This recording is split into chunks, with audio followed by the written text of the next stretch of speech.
6 a.m. Make a new hire or promote internally. Celebrate a win with the toast at the gate or unwind at the lounge. Big props to this team. Some decisions are a win-win, like earning 8 times points on Chase Travel. Chase Sapphire Reserve for Business, the business card that gives back all you put in. Visit chase.com/reserve business to learn more. Cards issued by JPMorgan Chase Bank and a member FDIC, subject to credit approval. Terms apply. This is the story of the one who keeps multiple buildings running smoothly day after day. Plumbing that flows, HVAC that hums, cleaning supplies that keep surfaces sparkling. That's why she counts on Grainger. With easy reordering online and 24/7 support, Grainger helps her keep the products she needs on hand. So shelves stay stocked and buildings stay ready. Call 1-800-GRAINGER, click Grainger.com, or just stop by. Grainger, for the ones who get it done. Neuropathy is a debilitating condition that is sometimes misdiagnosed. Symptoms can include pain, numbness, and tingling in your hands, legs, and feet. Neuropathy is a progressive condition that only worsens unless you get effective treatment. SF Bay Wellness is a leader in neuropathy reversal and uses FDA-cleared, non-invasive electric cell therapy to restore nerve function with no injections, no drugs, and no surgery. The treatments have a 95% success rate. If distance is a factor, ask about our virtual consultation option. Call SF Bay Wellness at 844-94-NERVE for the $99 neuropathy evaluation and receive a personal treatment plan that is tailored to your needs. Don't wait another day. Call 844-94-NERVE. That's 844-94-NERVE. Why keep suffering with the painful symptoms of neuropathy? You deserve to live a pain-free life. Start getting the treatment you need for your neuropathy symptoms. Call today. This is Larry Flick, owner of The Floor Store. Our giant summer sale is here. Now through August 3rd, get 25% off everything in the store. Carpet, hardwood, laminate, waterproof flooring, and much more. That's 25% off every product. Add 24 months interest-free financing, and you've got giant savings for your home.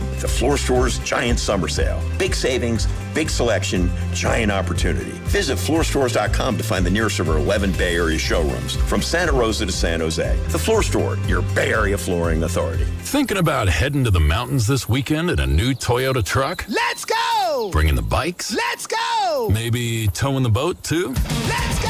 All right, let's roll. Get 3.99% APR plus 500 finance cash on 2026 Tacoma SR5, or get 2.99% APR on Tundra. The time is now, let's go! You heard the man. Toyota. Let's go places. Offers available through TFS to buyers with premium rated credit and cannot be combined with other offers. Excludes Tundra TRD Pro and say 326. Here's good news for folks who have a jumbo loan. The Loan Exchange, America's jumbo lender, is offering a 30-year fixed rate loan at a 5.75% interest rate and 5.939% APR for loan amounts up to $3 million.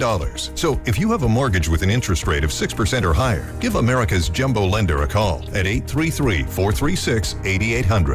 You drive around to find the cheapest gas, so why not refinance your mortgage? Every day you wait, you're wasting money on needless interest. Go to theloanexchange.com or call 833-436-8800 to find out what your savings will be with a new 30-year fixed rate loan at 5.75% interest rate and 5.939% APR. NMLS 1637539. Loan subject to credit approval. See website for licensing information, loan terms and conditions. Equal housing lender. That's theloanexchange.com or call 833-436-8800 for a 30-year fixed rate loan at 5.75% interest rate and 5.939% APR. T-Mobile has an exclusive bundle for customers 55 and up. I'm Sarah Bowl. Yeah, I'm Frank Bowl. A reliable network is key for us. And with T-Mobile, it's been wonderful. And going to the 55 plus plan saved us so much money. A lot. And that's important. Trying to keep costs down. The home internet's been perfect. It's fast, it's quick. The setup was so easy, it took less than 15 minutes. It was like, ta-da!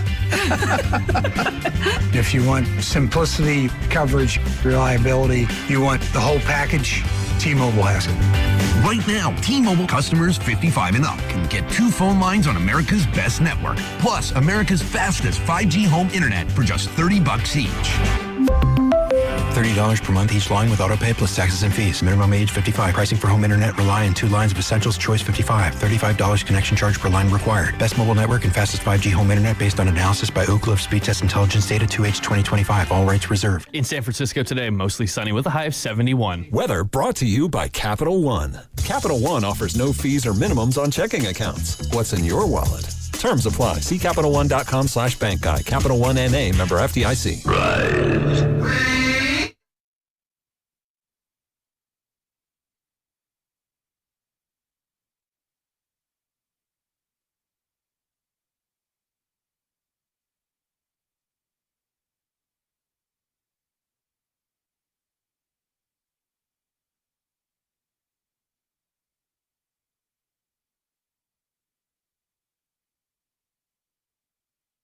Two on, two out, tie game, 5th inning. Ramos on the ground to short. Tolbert is going to go to second, and he throws it away. And that was Kos's hustle. I think he might have been safe anyway. Gilbert comes in to score. Kos ends up at third. It's 2-1 Giants. And then they lost.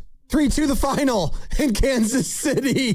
Dave Fleming on the call, NBC Sports Bay Area. You cannot try to spin this positive this morning, Carter. I love you, man. Season low, 17 games under 500 for the San Francisco Giants. Don't laugh. Don't lie. It sounds like I am laughing, but I'm just laughing at the absurdity of you coming in with that call. Welcome in, ladies and gentlemen, boys and girls. It's Spadoni and Shasky with you on this hump day in downtown San Francisco. We got Carter in the back. We got Sam in the back. That's where you want to start today? Because I wanted to start, somewhere else on LeBron watch. Did you guys see what happened last night? Ooh. The Miami Heat, their social media page, posted a LeBron James introductory press conference. They're saying it was just testing out, but it was scheduled for July 27th. They posted it on their social media, quickly deleted it. But Joe, I got to tell you, you could try to, backtrack that all you want, Shams and, all the social media people and Pat Riley, whoever it is with Miami Heat. The fact that it was July 27th, which is going to be Monday, that's the date that they had posted after they deleted it. I believe it. I think LeBron James is going to the Miami Heat. I think they made a mistake yesterday. I think they had it all planned out. And whoever is that intern over there in the MIA, he's probably fired now, or she. So you think that they're going to hold that information for like a week plus? I think they were dotting the I's and crossing the T's and and they were preparing for everything, and someone hit enter on accident or space bar, whatever it was. You know how many people would have to be in on said conspiracy? It's not a conspiracy. And to keep quiet. In this day and age when information is leaked left and right, who leaked the video? Oh my God. No, you truly believe that? I'm choosing to believe it, yes. Yeah, see, choosing to believe it is a nice way of phrasing it. I'm believing it. Let's think about how companies work. So like us, and I'll go behind the scenes for everyone, we have had LeBron graphics and LeBron stuff to the Warriors prepared for weeks. And so I think that this is actually, I'm surprised this doesn't happen more often with a lot of different major teams in terms of like, hey, we're preparing for this, we're preparing for that, and just somebody lower down on the food chain, way below Pat Riley on the social media team, made a mistake, clearly. But why schedule a live stream? There's no point in doing that until the live stream actually happens. Why do that? I don't think the Warriors are doing that. I don't think the Cleveland Cavaliers are doing that. I mean, Joe, the boss and I have experimented with so many different things on so many different platforms to go live. Like, I'm just going through my own. Sure. I'm just telling you what I've done with him. And like, you would think things are a little more corporate and buttoned up and everyone's ready to go.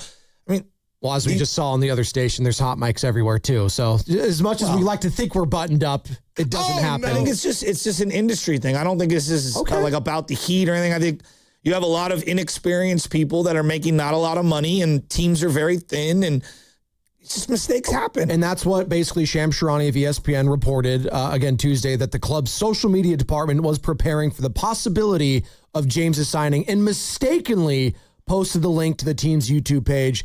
And yes, the post was deleted, later deleted. But if you missed that, yes, the Miami Heat posted a link to a scheduled live stream titled LeBron James Introductory Press Conference, followed by the date, July 27th. Now that part is interesting though. Like, do you read anything into the fact that it was July 27th, which would be this upcoming Monday? I'm just going to give you my personal opinion. Sure, that's all I want. Do you know how many times I've tried to start a YouTube stream in advance and screwed up the links and the stream? So like when you do, for those that don't do this, like I've done this a variety of times. When you are linking your YouTube page with the team or the corporate page and you're using a third party video component and you want it to go across multiple platforms, do you know how difficult it is to sync these things and you're doing all these test runs? Like I've physically done this before. Yeah. And I know that like even if you're preparing in advance and you title it one thing, like test YouTube 95.7 The Game, you like click it, you put it on, you're like, are we live? Oh, darn, we're live. Oh, shoot. Like delete that. Like, I don't know. Maybe I'm too caught in the weeds on having done this so many times across so many platforms. Do you know how many failed periscopes me and Bonte did in the backseat of my car after 49er games? I do remember those. Those were fun, yeah. Yeah. Do you know how difficult it was to get it to go on Periscope, Twitter, sync to the YouTube page, post something on Instagram? Like, this is my life. And so I have titled things for future release that get released right now, set things up for future stuff that accidentally goes live, have things that go live that are mislabeled. I don't know. I mean, maybe I'm too in the weeds. It's a big nothing burger for you, basically. I don't know if it's a nothing burger, but I don't think it's as, sinister as you're maybe making it out. Not sinister, but I do think this, and maybe he doesn't join the Miami Heat after all this, and we're talking about it for nothing, but I do think the date is potentially interesting, that it is the 27th, which is this upcoming Monday, and could he finally decide prior to then? That would be nice. That would be a change because it feels like this thing's going to take forever. So I want to ask the guys, keep going and going and going. I want to ask the guys behind the glass because no one understands juggling 15 plates of social media for a company, like a corporate company like you guys. Guys, just getting us up and on the air on radio, just the radio aspect.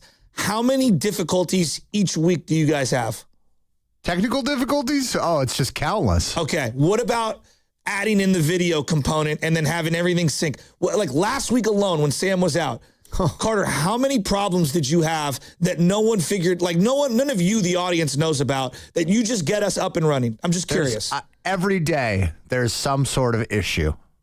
Every day. Yeah. So as someone that does this for a living, for a corporation where we're local and national and you have to sync the two and IT is remote, how difficult is it to just do the most mundane, basic tasks of live streaming, which people think, oh, it's easy, you just turn the cameras on? It's so difficult, Chasky. I just can't even put it into words. I wish I could describe it more to the audience, frankly. So when you saw this, because you do this every day, you guys, and that's why I've had I dip my toe in it a little, and I'm like, gosh, I could totally see how someone makes this mistake. You saw that and you interpreted it how? I mean, when I saw it, I was just like, oh, oops, someone posted something they weren't supposed to post. Like, again, you mentioned the graphics we have. Like, I could just as easily accidentally tweet one of those graphics out. I'm not, Matt, you're listening, I'm not doing that. It's hypothetical.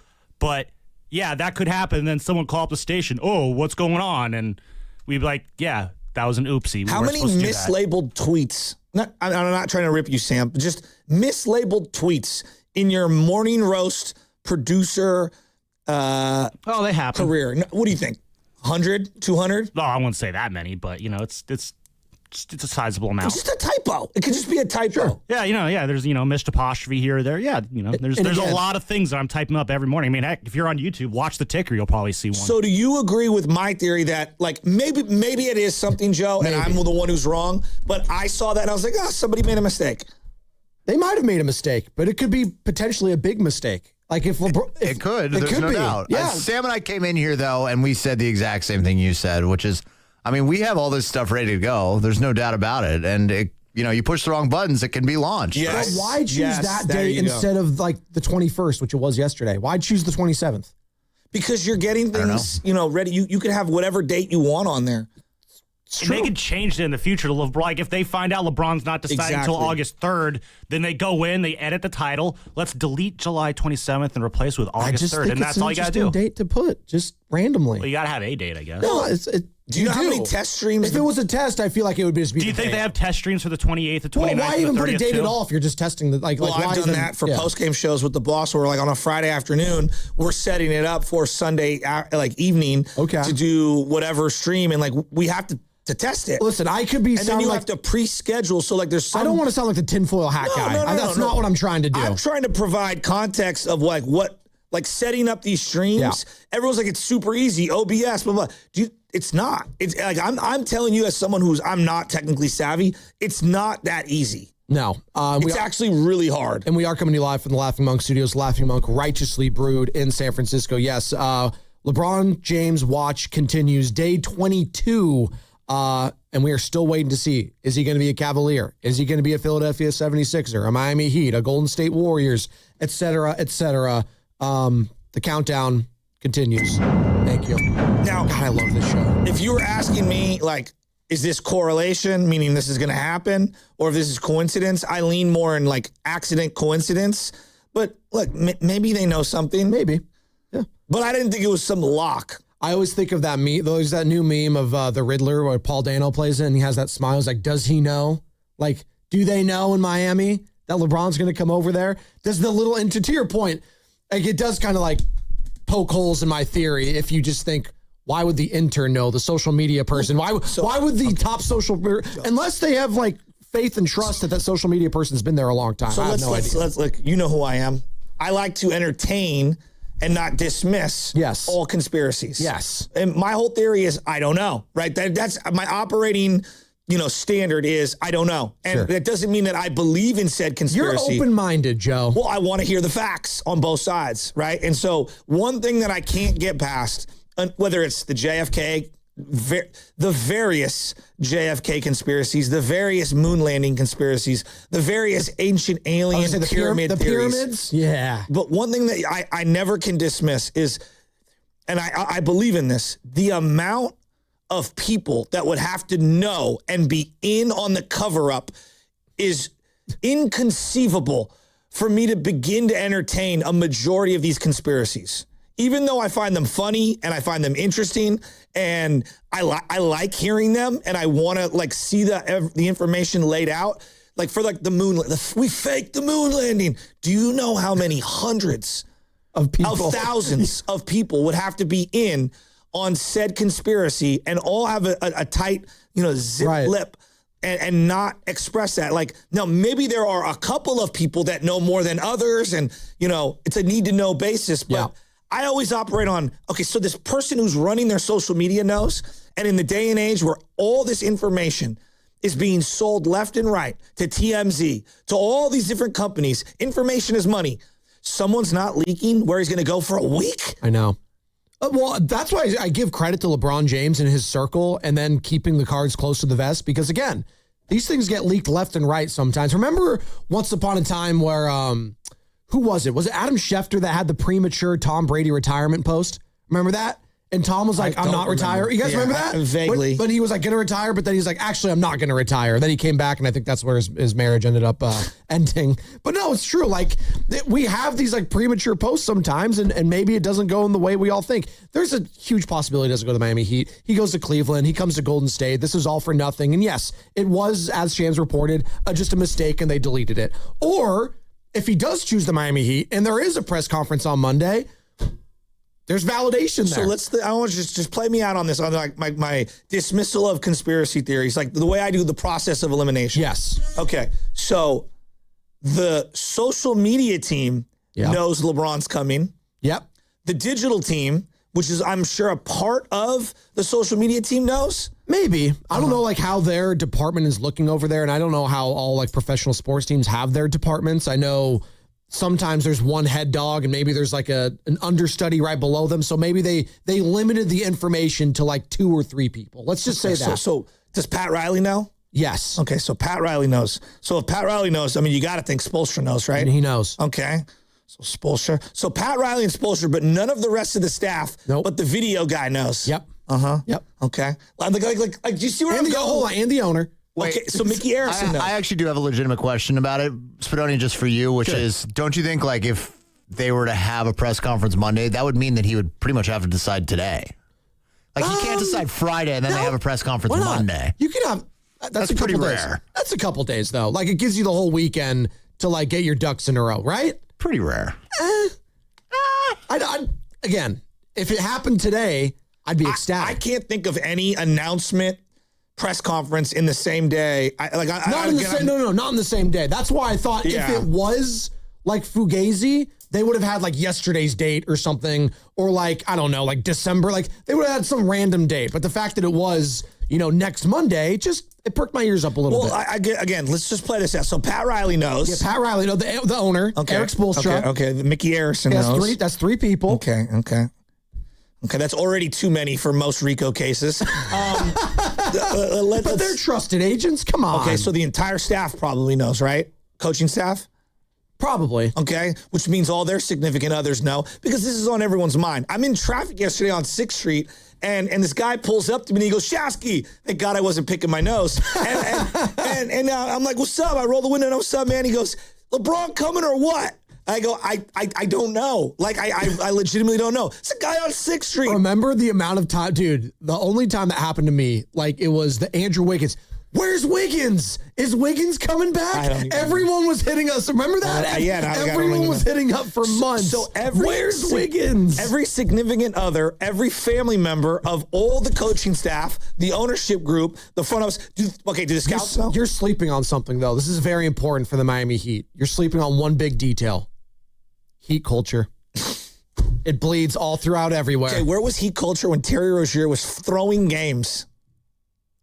He was a rogue. He was a white wolf. They traded for him. Yeah, but you know what?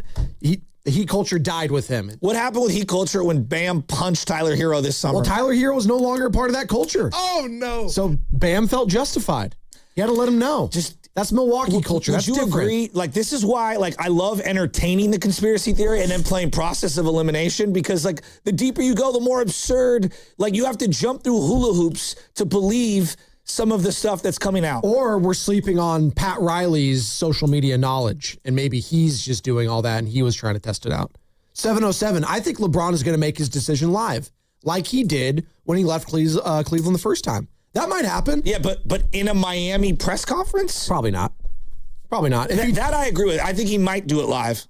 But on his own. I actually would respect it if he did it for the Boys and Girls Club again. Or he might do it for his school, right, over in Cleveland. Actually, that'd be really cool. That would be really cool. And he comes back there, like, that would be a really cool moment. Or he does it here in the Bay Area. Like, any place he picks and he does it live, I think that would be very cool. Joe, I want you to just think about what times we live in where, like, there was a fight at the Giants game, which was disgusting a couple of weeks ago. And he had to wear a Khalil Mack jersey. I must have saw 50 different angles. I mean, I saw the whole fight, all angles, the whole way through. Everyone should be arrested. And it was disgusting. So in this day and age, like, anything that happens, everyone knows. It's almost impossible to keep a secret. Hence why the Diana Rossini Vrabel story won't die, because there are pictures forever. And it feels like people knew about that for a long time, but just didn't say anything. 510 texted in, there's a thing called an NDA, non-disclosure agreement. So...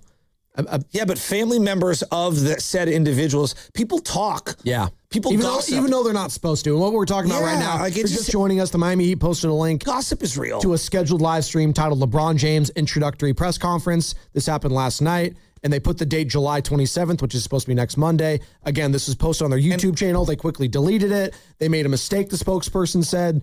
And that's what Sham Sharon of ESPN is reporting. Is that something or nothing? 888-957-9570. It might be something, but I'm taking it as nothing for now. That being said, the amount of reporters that would die to get this scoop from the individuals that are involved, the amount of money. TMZ would pay how much money to know where LeBron's going? Are you kidding me? An arm and a leg. Right. I mean, they're still trying to... They're kicking themselves for not picking up the Diana Rossini story and see how that got... Remember? Because they had the opportunity to. Hey, look, if you've ever been in any money situation with any family member, family will stab you in the eyeball for $1. It's true. That's why I like the Fast and the Furious franchise, because they would never do that. What do you think you would do for LeBron James news? 888-957-9570. What would you do for a LeBron James news? Dave Fleming's family. He's joining us at 8:20 today, voice of the San Francisco Giants for NBC Sports Bay Area and our Giants Insider. And it's all sponsored by Hazy Little Thing from Sierra Nevada.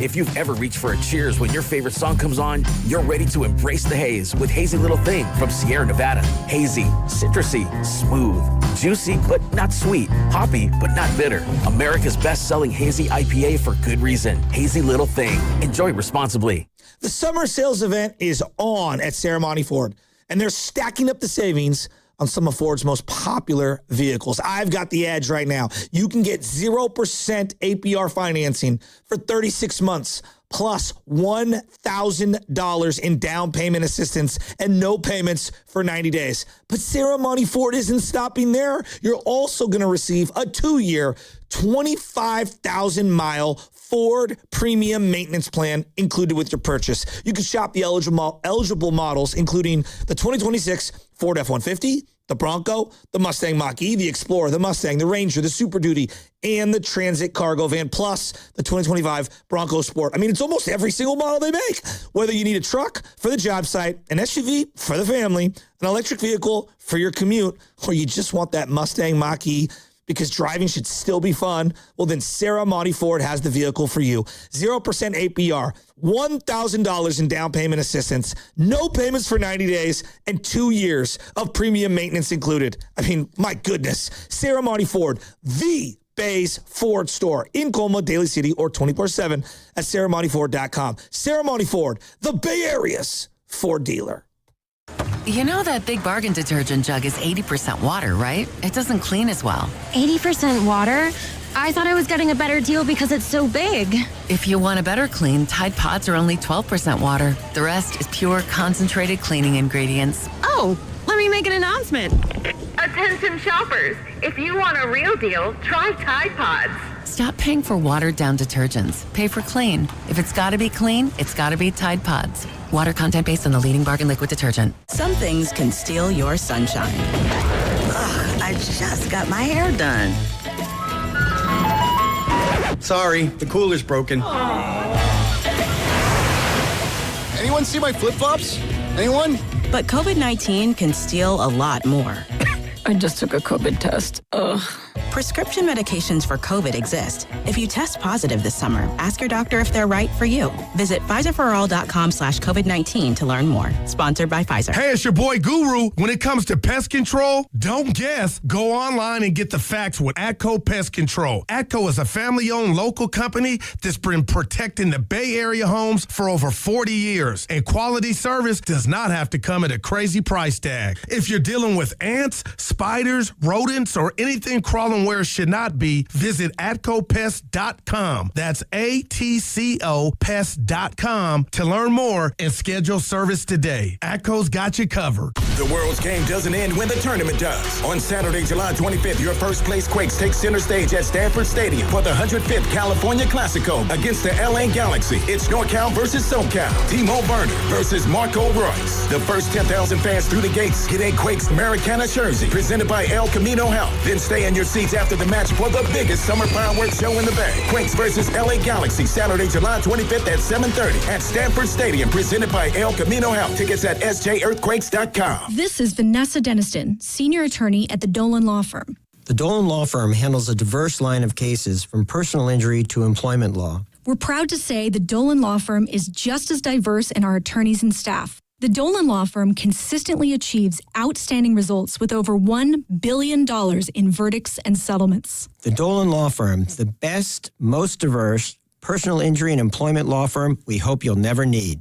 Contact us at dolanlawfirm.com. Whether you fill up your tank or plug in an EV to charge, it's time to earn more on the road. The Rewards Credit Card from Stanford Federal Credit Union offers up to 6% on gas and EV charging through September 7th, 2026. With low rates and no annual fee, get 25,000 bonus points worth $250 cash back when you open and use your new credit card. Apply online at sfcu.org. All credit cards are subject to credit approval and membership eligibility. Terms apply. sfcu.org. Boxer & Gerson, Northern California's premier workers' compensation law firm, helping injured workers get their lives back for over 40 years. For all contest rules, go to 957thegame.com/rules. Carpal tunnel syndrome, heart failure that doesn't improve with common medicines. These are some signs and symptoms associated with ATTR-CM, or the cardiomyopathy of ATTR amyloidosis, a serious heart condition with symptoms that get worse over time.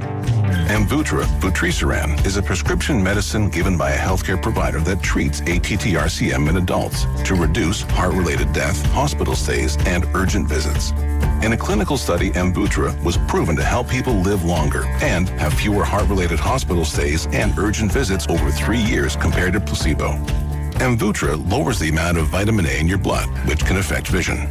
Other side effects include pain in the arms or legs, pain in the joints, and shortness of breath. These are not all the possible side effects of Amvuttra. For prescribing information, call 1-833-256-2748 or learn more at amvuttra.com. Ask your doctor about Amvuttra for ATTR-CM. The San Francisco Marathon is right around the corner, Sunday, July 26th. Catch 95.7 The Game near the Chase Center Hydration Station as we're out there proudly supporting the runners. Get all the marathon details at 957thegame.com.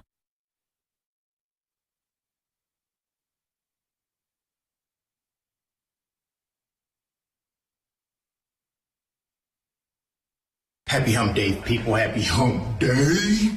What's up, Roasters? It's Sam from Laughing Monk Brewing, and you're listening to The Morning Roast with my guys, Spadoni and Chasky. Spadoni, you better hit those brakes, buddy. I think I'm 0 for 1 so far, Sam, but who's counting? And shout out Laughing Monk. Our guy, Danny, on Twitter hit us up, big fan of the show. You, me, and Bonte, he added us and said he was enjoying Laughing Monk over in Sunnyvale. It was really cool. I know, I saw that. That was great. Yeah, that was awesome. Go to Laughing Monk. Highly recommend it. Hey, if there's no games going on, if there's games going on, I saw all the social media presence they had during the World Cup. That place was packed to the gills. And guess what? Football is approaching. Not football, American football, baby. That's right. Niners veterans reporting Saturday, Joe, and we'll get to the San Francisco 49ers at some point this morning because there's a lot of conversation. And it's not Brandon Ayuk related. Don't worry, people. I feel like that's the only 49ers related stuff we've been talking about is what the hell's going on with that guy. No, but there could be another former 49er. And I say another former 49er because I think Brandon Ayuk's going to get cut eventually. But Deebo Samuel, there's a conversation there. No one signed him yet. Could he possibly come back on the cheap? And would Niner fans want him? We can get to that momentarily. But first, LeBron James watch is still upon us, and I think JT in San Jose, Joe, is tired of it. JT, good morning.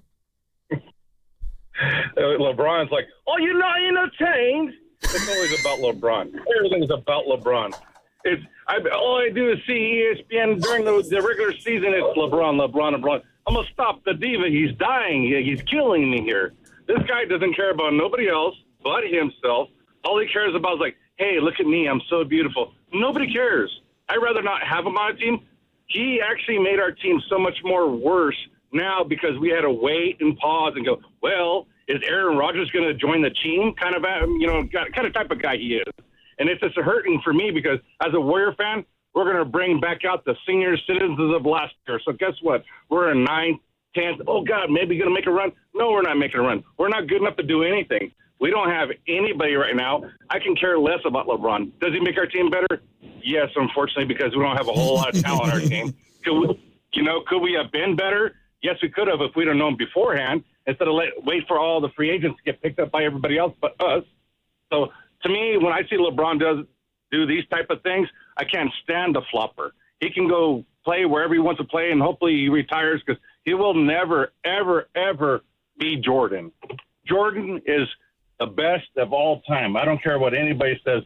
Jordan didn't do this stuff. He wasn't flopping. He was playing the ball like it's supposed to be played. I can't stand watching LeBron. He's like he's got snipers in the stands. He falls down and he's holding his face like somebody touched him. I think I'm watching a soccer game. You know, it's enough for me for the guy of that statue. Curry gets ran over, but yeah, I'm tired of LeBron. Are you okay? Are you okay, dude? I'd rather talk about ballet, something I don't even know about. Listen to LeBron. The Nutcracker. You're crashing out. Big Nutcracker fan. That's JT in San Jose. I was very much entertained. No, I love that. That is a guy that has good old-fashioned sports hatred for an individual named LeBron James, and I respect it. You know what I love about like us old guys? Because that guy sounds about my age. He'll never be Jordan. He won't. Jordan never did this except take a year off because he was probably in debt to some gamblers. He wasn't in debt. I think he got in trouble with the league. That's different. But I mean, Jordan's the GOAT, dude. Like, I'm sorry. Like, he's the GOAT. Like, look, LeBron's been amazing. What he's done, resume, it's unbelievable. Like, you're just never going to eclipse Jordan. He's Babe Ruth, Joe Montana, everybody all rolled into one. Like, I don't know. For people my age, like, if you didn't experience it, you're just not going to understand the phenomenon that is Jordan. Yeah, he's a mythological hero for a lot of people. It's never going to be topped. And rightfully. For sure. But for 10 straight years, he was the best offensive and defensive player in the league. I mean, for 10 straight years, LeBron James is going to the finals. No, I understand. But best player. But, like, Jordan literally put the ball in his hands, get out of the way, and he's going to lock down whoever the best player is and stay with them. They're just different. They're very different. And it's not to take anything away from LeBron. It's just for the Jordan fans. Like, Joe, I'm just telling you, like, you can only go up against your peers. He wasn't in the social media age, too. I think that matters in this conversation. If Michael Jordan came up in the social media age throughout the entirety of his career, early on, he would be considered, he's never going to win the big one. Oh, he's a choke artist. He got bounced in the playoffs. No, he would have been. He might have been more discerning in his off-court stuff. We don't know. Maybe. Like, Rick Barry makes a great point, and I love Rick Barry for this. He's like, if I grew up with the nutrition and the training and the individualism and the skill development that these guys have now, everything of my game would be significantly better. And you can only come up in your era. And it's really difficult to try to compare and contrast. So JT is tired of this LeBron watch. Corey in Daly City, though, says, hey, let's let LeBron take his time. Corey, good morning. Hey, good morning, guys, and I hope it is a great morning for you. Hey, just real brief, I mean, LeBron James is arguably in the top 1, 2, 3, or 4. 100%. He's not even arguably. He is for almost everyone. Yes, agreed. Yeah, and hey, he's done a lot for the community. He's done good things. So if he wants to take his time, guess what? We're on hold waiting. But here's just my question. Let's assume, and let's just say it's a big assumption, that LeBron James comes to the Warriors. Let's say DeMar DeRozan came. And let's say Klay Thompson came. Let's just say that. Those are, hypothetically, of course, but all three of those are possible. With that Warrior team, would you rather watch the Warriors and, let's say, a New Orleans Pelicans game compared to a San Antonio Spurs, Oklahoma City Thunder, or a Knicks Spurs game? I think the Warriors would be top-notch, and I think people would want to see that. I think LeBron would make the team better, and, it is what it is. And is that what we're at? Like, can I ask you, Corey, is just the fascination? That's all it is? I mean, like, you're talking about, like, rounding out the rest of the team. Like, okay, who's guarding anyone? We still need perimeter defense. I'm not saying that team wouldn't be interesting to watch, but is that what the bar is right now? Right. Just be interesting to watch? No, I'm just making that as as an example. If LeBron came, no. But the Warriors, like I believe it was JT, they are not that good. They have a G League team out there, but the G League, those guys are pros. But watching the Warriors in Summer League, could that Warriors Summer League team, those 5 players, how good would they do against the Warriors starting 5 in a best of 7? Could Curry and Draymond lose to that Warrior rookie team? So just my point, the Warriors can only get better. It's actually a great question. If you had... That's an indictment, I think, on the age and the health of this team. So Pods. Oh, my God. Steph. No, that team's... One second. That team's Dre. Come on. Who else? Kristaps. KP. I don't know if KP gets through a 7-game series. Yeah, but they might just sweep them is what I'm saying. They might not need to. And Guy, probably. Yeah. Who else am I missing? Versus Yaxel. Right? Yaxel, Will Richard, LJ Cryer, Graham EK, and then who's my 5th guy? Let's go LeJ. Okay. I think they'd steal a game or 2. They might steal a game. I may be a gentleman's I'm not sweep. sure that the health-wise, I mean, this is like also an indictment of the reality of where the Warriors are. Like, Steph making it through all 7 games? I mean, we're load managing him at least one of those games, right? Oh, my God. What do you mean, oh, my God? No, I'm saying, oh, my God, because it's You know what the first thing you would say? It made me think the fact that he said our summer league team could go up against our regular starters in a 7-game series, and he might not be wrong. If I flipped and put Guy Santos on the summer league team, I think they have action. What? No, Joe, I'm just saying, oh my God, at the absurdity that it might be correct. Like they might push them a little bit. And they're still winning, by the way. The team with Steph Curry is still handling that. Well, I don't know about that. If you're playing, let's say 7 days, there are 7 games out of 14 days.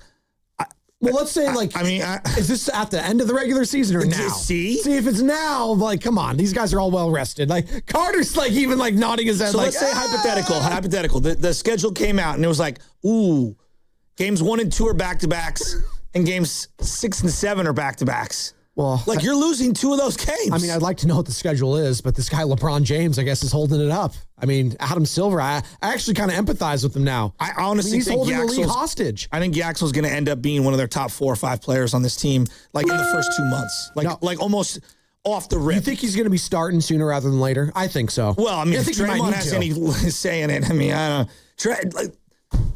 Can I go Adrian Peterson? Draymond, stop fighting the inevitable. I would embrace Yaxel and stop trying to like make this some like beef between the two of you. Just like embrace it. Because this kid's coming. He's a freight train. You know who's not coming? The San Francisco Giants. They're 17 games under 500. Pause. Just pause. Tyler Mahle in his last 3 starts, Joe. His last 3 starts, he's given up 3 earned runs or fewer. That's positive.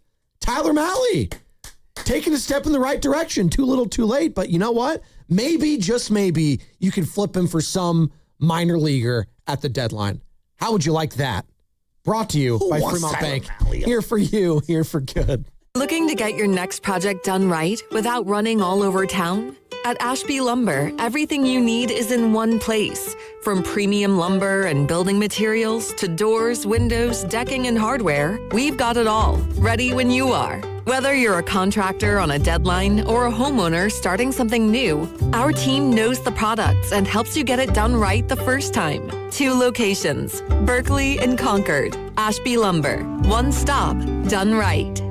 See website for details. BillsHappen.com is not a lender. It does not make credit decisions. Must be 18 years old. Not available in all states. Honey, everything is so expensive, and our bills are piling up. You're telling me credit cards are maxed out, rent is due, and the car payment's right around the corner? We need some extra cash. We should do what my friend from work did. She went to BillsHappen.com and got the money she needed the next day. Our credit is not great. Are you sure that would work for us?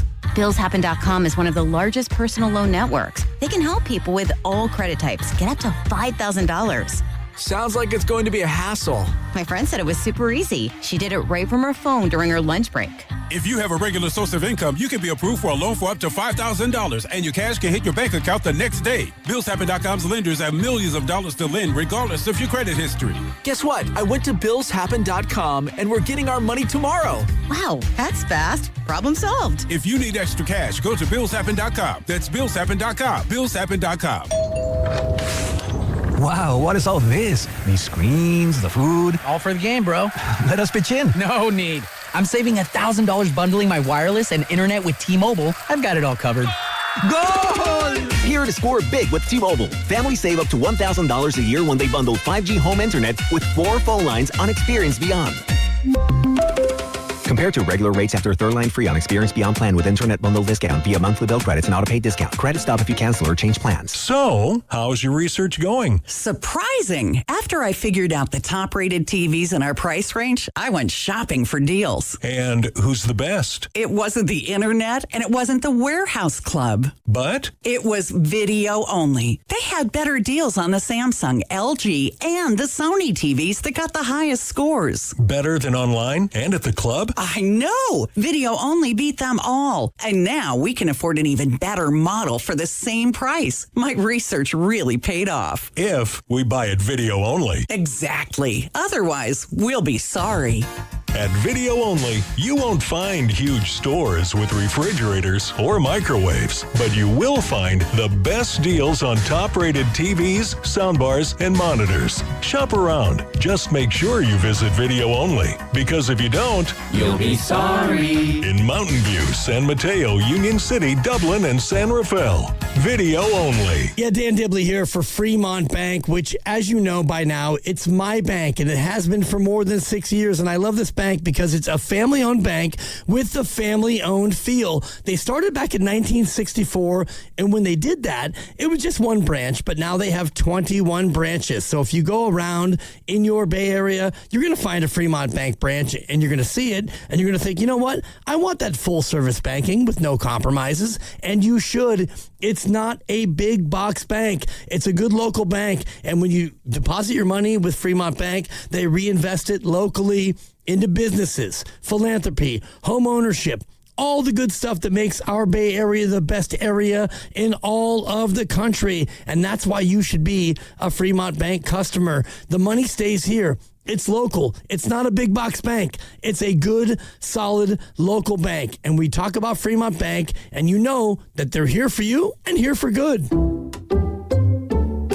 I checked Allstate first and saved hundreds on my car insurance. Really smart. Unfortunately, I didn't check if I took the gas hose out of my car's tank. Ooh, not smart. And I drove off while still attached to pump number 3. Yeah, checking first is smart. So check Allstate first for a quote that could save you hundreds. Potential savings vary, subject to terms, conditions, and availability. Allstate North American Insurance Company and affiliates, Northbrook, Illinois. Some things can steal your sunshine. Ugh, I just got my hair done. Sorry, the cooler's broken. Anyone see my flip-flops? Anyone? But COVID-19 can steal a lot more. I just took a COVID test. Ugh. Prescription medications for COVID exist. If you test positive this summer, ask your doctor if they're right for you. Visit PfizerForAll.com/COVID-19 to learn more. Sponsored by Pfizer. This is the story of the one.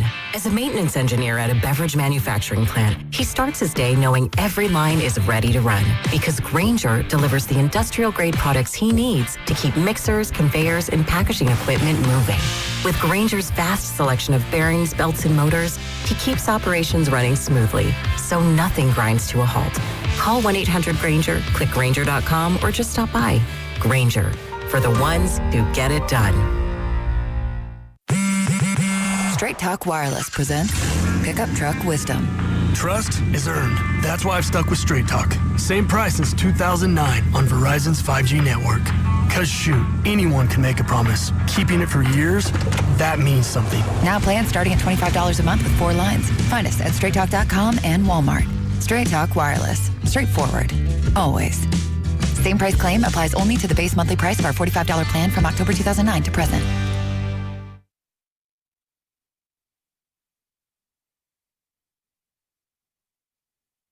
Dub Nation, this is Stephen Curry, and you never know when I'll be on the River Islands guest line. You're listening to The Morning Roast with Joe Spadoni and Joe Shasky on 95.7 The Game.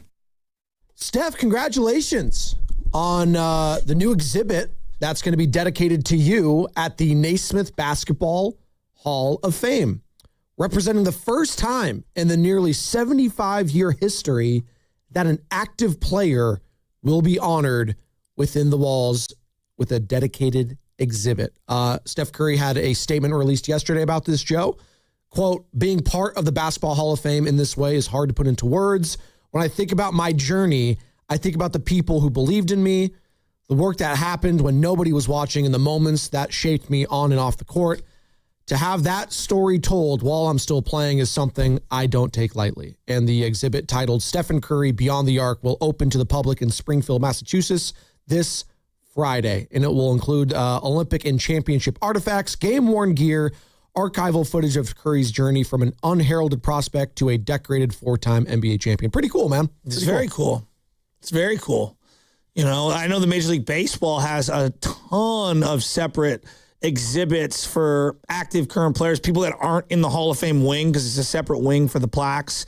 I mean, this is obviously really, really cool. If I'm LeBron, I'm like, wait, what about me? Yeah, exactly. Yeah, what about me, man? You know, I've just been doing this, 20 plus years, must be 42 years old. Come to the Warriors, we'll hook you up. Well, why? Let's ask the question real quick. Why now? I have no idea. Yeah, why? I genuinely, because he's gonna, you'd anticipate, retire like in the next couple of years, probably. You couldn't wait till then. And I'm not trying to be something like Debbie Down. I'm genuinely wondering, like, I don't why know now? answer. It's interesting. I'd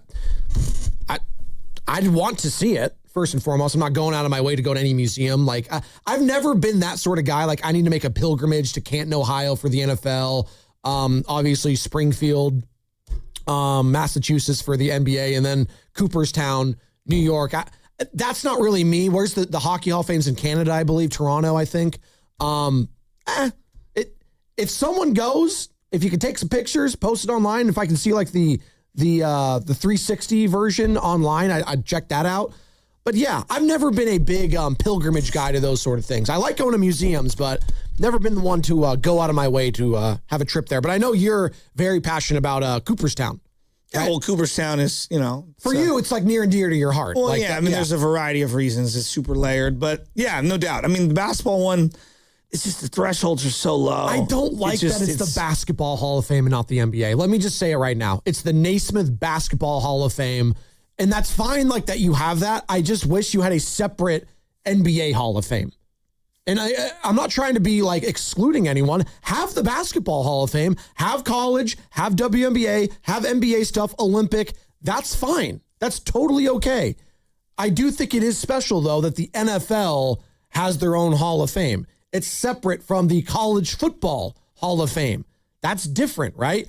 Like Reggie Bush is going to be in the College Football Hall of Fame, not the NFL Hall of Fame. Took away his Heisman. It's stupid, but you get what I'm saying, right? It's so dumb. Like, could you imagine like Reggie Bush, solid NFL career, didn't live up to where he was drafted, but solid NFL career, won a Super Bowl. I think he was a generation too early. Probably. Like, I think we always say, like, man, could you imagine him in a Kyle Shanahan offense, right? Like, he would have been incredible. Not sure he was ever tough enough between the tackles, but point stands. Yeah, you're totally right there. But, like, he's never going to be in the NFL Hall of Fame. But if the NFL Hall of Fame adopted the Basketball Hall of Fame and it was just the Football Hall of Fame, he would absolutely Matt Leinart. Yes, it'd be Pete Carroll, it'd be all those USC teams, right? You'd have Nick Saban in there. You'd have everything. So, like, I like that it's separate in that regard. But for basketball, everyone's in there. I say all that to say congratulations to Steph Curry.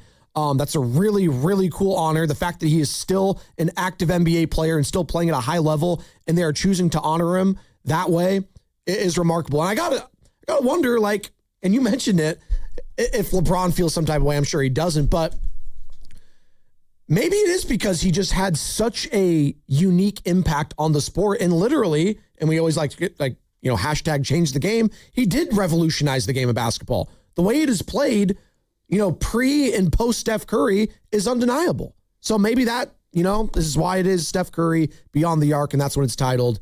And it, chronicles his entire livelihood. But like,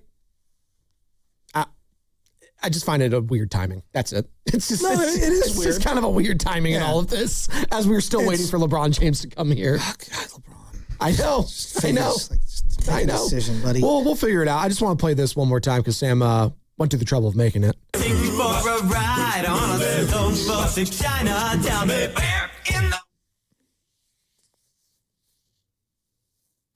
You feel so proud of that one too, didn't you? Brought to you by Golden State. Serving the bear for 3 generations. When you succeed, we succeed. Visit goldenstatelumber.com. We're all proud of Stephen Curry and his accomplishments. I wish I could say the same for the San Francisco Giants. I'm proud of the fans for still watching that are. If you are getting home from work and actively turning on San Francisco Giants v. Kansas City Royals, who, let me check, are 42-60. Look out now. They're just a game ahead or a game back of the San Francisco Giants record-wise. Like, God bless you. I love you. You are a true fan if you are still turning on and watching San Francisco Giants baseball July 21st, 2026, the year of our Lord Joe, because this is tough to watch, man. I felt Bonte through the screen last night as he was in studio with us, him and Sergio Romo. It's ugly. Season low, 17 games under 500 as the Royals will go for the sweep today in Kansas City. Another night, another 3 strikeouts for Adames. It's just par for the course. It's just He has 116 strikeouts in 96 games. He's going to break the all-time Giants record for strikeouts in a season. What is the all-time record? I think it's Bobby Bonds. Oh, I thought it was going to be Willie from like last year. Oh, okay. It's Bobby Bonds. Oh, my God. It's like 190 or something. I love listening to Grandy, who's filling in for Willard this week. He was alongside Dan Dibley, and he's like, I want to like Willie Adames. I really want to like the players, like what he was talking about. I think there are characteristics that are likable with Willie Adames. Like, he would be a guy like I would probably like to hang out with. He's a positive person by nature. Sure. That comes through. Sure. Like, I do think he's genuinely a good person. Yeah. And I don't say that lightly because there's a lot. Hold on. Okay. There's a lot of bad people that like are salty and they're easy to root against. Like Mark Melanson, first and foremost. I just never thought he was a good teammate. Like, and it was easy to root against him when he was struggling. You should be a good person. I mean, like that's what like you want to be in life. Joe, you should be, but there's not a lot of good. Like I actually think there are a lot of good people. No, there are a lot of good people, but there's also a lot of people that are just jerks. No, there are. The jerks are everywhere. There's no doubt about it. But like, let's just break down Willie as a ball player. You've seen him now for almost 2 years. Okay, he's obviously not a hit for contact player, is he? No. He doesn't hit for average. Does he put the ball in play? Not really. No. Strikes out a lot. No. He does hit for power. That is a plus. Hit for power. Okay. He's really like ideally 7-hitter in most lineups. Yeah. Right? Yeah. 7-hitter. Name me 7 hitters in the league making $150+ million over the life of their deal. There's not many of them. Not many. Okay. As a shortstop, does he have a great arm? I'd say it's mediocre. Yeah, it's mid. Yeah, mediocre. Actually, I think it's less than mid because if you look around baseball, there are some elite arms at shortstop. There are. And I mediocre is the way because I think he's lower third. Mid is I'd say the same. Yeah, this is just middle of the pack. Yeah. All right. How's his range? Less than league average at shortstop. All right. In terms of his hands, how are his hands? Less than league average. Not great. Okay. What does he hang his hat on? I think is what you're getting at, and I don't really know. What does he hang his hat on? He's as a not player? that fundamentally sound. It's just it's inarguable. And now again, you could talk about all these personality traits, and that's great. But like I'm just breaking down the ball player right now, and he's a net negative as a ball player, regardless of salary. Then you factor in salary, and you're like, damn. And look, we were so bad. We had Tyler Fitzgerald playing short. We had Nick Ahmed playing short. We had a lot of guys playing, like, Christian Koss is out there who has played some shortstop at times this year. I don't think Casey's a great shortstop, quite frankly. So we are definitely, we're in a bad position in terms of organizational depth at shortstop. But even the most optimistic Willie Adames fan would admit we've probably overpaid by $80 million. I mean, Joe, and his contract doesn't really, like... This was supposed to be like the down year for his contract in regards to $13 million on the payroll this season. And last season, it was $13 million. Next year, it's going to jump to $31 million. And I don't want to make it like $31 million all the way through 2031. Well, look, he is not the sole reason this team is losing. No. But just, is he a good ball player? And like, he hits for power. Like, he hangs his hat on I hit for power. And when I'm paying a shortstop, it's not hit for power. It's unbelievable defense up the middle. I mean, I guess especially on like a $200 million contract. Defense up the middle, intangibles through the roof, leadership, fundamental winning qualities that you can hang your hat on every single day. And I just think he really lacks in a lot of those areas that you're looking for beyond just the basics of what I expect defensively and leadership-wise from a shortstop. And it's hard not to notice when you go up against, like a Bobby Witt Jr., and I know he, played a couple days ago. I mean, he's the best there is in the game. Like when you watch these things, I know you're tapped in, and if you do fantasy baseball and like you watch and look at all the different stats, like it's hard not to get jealous when you look at other teams that have elite shortstop play. And you know what?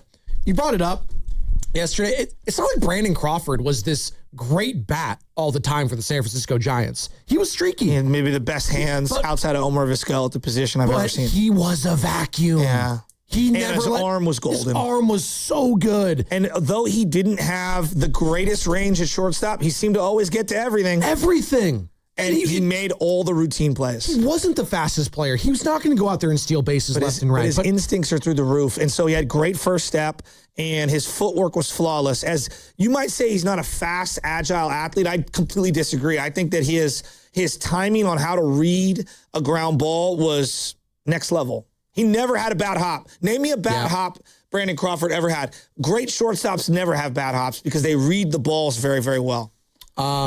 It's funny. I'm looking at a lot of different, where the rankings were for some of these guys before the season. I like to do that as we're more than halfway through it now, post All-Star break, and where people projected Willy Adames. So I'm on the fan graphs, the rotographs. These are people that use all the different metrics to try to decipher the top 10 guys or the top 20 guys and shortstops.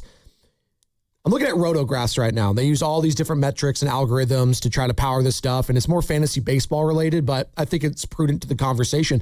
They had Willy Adames heading into this season ranked 12th amongst all shortstops. And I'm looking at some of the names that he's, in front of, the Dansby Swansons of the world, Bo Bichette, Jacob Wilson of the A's. The kid from the Cardinals. The kid from the Cardinals, yeah. Jackson Holiday. Win. Jeremy Pena, Matt McClain, Trevor Story, some of those names. And now you can add in the kid from Pittsburgh. Yep, Connor Griffin, J.J. Weatherholt from St. Louis, who's probably going to win the Rookie of the Year in the NL. Kevin McGonigal, another guy in Detroit, was an all-star this year. He's gotten lapped. He's dropped to probably the 20s now. This was heading into the season, and even the most optimistic Willy Adames fan had to think there's no way this guy's gonna be top 10. And after only a season, Joe, you're not even asking him to live up to the contract because that probably is going to be out the window. I'm not asking him to live up to the $182 million because we all understood there was a quote-unquote Giants tax. You kind of had to overpay for Willy Adames, right? That was kind of the understanding. But not by $85 or $100 million. Well, that's what I wanted to get to. Now it feels like a massive overpay in what you're getting in return, which is, as you just mentioned a couple minutes ago, maybe the worst strikeout season we're ever going to see in a Giants uniform. The guy, he doesn't know what he's looking at. But to me, it's so we can go through all the advanced numbers. People are like, he leads baseball shortstop in he errors. might hit 30 home runs, but that's meaningless to me when I look at the totality. Not meaningless. It's not meaningless, but I would say it doesn't outweigh some horrific situational at-bats. It's not. I'm not saying it's meaningless. I don't think that's true. But that might sound harsh, but it feels meaningless when I see a lot of the home runs. For example, a couple days ago, that was a big time home run. It was one of the more impactful home runs that he's had. He's had a couple. And listen, was his foot not being on the bag the end all be all in that game? Would he have gotten him out? I just think it was indicative of his focus as a Giant. Exactly. I couldn't even enjoy that moment of the game tying home run for more than 10 minutes because that happened 10 minutes after. And it was just oh God, Willy Adames here, another gaffe, another snafu. Damn, I can't even enjoy this guy's clutch moments this season. It really is. And I hear Grandy when he was saying it yesterday. I felt that through the radio when I was driving around the car. I want to root for the guy. You know what he gives off the vibes of? And I hate to do this, but this is just when you're on a team this bad. And look, it's a long season. Guys want to have fun. But I'm just saying the vibes that I think a lot of old, not me, a lot of old Giants fans, because I hear from them.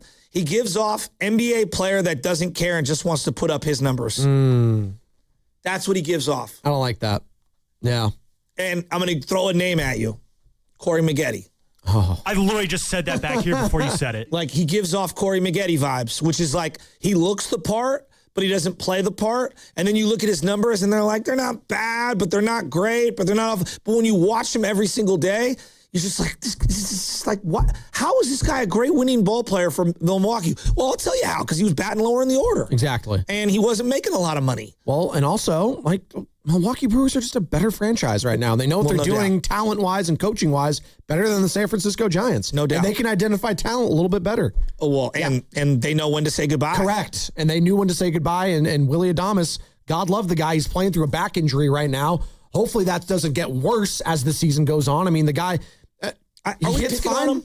No, I don't think we're picking on him. I think we have to come to the reality of the situation that no one's probably going to take on that contract, at least right now. You got to eat it. You got to go fund me, buy it down.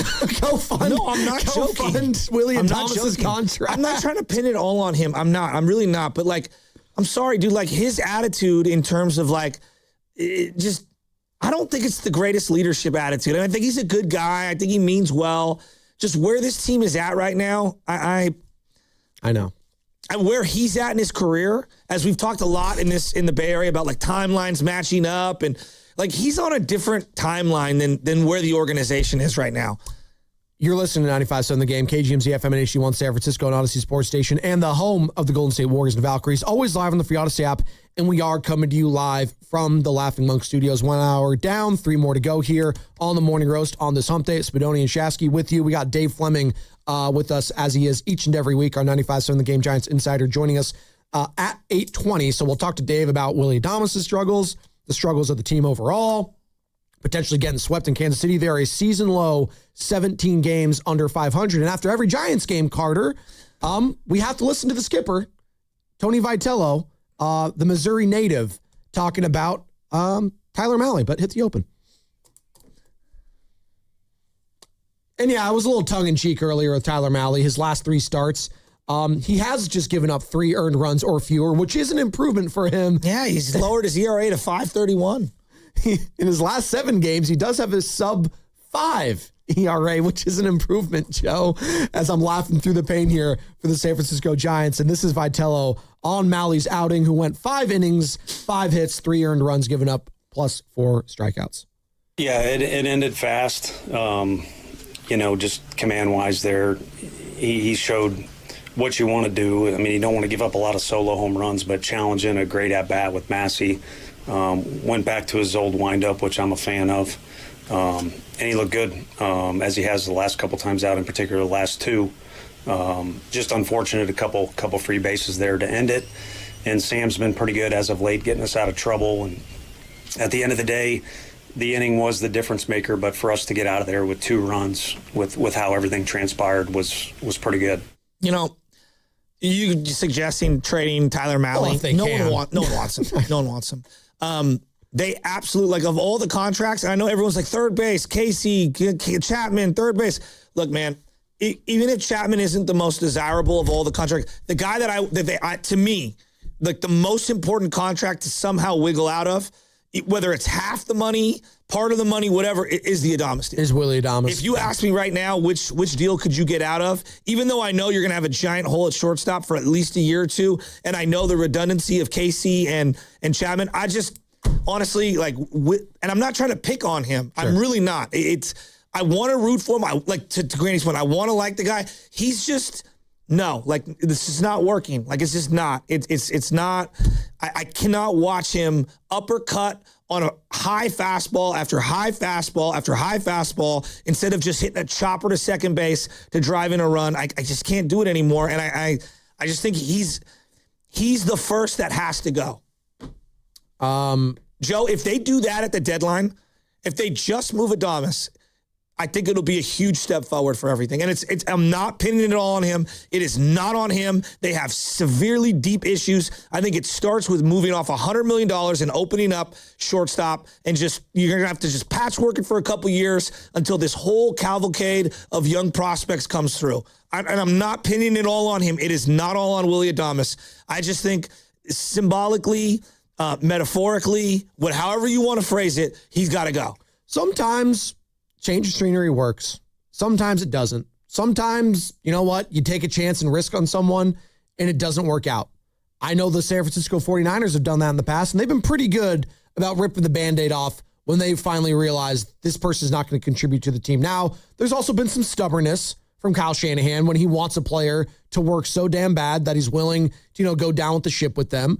But for the most part, I think that Trey Lance is a good example. Once upon a time, they drafted him. They thought he was going to be something, and they moved on when they realized they had Brock Purdy. I look at a guy like Javon Hargrave, not like for like the same, but you thought you were getting and they ate the money. They ate the money. They thought they were getting a really good defensive tackle. They thought wow, he got priced out over with Philly. They can't afford him. They got Fletcher Cox. They've got all these different players, Jalen Carter, et cetera, Hassan Reddick, and they just can't pay that guy. Well, the 49ers paid him, and he stunk. He was just not a good San Francisco 49er. And like you said, Joe, they had to eat some of that money. The good organizations are willing to just eat the money to move off of a bad contract and a bad player and a bad deal. I don't know if the San Francisco Giants are willing to do that, and Buster Posey in particular is ready to do that, because Buster Posey hasn't had any success as president of baseball operations yet. Kyle Shanahan has pelts on the wall.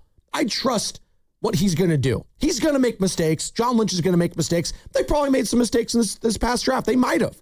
Hell, Micah Williams might be a mistake in the first round last year. Ricky Pearsall looks like it might be a mistake. But they can clean it up. I trust them because they've gotten it done. You know what they did last year? Even with all those mistakes and injuries, they won a wild card round in Philadelphia against the Eagles, and that was pretty freaking amazing, all things considered. I say all that to say I want to talk some football, Joe. Can we do that on the other side? Because you started doing an exercise when I came in this morning that got my juices flowing, all right? It's peak sports talk. It's not a tier list because I know people get tired of tiers in the NFL. You're going cinematics, Joe. Explain yourself.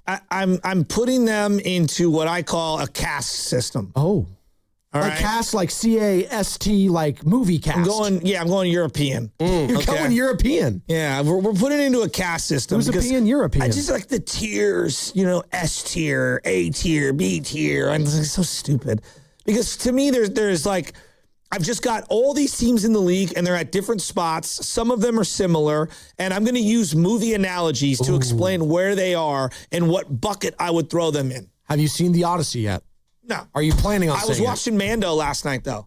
Oh, the movie? Yeah. Is it any good? I actually liked it. Is it on Disney Plus now? I got to check it out. No, I ended up suckering in and paying for it on.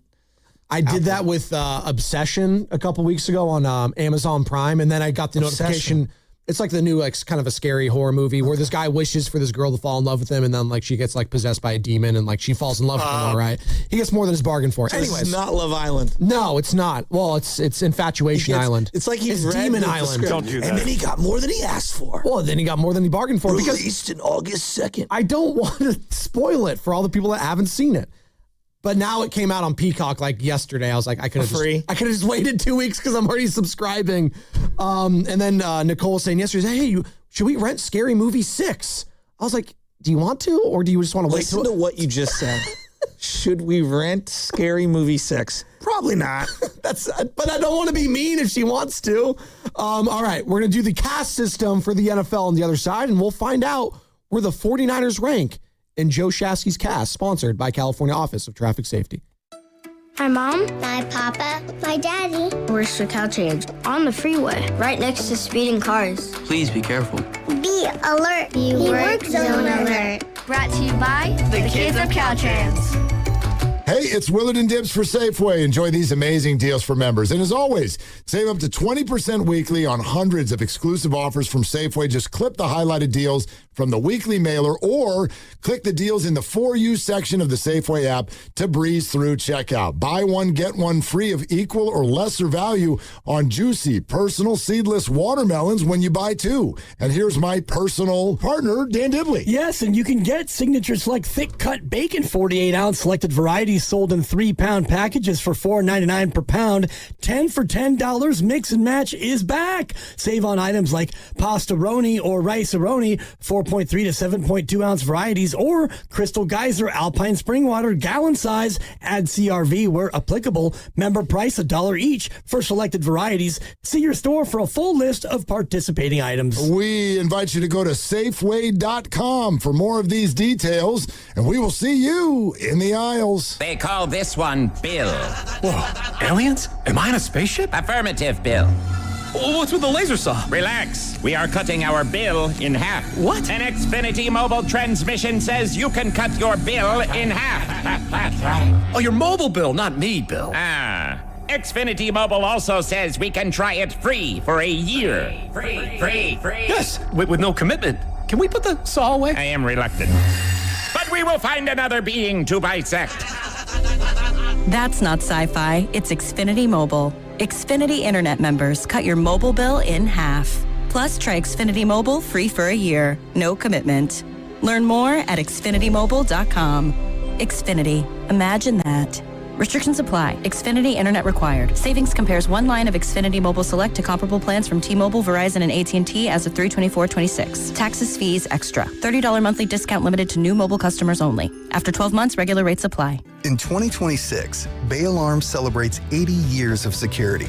With burglar and fire alarm systems, 24/7 in-house monitoring, and local service, our promise to the Bay Area remains the same.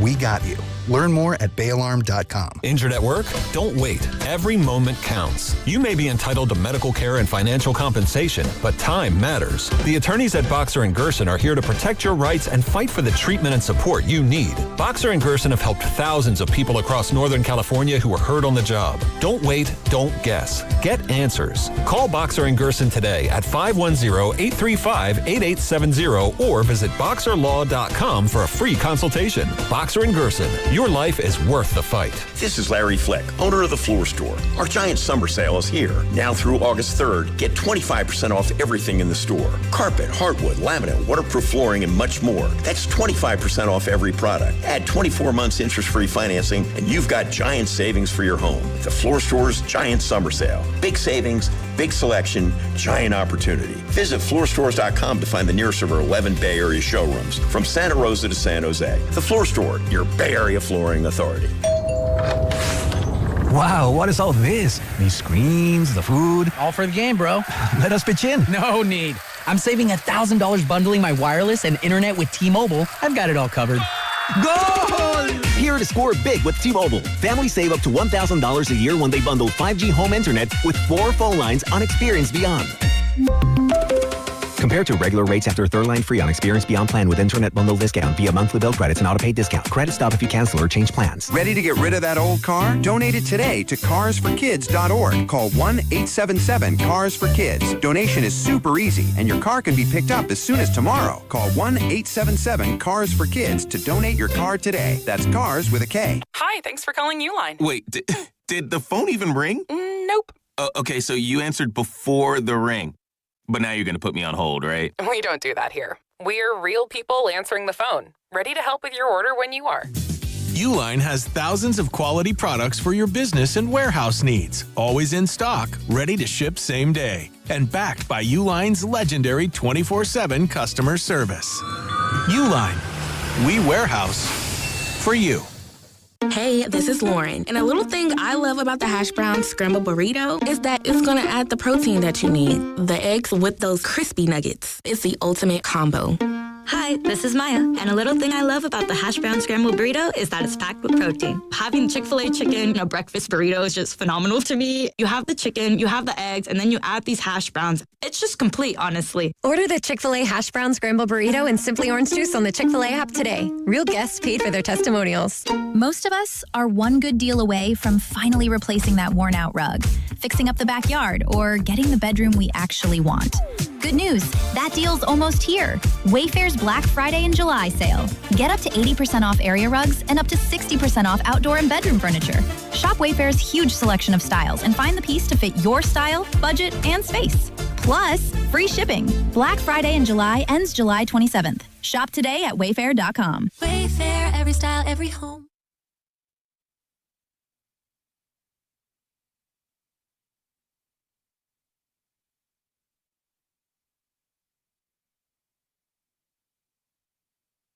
Now back to the morning roast with Joe Spadoni. Am I soft? You think I'm soft? And Joe Shasky.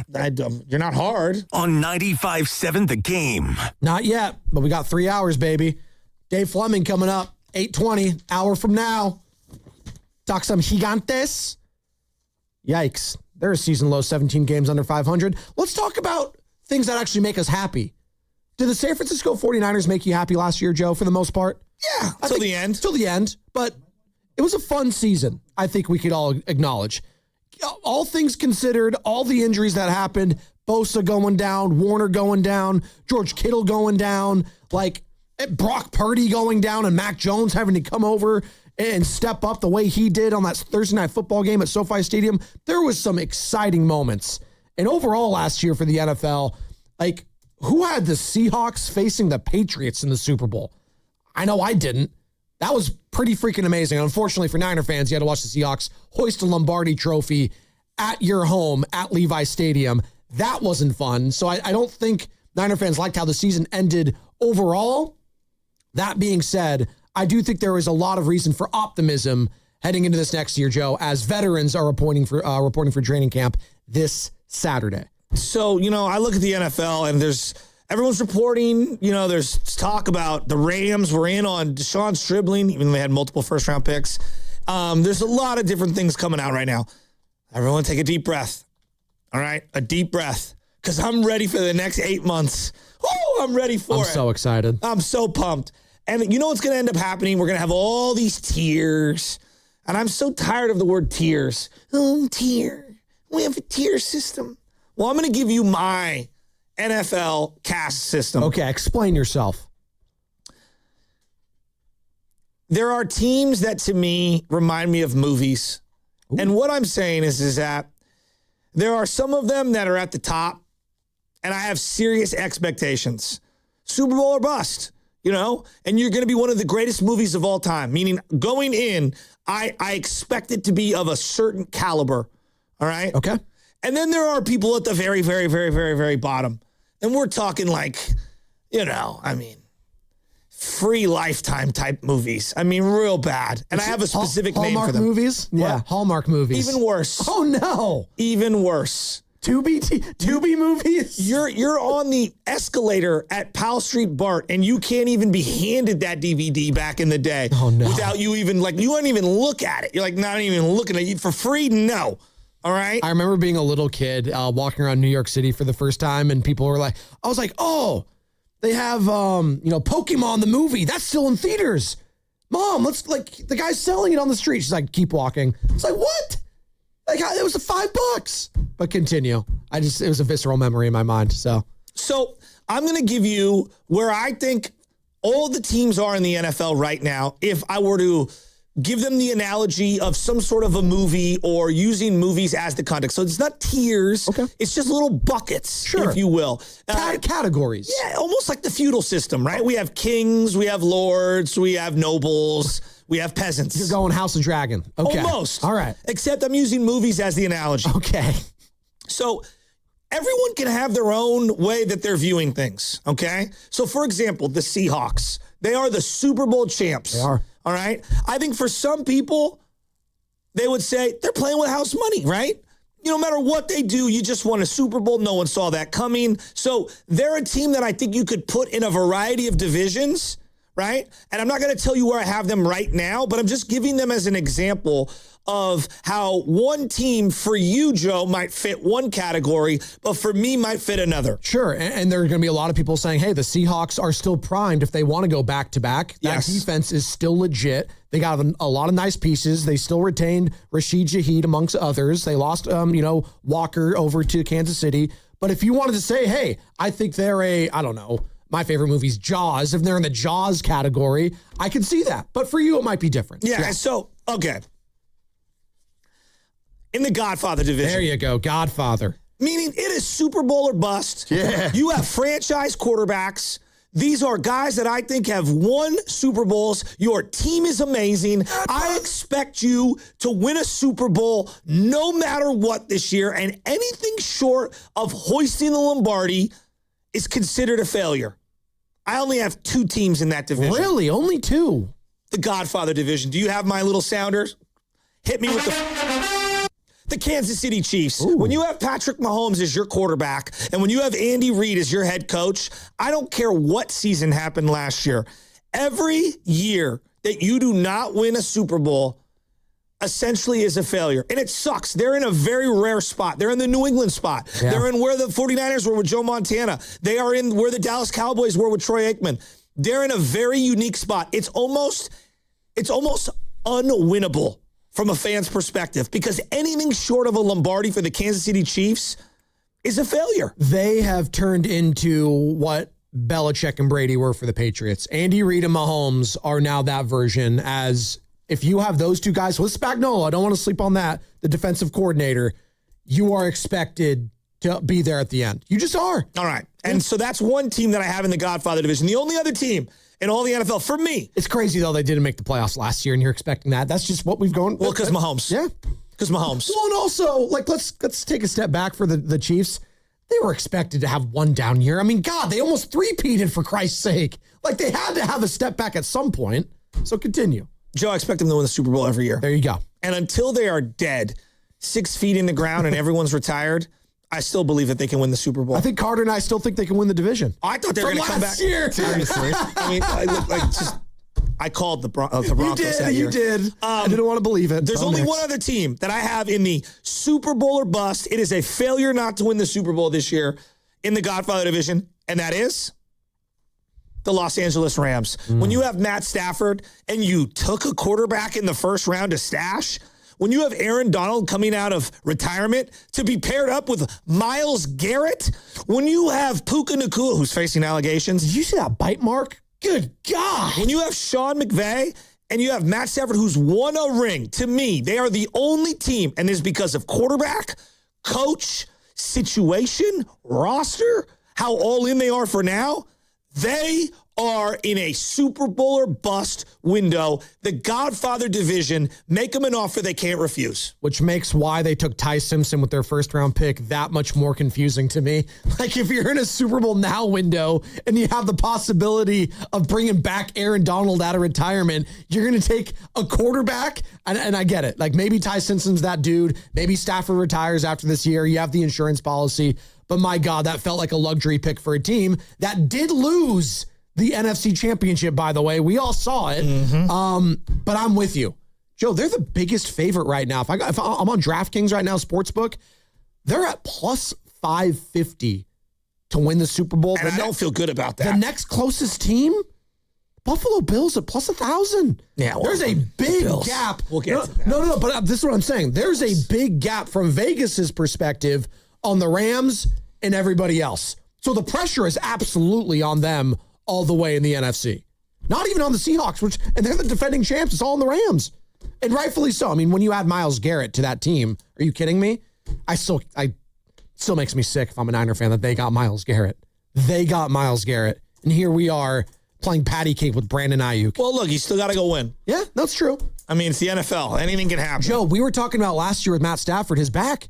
If his back gets hurt, they might be screwed this year. They might have to call Jimmy Garoppolo. Yikes. Okay, right. So you have in the Godfather division, two teams, Super Bowl or bust truly, Chiefs, Rams. What's my next category? I've got the Revenant division. And in this one, this is teams that need to go on a journey. Whether they get it mauled by the Bear or not, it doesn't matter. Conference championship game, bare minimum. I like what you do there. Bare minimum. That's pretty good. It's pretty good. Bare minimum. He didn't mean to do that. First team, the Buffalo Bills with Josh Allen. I'm sorry, you got to get to the conference. You could argue that they need to go farther, and I would listen to that. Like getting to a Super Bowl and losing would be a great year for the Buffalo Bills. No one wants to hear that, but I truly believe it. Like they just get there. If they could just get there to a Super Bowl, it would be huge. I think that the Buffalo Bills are a team that has to go somewhere of significance this year, or it's an utter failure. I mean, how many first-time head coaches have been able to do that? Joe Brady taking over for the first time. Like in the history of the NFL, how many first-time coaches have gotten to a conference championship or Super Bowl? It's going to be tough. Joe, but they clearly felt that Sean McDermott was not going to get him there. No one's going to take them serious until they go somewhere significant. I agree. And that's the nature of the beast, man. Okay. Sorry, so you got to break through. I am in agreement with you. And especially after seeing the Patriots of all teams get to the Super Bowl last year, like that felt like the Buffalo Bills. Dude, it was on a silver platter with no Mahomes there. I agree. He couldn't do it. I agree. Next team in my Revenant division, you got to go on a journey. You got to get to the conference championship, bare minimum. Give it to me. It's the Baltimore Ravens. I mean, you got Derrick Henry in his prime, also a new coach. Yeah. Lamar Jackson, he's got to do something in the playoffs. You can make an argument this is also a team like the Bills that actually needs to get to the Super Bowl. And every year that you don't win the Super Bowl is a wasted year. But like now I'm looking at it, and if I'm Allen and I'm Lamar, both these guys like, I got to get there once in my career. I have to get there at least one time. Are the Ravens ever going to do anything of significance with Lamar Jackson in the playoffs? It's a question that I don't have the answer to. Listen, he's going to be a Hall of Famer. He has multiple MVPs, multiple MVP runners-up. He is solidified in Canton, Ohio. All that remains for Lamar Jackson, like a lot of these guys, Joe Burrow, Josh Allen, is getting that Lombardi trophy. And it's been a very strange offseason for the Baltimore Ravens. They thought they were getting Max Crosby. They got cold feet. They didn't want to give up 2 first-round picks. They bring in Jesse Minter after firing longtime coach John Harbaugh that won a Super Bowl there with them. I'm very curious to see the Baltimore Ravens this year, Joe, because if you told me they didn't make the playoffs altogether, I actually don't think that's not crazy. That division is just up in the air. It's always a weird division. Yeah. How the hell do the Steelers year in and year out keep eking into the playoffs? They're not that good. We don't think that highly of them. And they beat the Baltimore Ravens after a missed kick last year to get to the playoffs. But I'm with you. Expectations are high in Baltimore. All right. My next team in the Revenant division. And this is conference championship or bust. Bare minimum. Bare minimum. Bear down. Da-na-na. You could argue this team's playing with house money, and it doesn't matter what they do this year. You could also argue that this team should be in the Super Bowl or bust because of the defense that they have. But I think the Seahawks are on this same trajectory as everyone. The current Super Bowl champs, they've got Sam Darnold coming back. He's making more money. They've lost some pieces. They've added some pieces. Mike McDonald has got a target on his back finally for the first time in his career. I think he's getting his flowers justly. But this is a team, the Seahawks, I think you could put them in a variety of divisions and you would nod your head and agree. Do you think they should be in this one? That's a great question. I do think in the history of the NFL, since 2000, there's only been 2 teams to go back-to-back. That's the Tom Brady Patriots in the early 2000s and the Kansas City Chiefs with Patrick Mahomes recently. The Seahawks probably going to have a down year if we're just going by history. Because what happened with the Philadelphia Eagles last year, defending Super Bowl champs on line 1? Yeah, they were a playoff team, but we saw dysfunction written over them the entire season. Now, the Seahawks are different. Maybe they have, Sam Darnold's not a diva. He's not like Jalen Hurts. He's kind of a ho-hum guy. I don't see any divas on that team, at all, quite frankly. Is Jackson Smith and Jigba all of a sudden going to be me after that one breakout year? I don't see it. So I'm with you. You could put them in the Super Bowl or bust category. I just don't think anyone would be surprised if the Seahawks had a down year because the Super Bowl hangover is real, Joe. Sure. Unless you're a generational quarterback and head coach combination like the Chiefs and Patriots. And it's just so hard to repeat. It's just really hard. And look, you could also say that they're in the can't lose category. Yes. They just can't lose. Yes. All right, next team. Boy, it's got to be the Detroit Lions. The Detroit Lions finished 9-8 last year, 4th place in the NFC North. They were 15-2 the year prior. They came into last year as a Super Bowl favorite. And Dan Campbell lost both coordinators. They started off 7-4, and they were 1 game behind the Chicago Bears, and they won just 2 of their final 6 games. They were eliminated from playoff contention for the first time since 2022. I mean, this is a team with this coach and this personnel that's got to go deep this year, I think, or major shakeups happen. What say you? This is where we're going to start to differ a little bit. The Detroit Lions, I think, missed their window. I just think they did. They got maybe the best running back in the game. That's fine. They do. Do you trust that defense? They've got Laporta. They got Amon-Ra. They've got Hutchinson. And Laporta's coming off some sort of back injury surgery.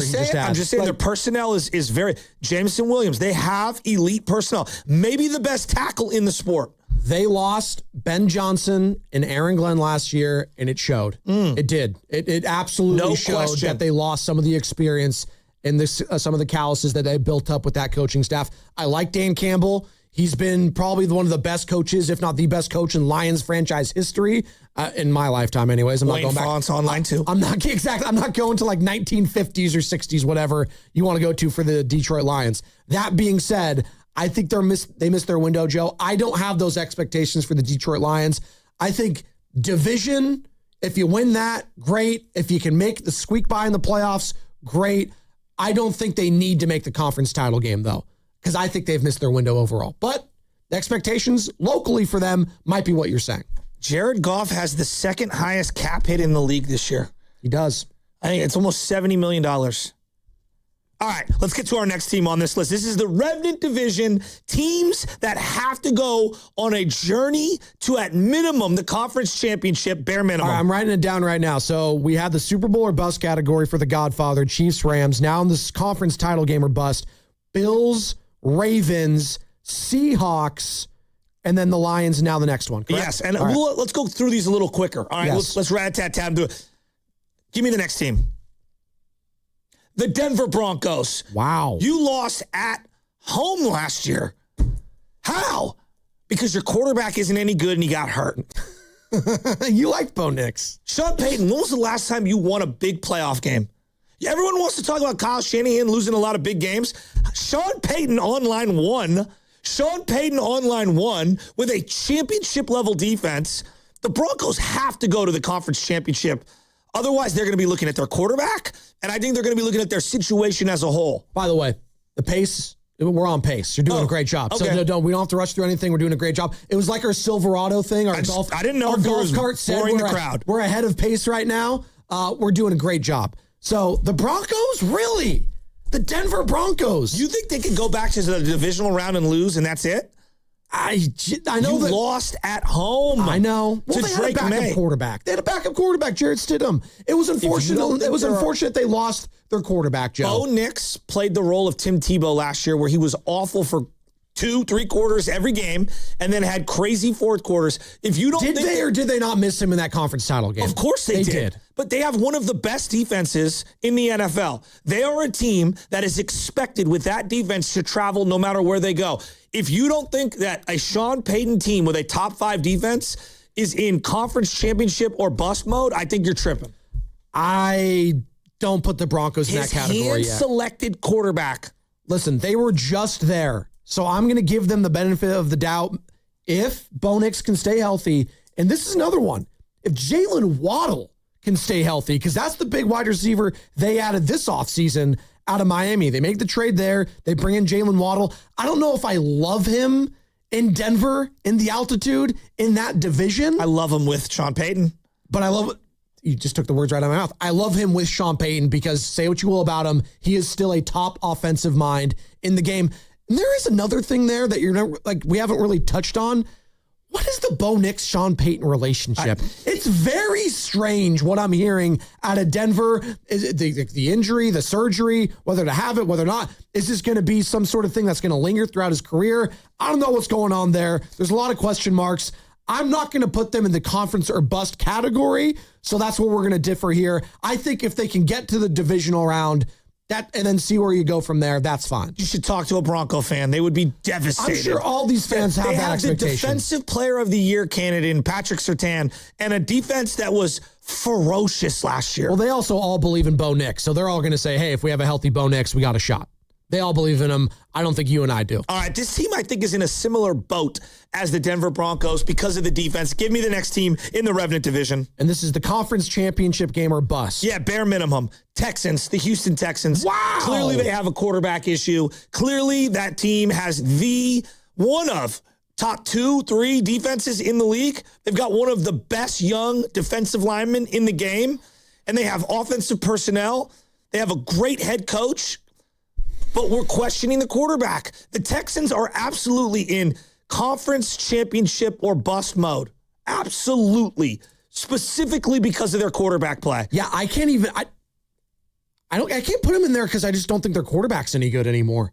Like, unfortunately, I can't put them in this spot because I think DeMeco Ryans knows deep down CJ might not be the guy. He's regressed from his rookie season onward. And it pains me to say that, Joe, because you know how high I was on CJ Stroud when he came out of Ohio State. The efficiency, the touchdown to interception ratio, that has gone askew. I can't get that Pittsburgh Steelers game out of my mind, even though they won it. And the New England Patriots game, I also can't get out of my mind because that defense showed up for Houston. That defense is ferocious. And for my money, and you could take Broncos if you want. I'm taking that Houston Texans defense. Hard-hitting linebackers. Will Anderson's a beast. Yeah, and then they have multiple corners Aziz that can make Al-Shaair. play. Yeah, we know about him. I'm sorry, you can't have in the NFL when you have a top 5 defense. You have to get deep in the playoffs. I agree. Because it travels. I just don't think they have a quarterback. I just don't think they have. Which is why he, more than anyone on this team, has to do something in the playoffs. You think he's got the most approved this season amongst most quarterbacks? That's a different day. No, okay. Don't take material. That's a different material. We'll put that. But CJ Stroud's probably in the top 5 in that regard. All right, next team. Revenant team that needs to go on a journey and needs to get there no matter what, bare minimum, to the conference championship, it's got to be the Dallas Cowboys. The Dallas Cowboys have weapons galore. They have a quarterback who everyone thinks stinks, but we all know deep down inside he's good and has done nothing in the playoffs. Dak has no signature playoff moments. He needs one. How about this? He needs one bad. Guys, can we all admit? He needs one bad, right? This defense isn't that bad on paper. They might have everyone's favorite safety in the draft, right? The kid from Ohio State. Yeah. This is a team that has to win a couple games in the playoffs. The Dallas Cowboys. I agree with the Cowboys being on this list. The more I keep hearing about them, whether it's on the Fox Sports Radio when I'm driving in, whether it's in the afternoon show, everyone loves some Dallas Cowboys this year. I got to believe it to see it. They didn't make the playoffs last year. That's a different category. That's a different category, but they didn't make the playoffs last year. They're one of those iconic brands, though, like the Lakers. They're always going to believe it's championship or bust. That's their mentality. Now, it seems like a laughing kind of a proposition because they haven't sniffed a championship game or a championship Super Bowl in 30-plus years. Like, what, 1995, 6, whatever it was. But that's going to be the expectations. George Pickens, by the way, not getting a contract extension and playing on the franchise tag. Something to monitor as the season goes on. Combustible, potentially. They got combustible written all over them because of Jerry Jones, Pickens, Dak, CeeDee. Is there going to be some fighting for some possessions? Could we see an A.J. Brown type of situation in Philly this year in Dallas? Something to monitor, Joe. God, there's just so much. There's so much. Hold on. For the conference title game or bust, I'm on 1, 2, 3, 4, 5, 6, 7 teams already that is conference title games or bust in the Revenant category. Wow. Yeah. That's incredible. I got a couple more. Oh, my God. Okay. He's got a couple more. No, I just think there's a lot of teams in that second tier. True. Next team. It's got to be the Philadelphia Eagles. This is a team with personnel up and down the board. They have a Super Bowl coach, a Super Bowl quarterback. They have one of the best running backs in the game. They have one of the best offensive lines on paper. They have one of the best defenses on paper. They've got great coordinators. To me, the Philadelphia Eagles absolutely have to get to the bare minimum conference championship game. Otherwise, their season is a complete failure. And I think Sirianni would be looking for a new job after losing in the wild card round to the Niners. If you wanted to put them in the Super Bowl or bust category, I would have been okay with it. That's how highly I feel about the Philadelphia Eagles. They drafted Lemon out of USC, kind of fell down to them. Kind of a quirky guy, but I think it was a great pick for them because they knew they were going to move off of A.J. Brown. They finally did that. A.J. Brown is now a New England Patriot after all of the, drama back and forth, Rossini, Vrabel, and all the reporting, this, that, and the other. But the Eagles are only 1 year removed from winning a Super Bowl.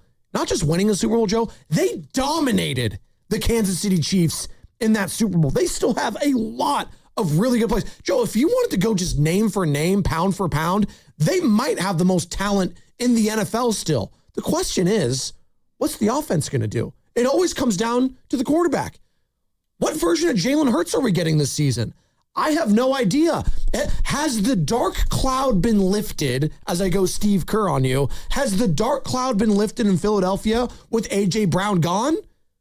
We're going to see. But if you wanted to put them in Super Bowl or bust because of Philadelphia and the nature of that fan base, I would have no problem with it. That's how highly I think of the talent on that team. Last team in the Revenant division, and this is going to be controversial.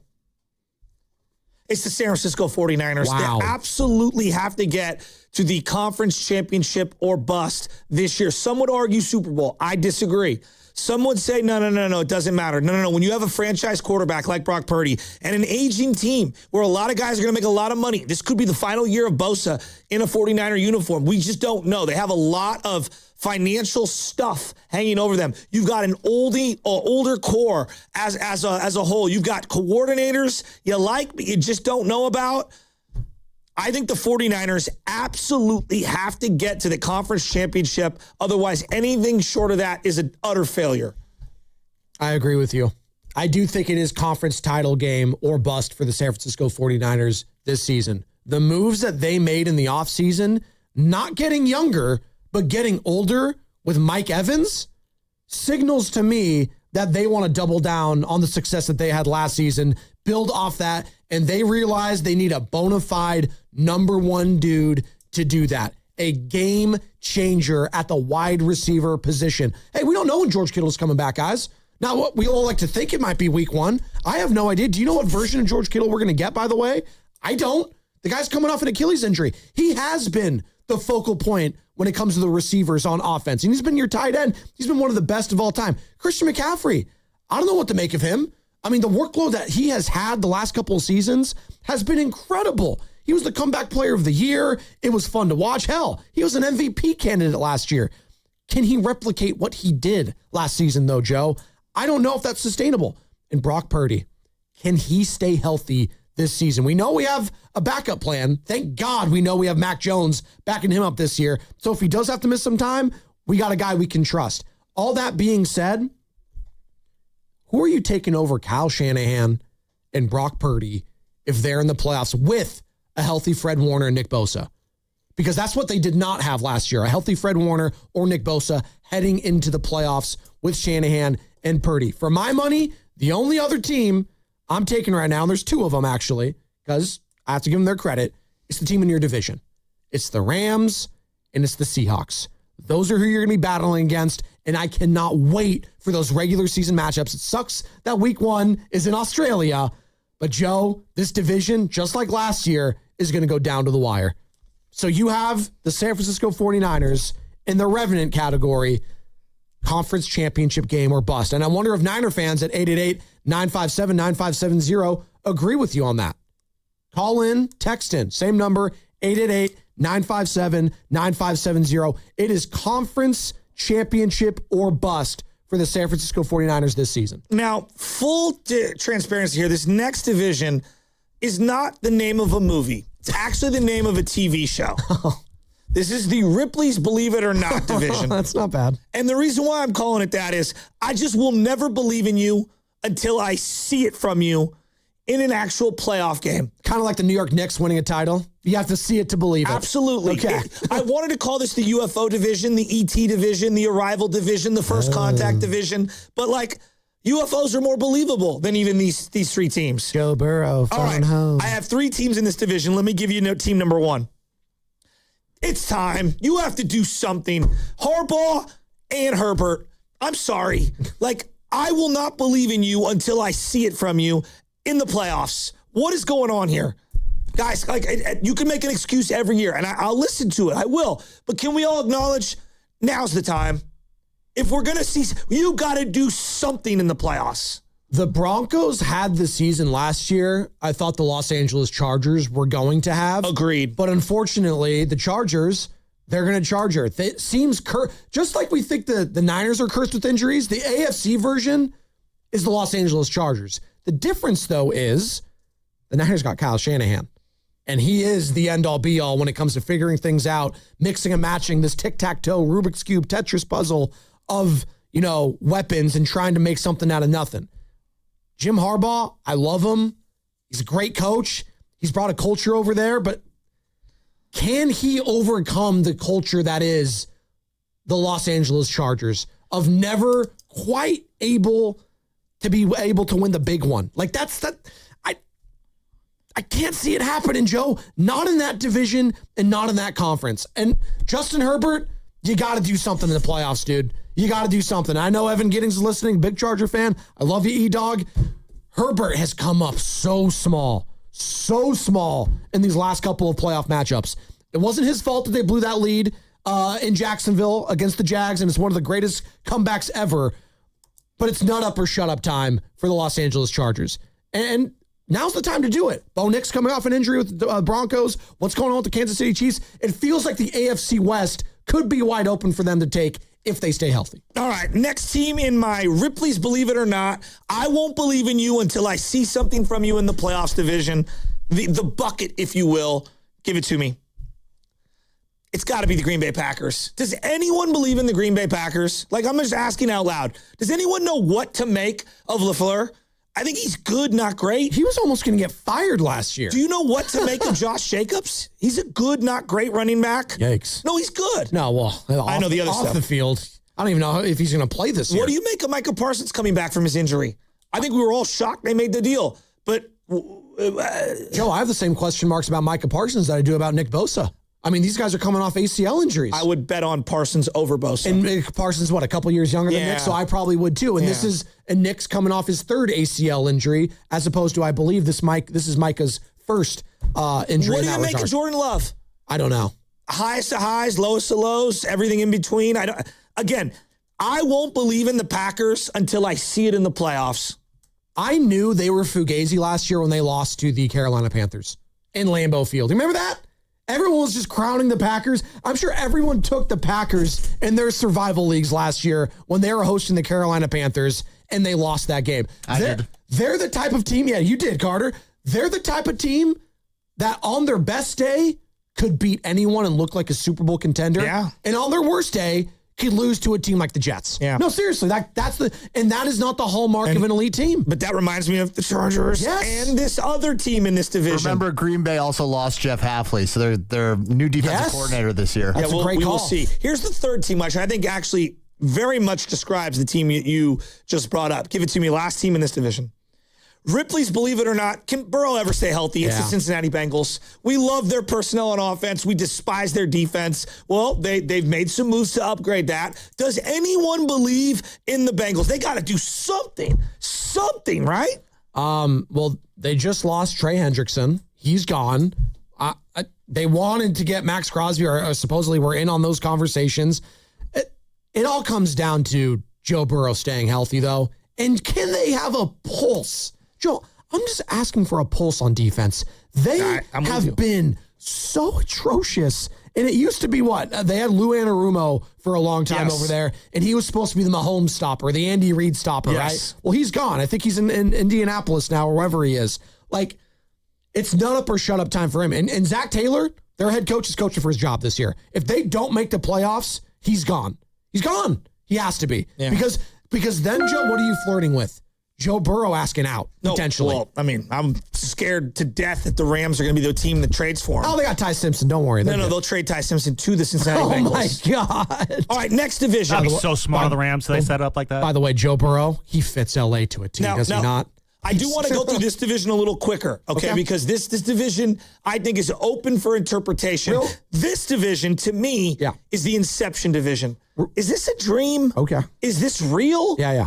I could be convinced both ways. I don't even know what do I make of you? Do I have expectations? Do I not? Do I think you're good? Do I think you're great? Is your quarterback good? I'm not sure. This entire division is perplexing to me. I feel like I am, what's the guy? Come on. Leonardo DiCaprio? Leonardo DiCaprio. I don't know if the marble thing in my pocket is real or not. The spinning top, if it's wobbly or not? I have no idea. First team. The Vikings, they got Mini-Me playing quarterback. They got JJ. I don't know what to make of them. Juwan Jennings says that he's part of the Heatles now, that he's on that team. Like, they've lost some defensive players. I love their head coach, but also maybe he was getting it on with Diana Rossini. Like, there's a lot going on. Allegedly? I could be talked in and out on the Vikings. No clue. I have no clue what's real. Wait, what? Kevin O'Connell? Well, she did try to FaceTime him, right, to get out of a ticket. Did it work? Was she able to get out of that ticket, by the way? Who knows? Minnesota Vikings, they're always going to be, like, they don't know who their quarterback is. That's my point. I can't put them in any other tier other than this one. Hey, if you make the playoffs, it's a good season, and that would signal to me either one of two things happened. Kyler Murray revitalized his career, or J.G. McCarthy lives up to being a first round pick. Yeah. Those are the only two ways I can see that happening. Yeah, I just don't know. And they're in a tough division. Next team. It's the Jacksonville Jaguars. I mean, I watched them dismantle the Niners. And like, is Trevor good? I don't know. Exactly. Yeah. I don't know. I like Liam Cohen. Is Trevor good? I think you can just leave it there. Is Trevor Lawrence the guy there? I think they think he's the guy. At times, he looks incredible. By the way, is that haircut for real? Remember, like they did like the schedule releasing, like he cut his hair? I think that was fake. Yeah. I think that was a wig. I don't believe it. Because maybe, just maybe, if he did shave his head, maybe that was the key all along, Carter. Yeah. Maybe he should have something change up this year. I don't know. Defense is good. Yeah, but they lost Evan Lloyd. Yeah. Defense is okay. I was very disappointed and how they looked in the playoffs. Yeah, everyone was. That was just not a good performance for them at home. They're the reverse of this other Florida team right here who's also in this division. The Tampa Bay Bucks. I don't believe in your coach, but I do believe in your quarterback. It's the reverse of where I feel about the Jacksonville Jaguars. So if you told me that Tampa Bay wins that division, I'd believe you. If you told me that they suck, I'd believe you. If you told me they won a couple games in the playoffs, I'd believe you. I have no idea what to make of the Tampa Bay Bucks. No idea. Do you? They should have won the division last year, and they completely pooped their pants. Well, they were hurt. They were hurt. No, they got hurt everywhere. I mean, we crowned Baker Mayfield. After 6 weeks, he's the leader in the MVP clubhouse, which is the stupidest thing ever, but I get it. That's what we do in sports. Hey, the MVP rankings, yada, yada, yada. Like, they have a contract dispute, too. This season is not going to end well for the Tampa Bay Buccaneers. I don't see that happening. I actually like... Ibuka is a baller, though. He is. He is a baller. They're getting old, though, too, on some of their defensive players. He's 22, I think. I know, but they've lost a lot of leadership over there, too. No question. They've lost a lot of veteran leadership over in Tampa Bay. I like another team, actually, to win that division that you might get to in this tier. So, the Carolina Panthers? Not them. I don't... Next question. What's real? I like Dave Canales, their head coach. What's real? They don't like their quarterback. They don't believe in Bryce Young. They don't. Although he had some great throws. He leads the NFL in comebacks in the last 2 years. Or some crazy stat. I was just going to say, he has like 9. It's the most in the NFL. I cannot unsee that game that they had on Monday Night Football at Levi Stadium. Oh my God, he looked awful. J.C. Horn getting hurt really hurt them. How small does he look out there? You're saying mini-me to Kyler Murray? At least that guy's yoked. Bryce Young looks like me out there, and that's not a compliment. Yeah, Bryce Young's finished a few seasons, though. Kyler's always hurt at the end of the year. You finish a few seasons, that doesn't mean anything if you're not very good in them. I don't know what to make of the Panthers. I don't know. I don't think they're very good. I just don't believe in Bryce Young. I don't. All right, Purdy threw 3 picks in that game, and it was an easy game for the 49ers to win. Next team. That a boy. Wrong button. The Commanders. If you told me they were last in the division, I might believe you. If you told me they won the division, I might believe you. Is Jaden Daniels great? Good? Did he have 1 year? I like him.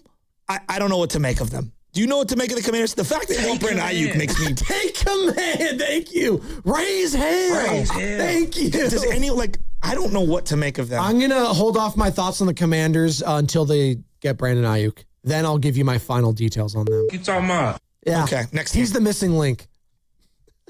This is the division of Inception. I don't know what to make of you. You're real. You're not real. Are you dreaming or is I this just reality? don't know. The Indianapolis Colts. They were the best team in football for 8 weeks last year. Well, I know. Well, Daniel Jones. Who's their quarterback? It's a great question. Yeah, I don't know. Legitimately, who is the Indianapolis Colts quarterback right now? I don't know. But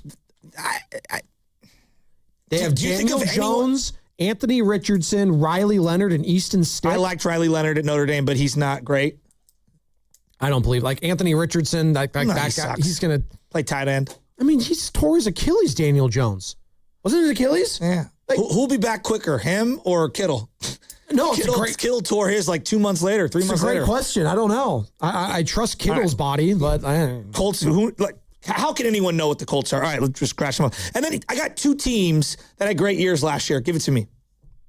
Chicago Bears. I like them a lot. They're ascending. I don't think they have to win multiple games this year. They want to build on it, right? But how many times have we seen a team, Washington Commanders, have a great year and then take a step back? Yeah. Right? And I put the next team in that same category, the New England Patriots. And it's primarily because we sure Vrabel's going to be the coach next year? Yikes. I don't know. I have no idea. I'm shocked you put the Bears there, though. I understand your rationale. They were, an overtime period away of going to the conference title game. But, that Caleb play is 1 in a million. Oh, so Caleb was... They might not have gone to overtime. You know I love Caleb. And I love Loveland, the tight end that they drafted. Yeah. And I love their coach. But... Okay. Can you make a play in the secondary? I watched the Niners shred them. Let's go to the injury report, and I got a couple more divisions. There we go.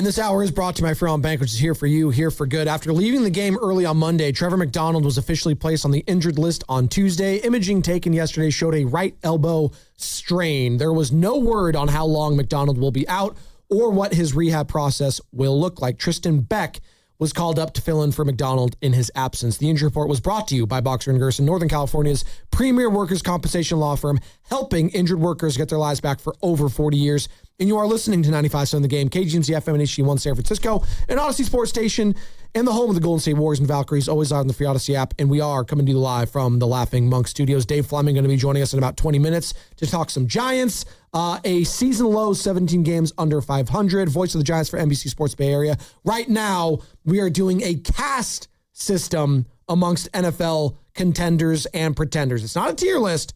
It's a caste system. We had the Godfather tier, the Super Bowl or bust tier. Chiefs, Rams were the only two there.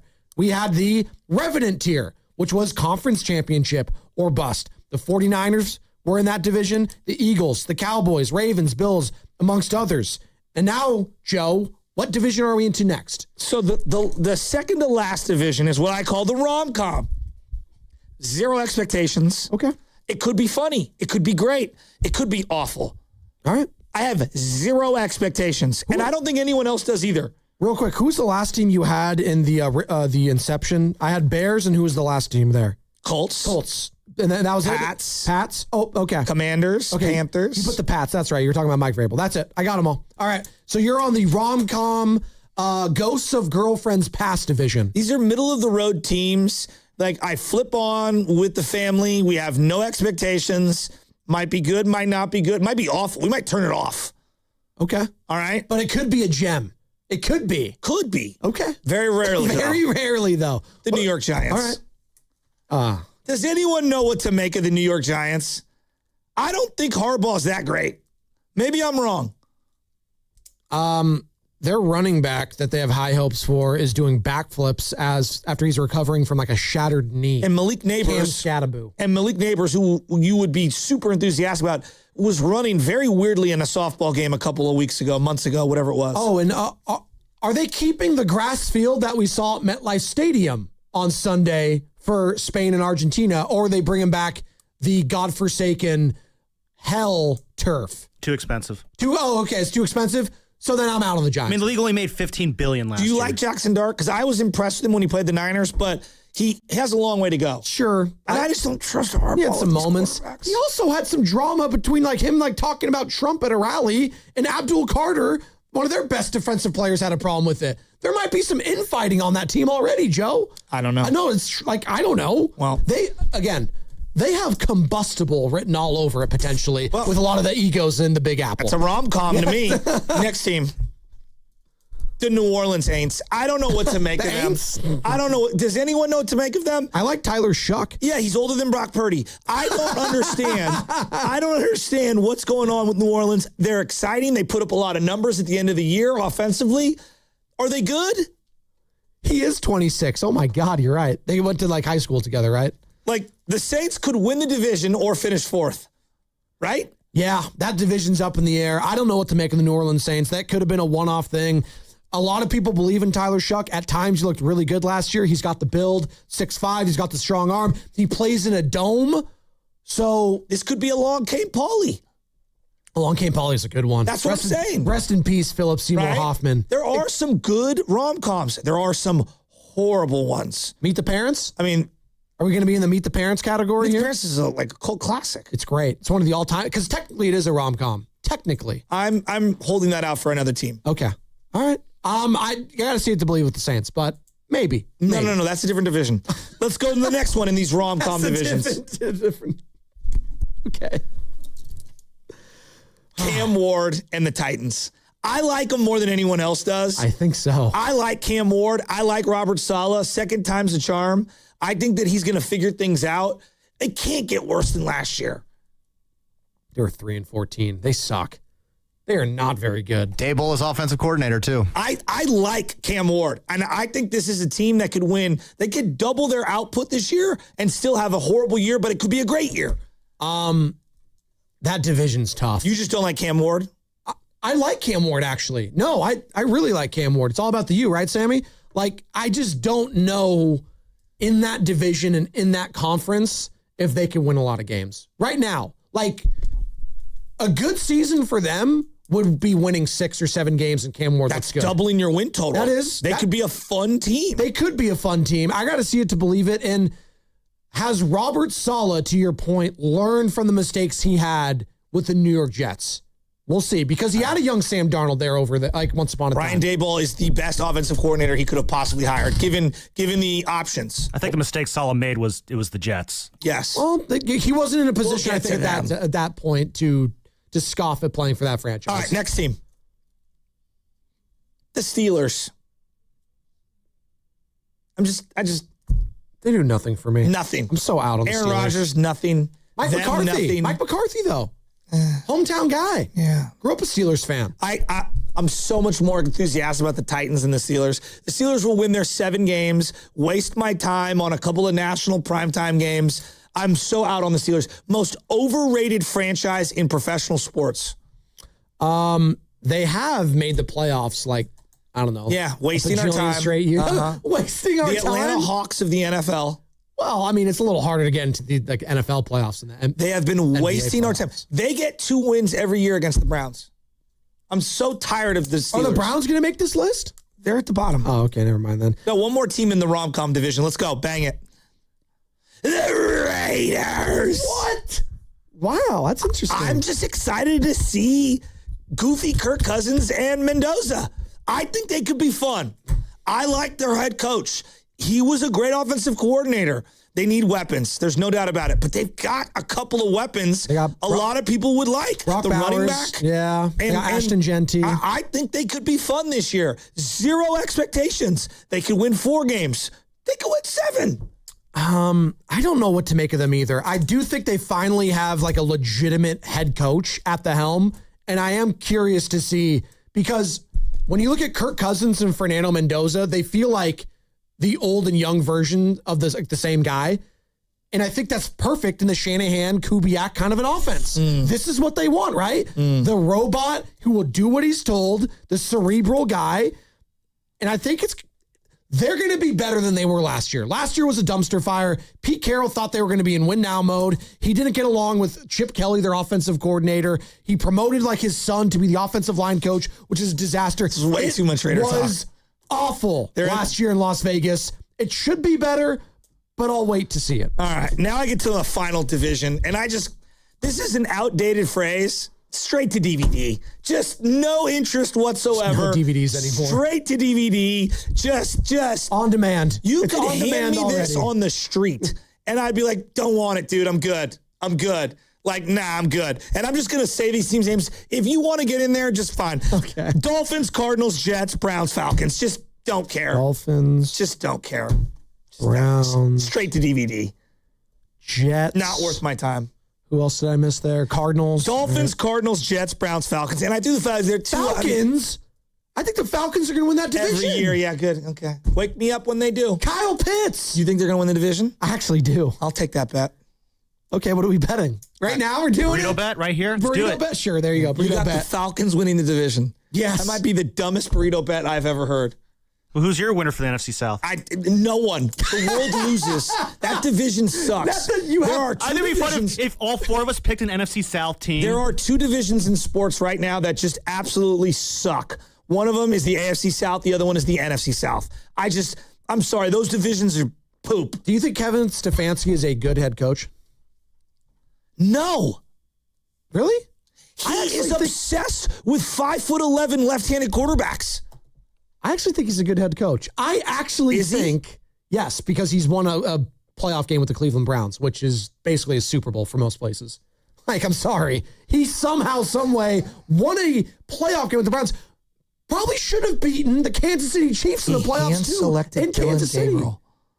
I think he was I'm out. Hampered by an owner that wanted to give Deshaun Watson $200 million guaranteed, and I don't think that was Stefanski's fault. I don't.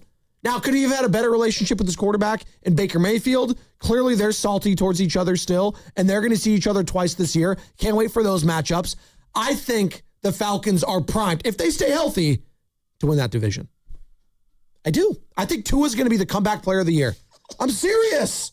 I'm serious. He does clearly have a quarterback problem in general, though. Like, you shouldn't have 5 quarterbacks on your roster, and he did at one point. I think that's crazy. I also don't think he wanted Shedeur Sanders. Did you really just say that Tua was going to be comeback player of the year? Yeah, I did. You have a problem with that?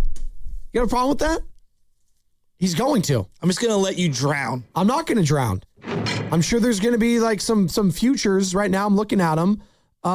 That's rookie futures. I'm on DraftKings right now. I want to see what are the odds I can get, boys in the back, Tua Comeback Player of the Year award in the NFL. No book will take that because no one has that on their board. I'm going to put... Literally no one. I'm going to put some shekels on there. Are you? I am. Okay. Oh, it's right here. Okay, I have it. All right. Oh, they got a lot of people. Plus 4,000. Oh, we should. Yeah, plus 4,000. I found it. He's going right there with Deshaun Watson, who's also at plus 4,000. And Michael Penix, his teammate. Yeah. So. Patrick Mahomes plus 185 to win it. He can't. No, I am not allowing Patrick Mahomes to win the Comeback Player of the Year award. He's too good. Like Aaron Donald's at plus 850. Jaden Daniels, okay. That's the one I might look at. He's not even officially active yet, is he? Bosa, Parsons. Micah Parsons is on here. Kyler's on there, plus 550. Cam Scadaboo's on there too, at plus 4,000. You're going to take Tua. This guy's... Hey, dude, do me a favor. Hey, Guru. Make sure you take some mental notes of the things that come out of your mouth every now and then. Tua's a Thundercat. So that when we pull your card later on, dude. Oh, here's your money pick. London, Kyle Pitts, and Bijan Robinson. We've been saying that forever. Yeah, but now they have a competent head coach that's won a playoff game. I'm sorry. Brandon Ayuk's at plus 7,500.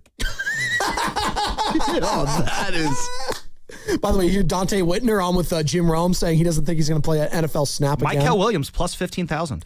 Joe, that was a fun exercise. Joe, no, like, in all seriousness, that was a fun exercise. Good job. You did a great job there. The only thing, I think we only differ on a couple teams. I think the Falcons should be put in that Pats, Bears, Colts, Vikings category. I do. Or at least flip them with the Saints. That's where I would flip them. Like the Saints, I don't know. I don't know.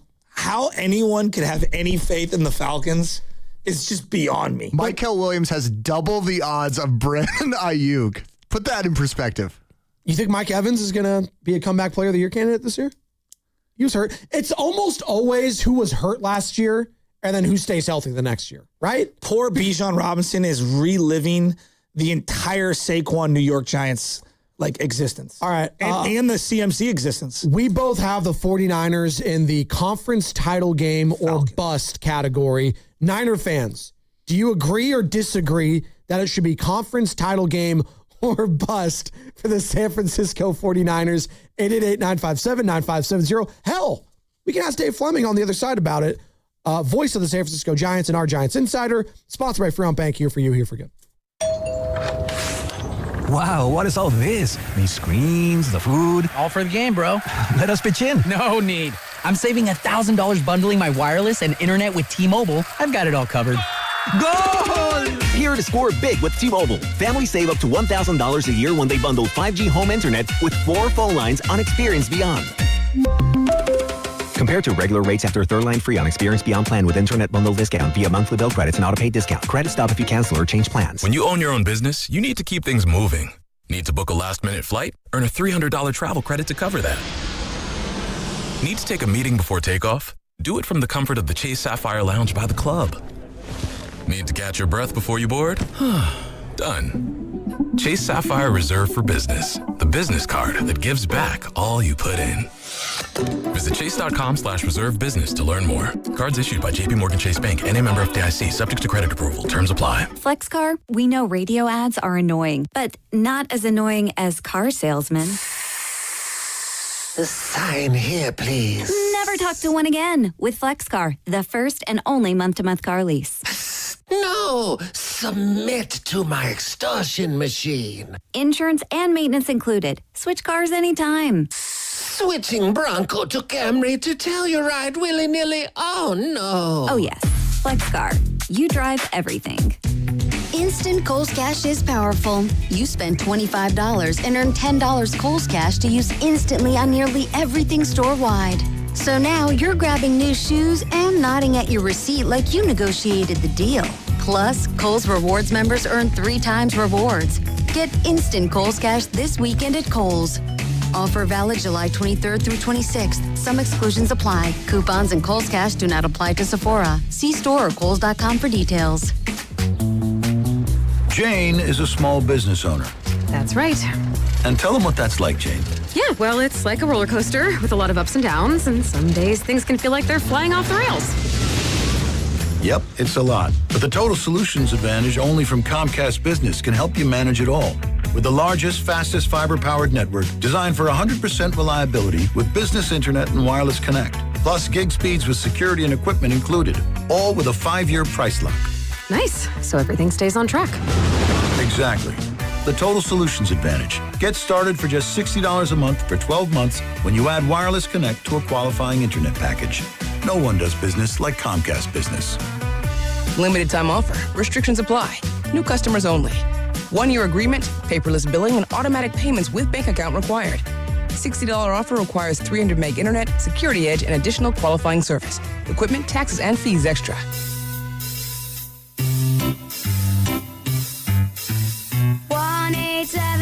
Cars for Kids. KARS Cards for Kids. 1-877 Cards for Kids. Donate your card today. 1-877 Cars for Kids. KARS Cars for Kids. 1-877 Cars for Kids.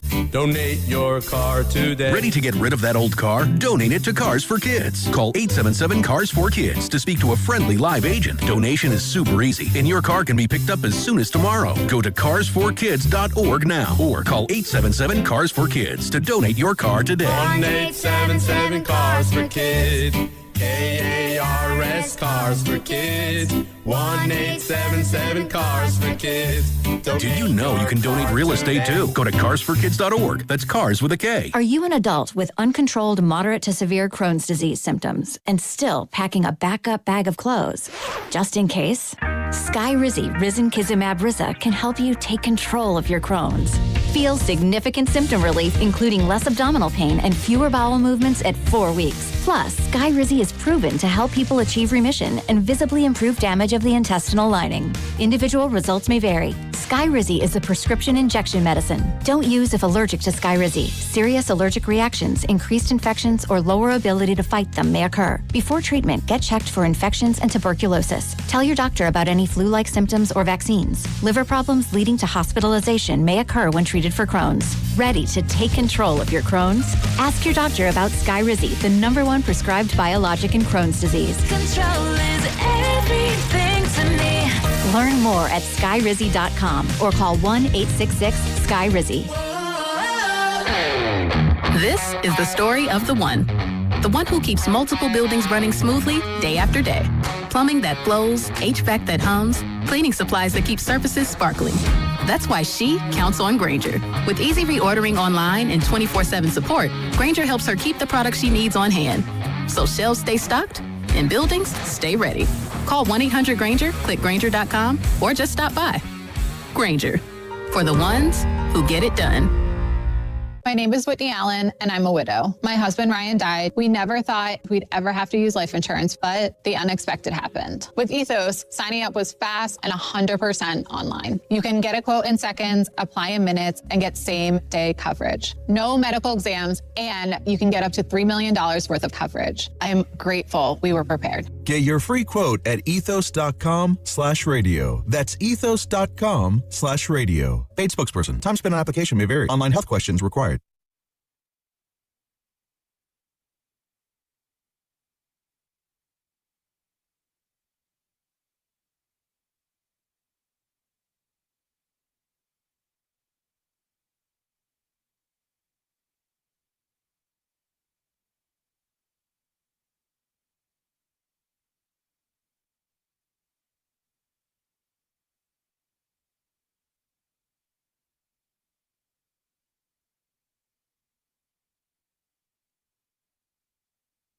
I love football. That was a fun segment. That felt like refreshing almost to talk that much NFL football, top to bottom. If you missed it, Shasky and I went through our cast system amongst the NFL. We had some Super Bowl or bust categories, conference title game or bust, make the playoffs? Is this the year? Are you going to be entertained or not? You had the stinkers on the bottom. We differed on a couple. I just love how you're dying on the Falcon vine. It's not dying on the Falcons vine. Joe, did you see the talent that they have on that team? I've said that every year for how many years? Yeah, but I thought Raheem Morris he's not a head coach. The Falcons I just don't think he's a good head coach. Okay, sure. Stefanski as an offensive mind, and that was a defensive guy in Raheem Morris. I do think the offense will be box office this year, Bijan. I'm serious. You might disagree. This is the era of the offensive coordinator. It is. Stefanski doesn't even creep into my top 10 of play callers in the league. Not even close. Oh, that's a good question. Top 10 play callers overall in the league. Shanahan, McVay, Ben LaFleur, Johnson, Sean Payton. Ben Johnson, Sean Payton. I mean, just do that exercise. Andy Reid. Yeah. Okay. So just again, go around the league and look at all the great coaches right now calling plays on either side of the ball, specifically on offense. He's just not. I'm sorry. I think he's going to have a pretty good year with the Atlanta Falcons. I just don't. But Joe, I also just don't think highly of that division overall, and I think it's prime for the taking. I don't think highly of the Carolina Panthers. They had a losing record and won the division. I don't think they're very. I don't think the Tampa Bay Buccaneers are very good. I think they have a lot of drama written all over them as well. We'll see with the Saints. Maybe it could be the Saints for the taking. I have no idea. But I'm going to go with a bounce-back year, potentially, again, from Tua. I think he has to prove a lot of people wrong. And then I'm going with Stefanski there, too. Bijan, Drake London, and Kyle.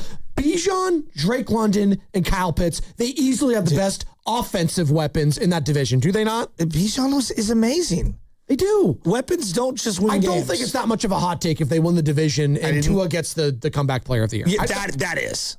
But if they win the division, he'll be in the conversation, is what I'm saying. He'd have to be a part of it. Because I don't think Michael Penix is going to be that dude. I don't see you and I just differ on Tua. And I like Tua, but no. He's not going to make it through the year. One thing we don't differ on is just how bad the San Francisco Giants team is. They are a season low, 17 games under 500. Dave Fleming's going to be joining us momentarily to talk about them, as he does each and every week. They are looking to get swept, unfortunately, in Kansas City against the Royals before coming home for a matchup against the Los Angeles Angels. So they're going from the worst team in the American League in the Kansas City Royals, one of them, to the other worst team in the league in the Los Angeles Angels at home. Joe, if they get swept potentially by both of those teams, oh my God, you have to say that the Giants might be the worst team in all of baseball. That's just where we're at right now. That sucks to say. And I hate that I'm saying with a smile on my face, but it's the cynic in me. And you have to laugh at the pain sometimes if you're a Giants fan. And that's where we're at right now, as we are less than 2 weeks away from the MLB trade deadline. And after that passes, I don't think there's going to be a lot to talk about the San Francisco Giants. I think it could get a lot. If they stand pat and they don't move anyone, I think that would be the worst case scenario. That'd be a disaster. That'd be an unmitigated disaster if they do nothing. Hank in the East Bay, I mean, is there a scenario, Hank, where the Giants don't trade any of these guys? Good morning. I would trade I would trade a few of the guys who I call luxury items. But let me just say that, I've been a fan since 1989. My first game was Dave Dravecky Day. My second game was the Giants win the pennant for the first time since 1962. And my third game was A's sweep the Giants. It was my third game. Thank you for my parents for that. But let me just say that it's been really stressful since around 2017. It's been real, a lot of uncertainty. But for me, I see clearly now. We got to feed the wall of fame.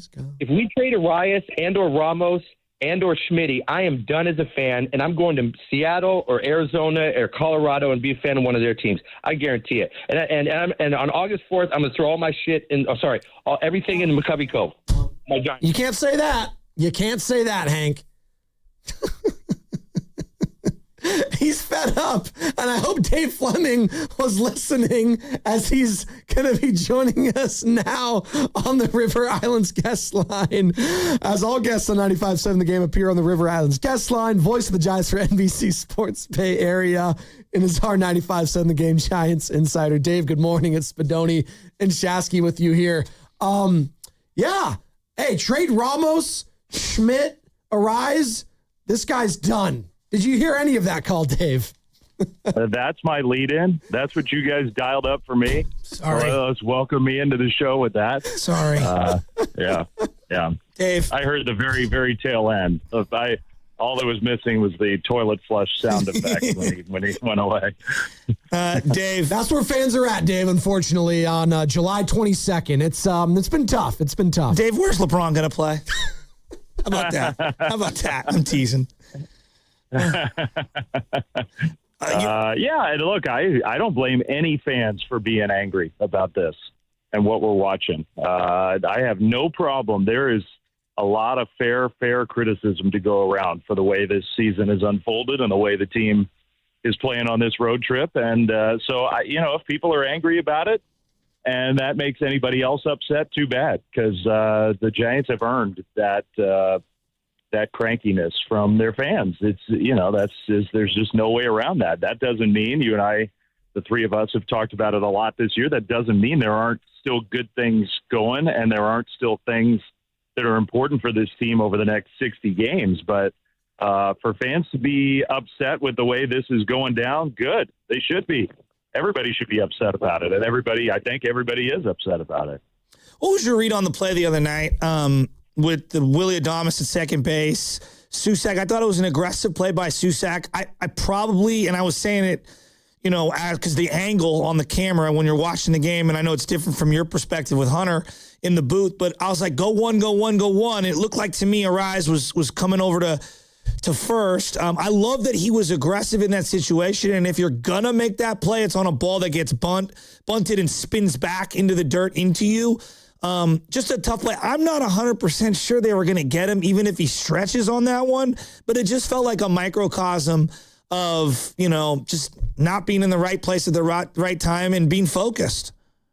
Well, they were going to get him now if he was going to be out. You think so? Okay. Yeah. Now, if Adames is stretching out like a first baseman, maybe Rojas doesn't dog it like he did, and maybe then the timing of it changes. But as the play happened, he was going to be out, and I love young players learning how to play to win and be aggressive. Nobody was more aggressive in those spots than Buster was. Buster always tried to get that lead runner, always tried to make the aggressive winning play. And I think way too often this year, the Giants have played not to lose as opposed to play to win. And this has been a team that has not taken those kind of risks. And I loved it. And I hated my least favorite part of the whole thing was after the game when Susac, the writers were down in the clubhouse talking to him, and it said, well, I guess I learned my lesson. I'll go to first. No, that is not the lesson from that play. And I really hope that there was a Giants coach who came over and talked to, it's not my place to go over and tell him no, but that is not the lesson to take away from that play. Like, there is no excuse to not be on the bag there. None. And there's nothing else you have to do. There's no other job in that play. There's nowhere else you have to be other than be on the base.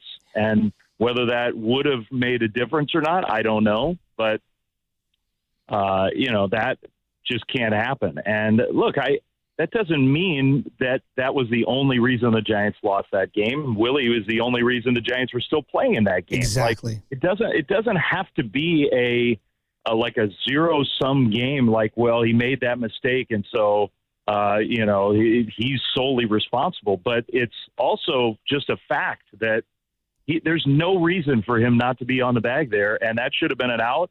And if the Giants get that out, I think we're going to extra innings. Yeah, it's really well said because he hit a huge home run. They're down to their last out. Jung-Hoo Lee, as Hunter Pence is calling it, like, hey, when he goes low and away to left field, that's when he's on fire, and he rips one over the shortstop's head, and Willie hits the ball down the line to tie it up. And I was happy for him, and he's pumping, and guys are giving him daps in the dugout, and we're all fired up. But you brought up the young players, okay? And I think this is an important one. We see Bryce Eldridge at first base, and it's a first and third situation. The runner at first doesn't matter because the game-winning run is on third base, and there's less than 2 outs. And they had bunted already earlier in that inning and in that at-bat. They safety bunted on the first one, on the first pitch, and then they did it again. I mean, that's a play Bryce is going to hopefully have to make down the line, and this is why I feel like he does need to play more defensively at first base so that come next year or the year after that, that's a play that he's able to make. Yeah, I agree with that. Tony was, I think for a manager, when you're trying to pick and choose who plays where, Tony was feeling bad for Bryce a little bit, like that the whole thing came down to him on one of the nights where he's playing there. And I went, just me talking to Tony, not on air, not just sitting down yesterday talking. I was like, no, that to me, it's the opposite. Like, great. He needs that. It's a guy who's hardly played there. You can do all the Ron Washington drills you want, but when the game's on the line on a play like that, and Bryce was in the right place, he charged it exactly the way he did all the things you're supposed to do. He just rushed and didn't come up with the ball cleanly. And so next time I'm guessing that he will. And I'm with you. Like, those reps are really, really valuable for him and for all these younger Giants players. Unfortunately, the wave of Giants young players isn't exactly here yet, but Bryce is the number one by far priority for this team right now in terms of their future. And so I thought, as much as I'm sure it killed him to not be able to make that play, those are the kinds of moments that this season is about right now. Dave, you said you were with Tony V, and so a lot of people speculating on what could, should, might happen at the end of the year. And I mean, you're around this team every day. He's never been under 500, it seems like, for his entire collegiate career. I think only 2 games under 500 is the lowest he's gone. He's 17 games under now. No one thinks that he's happy, like in terms of, where the team is at. But, like, what's he like right now? Like, what's going on when you're around him? What's the vibe and the feel around Tony Vitello when you talk to him? Yeah, when he and I have a lot of long conversations. Like, I don't get the sense of a guy like the losing is killing him like it does anybody in that position, but it's not like it's killing him to where it's taken away his, motivation to come to work every day. Like, Tony, I think, has handled the long big league season and the, way more losing than you would ever get as a high major.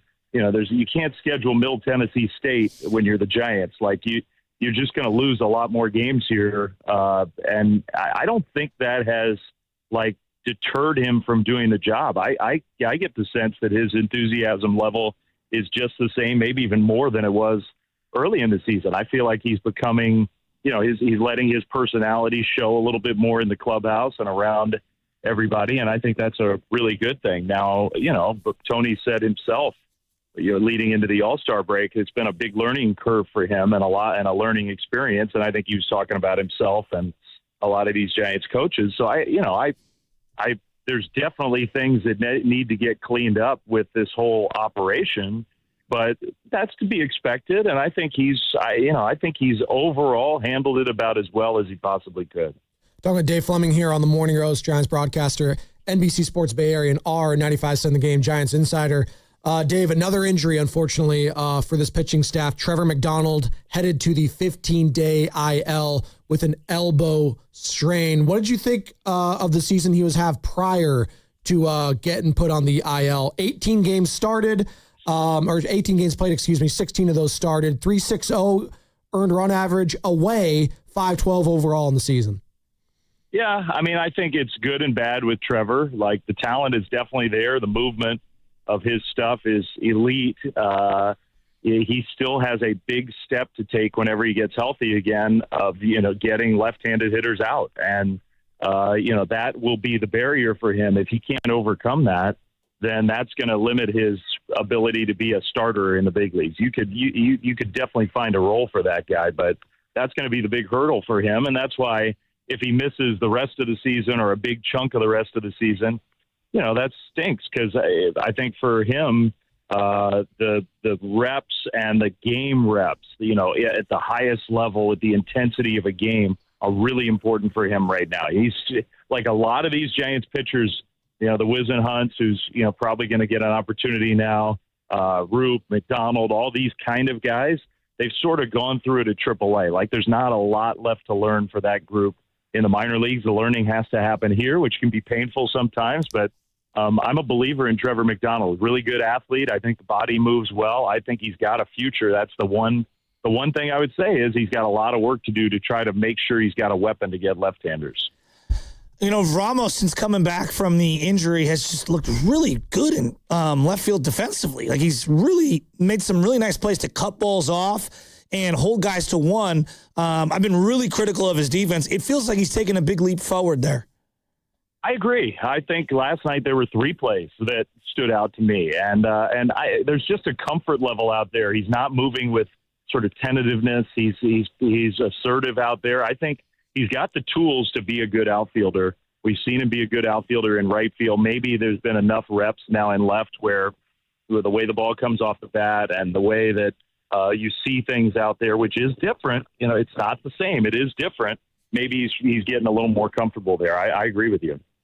All right, Dave, let's get to the fun stuff. Did you see what happened with Bryson at the Open last weekend, Friday? Come on, you had to have seen the videos. The guy taking his swings late into the evening, offering the media snacks. Stomping around, not knowing if he was going to withdraw or not. What did you make of the whole scene of Bryson DeChambeau at the Open? Well, look, I know players are all weighing in on both sides of it, but I'm sort of with McIlroy. You watch that video, it's not like there's nuance there. There's no doubt he broke the rules. Now, I don't know. Maybe it's too strong to say he did it intentionally, but there's no doubt that you can't do that. That's not allowed. It's just not. And so, he can protest all he wants and maybe protest on intent, but you can't do that. And so I was happy that they put the penalty on him because it's not fair. Everybody's supposed to play by the rules. You got to play by the rules. And, with Bryson, I think I said this to you guys. We've talked about this issue a lot with the Giants, with all the stuff that's been swirling around the Giants, with other things. And professional sports at the highest level requires so much focus, so much talent, but so much focus. And right now, Bryson DeChambeau does not have the focus required to be a championship player. He just doesn't. And his whole life is focused on stuff that doesn't matter when it comes to winning championships. And I can't tell him that. Nobody can tell him that. But until that changes, until the YouTube goofiness and this, ridiculous willingness to just create controversy everywhere he goes, until that goes away, he's not going to be a championship caliber player because it takes laser focus to do this at the highest level. He does not have that, at least in terms of on what's important in those tournaments. Dave, you're talking about focus. Everyone's like, what's the focus of the trade deadline, right? And I'm being real. I just see everyone wants to trade everyone. And my whole thing is all right, for the right price, anyone can be had relative, right? Except for the caller that called in before you, Dave. No, I guess.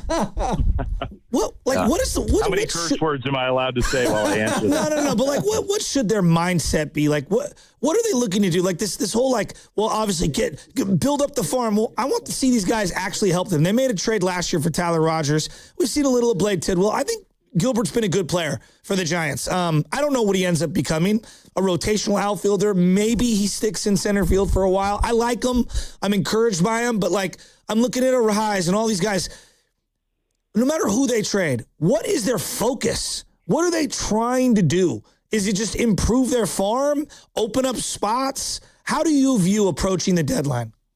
No, the focus should be get as many talented players into the organization as possible who can help the big league club. That is the focus. Now, here's the hardest part about the trade deadline is this. It's easy. The trade deadline's pretty easy when you're talking about the guys who are going to be free agents because the Giants are not going to the playoffs. And so you can pretty easily decide to trade the players who aren't signed for next year because those players are only helping you this year. And if you're not going to the playoffs and you think you can get a good return for those free agents, that's an easy decision. And that doesn't mean you automatically make a deal. You don't make a bad deal. You hold the line and you're willing to say no as a negotiating stance. You're willing to say, yeah, we'll keep this guy. We like this guy. That's part of the leverage of the week. But the hardest question to ask and answer by far is, what is our realistic championship timeline?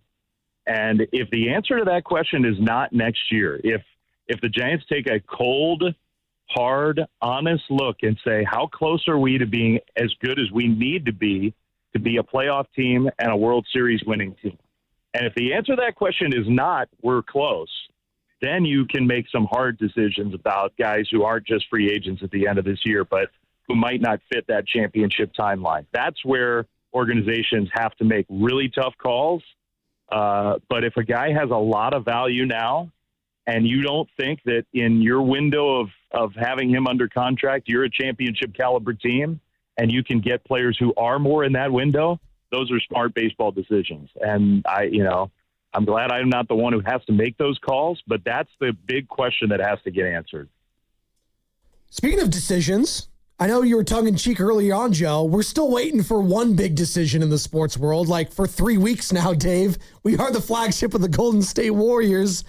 Where's LeBron going? Let's ask Dave Fleming. Dave, where do you think on July 22nd, 2026, what does your heart of hearts tell you?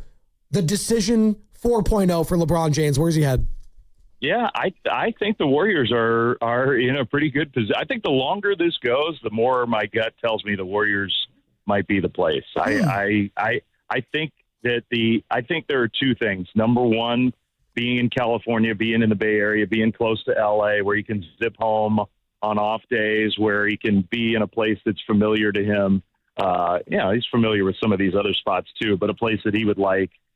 And playing with Curry. I think the idea of playing with Steph, if this isn't ring chasing, if this isn't, about money, if this is just about happiness, I think for him, the idea of playing with Curry has to be in the back of his mind. Like, what would make me the most happy is that. So longer it goes on, the more I'm optimistic. I wasn't that optimistic before.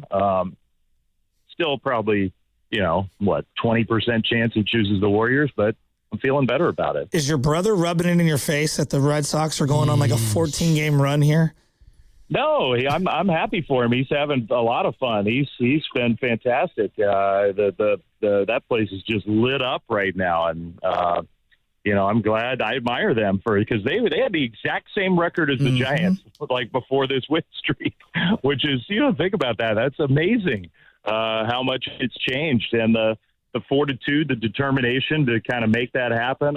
There were a lot of underlying things that said they were much better than their record would indicate, but still. I feel good for him. Dave, great stuff. We appreciate it. You're doing a hell of a job in a very trying season. I know Giants fans everywhere appreciate your calls. You and Hunter doing a hell of a job. Thanks, man. I had a text after the hit that put the Royals ahead last night from somebody I trust saying, "You sound defeated." I was like, well, I'm not going for that. That's not what I'm going for. So I got to perk it up a little. Let's just relive 2014. Let's keep reliving 2014 like you were doing. We were doing it, and then I'm like, is this even sadder? Is this pitiful? It's like hey, look, Rodriguez had a good game. Koss had a good game. There's still good things happening. We're trying to focus on that stuff. I know. You're doing a good job, buddy. Thanks, Dave. All right, talk to you guys soon. See you, bud. There he goes. That's Dave Fleming. And baseball coverage on 95.7 The Game is presented by Xfinity. Score the most reliable Wi-Fi. One prize, 5 years guaranteed. Xfinity. Imagine that. And imagine this. Jordan Kent, who does play-by-play for KPIX for all the Valkyries games on the television side, is going to be joining us at 9:20. Their streak was snapped, but they're still one of the best stories here in the Bay Area. We'll talk to Jordan about that. It's all going to be sponsored by Ceremony Ford. The summer sales event is on at Ceremony Ford. Get 0% APR, $1,000 in down payment assistance, no payment for 90 days, plus a 2-year maintenance plan on models including F-150, Bronco, Mach-E, Explorer, and Mustang. Ceremony Ford in Coleman Daly City or ceremonyford.com. Hi, I'm David. I'm Chris. And I'm John. We are the three brothers who own Jack's Restaurant and Bar. And we are here to... Not again. That's my line. That was my line. Boy, stop it. Mom? What are you doing here? Have you heard your commercials? They're terrible. That's not our fault. You taught us how to cook delicious food. Using only the freshest ingredients. And to treat all our guests like family visiting our home. But you didn't teach us how to write catchy radio spots. They remember that and get back to work. Yes, Mom. Jack's, serving delicious breakfast, lunch, dinner, and drinks the way our mom taught us. ILoveJacks.com. This is Larry Fleck, owner of The Floor Store. Our summer sale is on now. 25% off store-wide through August 3rd. Carpet, hardwood, laminate, waterproof flooring, and much more. Big savings, big selection, giant opportunity. The Floor Store, your Bay Area flooring authority. The world's game doesn't end when the tournament does. On Saturday, July 25th, your first place Quakes take center stage at Stanford Stadium for the 105th California Classico against the LA Galaxy. It's NorCal versus SoCal. Timo Werner versus Marco Royce. The first 10,000 fans through the gates get a Quakes Americana jersey presented by El Camino Health. Then stay in your seats after the match for the biggest summer fireworks show in the Bay. Quakes versus LA Galaxy, Saturday, July 25th at 7:30 at Stanford Stadium, presented by El Camino Health. Tickets at SJEarthquakes.com. You know that Big Bargain detergent jug is 80% water, right? It doesn't clean as well. 80% water? I thought I was getting a better deal because it's so big. If you want a better clean, Tide Pods are only 12% water. The rest is pure, concentrated cleaning ingredients. Oh, let me make an announcement.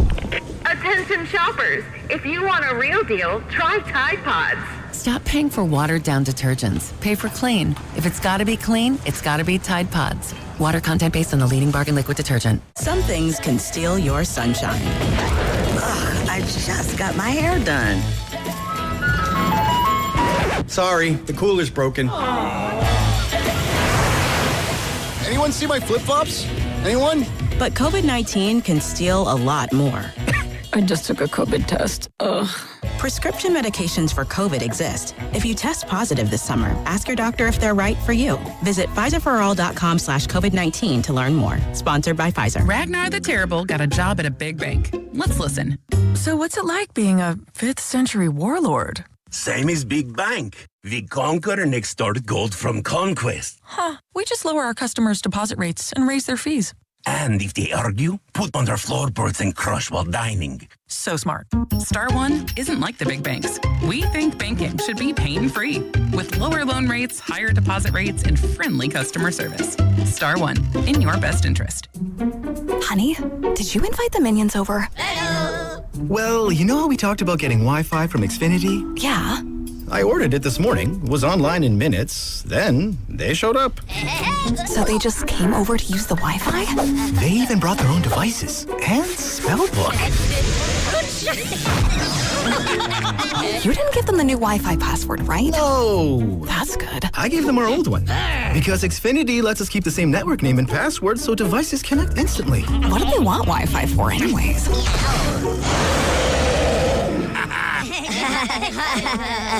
Better not to know. Plausible deniability. Get streaming or scheming instantly with same-day Wi-Fi from Xfinity. Plus, lock in one price for the most reliable fiber-powered Wi-Fi for 5 years. Guaranteed.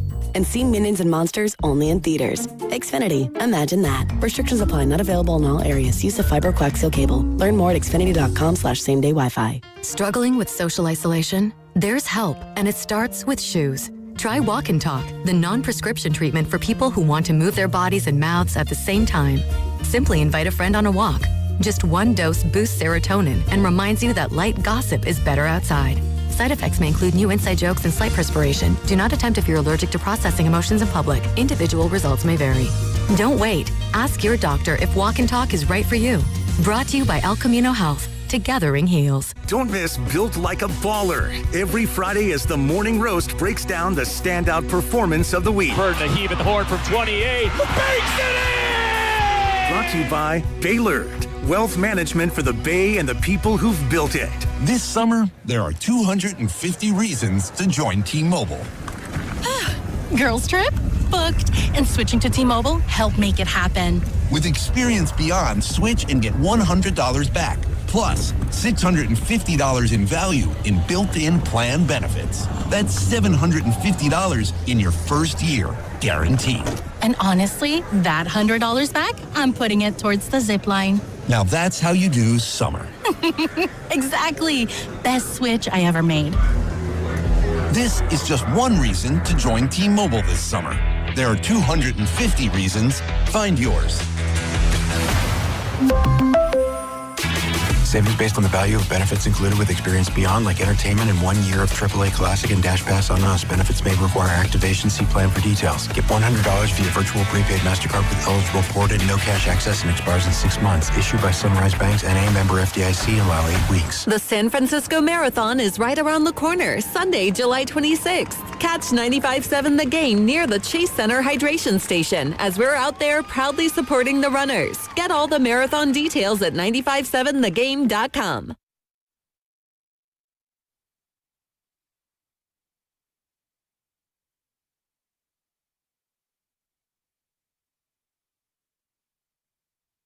I'm Patrick Willis, and welcome back to the Morning Roast.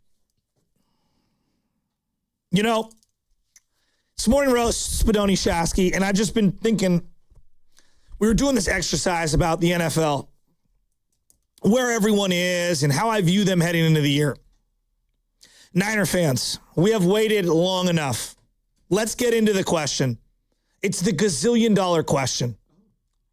Oh, it's a lot of money. What should the 49er expectations be heading into this year? And I ask this with all sincerity. We've got a head coach in Kyle Shanahan, who I think everyone around the league respects and thinks is high level. He's been to 2 Super Bowls, and he's lost both of them, and it sucks. But he's heading into year 10 with this team.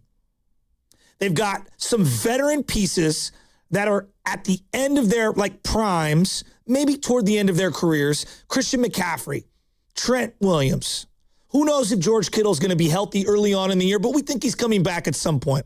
Mike Evans. They got guys on the other side of the ball. High paid players who are making lots of money. Nick Bosa, Fred Warner. They've brought in a lot of young guys over the years on that defense. They've got a new defensive coordinator who I think we respect, but we don't think he's a great head coach, but we think he's a respectful, pretty good DC, but you never know with these things when it's a new hire. You've got a franchise quarterback who is on a long-term deal, who is just entering his prime at 27 years old, who has won huge playoff games, knocked off the defending champs last year with a game-winning drive in the fourth quarter in Philadelphia. And he missed some games last year, but when he returned and he got right, he was awesome. Lights out, and took the offense to a whole nother level. Even behind him, you got Mac Jones, who a lot of fans have now, you can win a lot of games with Mac Jones. Yeah. You've got an organization that has been knocking on the door time and time again. You have a lot of guys that have played in high-level playoff games. You're in one of the toughest divisions in football with one of the favorites to win the Super Bowl this year, who made a bunch of huge moves in the offseason to set themselves up, adding Myles Garrett, probably getting Aaron Donald out of retirement. They have the MVP of the league at quarterback, and they didn't even win it all last year. The Seahawks did, and they're also in your division. And we know at some point in the AFC, Mahomes is coming back. Who knows what happens with New England, who represented the AFC last year, the Buffalo Bills, the Baltimore Ravens, and any other team you want to throw into the contender list. But what is a reasonable expectation for the San Francisco 49ers, given the landscape of the league, given the landscape of their team, their payroll, how things are going to change next year, how deep they are at some positions like wide receiver heading into the year with Ricky Pearsall coming back, with Deshaun Stribling getting added to the mix, bringing in the veteran wide receiver who I referenced earlier in Mike Evans. You got a backup running back you feel a little good about in Kalen Black. You've got an offensive line that has some pieces, but we just don't know. We have a defensive line that has some pieces, but we just don't know. You brought back Dre Greenlaw.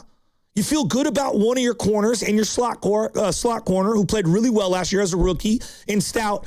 I'm asking 49er fans sincerely, what are reasonable expectations?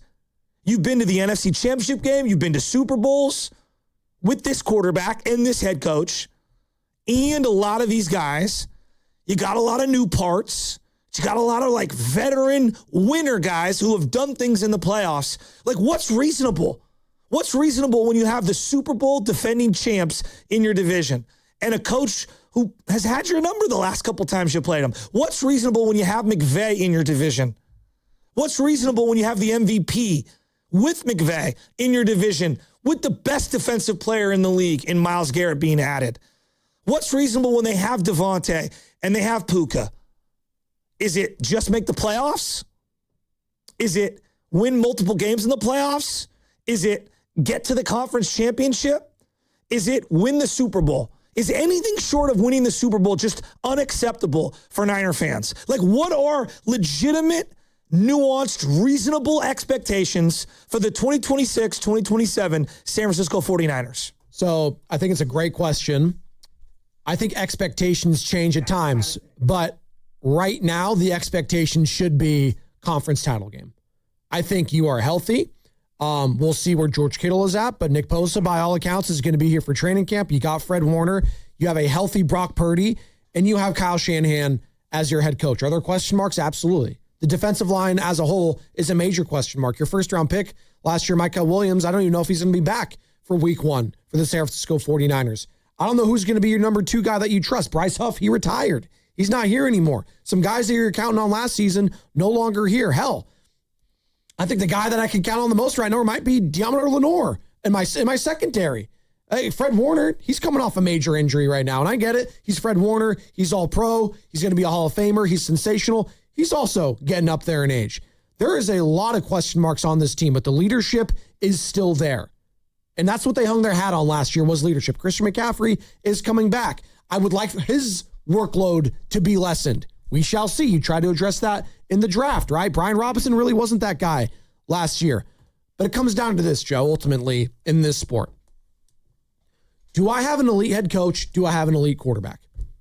I think the answer is yes on both of those. I think a lot of Niner fans agree with you. I think that's even the most pessimistic on one or the other, or both, Shanahan and Purdy, I think all would agree, like, yeah, they're really good. I'm not going to get into the nuance of how you define elite, whatever. Is he a top 10 guy when he's on? That's how I'm viewing it. And when he is on, Brock Purdy is a top 10 quarterback in the NFL. Even his biggest hater would say when he's on, yes. There you go. And Kyle Shanahan, if he was fired right now, about more than 2/3, if not 90% of the league is going after that guy as their head coach. Not even close in my mind.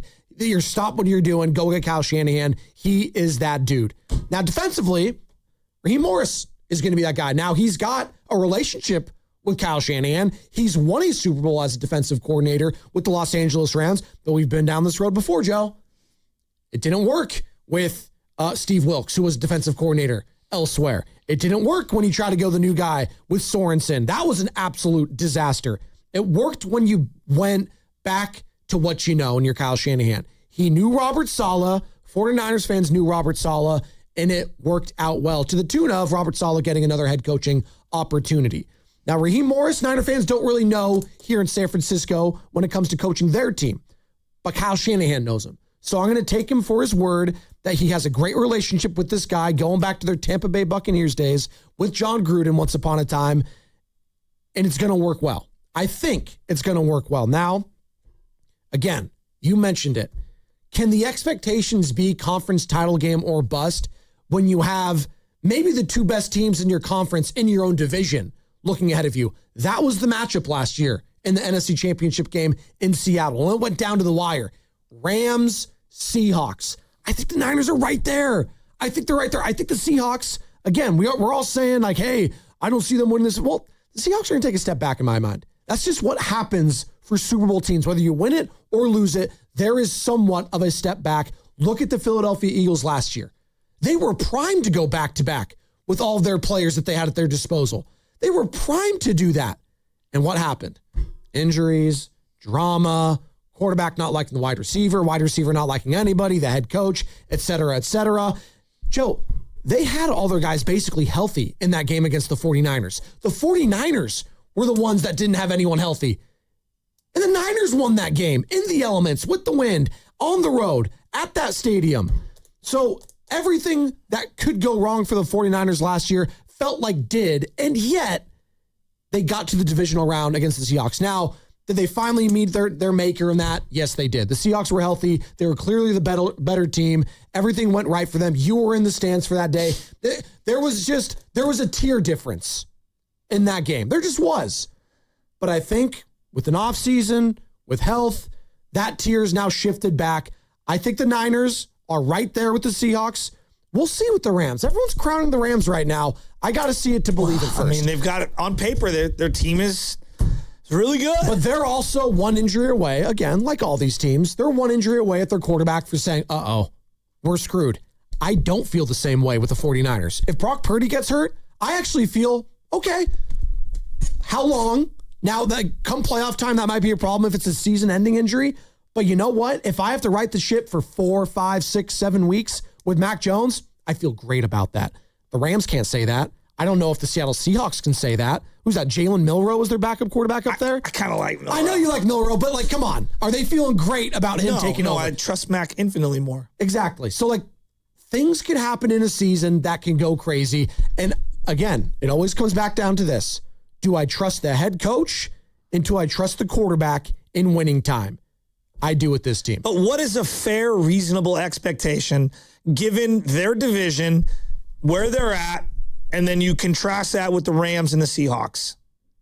I mean, last year, everything that could go wrong did go wrong, and yet they still had an opportunity to get to an NFC championship. I mean, they could have won number one in the NFC if they would have won Week 18. They did. And the Seahawks, they were the best team in football last year. They just were. Yeah. Which sucks like to say, and I don't think they're going to be that this year. Now, they might be. They might shut me up again. I doubted Sam Darnold all year long. He shut me up. He shut a lot of people up. But I still had faith that the Niners, because of that experience, could get it done at Lumen Field in the divisional round. I talked myself into it when leading up to it, Joe, all week. I was like, this has blowout written all over it. And yet I kept going back to, God, well, Kyle Shanahan's never been one and done. Kyle Shanahan's never not gotten to the conference title game before. Until it happened last year, I was believing in that Niners squad getting to the conference title game because that was the expectation under Kyle Shanahan for so long in San Francisco. And maybe I'm still bullish on that fact that there's still a lot of unproven teams in the NFC for me. Not the Rams, not the Seahawks. They've both won. They deserve their flowers. Those guys have won Super Bowls. Kyle Shanahan's still the one that hasn't in this division. And obviously, I'm not even mentioning the Arizona Cardinals because they're an afterthought right now. They got to prove it. Those are the two best teams in the conference in my mind. I think they could do it, but they got to stay healthy. That's a big ask for this team, Joe, is to stay healthy. Well, if the Niners stay healthy, they could get to the conference title game. That's a reasonable expectations, excuse me. Yeah, Kittle went down last year. All the receivers, it felt like, went down last year. Yeah. Trent went down for a small period of time last year. The only guy, Brock went down. On offense, the only guys that stayed healthy, really, Christian McCaffrey and Juice. Which is insane for McCaffrey, because how did we start the season off? He was the biggest question mark. He had an injury report with the calf. I know. We were doing the season summit, the preview, and Carter's there in his like silver suit or whatever he was wearing. He's like, guys, breaking news. Yeah, he was wearing like sequins or something. I was the mediator, so I had to wear sequins. Right, and I think you barely spoke, right? Like that was the funny part. Barely said a word. You have to remember, when you have 6 peacocks on the stage, it's hard for you to stand out as a butterfly. It's all right. He did a good job though. Well, pigeons and peacocks rhyme. Well, it's also not hard to stand out when you're 6'9" like Carter is. But he had the breaking news sounder. Guys, breaking news. Christian McCaffrey on the injury report with a sore calf. And then that just took over the whole thing. It's like, oh boy, well, we literally had a conversation. Do we want to adjust our win-loss projections because of that injury report? And I think some of us did. I still had them making the playoffs. But again, as we were talking about the team heading into last season, Joe, I think we were even more down on that Niners team last season than we are on this one. Right? Yes. We were. So I think we're a lot more optimistic overall here. And I think it's a great question, 888-957-9570. What should be the realistic expectation for this squad hanging in the season? And for me, it is the conference title game. And what is it for you? Also the conference title game, right? I'm not sure. I want to see them in training camp, and I want to see them.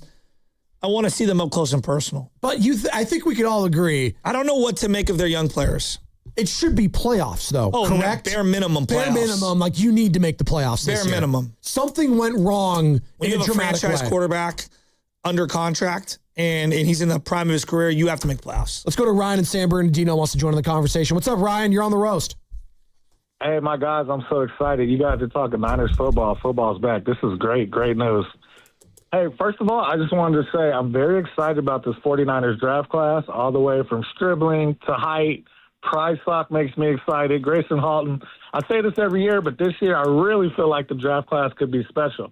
Also, with the injury of George Kittle, I think, especially with the wide receivers we have in-house, we could expect to see a lot more 3 wide receiver sets. And I think that would be really good for our offense and help Kyle Shanahan evolve what he likes to do quite a bit. Also, my hot take is that I think Kalen Black, not saying that he is RB1, but he has RB1-like qualities, which I think would allow Shanahan to use McCaffrey in a Debo-type role when necessary, some jet motions, put him in the slot, and just get more creative. And last, I'll shut up. Kalen Black came from Indiana where they did what a lot? They did a lot of RPOs. Yeah. And I think with Brock Purdy's mobility, I think it would just be a great thing to maybe freeze Myles Garrett for a half second or whatever the case may be with just an RPO every once in a while to freeze the defense. But that's all I got. Hey, Ryan, you still there? Yes, sir. Yes, sir. Would you want Deebo Samuel back on a 1-year, $5 million contract? He's still out there. I will say this. If he comes in without the ego and feeling like when he doesn't get touches, he's going to be upset, this and that, I would love to have Deebo back. Absolutely. To have Greenlaw and Deebo back, I think that would help our energy quite a bit, my friends. And also, to your point about what the Niners and the NFC West are facing, it's very likely, maybe not very likely, but they can lose 4 games in the division. They could lose 2 to Seattle and 2 to the Rams without even blinking an eye. So the expectations have to be tempered a little bit. No, well, I hear you on that. And Ryan, great call. I appreciate the passion. 888-957-9570. What are the reasonable expectations for this Niners upcoming year? Kalen Black is a workhorse. I'm not sure I agree with that one statement. Division games are different. I'm not going to say that. And yeah, it's a possibility they get swept by the Rams and Seahawks. They might be the 2 best teams in the conference. That being said, they split again. They might have had the upset of the year in the regular season, Joe. You're fighting through it. I know your voice are good. You're good. I feel like I'm losing my voice. My wife lost hers. She's really sick. Oh no! Yeah, LJ and her, and now I feel like out of nowhere I'm getting it. You got to get those lozenges, man. It happened in the last I guess we're next. Stop! Hey, Sam. Did you clip that? Did you clip that? What, that 10.5-minute question you asked? Yeah, I'm working on it. It takes a long time to pull that video. There's a lot of content in it. Scuba Shasky over here. Are you guys going to be okay? Well, this is a normal thing. This is how we say hello to each other. Like, Sam likes quantity. I like quality. You know? I like both. And yet I'm on this show. I feel like that's what we do on the roast. Yet I'm on this show. Well, you're a quality producer. He is. I didn't say what tier of quality. Oh, what cast? What movie is Sam Lubman as a producer? Lubman? Yeah. Be careful.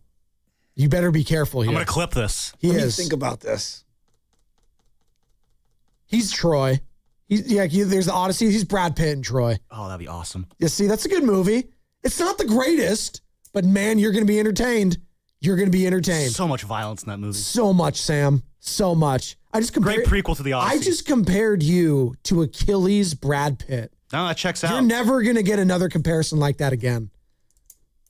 Ever. Yeah, no, you're right. No, you should hang on to this. Stop comparing me to things. There you go. Spadoni set the standard. It can't be done anymore. The hair is close. The hair, thank you, Carter. Shasky's face palming right now and just saying, are you kidding me? That's because this is not going his by the way, in about 13 minutes, we're going to be joined by Jordan Kent, who calls Valkyries games for KPIX, CBS play-by-play. Also, get this, former NFL wide receiver. Maybe we could talk some 49ers and some NFL with Jordan Kent as well. It also says on his Twitter bio, I want to ask him about this. He does play-by-play for CBS, Valkyries, and Nintendo. You think he does like video game voices? Maybe we can ask him about that. That'd be pretty cool. Yeah, you're a big Nintendo guy, so I thought I'd ask you about that. Yeah. If Lubman was a producer as a movie. Austin in San Jose just had a great one in the YouTube chat. It said Hairspray. That's like a Broadway musical. Yeah. Not my favorite. Oh, sorry, Austin. I tried to hype you up. I'm not a big like Broadway like musical kind of a guy. It's just doesn't really do much for me. Book of Mormon was good. Great, because that was the South Park creators did that. That was really funny. Monty Python Spamalot, which is basically Monty Python and the Holy Grail, but the musical version. That was funny. Sam would be Cape Fear. That's like an Academy Award-winning movie. Wow, Sam. You should... That's a compliment. No, thank you. That's incredible. I was going to go G.I. Jane because I wanted to shave his head. G.I. Jane. God, Demi Moore. Those are fighting words right there. Demi Moore, please. No, I'm going to go find that old clip from earlier and repost it. Is it Demi or Demi? Yeah, who cares? It's probably Demi. I think it's Demi, isn't it? Yeah, I think it's one of those things where it was like Demi-glaze? No, it was like Joe Theismann, but it went to Theismann. I think it's one of those things. You're listening to 95.7 The Game, KGMZ FM and HD1 San Francisco, an Odyssey Sports Station in the home of the Golden State Warriors and Valkyries. Always live in the free Odyssey app, coming to you live from the Laughing Monk Studios. 3 hours down, one more to go here on the Morning Roast. We're talking 49ers expectations heading into next season. Shasky is yet to reveal his own expectation. He's got to wait till training camp and to get through that. But for me, I'm saying it right now on July 22nd, I think conference title game should be the expectation for the squad, which is better than what the expectations were for a lot of fans last season. A lot of people thought last year was a reset year and that they shouldn't look at the playoffs at all as a legitimate Yeah, but expectation. you didn't even know who your starting linebacker and 3 defensive linemen were to head into the year. You had no idea. And yet I still picked them to win the division, and they had an opportunity to do that and have the number 1 seed in the NFC with all those injuries, Joe, which, again, right now, they're better equipped to be that team that I thought they would be last year, this year, if that makes sense. They're better equipped to be that. What? You're looking at me. I'm listening. I'm just trying to follow. You're better equipped this year. Because a lot of Niner fans didn't think they were equipped at all to make the playoffs last year. They didn't think that was a possibility, which I thought was ludicrous. I was like, make the playoffs? Absolutely they can. Not even that, win the division. I mean, McCaffrey played 3 games the year prior. So I can understand being, fans of their own team are either way too high on their own team or way too critical. Sure. Very few are able to accurately diagnose exactly where they stand league-wide. Now, I will say this. I thought a lot lesser of the division overall last season than I do right now. This division is stacked. The only division I'm taking over, I'm going top to bottom because you still have the Cardinals in here, and they're going to be a dumpster fire, I think, is probably the NFC North. That's the only other division I'm taking that's that stacked top to bottom. That could all 4 be playoff contenders. Outside of the Cardinals, I put the AFC West right there too because they have the Raiders, but they have the Chargers, Broncos, and Chiefs. All 3 of those could be legitimate AFC contenders. The NFC West is no joke, man. No joke at all. And legitimately, if you wanted to make the argument the Seahawks and Rams are the 2 best teams in the NFL, fine by me. And it'd be a hell of a feather in the cap of the Shanahan if they can win this division. I just go back to a year ago. A year ago, I thought the Detroit Lions were one of the top 2 or 3 teams in the NFL. Things change, man. Yeah, they're very quickly. Very quickly. Again, 888-957-9570. Expectations for the San Francisco 49ers should be what? We're going to talk to Jordan Kent on the other side. Let's get back to some Valkyries. We talked to Kevin Dana, obviously, our guy here at 95.7 The Game. On the radio side, let's talk to the television play-by-play guy. And yes, former NFL wide receiver as well. Jordan Kent going to be on the other side.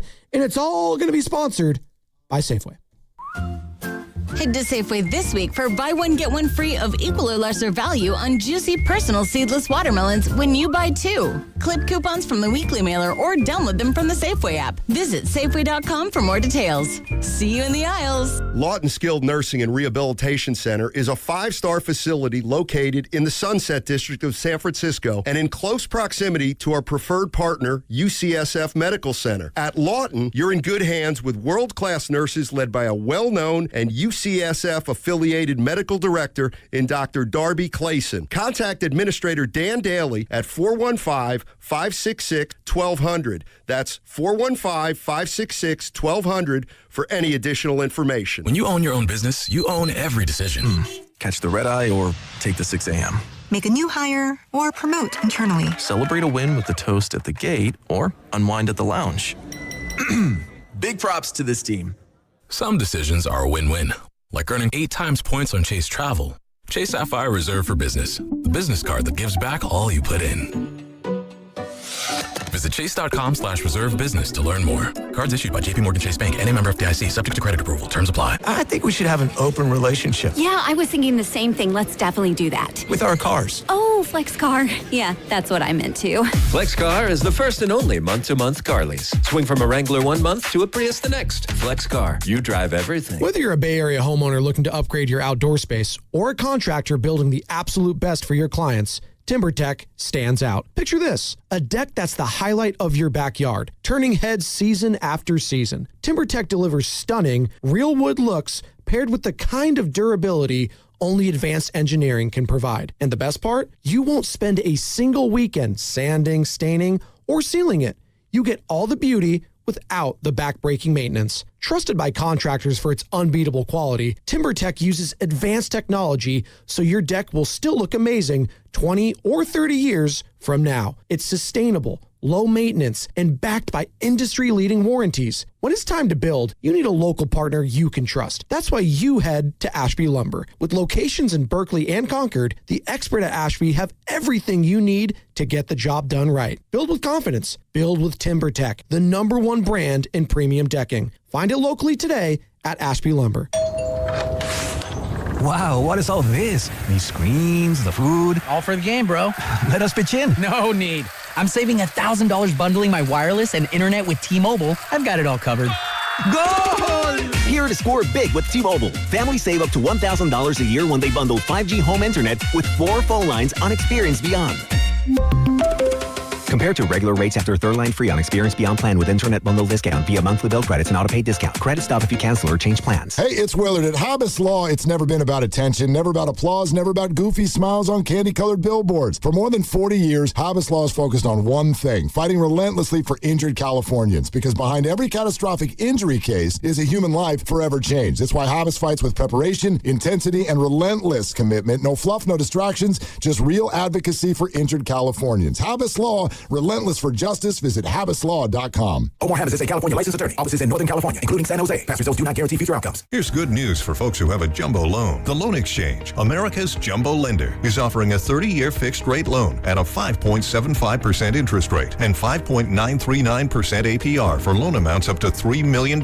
So if you have a mortgage with an interest rate of 6% or higher, give America's jumbo lender a call at 833-436-8800. You drive around to find the cheapest gas, so why not refinance your mortgage? Every day you wait, you're wasting money on needless interest. Go to theloanexchange.com or call 833-436-8800 to find out what your savings will be with a new 30-year fixed-rate loan at 5.75% interest rate and 5.939% APR. NMLS 1637539. Loan subject to credit approval. See website for licensing information, loan terms and conditions. Equal housing lender. That's theloanexchange.com or call 833-436-8800 for a 30-year fixed-rate loan at 5.75% interest rate and 5.939% APR. This is the story of the one. As a maintenance engineer at a beverage manufacturing plant, he starts his day knowing every line is ready to run because Grainger delivers the industrial-grade products he needs to keep mixers, conveyors, and packaging equipment moving. With Grainger's vast selection of bearings, belts, and motors, he keeps operations running smoothly, so nothing grinds to a halt. Call 1-800-GRAINGER, click Grainger.com, or just stop by. Grainger, for the ones who get it done. Some things can steal your sunshine. Ugh, I just got my hair done. Sorry, the cooler's broken. Anyone see my flip-flops? Anyone? But COVID-19 can steal a lot more. I just took a COVID test. Ugh. Prescription medications for COVID exist. If you test positive this summer, ask your doctor if they're right for you. Visit PfizerForAll.com/COVID-19 to learn more. Sponsored by Pfizer. Finding great candidates to hire can be like, well, trying to find a needle in a haystack, but not with ZipRecruiter. Its powerful technology actively finds and invites qualified candidates to apply to your job. So while other companies might deliver a lot of hay, ZipRecruiter finds you the needle in the haystack. See why 4 out of 5 employers who post a job on ZipRecruiter get a quality candidate within the first day. Try ZipRecruiter for free at ZipRecruiter.com/team. That's ZipRecruiter.com/team. ZipRecruiter.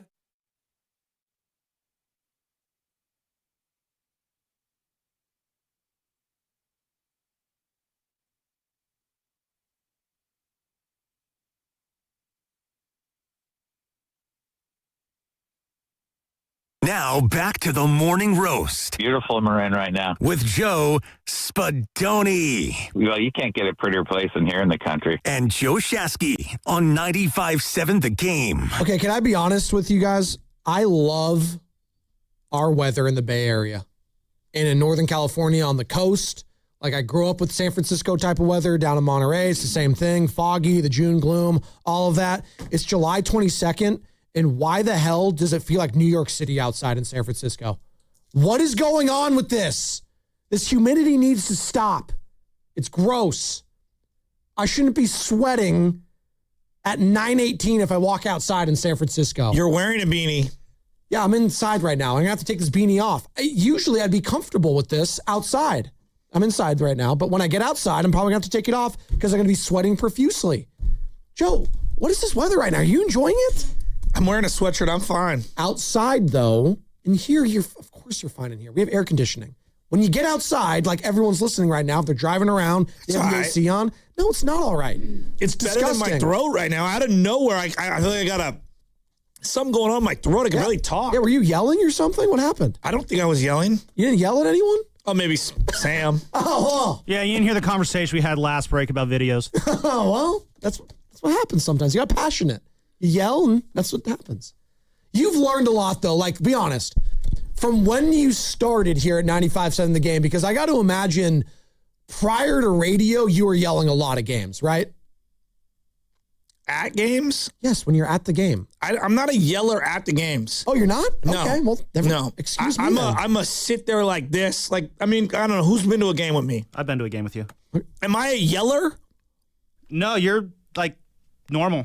I'm like this, like the fist pump, like, yes, let's go. You're like studying. I'm like locked in. I mean, the Super Bowl, you were just kind of like sitting there tense the entire time, but different circumstances. Okay. Yeah. Like, while everyone else is losing their mind, I'm hyper-focused. I knew that about you with like Giants game because there's that famous image of you just standing there at the Giants game 5 NLDS.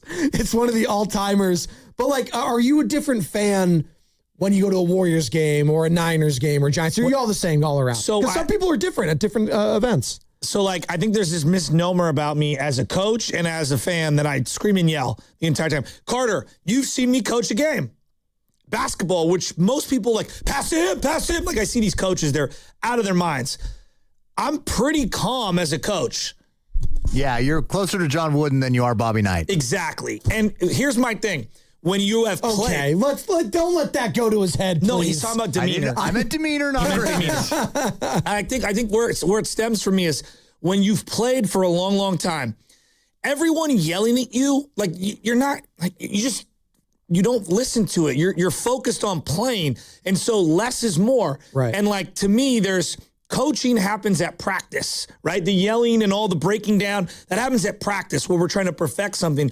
The games is like subtle tweaks, and it's subtle tweaks at stoppages of time, in between free throws, breaking things down. It's like little stuff. The kids and the players need to go out there and play, and they need to be their most free. They cannot be thinking while they're playing. They need to react and just go out there and go. And so from years and years and years of playing, you can't control the action. You have to kind of let it happen. That does not mean that you're not, coming up with little subtle nuances. Hey, attack the left side. Let's throw a post to so-and-so right now. Like, let's attack that matchup. But like, that's different than like, pass to him, throw it to him, cut, move, hands up on defense. Like, it all gets drowned out with the crowd noise. We're going to be joined with Jordan Kent here momentarily, joining us on the River Islands guest line. And he's the voice of the Valkyries, KPIX, Channel 5, over at CBS. He does a lot of work with CBS play-by-play. Real quick, Joe, I looked at this guy's profile, and Jordan, good morning, Joe Spadoni alongside Joe Shasky. You have got to be one of the most interesting people, just from a background perspective, born in Saudi Arabia, drafted into the NFL, sixth-round pick in 2007, played at Oregon, play-by-play, like I said, for the Valkyries. You've done it for the Portland Trail Blazers. You call high-level gaming tournaments for Nintendo. Like, dude, you move over Pitbull. Jordan Kent is Mr. Worldwide, dude. Like, I don't even know where to begin. I kind of want to start with the NFL. You were a former NFL wide receiver? I was. And so, first of all, thanks for having me this morning, gentlemen. It's great to be here. So the NFL story basically came, I was a basketball and track guy my whole life.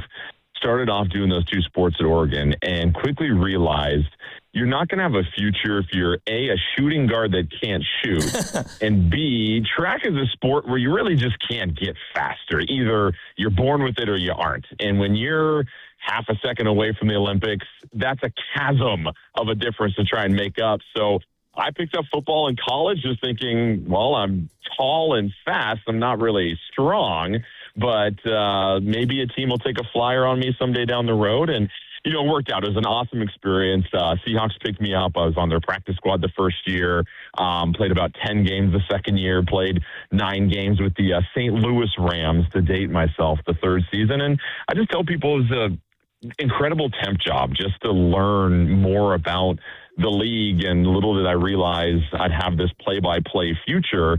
And now that has just helped tremendously whenever I call football games as well, too. So really great experience. It feels like a completely different lifetime ago, though. I'll tell you that much. I mean, Joe, this guy's just dropping. He's like, a temp job, just being an NFL wide receiver. It's just, just like a cup of coffee in the morning. Incredible.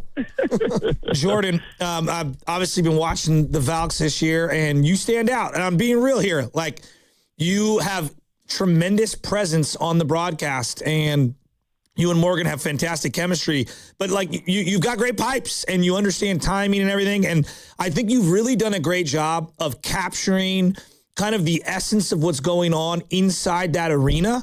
And that's the thing that I've really appreciated about just your coverage of the team this year and the job that you've been doing. The other night, I mean, look, the last 3 minutes was not great. But like as the whole place was going bananas for what they did from like the end of the second quarter through the fourth quarter, I mean, you're like, this place is going crazy. And I'm not even giving it justice. I think you do a really good job making the person on their couch feel like they're inside the arena. And that's like the highest compliment I can have for someone as a sports junkie like myself.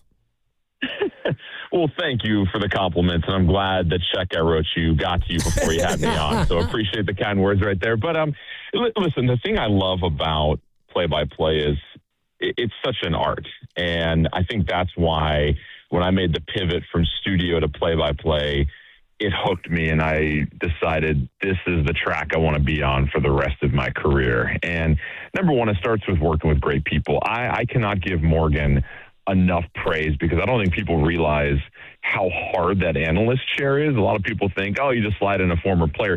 She has to respond to questions from me or questions about the game in real time incredibly quickly. I'm more so reacting to action I'm seeing. And so she makes my job very easy first. But then secondly, you mentioned the energy, and the benefit of doing these national games for CBS is that I've been to essentially every arena in the league, save for Seattle and Phoenix.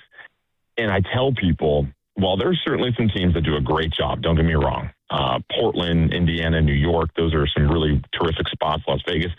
Ball Hall is just a completely different tier than all of them. And being able to encapsulate the energy in the arena and, to your point, make that person at home on the couch or sitting down having a bite to eat watching the game feel like they're there is really the honor I feel like I have and the responsibility I have. And the games are just so fun. As a basketball sports junkie, I tell a lot of people that maybe haven't followed the W that closely that this is fantastic basketball. The 40-minute games are perfect. The teams play hard. It's great team ball. There's no sticky ISO play that kind of bogs down the flow of the game. It's fast-paced up and down. It's just a great atmosphere. And so you mix that in with the best home crowd in the W, and it just makes every game that you call electric. And I'm really grateful for the opportunity. Yeah, and I think you've done a great job capturing the essence of the connection between the fans and Caitlin Chen right now. I mean, she has been just an absolute lightning rod, and everybody, like, she just oozes off the TV, and I can only imagine what it's like in the arena when she's kind of going off. I mean, I'm going way back in the time machine, but there's something about the Bay Area and these undersized backup point guards who can also close games. Earl Boykins back in the day was just a huge fan favorite for Warrior fans. And I had used the comp, and it's as a loose one, but I was like, hey, she's kind of like their Peyton Pritchard, where she can step back, knock down a three occasionally, but it's just the frenetic pacing, the understanding of how to get this team a good shot, can take it to the hole and finish amongst the redwoods at times, and the way that she feeds off the crowd and the crowd feeds off her energy. I mean, honestly, she's been one of the most fun things about the team this year, and the way you're nailing her on the floor is just, it's been fun to monitor. I completely agree with you. It's funny you mentioned Peyton Pritchard. I called his state championship game when he was a freshman in high school, and I've just seen his career grow. When I lived in Oregon, I remember seeing him working out at the same sport club that I went to and everything. So it's funny how this thing can come full circle sometimes. But I think you're absolutely right. I think Caitlin's story is one fans appreciate, right? Where you're a late round draft pick. She was there at the draft to really support her teammates, and boom, all of a sudden you get drafted and on the roster, off the roster, didn't play a ton last year. And then I think her ability, her quick step to just get by her defender and get into the paint, or sometimes she does a wonderful job of getting to that low block area, right? And I call it the take me back in time with the hook shot finishes. Her ability to finish, we've seen this on the floor, has improved dramatically from the early part of the season to now. And it's almost one of those things where when you get those reps in real time in a game and you get used to finding those crafty angles to finish high off of, it's terrific. And I think also just her moxie. I think there's a lot of bench players that will come into a game and be a little indecisive about when do I attack, when do I let the game come to me. She is all gas, no brakes, but very wise decision-making. And I called a couple of her games at UConn her senior year, and I just remember the floor general that she was and seeing her on the floor with Fudd and Beckers and just the way that she commanded the offense. She's a very cerebral player, but then you have that infusion of energy, whether it's with the plays and the smile after everything or being in the starting lineup and doing the handshakes with everybody. I think she might encapsulate the chemistry of this team and the uniqueness of Valhalla more than any player individually on this team. Jordan Kent joining us here on the Morning Roast, Valkyries TV play-by-play, former wide receiver for the Rams and Seahawks, and the Valkyries got their 9-game winning streak snapped against the Washington Mystics heading into the All-Star break. But what is the biggest question, Jordan, I guess, facing this team as we come out of the All-Star break in about a week from now? Is it just whether or not they could hang with the Aces and Lynx, who are the only two teams ahead of them in the standings? When you talk to the team, they mention there's defensive consistencies that they still want to achieve, and that's crazy to think because of how impressive the numbers are. But I think if you're just looking up and down the roster, this is a well-balanced roster. We know it's the highest scoring bench in the league. I think what you've noticed maybe in this loss against the Mystics and against the Aces, if there's any type of weakness with this defense, it might be against really talented one-on-one post players, and especially teams that are deep at that position. Yeah, the two bigs killed them the other night.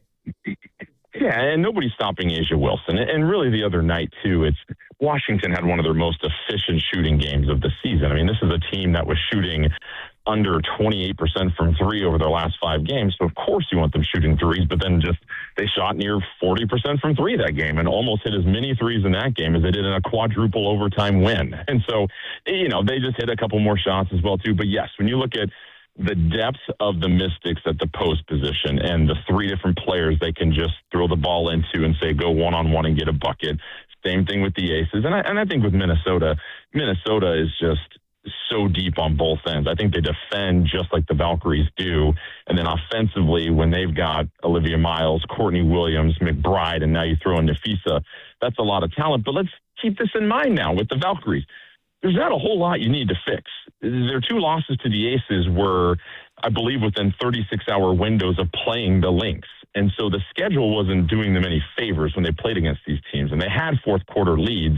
And so for a team like Golden State that shoots the 3 as much as they do, it is just going to come down to, are your shots falling on that particular night? And are you being able to protect the ball? And so I think the blueprint is there for Golden State for the rest of the season. It's just, as they've said, how do we play a little bit more consistently with our defensive assignments? Now, we don't know what the particular X's and O's are for any game, right? Because that game plan is going to change according to the opponent. But they're the ones that can tell you after a game when they watch the film, hey, did we do what we were supposed to be doing consistently enough throughout the game? And it sounds very elementary, but that's the difference between championship level teams and teams that aren't, is that they execute their game plan play after play at a much more consistent clip than anybody else. I'm watching Gabby, and I didn't know a whole lot about her coming into the year in just terms of like what she is as a WNBA player. And like I was texting with all the guys, she's so athletic, like almost like a young D Wade, young Jimmy Butler. Like you look up and she's jumping passing lanes. She gets a bunch of rebounds. She's not like an ISO scorer per se, but you look up and like, 15 points, 17 points. Like she's just a very unique player. I can't I'm looking for like an NBA player comp or someone like her. She might be one of the best athletes in the league though. Like just raw athleticism, get up and down the floor, can guard anyone. I don't know. I'm very intrigued by who she is as a player, and I'm having a hard time finding like a player comp. Do you have one for her? You know, it's hard to make one for her because I think anytime you try to compare to the NBA, I think the two games play completely different. I think there's so much more ISO play in the NBA where players get to showcase that ISO talent. I think with me, I love Gabby Williams, first of all. As a defensive-minded player myself growing up, there's so many little things that she does that don't show up in the stat sheet that I appreciate. For example, if you just get a chance on the defensive end to watch her for 10 to 20 possessions, she doesn't get screened very often. And I know that is not something that is going to make the and one mixtapes, right? Is fighting over screens. But there was a possession against Washington. We called it during the broadcast. Her ability to not get screened on the wing by a big and stay on the ball handler completely blew up what Washington was trying to do. And then it forces a terrible shot late in the shot clock. That's just as good as a block shot or a steal, in my opinion. There's not that many players that can do that. And then also the number of deflections. I think it's the stat that needs to be tracked next if they're ever going to start putting another stat in the box score, because that is just such a disruptive skill set. Deflections that interrupt the flow of the offense. And her switch ability to defend 1 through 4, to be honest, is incredible. And then, yes, on the offensive end, you know, the Valkyries were wondering who was going to be the ace offensively. When you need a bucket and the shot clock's winding down, who do you go to? She has shown that ability more and more this year and has told Coach Nakase she wants to shoulder more of that load. And I think as this team continues to just build upon their chemistry in the offensive end, you're going to see that because she is somebody that can take you downhill. She is somebody that can shoot a three in your face. She's a 3-level scorer. And that's what you need for those potent scorers late in the game to go and get a bucket for you. So she is, in my opinion, the number one offseason acquisition this year in the W. I think you can put Angel Reese up there as well, too, as far as just players that have stepped in, contributed, and have impacted their team. Jessica Shepard as well. But she is the perfect fit for Golden State.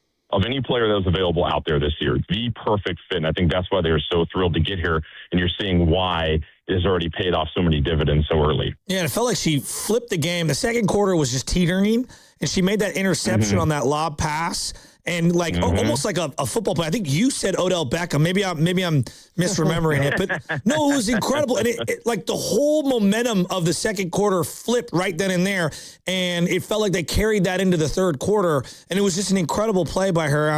I love it. Now, let me ask you this, because this is something we've said with the Warriors.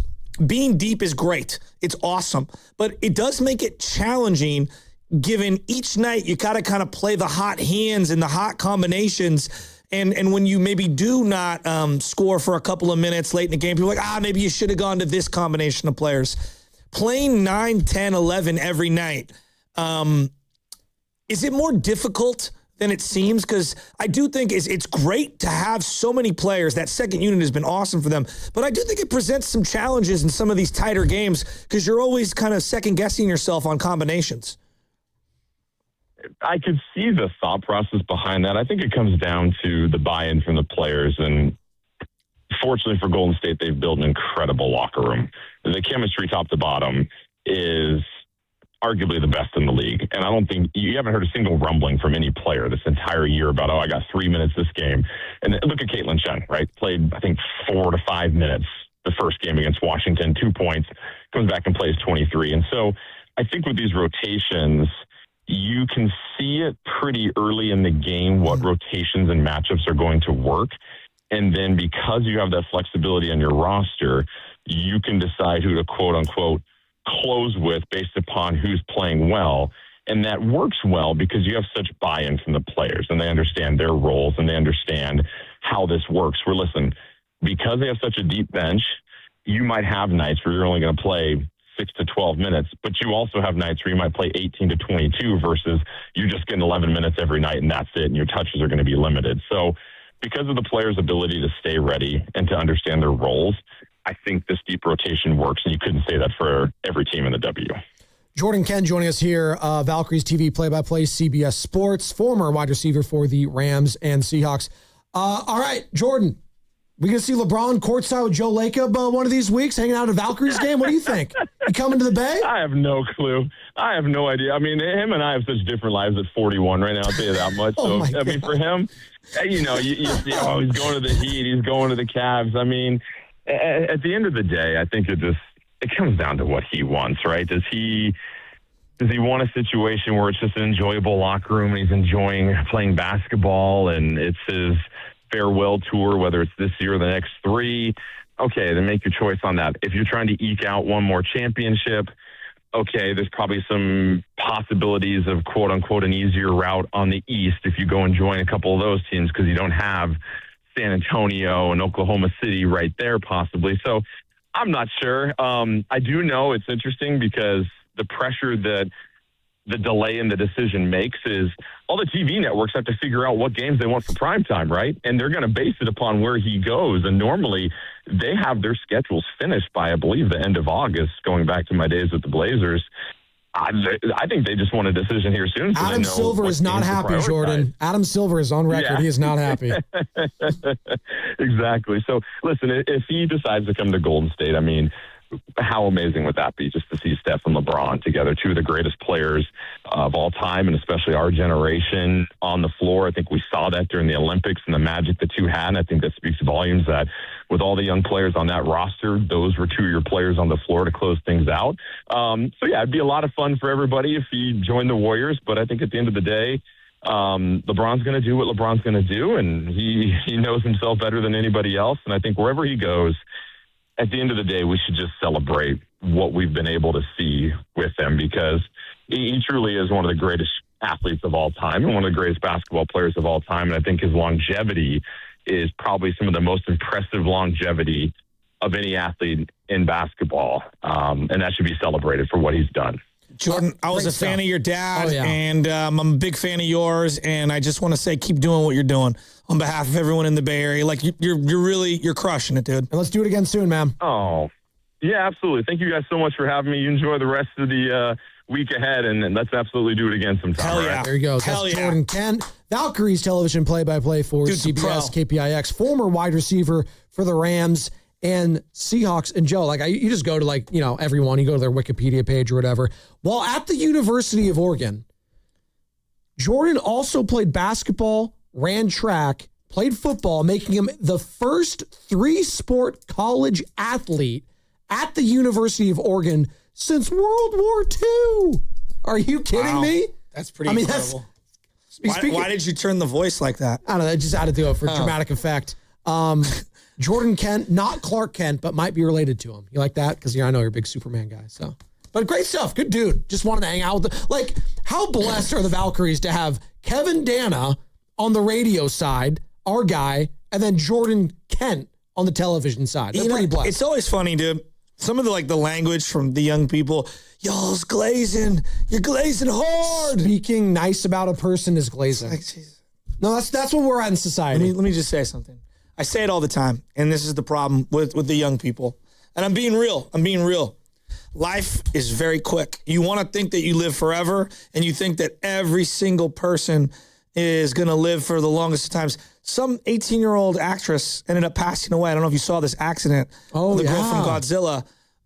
Really sad. Maybe you'll live to be 70 or 80 or possibly 90. My grandmother's almost 100 years old. It's a true blessing.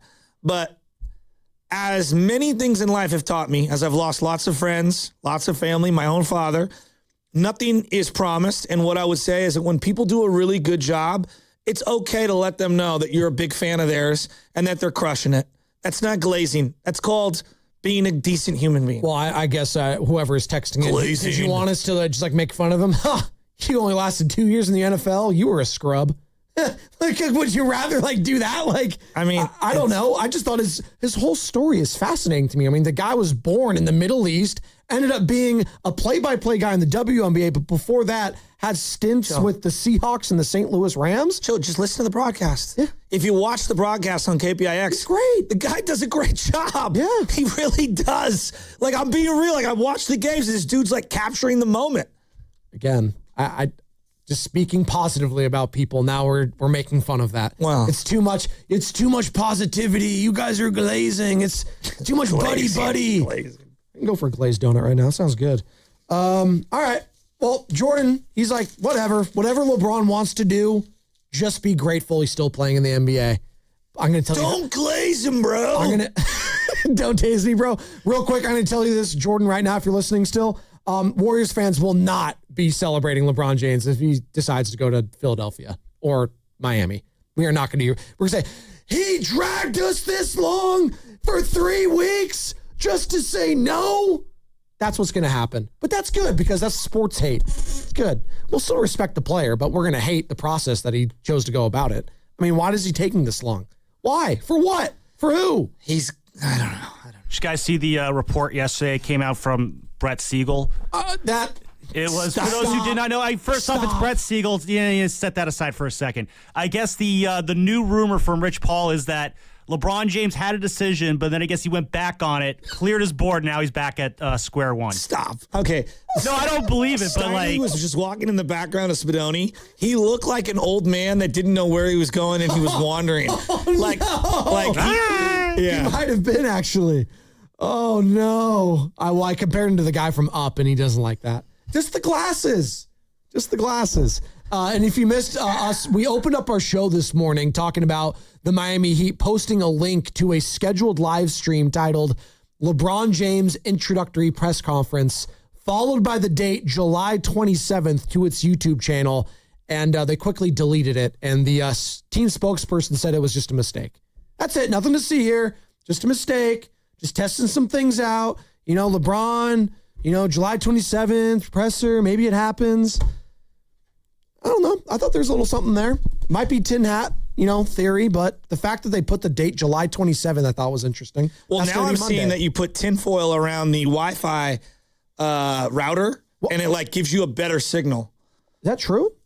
I don't know. Everyone was grokking it, on social media. Wait, do they still have those antennas on those routers? Mine's there's just little mine's tiny just a ones. Box. Well, yeah, that's how Comcast gets you to buy all some of the other stuff. Oh, well, they have they have the extenders. Is that what you're talking about? In certain rooms where you plug those in?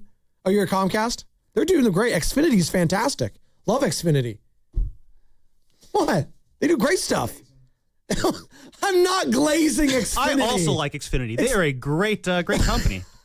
Love what they do for us. I'm actually mad that someone said that we were glazing Jordan Kent too hard. The guy has a fascinating career. And the fact that he said, he shared the same age with LeBron. He's like, yeah, I'd love to be doing what LeBron's doing at 41. It is kind of crazy that he's going on year 42 and he's going to be in the NBA for 20 plus years. My God. My goodness. I'm stuck. And if he goes out in the first round, are you going to say Tom Brady, he went out sad? No, I won't say that. He's still playing at a very, very high level. So is Brady. It just kind of went out. The way they played in that game was sad. Or am I wrong, Carter? That did Tom Brady go out sad, or did his team go out sad? No. Actually, the Cowboys kicker was the story of that game because he couldn't make an extra point. Remember that? He couldn't make an extra point. That was the same game where they beat the Tampa Bay Buccaneers. He's 40-something years old playing in the NFL. And Joe, that whole season, it was he was losing to Brock Purdy's of the world. They were chanting Purdy's good. No, but they were getting blown out left and right. The fact that they even won the division was an indictment on just the division. The Niners itself. won 12 in a row that year. I know. They blew the doors off of so many teams that year. If Tom Brady had just went out losing to the Rams in the divisional round and almost coming back against them, and having almost an MVP year, I think he would have went out on a high note. But he went out the way he did. Still an all-time player. 46, third in the league in passing. Joe, I'd still take him on the Raiders right now. I'm taking him at almost 50 years old right now. If I put him on the Seahawks today, they're the Super Bowl favorites. I think we were having that conversation when Darnold had a great year. When Darnold had the obliques injury, you're like, I think they should call Brady. I think dead they should serious. call Tom Brady to see if he can come out of the booth. Oblique injury. Remember the week of the Niners Seahawks game? Yeah. Darnold's not practicing. Oblique. And that was when Carter told me he was going to come to Seattle with me, and left me hanging. No, it was you and Zach Green instead. Zach Attack. Well, no. The worst was just me, my uncle, and JJ, and we're in the stands, and we're looking down, and there's Bonte. Yeah, I got field passes. Couldn't help you guys. I'm just King's privilege. This guy. That's the King's privilege. Sorry. The King's court. Final thoughts? Let's go. Come on.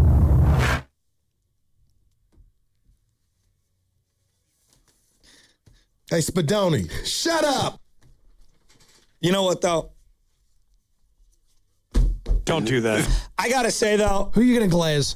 No, myself. Oh, okay. That playoff game will forever, like, in the back of my head, like, it was a great day. I would never switch anything other than the Niners getting killed.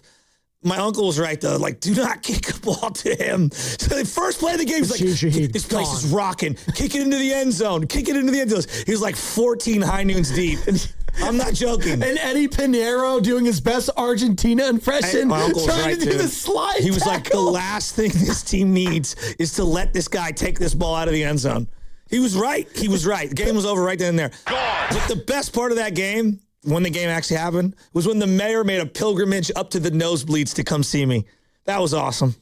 Shout out Mayor Daniel Lurie. I thought the best part of that game was when the timeout happened.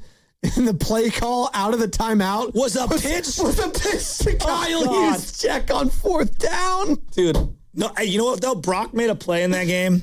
He made a throw on 3rd down to Ricky Pearsall that was an absolute dot. And it's a tough play. Pearsall's got to make that play. And when Pearsall doesn't make the play, and then on the other side is Jake Bobo getting that 3rd down conversion. Remember that? Stop! Jake Bobo. What you got, guys in the back? What are we doing? Worst play of last year for the Niners. The worst play. Hands down. I don't know if it was it Charbonnet or was it Kenneth Walker? The screen pass. Oh, that was on 3rd and 18. That was Charbonnet. Yeah. That was the worst play of last year. Yeah, that was yikes. Yikes. That was at Levi's, right? That one? That was eesh. Yeah, in the stupid black jerseys. Oh, they announced those, by the way. Again. Yeah. And guess what game they're wearing them? Against the Rams. Week 14. One of the most important games of the year. Yeah, of course. So you guys wear the Jinx jerseys. Do you guys think it's like a negative? The Niners there's only 4 uniforms the Niners need. Regular gold with red tops, regular gold with white tops, and then all white, red with white pants. That's it. You don't need anything else. Yeah, the 2 retros and then the 2 classics. 100%. That's all you need. That's it. Okay. There is nothing other is required of you. Right. The Cowboys. They're throwing the throwbacks against the Cowboys, Eagles, and one other team, I believe. So there you go. You get the throwbacks at a couple of the big ones. I mean, those black jerseys, you couldn't even. I was in the stadium. I like the gold on it, though. It looks cool. It's way better than the ones where it was just the black and red. Yeah, we call those the liquor store specials. Why do you call them that? Because you could buy, you used to be able, in the early 2000s, you could buy knockoff 49er jerseys that were black and red, like those, that were like liquor store. Yeah, like the ones you see at like big chevrons. Yes. Well, like, for example, Mission Street. Those like the mom and pop ones that own it. So that's you guys why they don't know sell about them. Yix, do you? The what? Yix. I don't It's know. a liquor store. Oh, no. It's right on Persia and Mission where the 29 goes up and over the hill. Dude, Yix had the tall tees. They had all the, like, you know what I'm talking about. Look at you. The AAA tall tees. The triple X tall tees with the knockoff San Francisco hats and the knockoff San Francisco jerseys. I love seeing those because you can find those same jerseys too on High Street in Oakland. A couple, just like a booth on the sidewalk randomly. Yeah. It's that and then Lionel Messi jerseys. Bro. Like that's all you can buy. Yix was ahead of its time. One-stop shop. Oh, man. That was the original Amazon Prime. What you got? My final thought of the day is it's simple. I'm so glad I didn't go to that last Seahawks game with Shasky and spend $2,000 to watch that game. Honestly, it was hella fun, though. I would have been in such an awful mood after the game that it wouldn't have been fun for me, honestly. You know what, though? After the game, we went to this right down the street, and we went to this diner, and we had the greatest dinner with cheesecake afterwards that I've ever had. Nice. Was Zach there? No. He didn't make the cut. Oh. Dang. That hits close to home. What you got, Sam? I'm at the point with this LeBron James thing because I mentioned that little Brett Siegel nugget a few minutes ago just to kind of highlight the absurdity of all this. I don't, any nugget or news or whatever that comes out about where he's at, I don't believe it. It's all fake. It's all just nonsense. I don't want to hear from him at all or any of his people until he's making the decision at this point. Like, I'm so over this theater. It's the lamest thing ever. No one should have this amount of power in the sports landscape. I got a final thought for you guys. I met someone not directly related to my family's, relax, named Spadoni. I've never met someone else with my last name that wasn't related to me. Now, we might be like distant cousins, but his name is Nick Spadoni. He's like 3rd generation, like Alameda, like East Bay guy. And he's doing a He's a coach at a camp that Benny's at over in Alameda this week for baseball. I think he's a young kid and maybe just touching college. He's an Italian. And yeah, they got the same last name. And we talked to each other. He's like, yeah, I saw your son's glove and it had Spadoni on the last name. I was like, wait, that's my last name too. Pretty wild. He's never met another Spadoni either. So there we go. Spadonis, we're in the Bay, baby. Let's go. Have you ever met another Shasky that's not related to you? John Shasky played power forward for the Miami Heat right now. Jesus, that's it. Get out of here. Eat your sandwich. God, salties. Fremont Bank here for you, here for good. Hi, I'm David. I'm Chris. And I'm John. We are the three brothers who own Jack's Restaurant and Bar. And we are here to... Not again. That was my line. Boy, stop it. Mom? What are you doing here? Have you heard your commercials? They're terrible. That's not our fault. You taught us how to cook delicious food. Using only the freshest ingredients. And to treat all our guests like family visiting our home. But you didn't teach us how to write catchy radio spots. They remember that and get back to work. Yes, Mom. Jack's, serving delicious breakfast, lunch, dinner, and drinks the way our mom taught us. ILoveJax.com. They call this one Bill. Whoa, aliens? Am I in a spaceship? Affirmative, Bill. What's with the laser saw? Relax. We are cutting our bill in half. What? An Xfinity mobile transmission says you can cut your bill in half. Oh, your mobile bill, not me, Bill. Xfinity Mobile also says we can try it free for a year. Free. Yes, with no commitment. Can we put the saw away? I am reluctant. But we will find another being to bisect. That's not sci-fi, it's Xfinity Mobile. Xfinity Internet members cut your mobile bill in half. Plus, try Xfinity Mobile free for a year. No commitment. Learn more at xfinitymobile.com. Xfinity. Imagine that. Restrictions apply. Xfinity Internet required. Savings compares one line of Xfinity Mobile Select to comparable plans from T-Mobile, Verizon, and AT&T as of 3/24/26. Taxes, fees, extra. $30 monthly discount limited to new mobile customers only. After 12 months, regular rates apply. Veterans and active duty service members. When your call to service ends, your mission doesn't have to. Go from GI to IT in just a few months at My Computer Career. Prepare for a high-demand career in cybersecurity, protecting people, systems, and institutions from real cyber threats. Cyber warriors are needed now. Will you answer the call? Go to mycomputercareer.edu/CWP to learn more. That's mycomputercareer.edu/CWP, an Elite CompTIA certification partner. VA education benefits are available to those who qualify. I'm Boomer Esiason. My mom died from cancer. She was only 37 years old. She didn't have life insurance, and that was devastating for my family. That's why having life insurance is so important to me. Ethos makes it fast and easy. Get a quote in seconds, apply in minutes, and get same-day coverage. You can get up to $3 million in coverage with no medical exam. Get your free quote at ethos.com/music. That's ethos.com/music. Paid spokesperson. Time spent on application may vary. Online health questions required. California's calling. Sun-soaked coasts, forest trails, and fun-filled city nights. With 21 hybrid and electrified Toyota models, there's a ride made for your life. Score summer deals on the 50 MPG Corolla Hybrid and the 51 MPG Camry. Or get 0% APR plus finance cash on the all-electric BZ. Go farther and spend less this summer with Toyota's hybrids, plug-in hybrids, and all-electric EVs. Toyota, let's go places. Offer available through TFS to buyers with premium rated credit and cannot be combined with other offers. Ends 8/3/26. This is the story of the one. As a maintenance engineer at a beverage manufacturing plant, he starts his day knowing every line is ready to run because Grainger delivers the industrial-grade products he needs to keep mixers, conveyors, and packaging equipment moving. With Grainger's vast selection of bearings, belts, and motors, he keeps operations running smoothly, so nothing grinds to a halt. Call 1-800-GRAINGER, click Grainger.com, or just stop by. Grainger, for the ones who get it done. Neuropathy is a debilitating condition that is sometimes misdiagnosed. Symptoms can include pain, numbness, and tingling in your hands, legs, and feet. Neuropathy is a progressive condition that only worsens unless you get effective treatment. SF Bay Wellness is a leader in neuropathy reversal and uses FDA-cleared, non-invasive electric cell therapy to restore nerve function with no injections, no drugs, and no surgery. The treatments have a 95% success rate. If distance is a factor, ask about our virtual consultation option. Call SF Bay Wellness at 844-94-NERVE for the $99 neuropathy evaluation and receive a personal treatment plan that is tailored to your needs.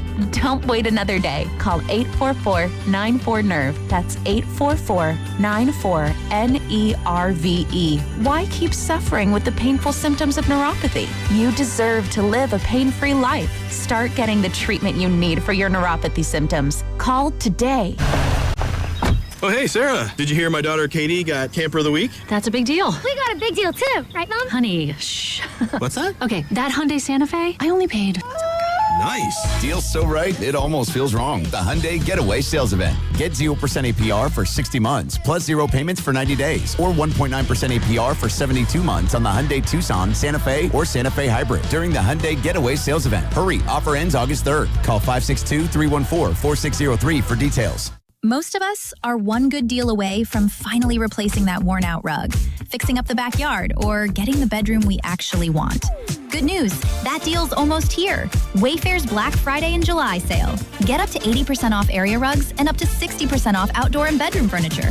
Shop Wayfair's huge selection of styles and find the piece to fit your style, budget, and space. Plus, free shipping. Black Friday in July ends July 27th. Shop today at wayfair.com. Wayfair, every style, every... Hey, what's up, flies? This is David Spade. Dana Carvey. Look, I know we never actually left, but I'll just say it. We are back with another season of Fly on the Wall. Every episode, including ones with guests, will now be on video. Every Thursday, you'll hear us and see us chatting with big-name celebrities. And every Monday, you're stuck with just me and Dana. We react to news, what's trending, viral clips. Follow and listen to Fly on the Wall everywhere you get your podcasts.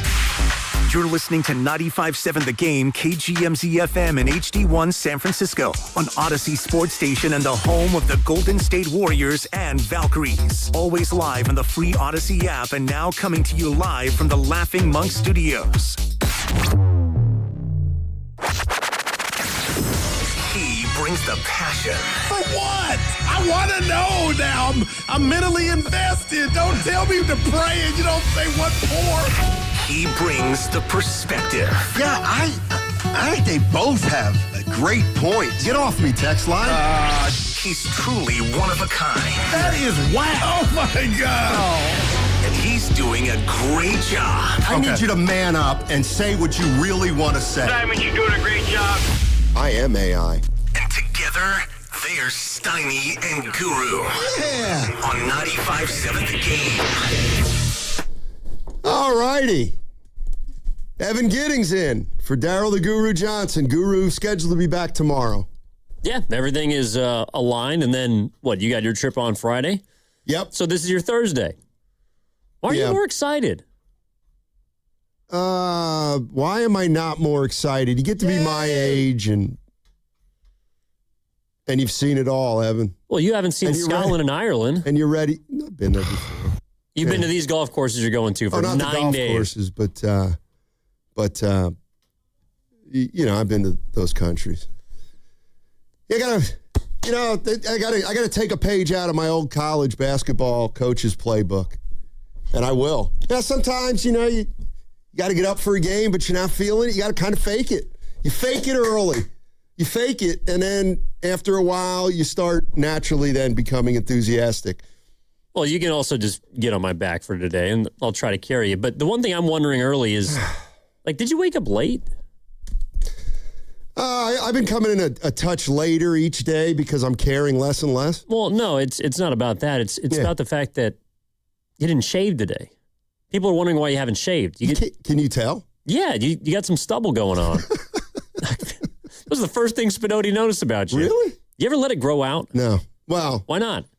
I might not shave in Ireland, but I can't grow a beard. Do me a favor. Yeah. Don't shave on your trip.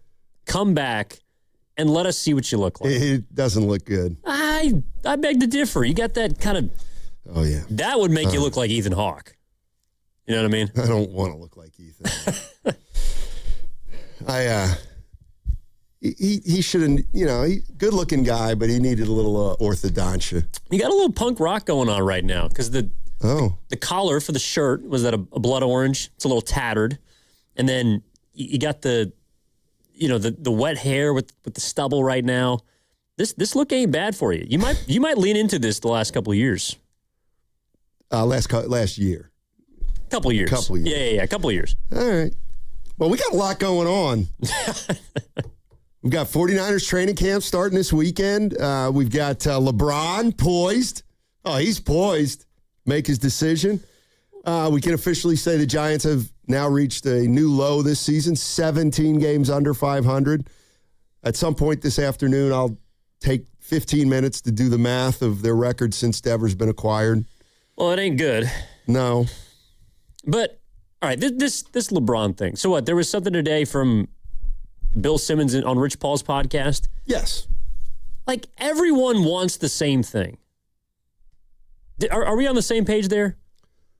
Everyone, I think people want him to make a decision. No. Oh. Not that. Oh. People want him to come to the Warriors.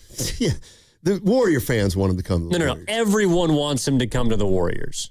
Dude, you did the math. Your Philly boys don't care. No, they 6-2. They want him. Yeah, but they don't really give a damn one way or another. They're Philly fans. They're going to yell at whoever's on the court. Yeah. People want him in Golden State because they want the story. They want the story of a 40-42 season. No. Well, actually, that'd be better than last year. No, they want to pair the two faces of this generation of basketball together, much in the way that, who knows? And actually, maybe LeBron then can horn in on Steph Curry's new Naismith Hall of Fame exhibit. That's the only way that LeBron's going to get in there, because maybe that was a push from the Hall, a push from basketball to say, LeBron, you too can get an active exhibit like Steph Curry if you sign with the Warriors. So if you don't know what Evan's talking about, the Naismith Hall of Fame, the Naismith Hall of Fame. This isn't about your gripe with the Hall of Fame. True. Curry's become the first active player to have a dedicated solo exhibit. So he's the first active player to have his own exhibit. Why not LeBron? Why Curry and not LeBron? I thought your theory on this was pretty interesting.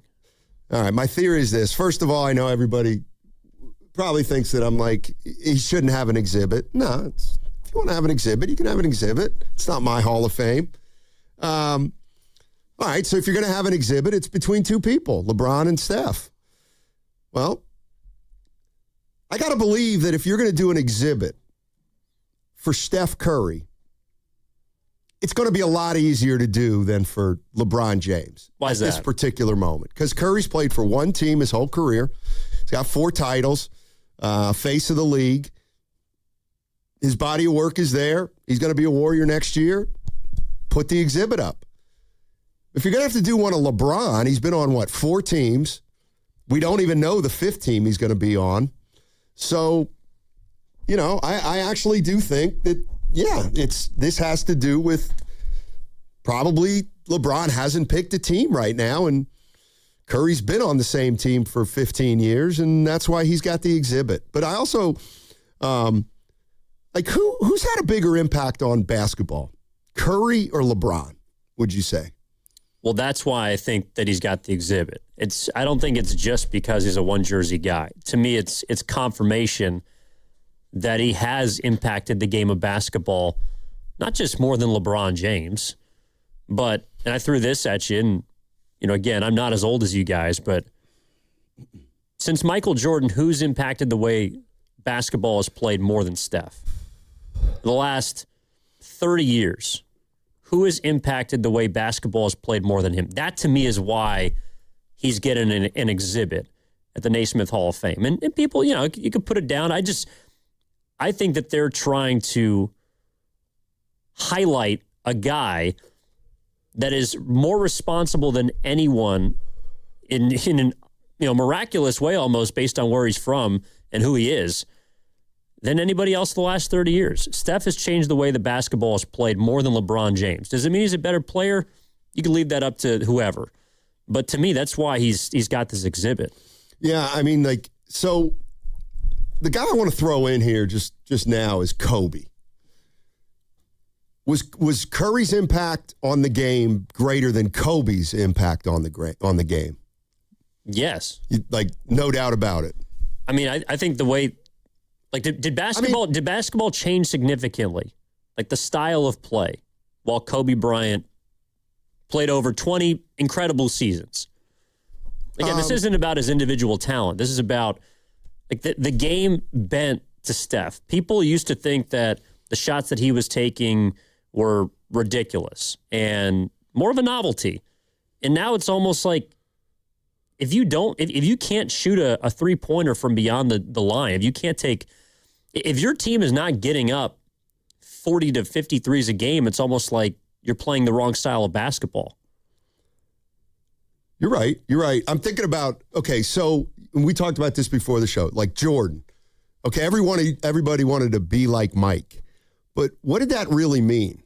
Because Jordan was 6'6" and athletically couldn't be touched. Like, I think when you get right down to it, the bottom line with Steph Curry and the reason that he's been maybe elevated over all these other guys is because what's his height? He's 6'3". Okay.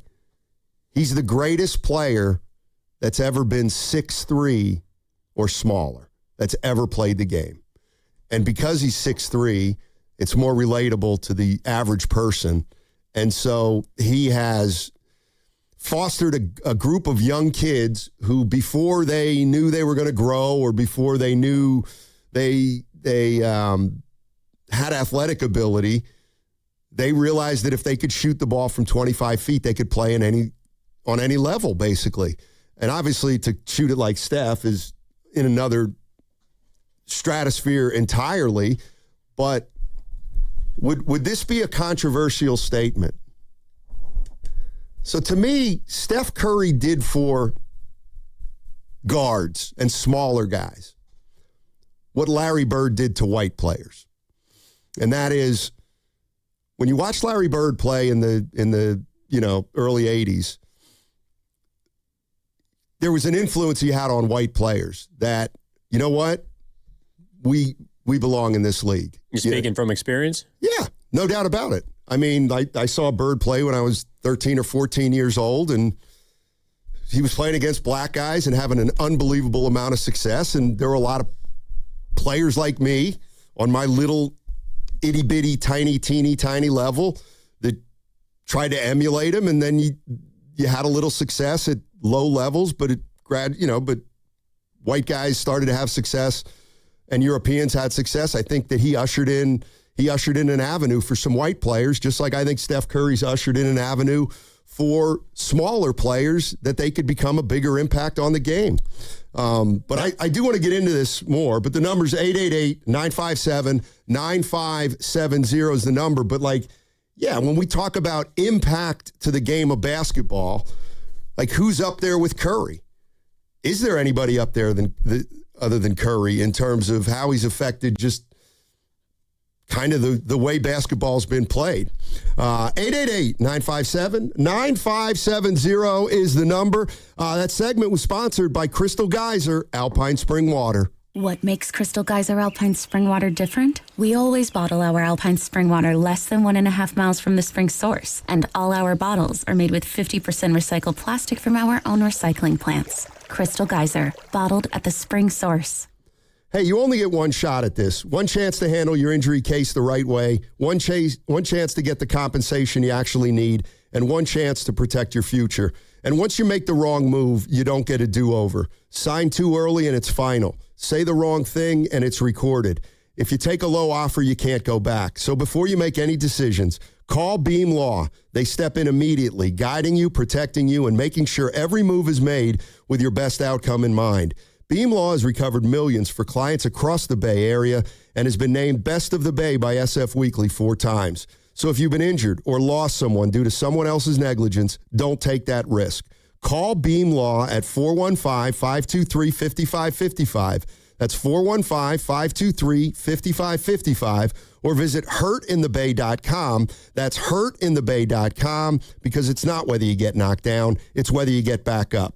Beam Law, they've got your back, Bay Area. Ragnar the Terrible is interviewing at a big bank. Let's listen. Everyone, this is 5th century warlord Ragnar the Terrible. He killed it in his first interview. Not literally, but close. Ragnar, what would you do if a customer complained about high loan rates? I make video presentation.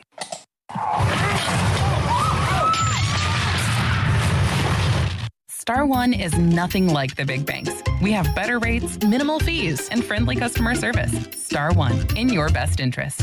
Right now is the perfect time to head to Saramonte Ford. Huge selection, big savings, and straight up great deals. They've got a lineup of brand new Fords ready to roll. Trucks, SUVs, and hybrids, all priced to move. Whether you're buying or leasing, Saramonte Ford makes it easy, fast, and stress-free. So don't wait. Stop in person right off 280 in Colma or online 24/7 at SaramonteFord.com. That's SaramonteFord.com. Saramonte Ford, your San Francisco Bay Area Ford dealer. Declare your independence from dated tired windows. This July, get $1,776 off new windows and enjoy better energy savings, curb appeal, and comfort. For 25 years, homeowners like you have trusted American Vision Windows with most jobs done in one day. This month, your project costs a lot less, but you have to book this July. Visit AmericanVisionWindows.com or call 888-347-0711. That's 888-347-0711. New customers only. Restrictions apply. Call us the website for details. Offer ends July 31st, 2026.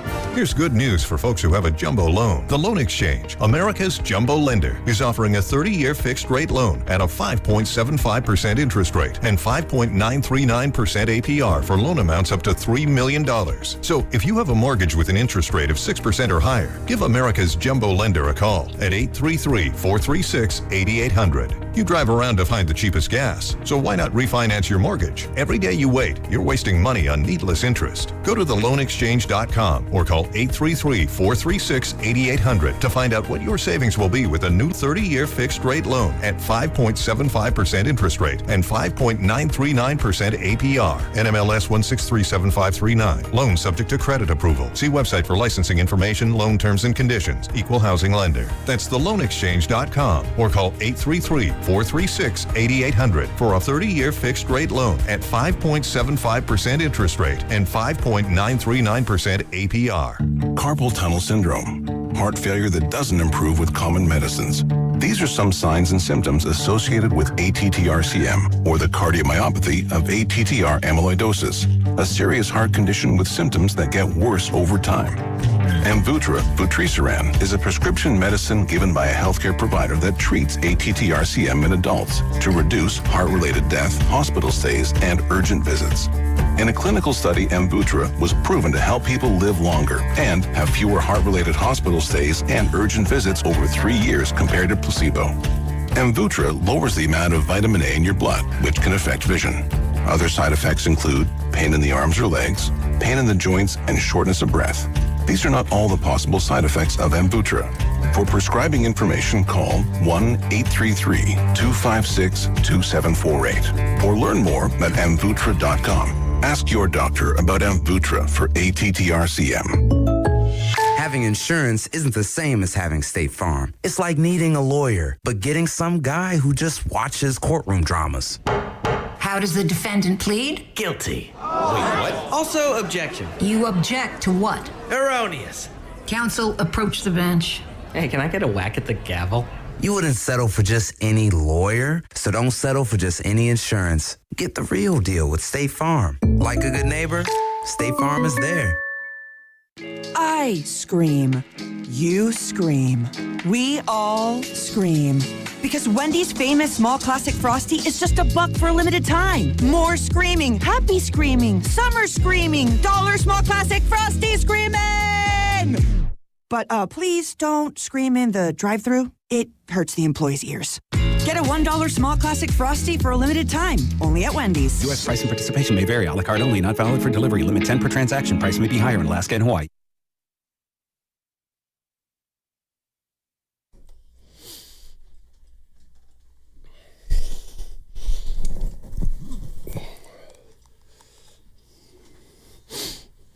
Now back to Steiny and Guru. Take it away, Steiny. Thanks, Steph. Congrats, by the way. Steph Curry has become the first active player to have a dedicated solo exhibit at the Naismith Hall of Fame. And we're just talking about why. Why Steph Curry? And I made a quick list. Because you were in the chat and you used the word that's, I think, key in this. Inspiring. Yeah. Inspiring. Because we're talking about before in the first segment, who's had more of an impact? And I think to me it's, a lot of people when they grow up and watch athletes, they feel an inspiration to either copy them or to stand for them or to go out and watch them play.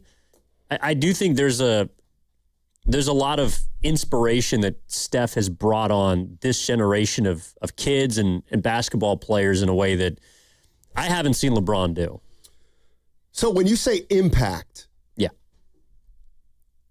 can you be more specific? Because here's what I would say. Okay, Michael Jordan, did he really impact the game of basketball? Well, he made it more popular. He was obviously iconic. Did the game itself change because of Jordan? Well, there's a legal offense, right? Before Jordan, you could put him on one side of the court and ISO him with 4 players on the other. You can't do that anymore, right? I mean, yeah. That's literally a rule that was changed. Was it? Because of Jordan? I mean, it's the same thing. Well, I would just argue Jordan didn't change the game like Curry changed the game. No. I mean, the amount of 3-pointers that are taken now compared to when he came into the league is drastically different. So, like, here's what I'm getting at. So, I was telling Austin this in the chat. Okay, Larry Bird burst on the scene in 78, 79, essentially, his senior year in college. And, you ever hear that story that Nolan Richardson told about when he was listening to a game on the radio? Yeah. And he kept hearing Bird, Bird, Bird. Nobody even knew who he was. Nobody knew what he looked like. And then Nolan Richardson found out he was white and was just like, well, I don't get it. And then he watched him play and said, okay, I get it. And then Bird started playing and started going on a national TV. They had a lot of Indiana State games on his senior year. And he played in a way that gave some hope to white players. It's really that simple. Now, I get it. He was 6'9". He wasn't 6'3" like Steph Curry. But Bird came into the league, and yes, there were great white players before him, like Jerry West, et cetera. But there's just no doubt when I saw Larry Bird play, I was like, oh my God. Like, that's the way you got to do it to be really good if you have physical limitations. And I think Bird did give hope to a lot of white kids, slower white kids probably who didn't have a lot of, natural athletic ability. And he kind of showed everybody there was a way to do it without having to have that ability and still be a great player. And I think, in my little, I'll say it again, itty bitty, teeny tiny world, yeah, Bird was definitely the player to me that inspired me way more than any other player, and it's not even close. Yeah, and for you, it was the color of his skin, but there wasn't part of it for sure. Well, but there wasn't anything like anatomically that related you to him. I mean, he's 6'9", right, 6'10". So what he was doing was, and that's why I think that a lot of people looked at Jordan. It's like, yeah, I'm not 6'6" or 6'7". I can't fly. But that's where I do think that Jordan inspired a lot of people with just almost like this mythical ability to do things that people hadn't seen before at that level. Right. Steph is different because he's relatable, but it's not as if everyone is walking to the park and saying, well, I'm gonna shoot like Steph today. I think it's easier to do than jump, 7 feet in the air. Right. But similar to what you're talking about, like you were never going to be Larry Bird, but that didn't prevent you from thinking you could be. Right. Well, I mean, here's what I remember as a kid. If you wanted to emulate Jordan, you know what we used to do? We used to play on a 9-foot rim. Like, that's what we used to do to emulate Jordan.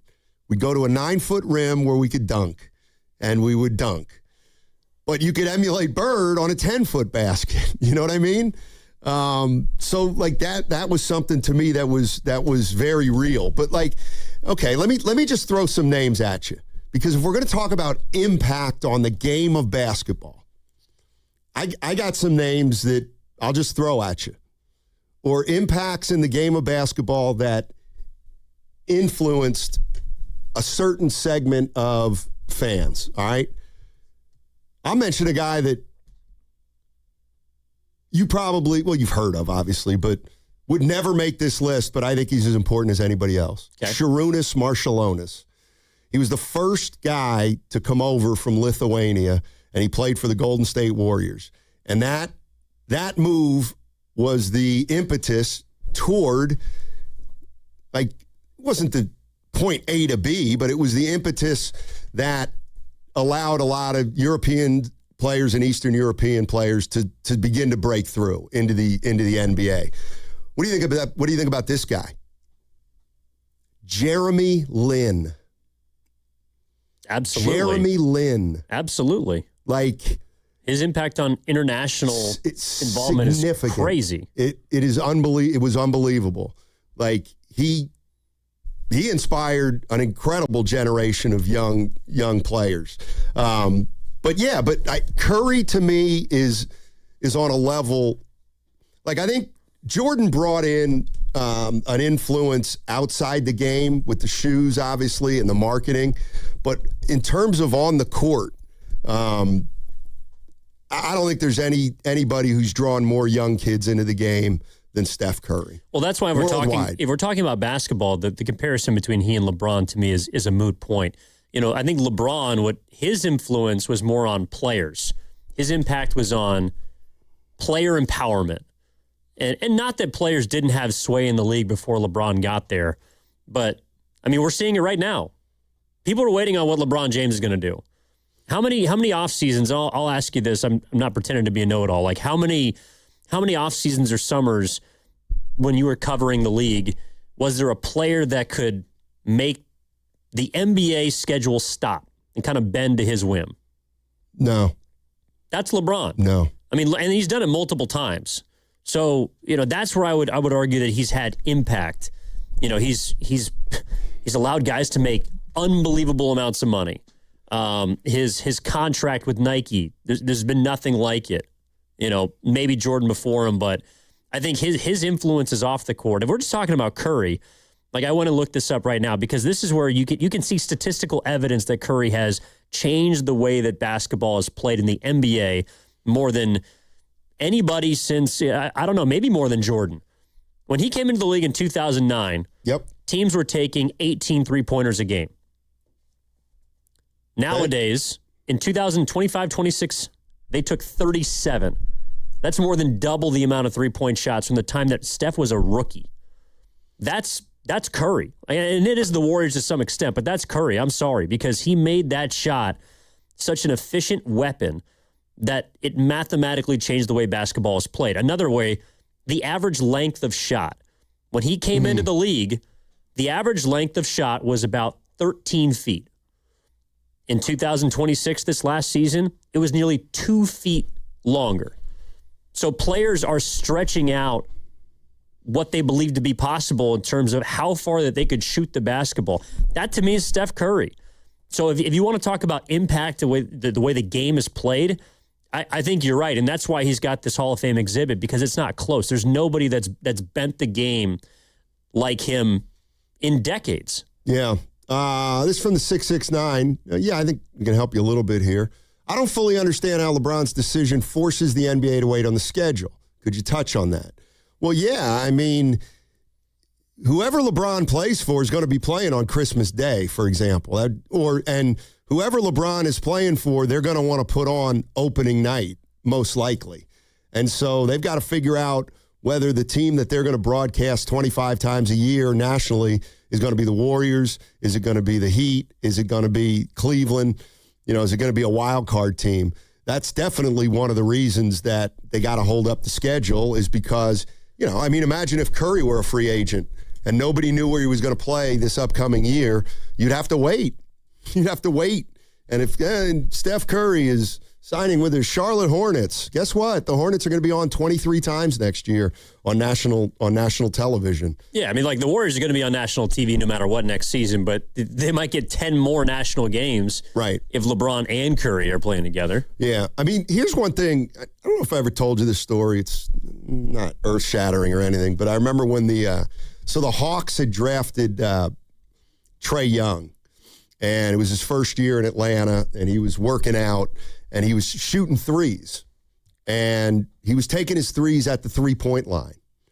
And Atlanta basically was like, you know what? Why don't you step out a few more feet? Like, they didn't want him shooting whatever the line was, 23-9.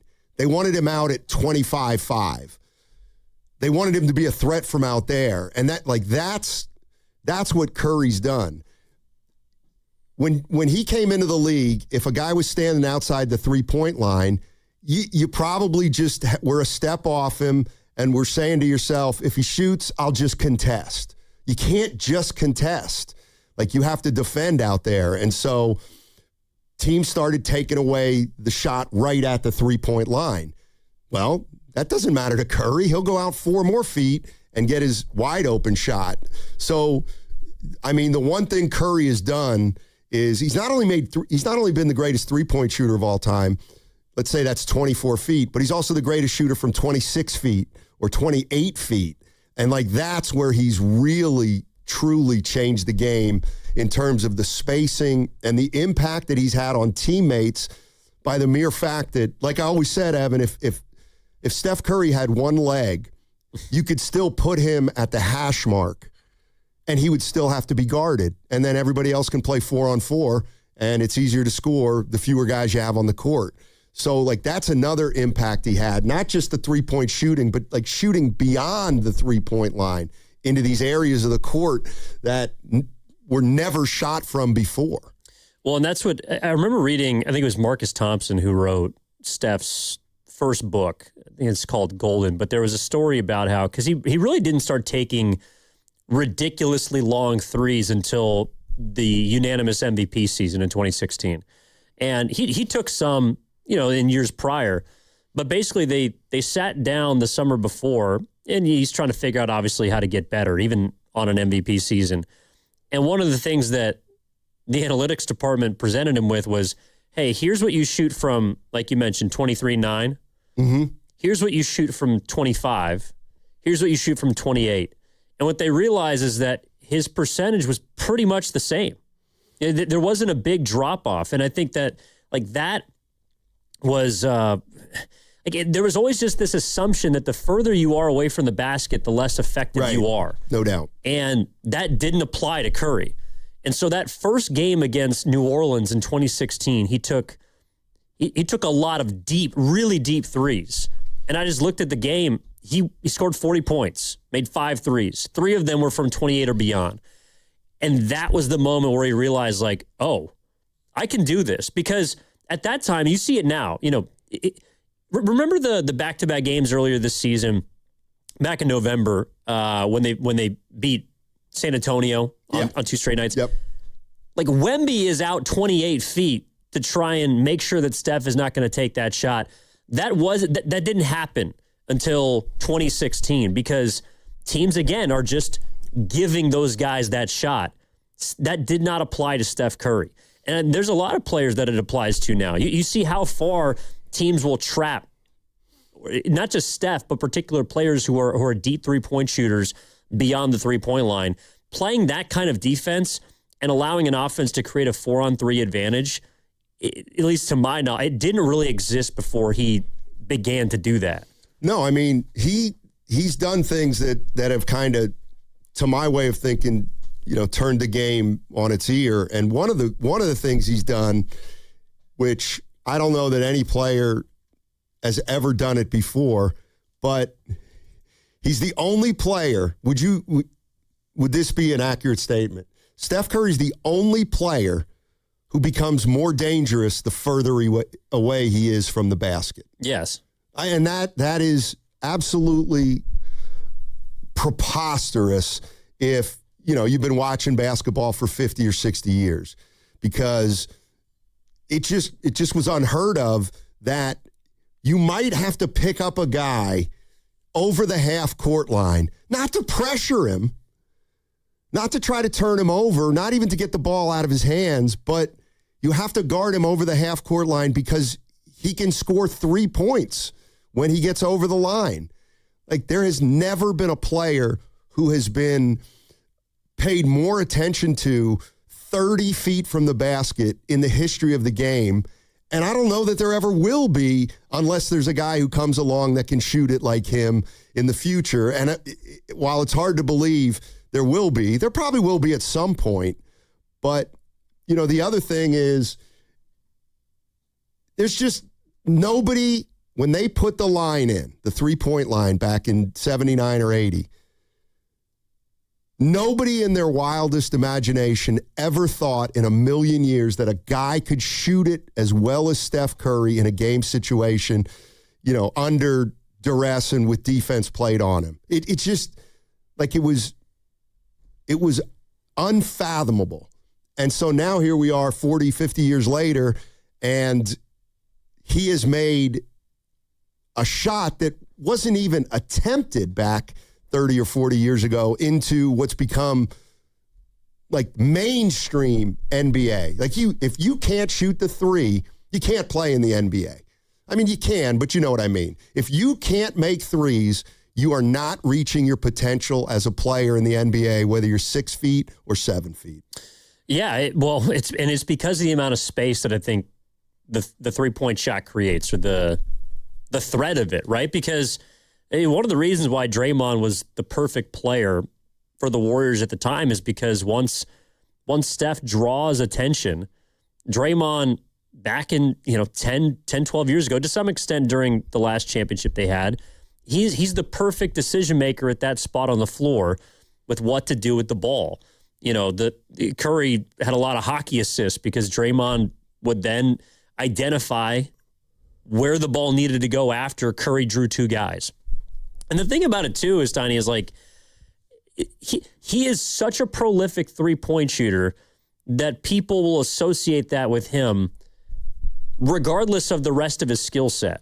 I mean, he's a great basketball player. He does a lot of other things well, specifically in the offensive end, besides shoot the 3-pointer. But he is the most effective shooter I've ever seen. And it's not just from 30 feet. It's from 28. It's from 25. It's from 19. Lefty floaters, using the glass, the free throw line. Like, there are, in every way, shape, and form, when it comes to putting the ball in the hoop without dunking it, there's never been a player more dangerous than Steph. And I think that's why he connects with so many people, is because people are not saying that they can shoot as well as Steph Curry. And people are not saying that I can, be this small guy to make every single shot. But again, it's just the inspiration of someone that he makes the impossible seems possible. And I think that's why, maybe I related to your Bird story, where you're not dumb enough to think you can be him. Right. But he inspires you in a way that makes you feel like you can. Yeah, there's no doubt about it. It's a funny one, but it's kind of along the same lines. A little bit of a stretch, but San Jose Jazz fans saying Darryl Dawkins. Oh, Chocolate Thunder? So he shattered a couple backboards, and they eventually came up with the breakaway rim. Yeah. I mean, it's tongue-in-cheek, but it's kind of true. I mean, we could go to all the things that Will Chamberlain did where they had to change the rules. I don't think anybody impacted the game like Will Chamberlain. Well, I mean, some of the early guys, it's not really fair, right? Right. George Mikan changed the game maybe more than anybody else, because he could literally goaltend a shot. Yeah. But like for example, Will Chamberlain back in the day, if a ball went out of bounds underneath the basket, you would actually inbound underneath the basket. You wouldn't be pushed to the side of either of the sides of the lane. And so back then, they would just throw it over the backboard, and Wilt would just be bigger than everybody and catch it. So they changed that rule. They changed the size of the lane because of Will Chamberlain. So, there have been a lot of guys that have influenced the game. Here's a guy I want to throw out there. We're talking about the reason we're talking about this is Steph Curry has become the first active player to have a dedicated solo exhibit at the Naismith Hall of Fame. In other words, they have those, but they're always for players who have retired. Yeah, Ken was telling us that you had to be retired for at least 2 years before getting an exhibit. So they've decided to put an active player exhibit at the Hall, and it's going to be Steph Curry. And we were just batting around some reasons why it's Curry and maybe not LeBron. And I actually think one of the reasons may be, because LeBron doesn't have a team right now. Steph's played for the Warriors for 16 or 18, whatever it's been. And, it's kind of almost easier to do one of Steph right now than LeBron. But we're talking about, the guys who changed the game and the guys who inspired generations. What about this guy who I've heard his name come up? Where does this guy fit in? Allen Iverson. He was someone I thought of also. Okay. When I was talking about LeBron being an influence off the court, Allen Iverson, absolutely. Like, when I was a kid growing up, my friends wanted to be like Allen Iverson because he was cool. Right. It was the hip-hop generation, the way that he dressed, how he wore his hair.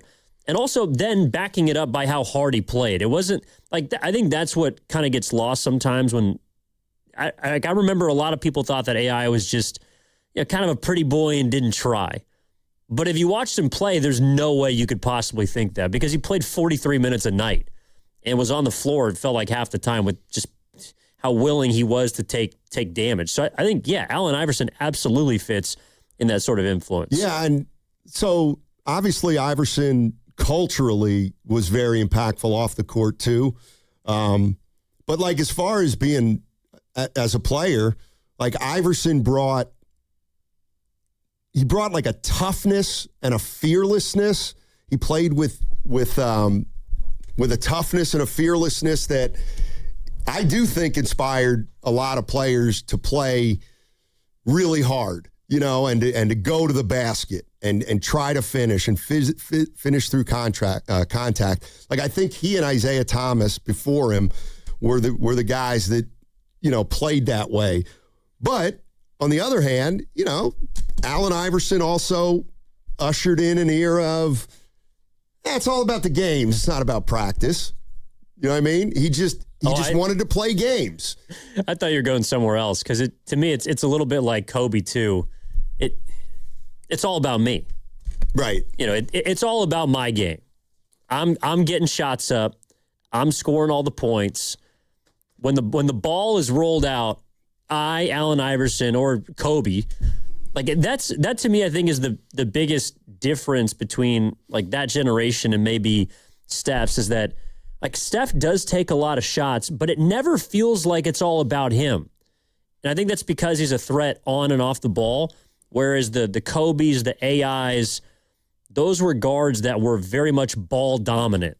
And the show had to be about them. It couldn't be about anybody else. Right. 888-957-9570 is the number. Having some fun with Steph Curry becoming the first active player to have a dedicated solo exhibit at the Naismith Hall of Fame.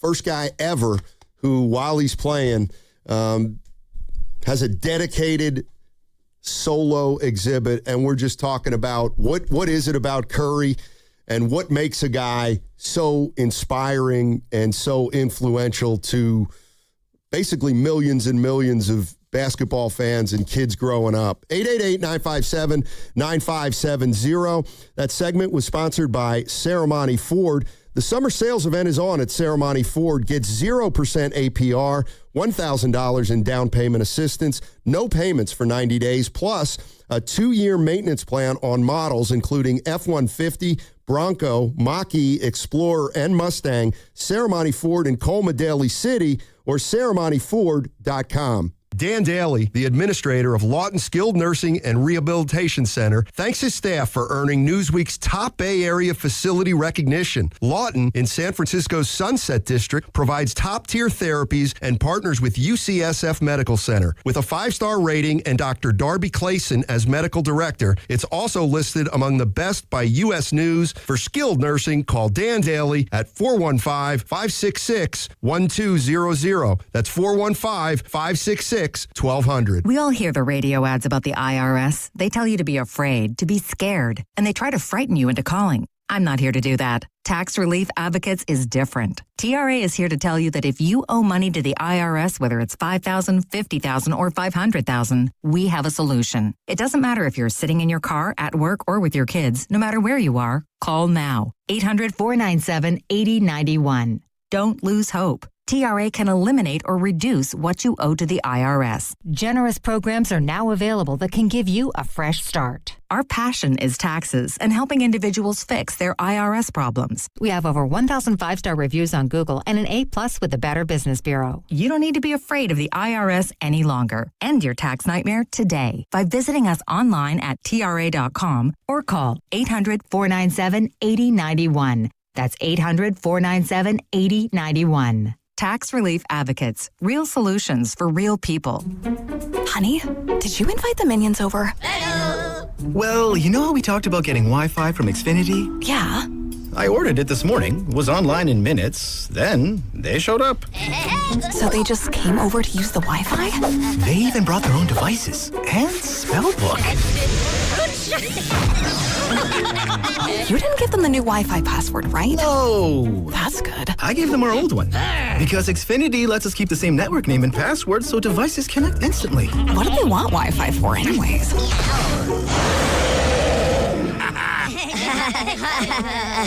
Better not to know. Plausible deniability. Get streaming or scheming instantly with same-day Wi-Fi from Xfinity. Plus, lock in one price for the most reliable fiber-powered Wi-Fi for 5 years. Guaranteed.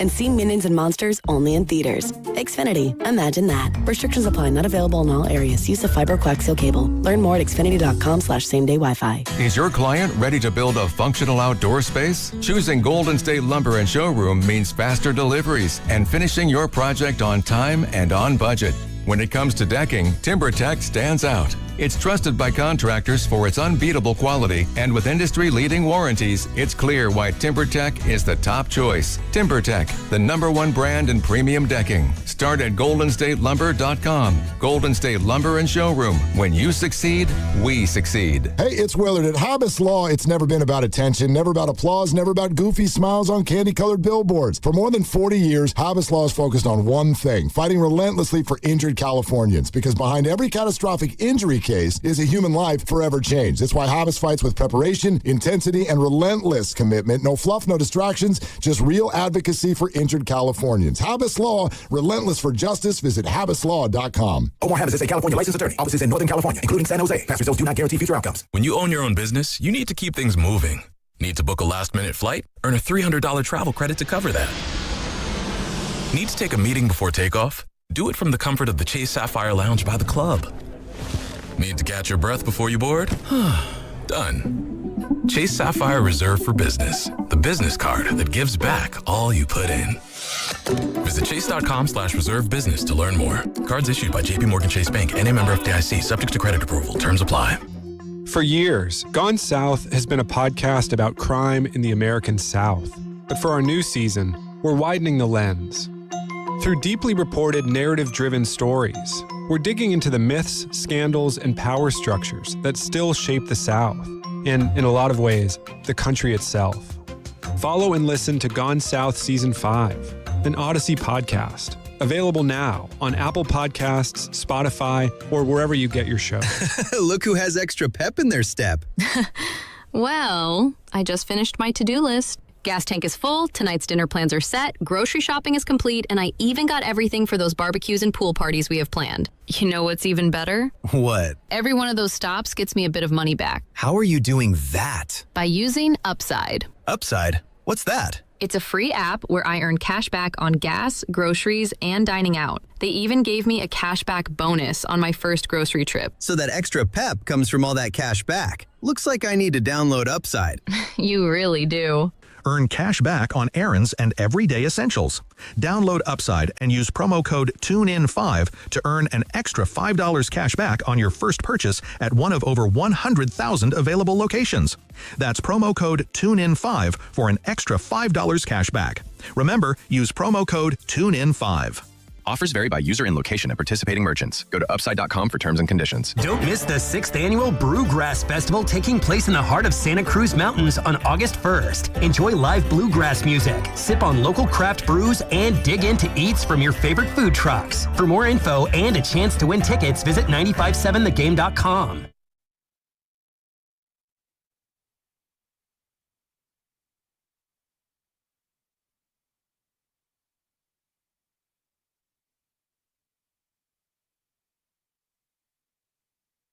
It's JP with the Golden State Warriors. Now back to Steiny and Guru.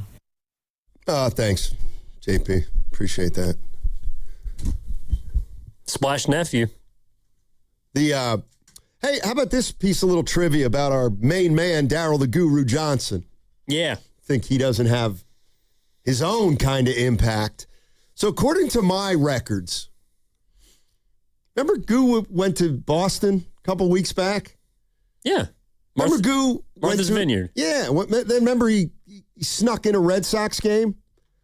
Well, I'm pretty sure the game that he snuck in was Wednesday, July 1st.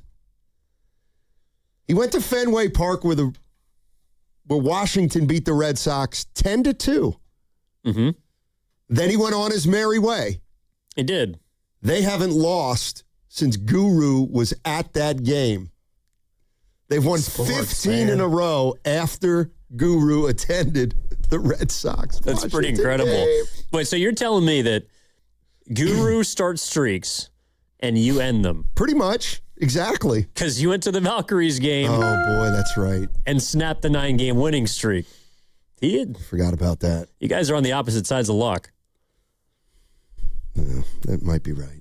A lot of people miss me. Yeah, I do. He'll be back tomorrow. I miss him. Allegedly. Steph Curry's become the first active player to have a dedicated solo exhibit at the Naismith Hall of Fame. And we're just kind of batting around some of his impact and some of the guys who have impacted the game of basketball in a big, big way. Let's get Tim in San Diego in here, get us started. Hey, Tim, how you doing? Hey, how's it going, gentlemen? Pretty rich conversation here, and God, I wish I had a lot of time. But anyways, first of all, Sabonis, I think, was central to bringing Marshallonis and that whole Eastern influence coming over from Europe. But I think Steph Curry has a lot to be thankful for. And I will just start out by saying the game changed from inside out to outside in. And that was Don Nelson by pace and spacing. The only thing different about that was it was breaking people off the dribble and having guys 6'5" and under.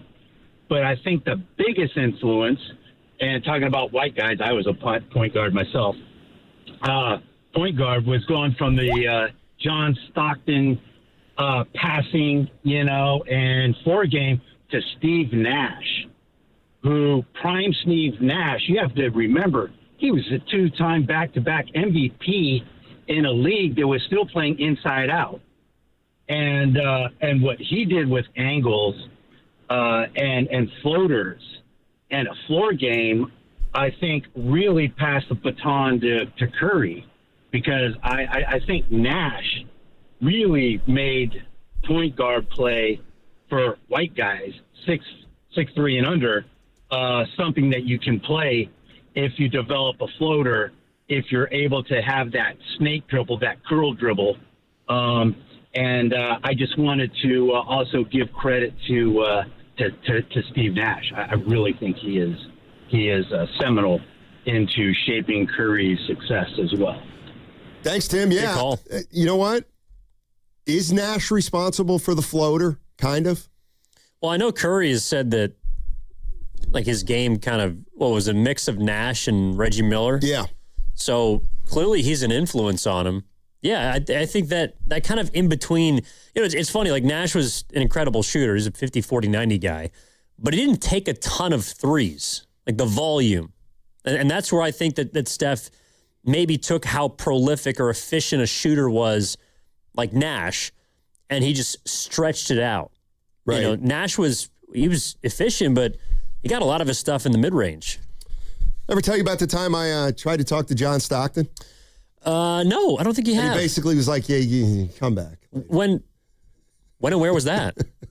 This is back in the day. Warriors were playing Utah at Utah, and it was when guys like Stephon Marbury was coming into the league, maybe Derrick Rose, so a bunch of like high score, and Nash kind of started it because Nash was more of a scorer than Stockton, and so a group of like point guards who are scoring point guards were starting to come into the league. Yeah. And I went up to him before the game and I said, "You got a minute?" He said, "Yeah." And I said, "I'd like to talk to you about, kind of changing role of the point guard, pass first, scoring." Asked him a couple questions. And then I said, "So when do you think maybe this shift started from pass first to maybe scoring first?" And he goes, I appreciate the question, but I got a game to prepare for. He said, "Any chance you can come back after the game? I can probably help you out a little more." Oh, well, that's nice. Yeah. You made it sound like he didn't want to talk to you. No. He said, I got a game tonight. Can you come back after the game? Let me tell you something. And I said, "Sure." Ball player. But did you go back? No, I didn't go back. Well, that's on you. That's on you. I went to Squatters. It's a bar in Salt Lake City. I think the only time he was like flummoxed, Evan. He was like, "Well, it's a tough question." Yeah, I just play my game. Well, but all right, you're asking him to evaluate, the history of basketball and like his generation versus the next one. It's kind of a deep question before a game. I found that out. Hey, John, I got a couple existential sports questions for you. You think you could help me out here? I'm trying to write something. Yeah. Father Time. Father Time's in Napa. What's up, Father Time? How you doing? Good morning, fellas. I'm okay. How you guys doing? Doing great. Good, man. Cool. So let's talk Steph. Been listening for a little while this morning. I coach sixth graders and some high school kids, and I got to tell you, in terms of the impact, these are kids in the North Bay, but I got to, the global impact of Steph Curry is the reason he is being honored with this exhibit. You got Chinese kids. You got everybody that wants to be Steph Curry. He's the number one selling jersey around the world, and it's because of the three-point shot and how cool he has made it. There's the cool factor, but there's also the efficiency factor and, the math, the algorithms behind it. It has, changed the game and what you're supposed to do, right? You're supposed to shoot more threes, and that's just math. So Steph has been the standard bearer for that. I don't think there's any doubt about that. I think that the reality is that kids or, old dudes like me think that they can shoot threes, and there's a place in our heart that feels like, man, if only I shot 1,000 threes every day, I could be like Steph Curry. There is no way that when I was a kid and I was trying to dunk on 8-foot rims, trying to be Jordan with my tongue out, there's no way I actually thought that I could be like Mike. It's just, that was just never going to happen. So as far as the most influential player, I believe, for my money, he's the most influential player of all time.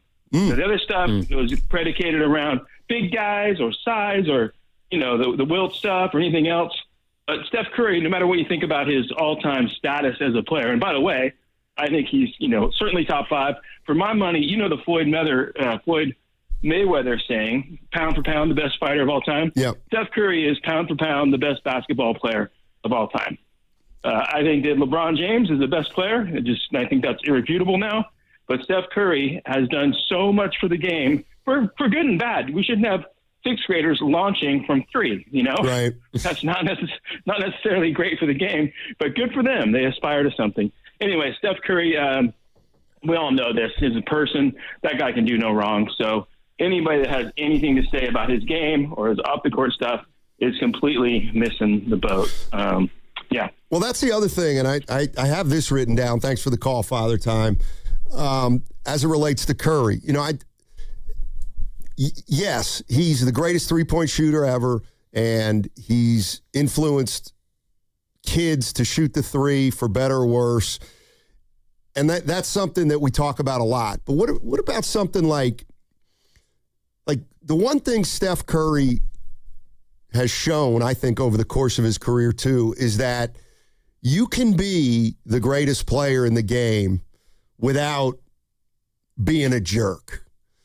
Without this, nobody will ever question Steph Curry's competitiveness, but he doesn't go about it the same way Draymond Green goes about his way of being competitive. He's handled himself in a way where you can earn the respect of all the people you play against kind of over time just by sheer talent, ability, and the results he's gotten on the floor without having to engage in all the other histrionics, the self-promotion, all the stuff that kind of turns people off about the NBA, the hyper-competitiveness that goes over the top, et cetera. I think he made being a good person marketable at a level that not many people in sports can do. Because, you look at Michael Jordan. He was obviously he's the most marketable athlete maybe of all time. But there was never this, maybe it's too strong, but there was never this assumption that Mike was just a great guy. Right. He just chose to not really engage in a lot of controversial things because he kind of appealed to everybody. And he let his game speak for his actions. And people love the shoes and they love the brand, they love the icon. But I don't know if they really love Michael Jordan, the person. People love Steph, the person. Right. People love that guy. And I think that's what's different between him and maybe some of the greats throughout history. And I know he's allowed to be. He didn't, live at a time where things were a bit tougher for basketball players or, for example, black athletes. But people legitimately love his game as much as they love him. And I think that's what's unique about him. And to the caller's point, that's why people revere him. Maybe, and I'm not saying more than they should, but they just give him the benefit of the doubt because you can sell any part of Steph. If you want to sell his game, you can sell it. Right. If you want to sell him off the court, you can sell it. If you want to sell he just won the Muhammad Ali Humanitarian Award. You can sell that aspect of him. There's nothing about him that's off limits, and it seems genuine. I think that's where he's also different than a lot of his predecessors. And this is fair, and I agree with it from Winfrey on the text line. We didn't have all the personal exposure back then when Jordan played. I agree. You didn't really, you knew about Jordan, but not nearly to the depths that Steph Curry. It's just the information wasn't nearly as available. Well, okay, let me ask you this, though. Do you think that Michael Jordan would have allowed you the amount of access that Steph Curry gives people? He wouldn't have wanted to, absolutely not. But he didn't strike me as that kind of guy. There's just, it feels like there's so much stuff outside these guys' control now that they have to, they show up whether they like it or not in a way. You're listening to 95.7 The Game, KGMZ FM and HD1 San Francisco, an Odyssey sports station, always live on the free Odyssey app, now broadcasting from the Laughing Monk Studios. If we're talking about influence and impact on the game of basketball, I think it was it Tim in San Diego? I agree. Don Nelson, and we're going down the list here. I'm not saying he was the greatest innovator of all time, but yeah, Don Nelson helped usher in an era of basketball where smaller players became more valued. He's on record saying that one of the things he learned early in coaching was he would split up his team, the 6 biggest guys against the 6 smallest guys. And what he found was that the small guys won most of the time. And so that gave him the impetus to start playing small basketball and quote unquote small ball. And the Warriors ended up riding that to a title during their heyday for those 2 Durant years. So yeah, Nelson had his impact for sure on the NBA. Well, yeah, if you're talking about coaching, I think it's a little bit of a different story. There are guys, it's probably a twist on Nelly ball, but the 7 seconds or less offense that the Phoenix Suns used to run with Mike D'Antoni, that's a style of basketball that we hadn't seen before. And the Warriors, the Warriors, I know that Steve Kerr's talked about his influences have been from other sports. He made his guys. Andre Iguodala said this at his jersey retirement, that he thought it was so weird, and he might have even used the word dumb, that Steve Kerr was showing them film of FC Barcelona and how they moved the ball and how they passed the ball and the amount of the spacing that the Pep Guardiola soccer teams would use to create advantages. And Iguodala's like, why are we watching soccer? But taking those principles and applying it to the game of basketball, yeah, I just think that And it could have started with Don Nelson. I just think guys have built on each other throughout time. And Steph is one of those players that is obviously a combination of a lot of different things we've seen, but he's turned it into an original feat that now has been copied by everybody. And there's just no question about that. Yeah. The other guy who fits somewhere in here, even though he's not one of my personal favorites, but he's got to be in here, is Julius Erving. When he came from the ABA to the NBA and started getting way more exposure than he got in the ABA. He was something. Julius Erving was something. There's no doubt about it. I don't know where he fits into this discussion. Well, what about a guy like Shaquille O'Neal? Oh, my gosh. You know what, by the way? Yeah. I'm on the internet the other day, and I saw some highlights from Shaq, like his rookie year. Like, he could make, like, the little elbow jumper and stuff. He was like... He seemed way more polished his first couple years in the league than, when he was in his prime, when I just thought he was just dominant. But, like, he was. He was, no doubt. But, like, he had stuff early in his career, and then I think he just determined that it was going to be more effective to just use his size to get things done easier. You know what I mean? So you put on an extra 50 pounds. Yeah, that exactly. probably helped him. And he was still just as athletic. I mean, young Shaq was pretty good. Gary's in Daly City. What's up, Gary? How you doing? I'm doing good, guys. Made me feel old. I'm 69. Grew up here. I mean, I watched basketball since the mid-'60s. Nice. I mean, Dr. J was my guy. I mean, but I'm going to say the ABA. That's probably out of a lot of people's, window right now. They have to look on the internet. Because if it doesn't have the three-point shot and transfer to the merger of the NBA, all the guys like Curry and these guys would be in trouble right now because it opened the game up for the little guys. It opened the game up that it wouldn't end with a two-point shot. You could win the game on a three or tie a three, like Ray Allen in the corner against San Antonio. But Curry, the ABA changed the game. It made the game more wide-open style basketball. And a lot of those guys, like you said, Matt, Dr. J, George Gervin, et cetera, came into the NBA, and they were ready to go. And it kind of gave a lot more stars in the NBA and a different style of NBA play, if that makes sense to you guys, because the ABA, they inherit. I don't know if if the distance is the same was the ABA. I think it was, I forgot what it was, but it's the ABA opened up the game more for like you said, the Don Nelson style guys in the NBA and made that shot more important, and it kind of evened things out for the smaller guys compared to the bigger guys. But nobody stands up with Curry. I mean, that's so true. But it just seemed like the ABA style inherited the NBA style. The other thing I want to say is, where have all the centers gone? I have a theory, but I don't really want to say it growing up in the inner city. I know the basketball is more outside than inside, but you can line up from the Wilt guys to the Shaq guys to the Keem guys. Right now, there's really no outside of Webb yet, but they're all mostly soft outside guys. There's no post inside guys anymore. And I really wonder what disappeared, but the kids are still playing ball. Right. What's your theory, Gary? But the ABA, I don't really want to say. I got grew up in the inner city. I got a theory, and let's say they don't make it that far. And I don't know, and I mean, that's my own little thought. Because they're not playing baseball, and they're not playing soccer, football, or basketball the ways out of the where I, in the inner city where I grew up in Ingleside, plus other areas in the city. Let's just say they don't make. I don't want to, tread on water here, but I just go back to the ABA, and I know Matt probably watched it too. A little bit, yeah.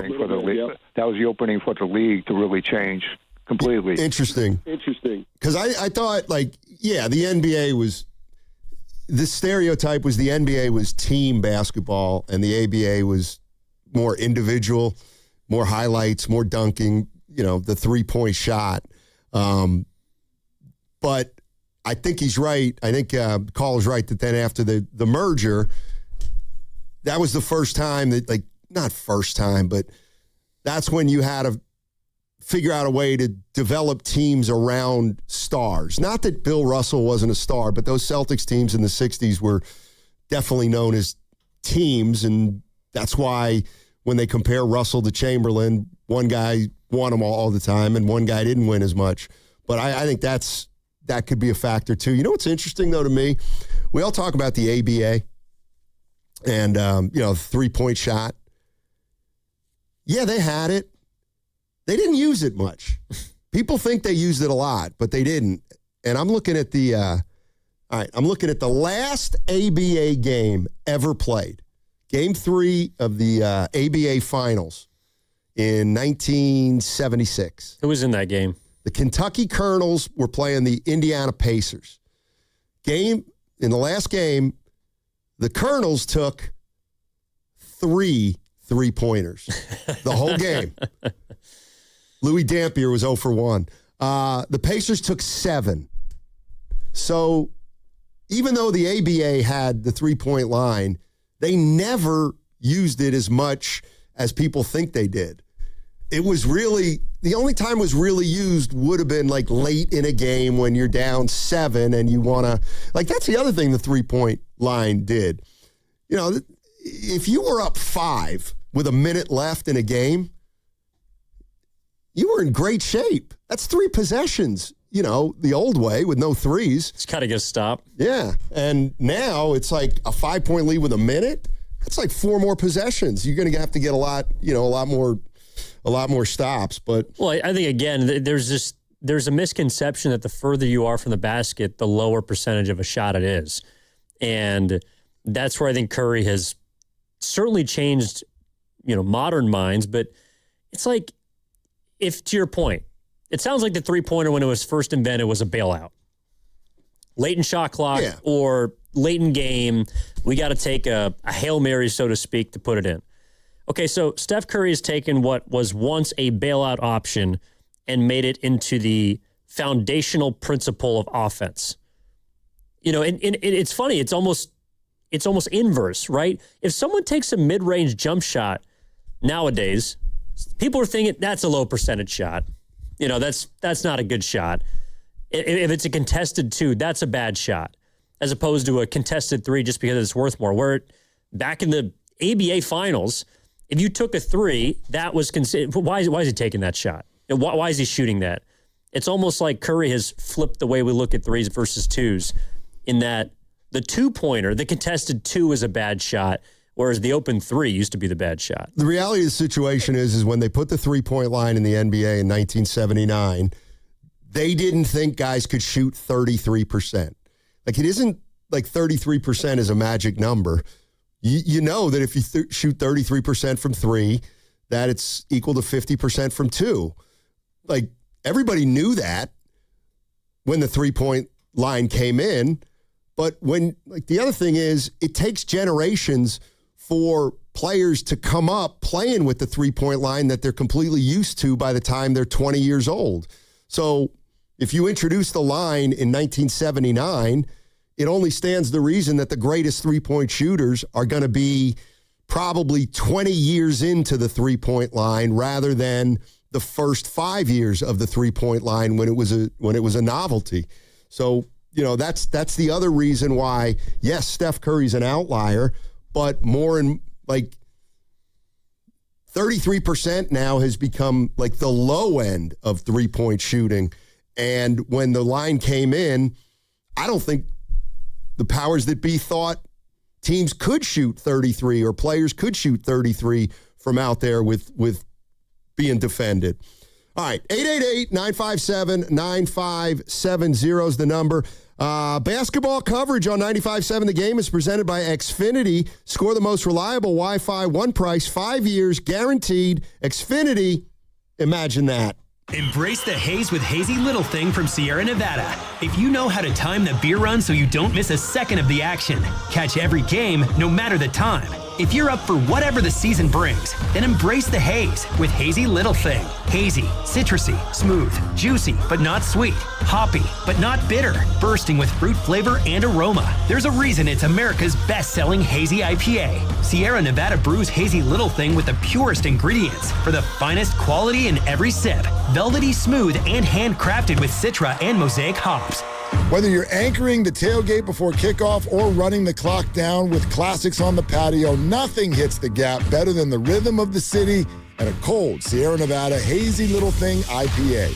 It's the ultimate clutch play for your summer, so embrace the haze. When you're living in the moments that matter, it matters which beer. Embrace the haze with Hazy Little Thing by Sierra Nevada. That's Hazy Little Thing by Sierra Nevada. Enjoy responsibly. Be sure to tune into the Morning Roast on 95.7 The Game following every Golden State Valkyries game when Joe Spadoni and Joe Shasky highlight the teamwork play of the game from the night before. Brought to you by El Camino Health, where togethering heals. Grass-fed ribeyes. Yes, chef. Responsibly sourced salmon that was never frozen. Yes, chef. Restaurant quality steaks. Yes, chef. Organic chicken. Yes, chef. Wild-caught seafood. Yes, chef. At Sprouts, every cut is handpicked for flavor, freshness, and quality worthy of the chef at home. Even if your toughest critic still needs a booster seat. More steak, please. Yes, chef. Sprouts Farmers Market. Do you owe back taxes or have unfiled tax returns? The IRS won't quit until they get your money. Here's great news, fresh from those in the know. Major changes have happened at the IRS. If you owe more than $10,000, you may be eligible for a 99% reduction of what you owe. Haven't filed a return for a while? Their happy clients are talking. The IRS was going to levy my bank account, but Guardian was able to prevent that and fix all my IRS issues. Thanks again, Guardian Tax. Need relief from crushing tax debt? The IRS now has special programs. Guardian Tax knows all about them. Personal or business, this is the fresh new brick you've been hoping for. We aren't the company you call when you need a hug because you're scared of the IRS. Guardian Tax is the company that wins when you need it most. Guardian Tax Service is really great to work with. They really help me out. I'd recommend them highly. Call now for a free confidential consultation. 800-499-6623. 800-499-6623. 800-499-6623. Hi, I'm Richard Estrada with Atco Pest Control. What's bugging you at home? You can grab a spray or set a trap, but real pest control starts with identifying the source of the problem and keeping them out of your home. Atco has been servicing Bay Area homes since 1985. We take the guesswork out of it so you can move on. Go to atcopest.com.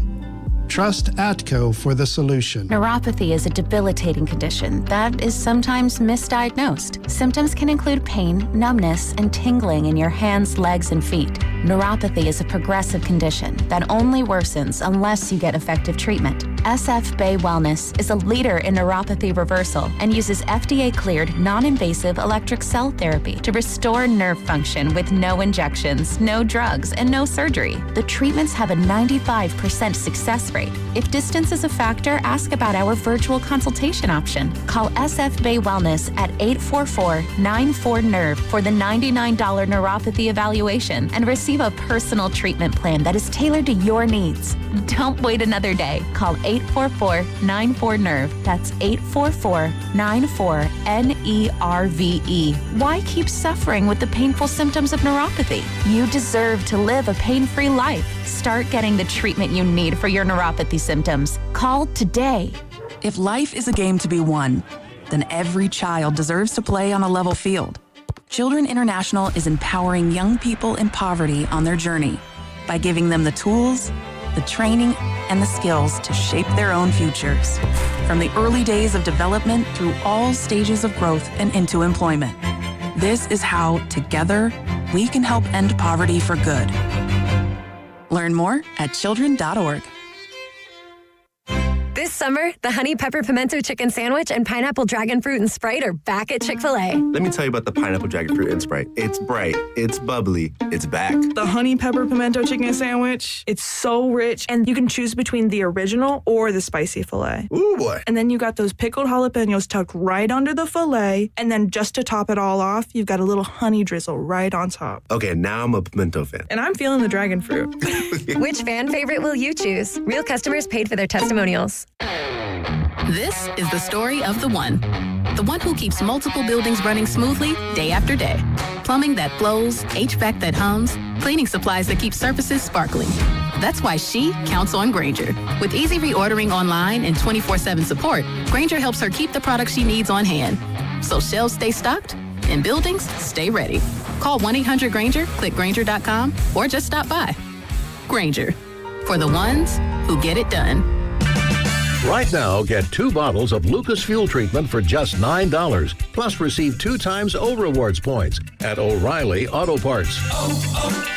O'Reilly Auto Parts.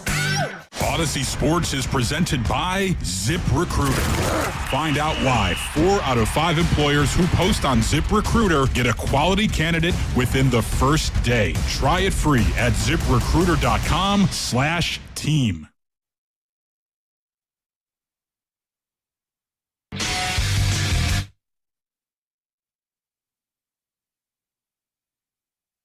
Now, back to Steiny and Guru on 95.7 The Game. All righty. Giants 17 games under. Why do you have to start there? I just figured I got to cover all my bases. Well, but look, we're talking about... dear. Yeah, thanks, Jen. We're talking about transformational athletes. We're talking about impact. We're talking about inspiration. You don't have to just throw a wrench into all of it. Well, you're right. You know, I want to get... There was a couple pieces of sound about LeBron that I wanted to get to. They're not fresh, but we never talked about them. But first, I want to go to Jim and Martinez, finish up on the conversation we had before the break about transformational athletes. Hey, Jim, what's going on and people that impacted the game? Hey, man. Hey, you guys. The ABA. Yeah. Now, think about it. I'm 17 years old. I play basketball every day, all right?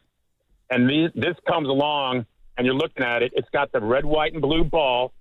It's, I want to say wild open, not wide open. It's just up and down. And dudes would shoot threes, and you're like, that dude is shooting from like 30 feet. You got these massive afros. You got George Gervin with the finger roll. You got Julius flying around. And one of your not favorites, I believe, Steiny, Artis Gilmore, was just a giant guy walking around like a giant tree. And you take that, and it was so much fun. It opened everything up. And then the league changed, and Dr. J's on Philly. And Portland beats them with Bill Walton and Maurice Lucas and that team. About the best team. They were like a modern kind of post-Celtics just with Walton and Lucas. And just they had everybody doing everything together. And then Don Nelson comes along. I mean, I'm going to throw out guys like Pete Maravich, Bernard King, Tiny Archibald. And you could see me being like a 5'6" guy who could shoot left-handed. I could shoot from anywhere. I loved it. And then Nelson comes along. You got Tom Tolbert playing against Shaq. Yeah. You know, stuff like that, you know. And it was just wild, man. You get up in the morning, Soul Train would come on. You check out the chicks. The ABA would come on. And then if you just happen to be sitting in the Solano County stir on a Saturday, ABA would come on. And then when they ran into Walton, when the Philly ran, you know, Steiny. Oh, yeah. When that was such a classic matchup of styles. It was just fantastic. And by the way, Glockenspiel, I'm still smarting from that one, man. I swear. You guys have an awesome day. I hope Goo's hanging in there. Yeah. You guys take care. Thanks, Jim. Appreciate it. Yeah, good. All signs are positive coming from Goo. That's a piece of real good news. Oh, man. Well, okay. So, like when you were growing up, what was it that got you off the couch to be like, I want to be like that? I mean, I didn't. You know, you never. I know you like to play. You never got to get me off the couch. You know what I mean? But no, I mean, yeah, to get you out of your books, and you know, you really didn't want to study a lot. I was one of those kids that, you know, I was very fortunate. You know, both my parents were educators, so I could essentially be lazy and still get B's. You know what I mean? What do you? No, it's a blessing and a curse. Well, I didn't apply myself like I should have, Evan. It's that simple. Now and I still have regret over it. People say, Steiny, what's your biggest regret? You know what? It's I didn't go to class. I should have gone to class. That's all I get. Listen, if you're going to college, you youngsters out there, you're going to college, okay? Listen, have fun. It's a great time out. It's kind of like going to a Warrior game from 1999. Just go to class. That's all. Just go. Just suck it up. Get up at 8. Take a shower. Go to class at 8:50 or 9 o'clock, 9:10. You just got to go to class. It's, I'm not a Woody Allen fan. I like his movies, but we all know he's got some serious issues. But, Evan, half of life is showing up. Just show up. It'll serve you well. You'll if you go to class, you won't have to cram. And you won't have to learn stuff for the first time. Just go there, sit there. You don't have to participate. Take a few notes, absorb it. You want to absorb the knowledge. You should give TED Talks. I'm just telling you. Chris A. says no one's listening, Steiny. What are you talking about? Just go to class. That's all. So you were like Shaquille O'Neal. How so? Didn't always apply himself. No. Had a lot of fun. Got a 3.0 GPA just by showing up. I wouldn't say a 3.0. Yeah, 2.0. But basically, you were just there to, play some ball. You were like, you're like Durant. You weren't there for the extra stuff. You weren't there to talk to people, to do the extracurriculars. You just wanted to roll the ball out and play. I told you the story of the bet I made my senior year about going to class. No, actually, no. No, you haven't told me this story. Such a dumb. This will tell you all you need to know about me. This is how much of an idiot I am. So senior year, I signed up I had a class at 8 in the morning, Monday, Wednesday, Friday. Big mistake. A couple of my buddies are like, there ain't no way you're going at 8 o'clock in the morning. Was that the only 8 a.m. you ever took? One of them.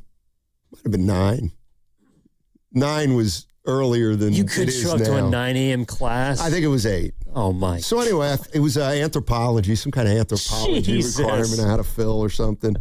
And so I'm like, I got an 8 o'clock course this semester, first semester, senior year. Everybody starts laughing. You ain't going. I'm like, no, I'm going. So I made a bet. With this guy, Jay Wiesel. He goes, there's no way you don't miss a class the first month of the semester. How many times did you have to go? It's September, so it was 12 classes, 3 times a week for a month. Okay, Monday, Wednesday, Friday. Yeah. So it's September 1st, and your boy rolls in on a Monday. Boom. I'm there. Wednesday, September 10th, still hit every one. Teacher's pet. September 20th, I've still hit every one. 30 days has September. Now it's September 30th. It's a Wednesday. I'm one class from winning the bet. I wake up at 7, but I'm tired. So I call my guy, Jay Wiesel, and I say, look, I'm up. I'm up right now, and I got my backpack, but I don't want to go to class. What do you say? Let's make a deal. I won't go today, but I won't lose the bet. And he's like, that's fine. And I didn't go. I blew it off instead of winning the bet outright. That doesn't sound like you at all. I don't. You'll go to lengths to try to win a bet. I was a different person back then. Okay, this might be a really dumb question, but I'm going to ask it anyways. What did you guys do before alarm clocks? You know what? That's such a horse's ass question. No, I just You think we didn't have them when I was in high school? Well, you don't have it on your phone. You don't have the the electronic or the analog. Like, you had to wind the clock back then. You wound the clock. That's all I'm asking. You had the little bell at the top of the clock. That's all I'm asking. Like vibrate very quickly. These are the things that I think about. Someone said roosters. That's not bad. That's not bad. Anyway, okay. You know who Olden Polynice is? What? Do you know who Olden Polynice is? I don't. All right, he's a former NBA player. Okay. Willard used to work with him. He's working with everybody. Exactly. He'll tell you. I want to get into this because I think there's something to this. This is on Olden Polynice saying things aren't quite what they seem. they're scrambling right now. You know, it's not like 10 years ago. You're talking about Rich Paul and LeBron. Teams are not like Byron said. Teams are not calling. They're not. Please, we want. No, they're like, let's see if we can get them on the cheap. Mm-hmm. So that's how they're moving now. Salary caps play a major role. That second apron is kicking all these teams' asses. It really is because it handcuffs you on what you can and cannot do anymore. And that's why the Jaylen Brown trade. All right, couple things there. I actually agree with him on that. Like there are no pitches. There is no clearing of cap space. There are 3 or 4 teams that would like to have LeBron, but will not bend over backwards for him. And then there's one team that really needs him, and that's the Warriors, but they're not going to bend over backward for him either. And I'm using the Anthony Davis situation. Like, I don't think they're going to go get Anthony Davis just for LeBron. But I do agree that this hunger for LeBron, it's not there. It's like he's viewed as gravy, not a necessity for all those other teams but the Golden State Warriors. And I agree. I don't think there's nobody, like, nobody's clearing cap space for him. And that's the ultimate sign of respect, right? This is what I was saying. I think you might have been out. This is maybe when I was with Goo. Okay. I totally agree. If people really wanted LeBron James, like go back to 2009, 10, when he made his first decision, there were teams that were moving things around the year before just for the chance to get into the LeBron sweepstakes. That's not what is happening this summer. And that's why I do believe that Clutch and Shams Charania and a lot of these new breakers to some extent they're overplaying this idea of how much juice LeBron has. I agree he's got some power left, clearly, because, for whatever you want to make it, the schedule has got to be determined. And, let's say a Draymond Green's got to wait until LeBron signs, or Harden in Cleveland and some of these restricted free agents. That's fine. The Warriors are I think that they've told us with their silence this summer about anything other than LeBron. They're like, yeah, if you want to come here and play, that's great. But if not, like, we're not trading for Anthony Davis just because you want him.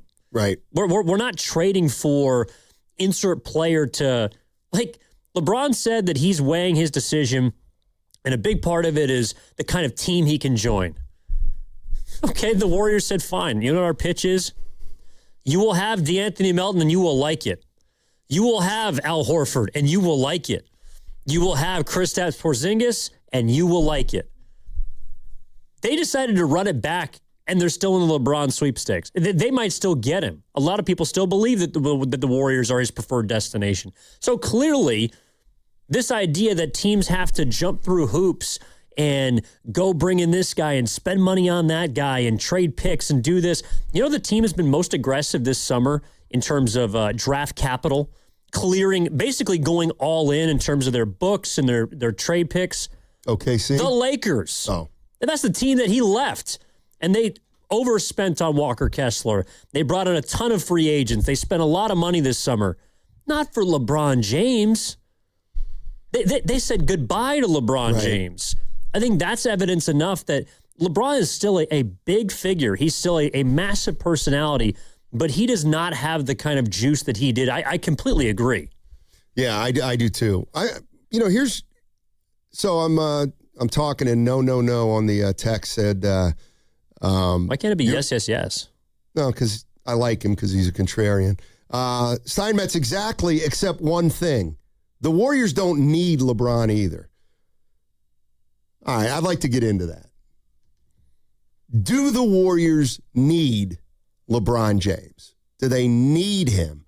And this is what I'm trying to get at as it relates to LeBron James. I can't believe, like, I wrote this sentence. What's the difference between the Warriors getting LeBron James and the Warriors not getting LeBron James? Like, what is the difference? What's the difference in terms of the potential of that team, one versus the other? What's the difference between the Warriors getting LeBron and what it would do to the fan base or not do to the fan base? How the fan base is going to feel if they don't get him as opposed to if they do get him. Like, I'm trying to get a sense for how make or break getting LeBron is for Warriors fans. And I get it. You know, Goo hasn't been here. But just gleaning everything he said, like, I get the sense for a guy like Goo, the difference between getting LeBron and not getting LeBron is the difference between a really good offseason and an awful offseason. Like, do you feel that way too? And I'm talking to Warrior fans, like, because it does feel like there's a certain amount of fans that want to move along without LeBron James regardless. So, you know, if he announces he's going somewhere else, will you feel let down? Will you feel like, oh, God, now we're in trouble? And if he comes, do you think, you know what, now we got, like, what is the difference on the court and, let's say, with the fans' psyche and their Warrior fans' approach to the 2026-2027 season if LeBron's here versus if he's not here? Well, I think Warriors fans going into the free agency were under the assumption that they had more flexibility than they did, that they could go out and get, you know, a few different pieces and upgrade the roster. And then maybe LeBron is the cherry on top. But I think why people are going to be disappointed if they don't get him is because it's like, in a way, he's the only thing that can salvage the offseason. And I would argue, we talked about it ad nauseum a couple days ago, but I think Yaxel Lendeborg's summer has been promising. And that's really the only thing you can look at and say, all right, that appears like that's going to help the team next year. I think what people are going to be, I don't know if they'll be pissed because some people didn't want him in the first place, but people will be disappointed because LeBron is the only thing that they've talked about really being in on. It's the only thing that the Warriors have been connected to in regards to stardom. And this team is in need of talent. This team is in need of better players. And they're also in need of interest. They were an uninteresting basketball team at the end of last year. And it's because of their stars not being available. But I think if they don't get LeBron, people are going to go into next year with an expectation that they're not going to be very interesting. And LeBron brings interest. And that, to me, is what the biggest draw about him is to this basketball team. They're going to be better at basketball. Maybe they could, I don't know, get a 7 seed. Hell, maybe if all things break right, be a top 6 team. I have my doubts, but I don't want to strip them of that. But if they don't get him, then I think that the feeling that everyone was left with at the end of the regular season, and maybe that feeling at the end of the Suns game where they just kind of looked like they ran out of gas, especially the old guys. Right. That's the feeling that people are going to be going into next season with. 888-957-9570 is the number. We're talking about LeBron and just how coveted he is or isn't around the league. I think as it relates to Warriors fans and LeBron, I do think there's a segment of Warrior fans, and I never say all Warrior fans, but I do think there's a segment of Warrior fans who are excited about Yaxel. Would you agree with that? Hell yeah. Okay. And I am too. That segment of the fan base is growing, by the way. Yes, I agree with that. So I do think that because for the first time in a while we feel like there's a young guy we can get behind, that if LeBron comes and Draymond comes back, like the scars of the past and the wounds of Kuminga and Wiseman and Moody might be relived. That's what I think a lot of Warrior fans are worried about, that Lendeborg, we don't want Lendeborg to get lost in the in the LeBron coming to the Warriors to win 43 games, for example. Like they don't see the benefit in that, some people. Well, let me ask you what you think the Warriors want. Do you think they want the focus to be about, because the other part of it too is it's not just LeBron, it's Steph and LeBron. I think that's the sell. Sure. The sell is that you're pairing the two faces of the generation, the two guys we started off talking about on the show, which, why is Curry getting the Hall of Fame exhibit and LeBron's not? Well, in a way, and maybe this is why some Warriors fans don't want LeBron, because I've heard that he's horning in on Steph. Right. Well, they're basically like, that's a live exhibit. Steph and LeBron. That's true. That's a live exhibit that you're going to see for 6 months, and you're going to see on national television over and over again. And I can't imagine how many stories are going to be written about those two in different ways. So the story of the Warriors season will be about those two players. I don't think it's just LeBron. I don't think it's just Curry.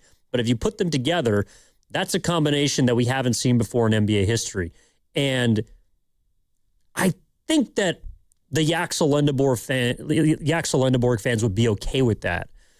Because at the end of the day, he hasn't played a game of basketball. But you're right. The focus turns from Yaxel and this exciting young player to, well, we're catering to the old guys again. Yeah. I mean, like, if you want me to be positive about this, I think, what if I said it's a win-win? If you get LeBron, you're better. Plain and simple. He's the best free agent. He was the best free agent out there, and you got him for the mid-level, and he's still a damn good player. And, yes, it's all, like, I can't minimize the pairing of Curry and LeBron. Obviously, it'll be historic. I'm still thinking about in terms of the Golden State Warriors. They'll be better with LeBron. There's no doubt about it. If LeBron James doesn't come to the Warriors, in a way, I will be like, good, because that will have to keep some of the focus of the season on Yaxel. It'll have to keep some of the focus on Santos, Podziemski, and Will Richard, and I just don't want them to get forgotten this season, which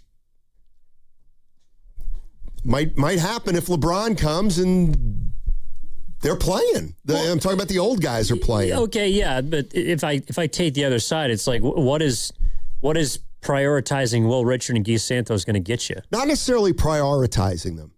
Or not forgetting about them. Just continuing to develop those guys so that in a couple years, you might have 2 or 3 rotation guys that you can rely on. What do you think Will Richard's ceiling is? 8th or 9th man. So you're foregoing the experience and the possibility of LeBron James for the possibility to develop multiple 8th men. No, what I'm saying is if he doesn't come, then we got to make the best of the situation. Oh, for sure. Yeah, and like, well, do you that's agree why or people disagree? are not going to be excited. Okay, excitement's one thing, but do you agree with me that I believe some Warrior fans feel like if LeBron comes and Draymond comes back, that it'll be more of the same in terms of young guys having trouble getting playing time? Sure, but also, okay, the team was older than it's ever been last year, right? Yep. Did young guys have a tough time getting on the court? Yeah. Well, not after the injuries. But, okay, so there's going to be a lot of playing time. You got a lot of older players. What if they're all healthy? Well, then you're better as a basketball team. Well, see, that's where I think they'll be better too, but like that remains to be seen. I think there's a chance LeBron could come and they're still mediocre.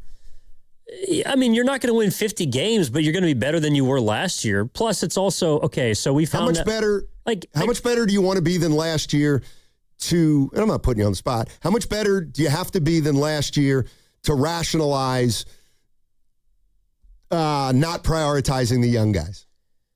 How much better do you have to be? Yeah. Make the playoffs? Even as a play-in? That's like 10 more wins, right? 10 more wins? No, they were a play-in game away from making the playoffs this year. They won 37. Oh, but I thought you meant in the top 6. No, just making the playoffs. And I think that goes through the play-in. But again, like to me, sacrificing the development of Guy Santos, that's where maybe we see something different. No, I get it. And I don't mean like sacrificing. Like when LeBron comes, the young guys will not play. And if LeBron doesn't come, the young guys are going to dominate the team. It's not, obviously it's not that extreme. To me, it's more about, what the focus is going to be as the season starts. But 888-957-9570 is the number. Do the Warriors, do they need him? Do they need LeBron James? And if they don't get LeBron, are you going to be less enthusiastic about the season? I have a feeling a few people might be more enthusiastic without LeBron. 888-957-9570. That segment sponsored by Cache Creek Casino Resort. Turn up the soundtrack of summer at Cache Creek Casino Resort every Sunday in July. Win your share of bonus play and a guaranteed $30,000 cash winner at 7 o'clock. Cash in at Cache Creek Casino Resort. I just bought a new automobile the same way they did in the 1900s when movies were silent. Well, I just got this Jeep from FlexCar. Maintenance and insurance are included, and I can switch cars anytime. What are you, high on giggle juice? The first and only month-to-month car lease. FlexCar, you drive everything. Jane is a small business owner. That's right. And tell them what that's like, Jane. Yeah, well, it's like a roller coaster with a lot of ups and downs, and some days things can feel like they're flying off the rails. Yep, it's a lot. But the Total Solutions Advantage only from Comcast Business can help you manage it all.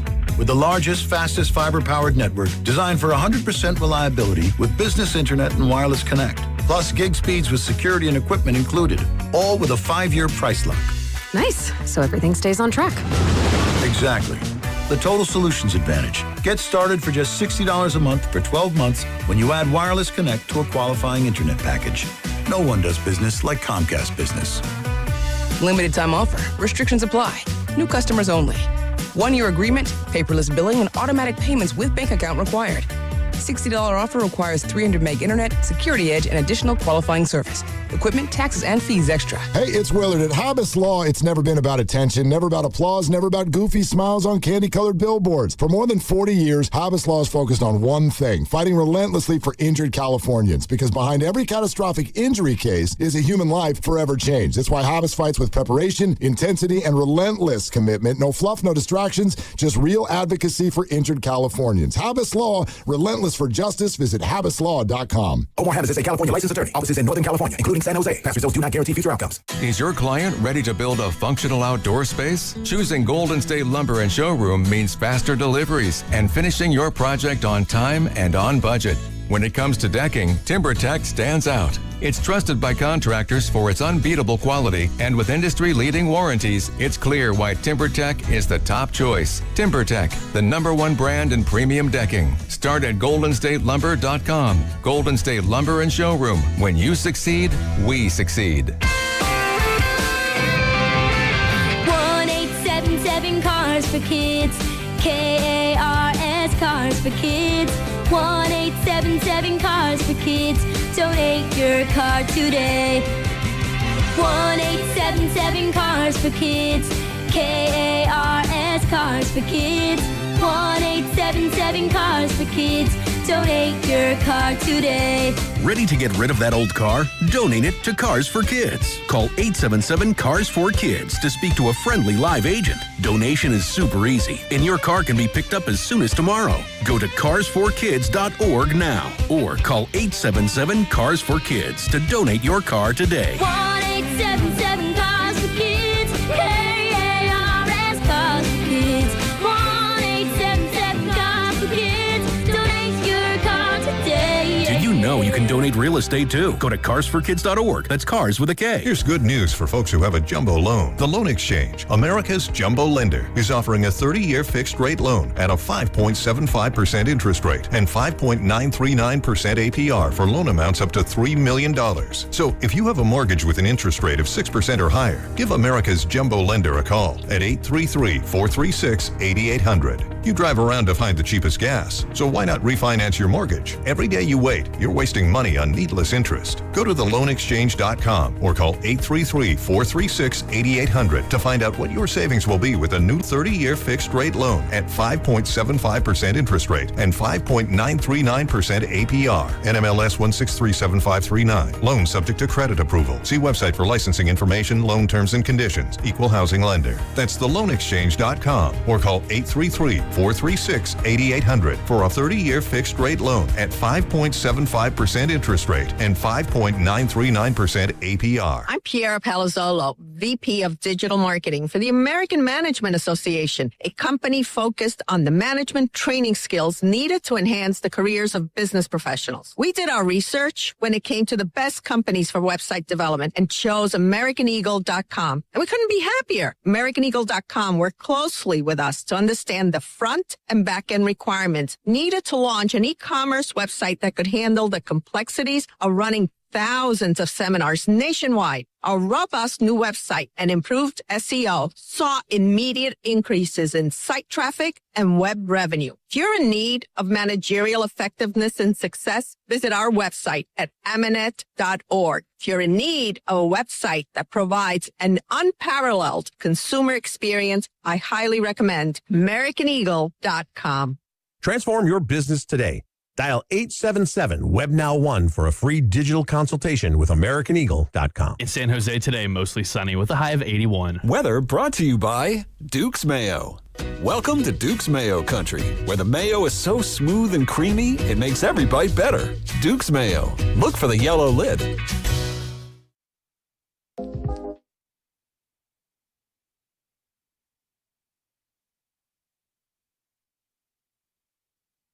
Take a few notes, absorb it. You want to absorb the knowledge. You should give TED Talks. Now, back to Steiny and Guru on 95.7 The Game. Ken, you didn't get it? Absorb. That's like the New York accent. That's the way they say absorb. Well, why did you say that, though? I don't know. I felt like, in honor of you, absorb it. Have you worn anything other than Knicks gear in the last 3 weeks? Well, it's funny you say that because I'm wearing one right now, for those who can't see. And it's New York or nothing. And I can't stand those kind of shirts. What? And, I ordered so many different things when they had won, right? And now they're finally starting to come in. So you'll see them day by day. That's awful. Well, how many items have been purchased? Oh, I purchased a lot. Like 8? At least. That's weird. No. I think that is a little strange. I don't mind a piece of... Sure. It's a clothing or maybe it's a poster. I don't know if you like magnets, whatever your thing is, to kind of remind you of the big day, the big thing. Like when the Warriors won the championship in 22, I drove around and I bought all the San Francisco Chronicle papers that I could find. Because... That's weird, too. Why is that weird? It's just weird. And he... See? Go ahead. No, I'm sorry. Go ahead. Well, I didn't purchase it from a website. Get one paper. Why do you need 15? So I can give them to other people who couldn't get them. Well, you are just one altruistic guy. Well, you said absorb. I'm trying to absorb here, which, by the way, I did absorb your advice from last Friday. Absorb it. Oh, my gosh, that's right. I forgot. A lot of people were asking about that. Evan went out to dinner with... Sally. The parents of a woman he likes. Let's just keep it general. Parents of Sally. And we were talking about how you handle who pays. And I was saying it's okay to, just make a gesture to pay, but the parents will end up paying. And it'll be no harm, no foul. But what ended up happening there? Did you try to do too much? I did. Of course you did. I really did. So... Let me guess, you turned into a volume shooter. Oh, no. I was very strategic. I picked my spots. I took them to a place, Drake's. In Oakland? Oh, yeah. I was there yesterday. Well, because we went to see the show at the Fox. So it's right up the block. It's a great spot. It's Sit fantastic. down at the courtyard. Wait, you were at Drake's yesterday? Yeah, because my family was working out at the YMCA across the street. So I met him. I was there early. So did it used to be an auto shop? Yeah. Is that the... Yeah. It's awesome. It's called The Hive. The Hive. Because there's a barber shop there. There's a bunch of stuff in that area. Yeah, there's a Humphrey Slocum's unbelievable ice cream. So I take them there because, there's kind of something for everybody. It's like if you're not into, I don't know, we were throwing out Caribbean or Chinese food and, their families from all different places. So we're like, let's just go to Drake's. There's some pizza, the salads, the burgers. Everybody will be able to find something they like. So we go there, and I also picked the spot because I know where the servers exit. So there's an area where you can go and talk to them and the table can't see you. Right by the end of that bar there? Yeah, right at the end of the bar. So the moment as you walk inside? Yeah, I know what you're talking about. The moment the pizza comes out and the last round of drinks come out, I gotta go. I gotta go tinkle. So I head over to the side of the bar and I run down our server and I say, hey, that guy over there, if you don't let me do this now, he's not going to let me pay for the bill. So what I need you to do is do me a solid. And I need you to let me pay for this bill. And he goes, what table are you? I'm like, I don't know, the one under the tree. So racks up the stuff. I put my card down. I pay. And I come back with a little bit of a snicker. Now, he knows something's up. The dad. He knows something's up. So he gets up like 10 minutes later before we even decide to go and, hey, it's time to go. We're going to go to the show. He gets up, flags the waiter down, and I can just see the look on his face turn from, interested to kind of perplexed. And then this is what I texted the Vine, and I said, with the family, ambushed the bill, brother was happy, father-in-law flummoxed. That was his final look. And he walks back and he goes, you bastard. Did he really? Yeah. He wasn't mad about it, though. But when I saw him on Sunday, the following day, and, we all say goodbye because they're getting on their flights, I said, it's really nice to meet you. Appreciate everything you did. He also picked up breakfast earlier in the day, and he did some other stuff, too. So I didn't feel too bad about it. But he looks at me and he goes, the contest continues. What does that mean? Like, I got a bill, he got a bill. We're tied at 1. Oh. Like that level of competition's not going to go away. You messed up. Yeah, I know. You don't want to be in a competition. I know. Well, I'm going to let him have it in the future, but I just needed to let him know that I could do that. It's one of those things where So what I'm saying is you told me to absorb, and I didn't. My kids get mad at me because I never pay for a thing when I'm with my mom. Even still, I don't pay for anything if I'm out with my mom. She'll pick everything up. But similarly, my kids never have to pick up a bill if they're with me. Yeah. Anyway, so it worked out. We had a good time at the show. So you're telling me your friend's parents saw widespread panic? So this was actually one of the cool things. So the father-in-law, he was an original widespread panic fan. The original widespread panic fan was just a fan. He saw him in Charleston when he was coming of age, around an adult. He's much older now. But he saw them before they were anything. And I know that a lot of people are listening saying, who the hell is widespread panic? You're not talking about the Grateful Dead or one of these other famous jam bands. And that's true. But they do have this cult following. And that was on display on Saturday night. There was a lot of different kinds of people. But he hadn't seen them in 20 years. He'd seen them 40 or 50 times throughout his life because he loved the band. They're from Athens, Georgia. He's from South Carolina, eventually moved to Alabama. And then her brother, he's seen them almost 100 times. So the family was really big widespread panic fans, but the father-in-law, he hadn't seen him in 20 years. And so he was super excited about the whole thing. And it was really cool to see him kind of, wind back the clock. All these songs that he knew. He was talking about what the bassist was doing, the guy on the keyboard. He was back to being, a 30-year-old, which was tight. How old is he really? Like 50? In his mid-50s. Youngster. You look just about as good as him. Well, but I didn't shave today.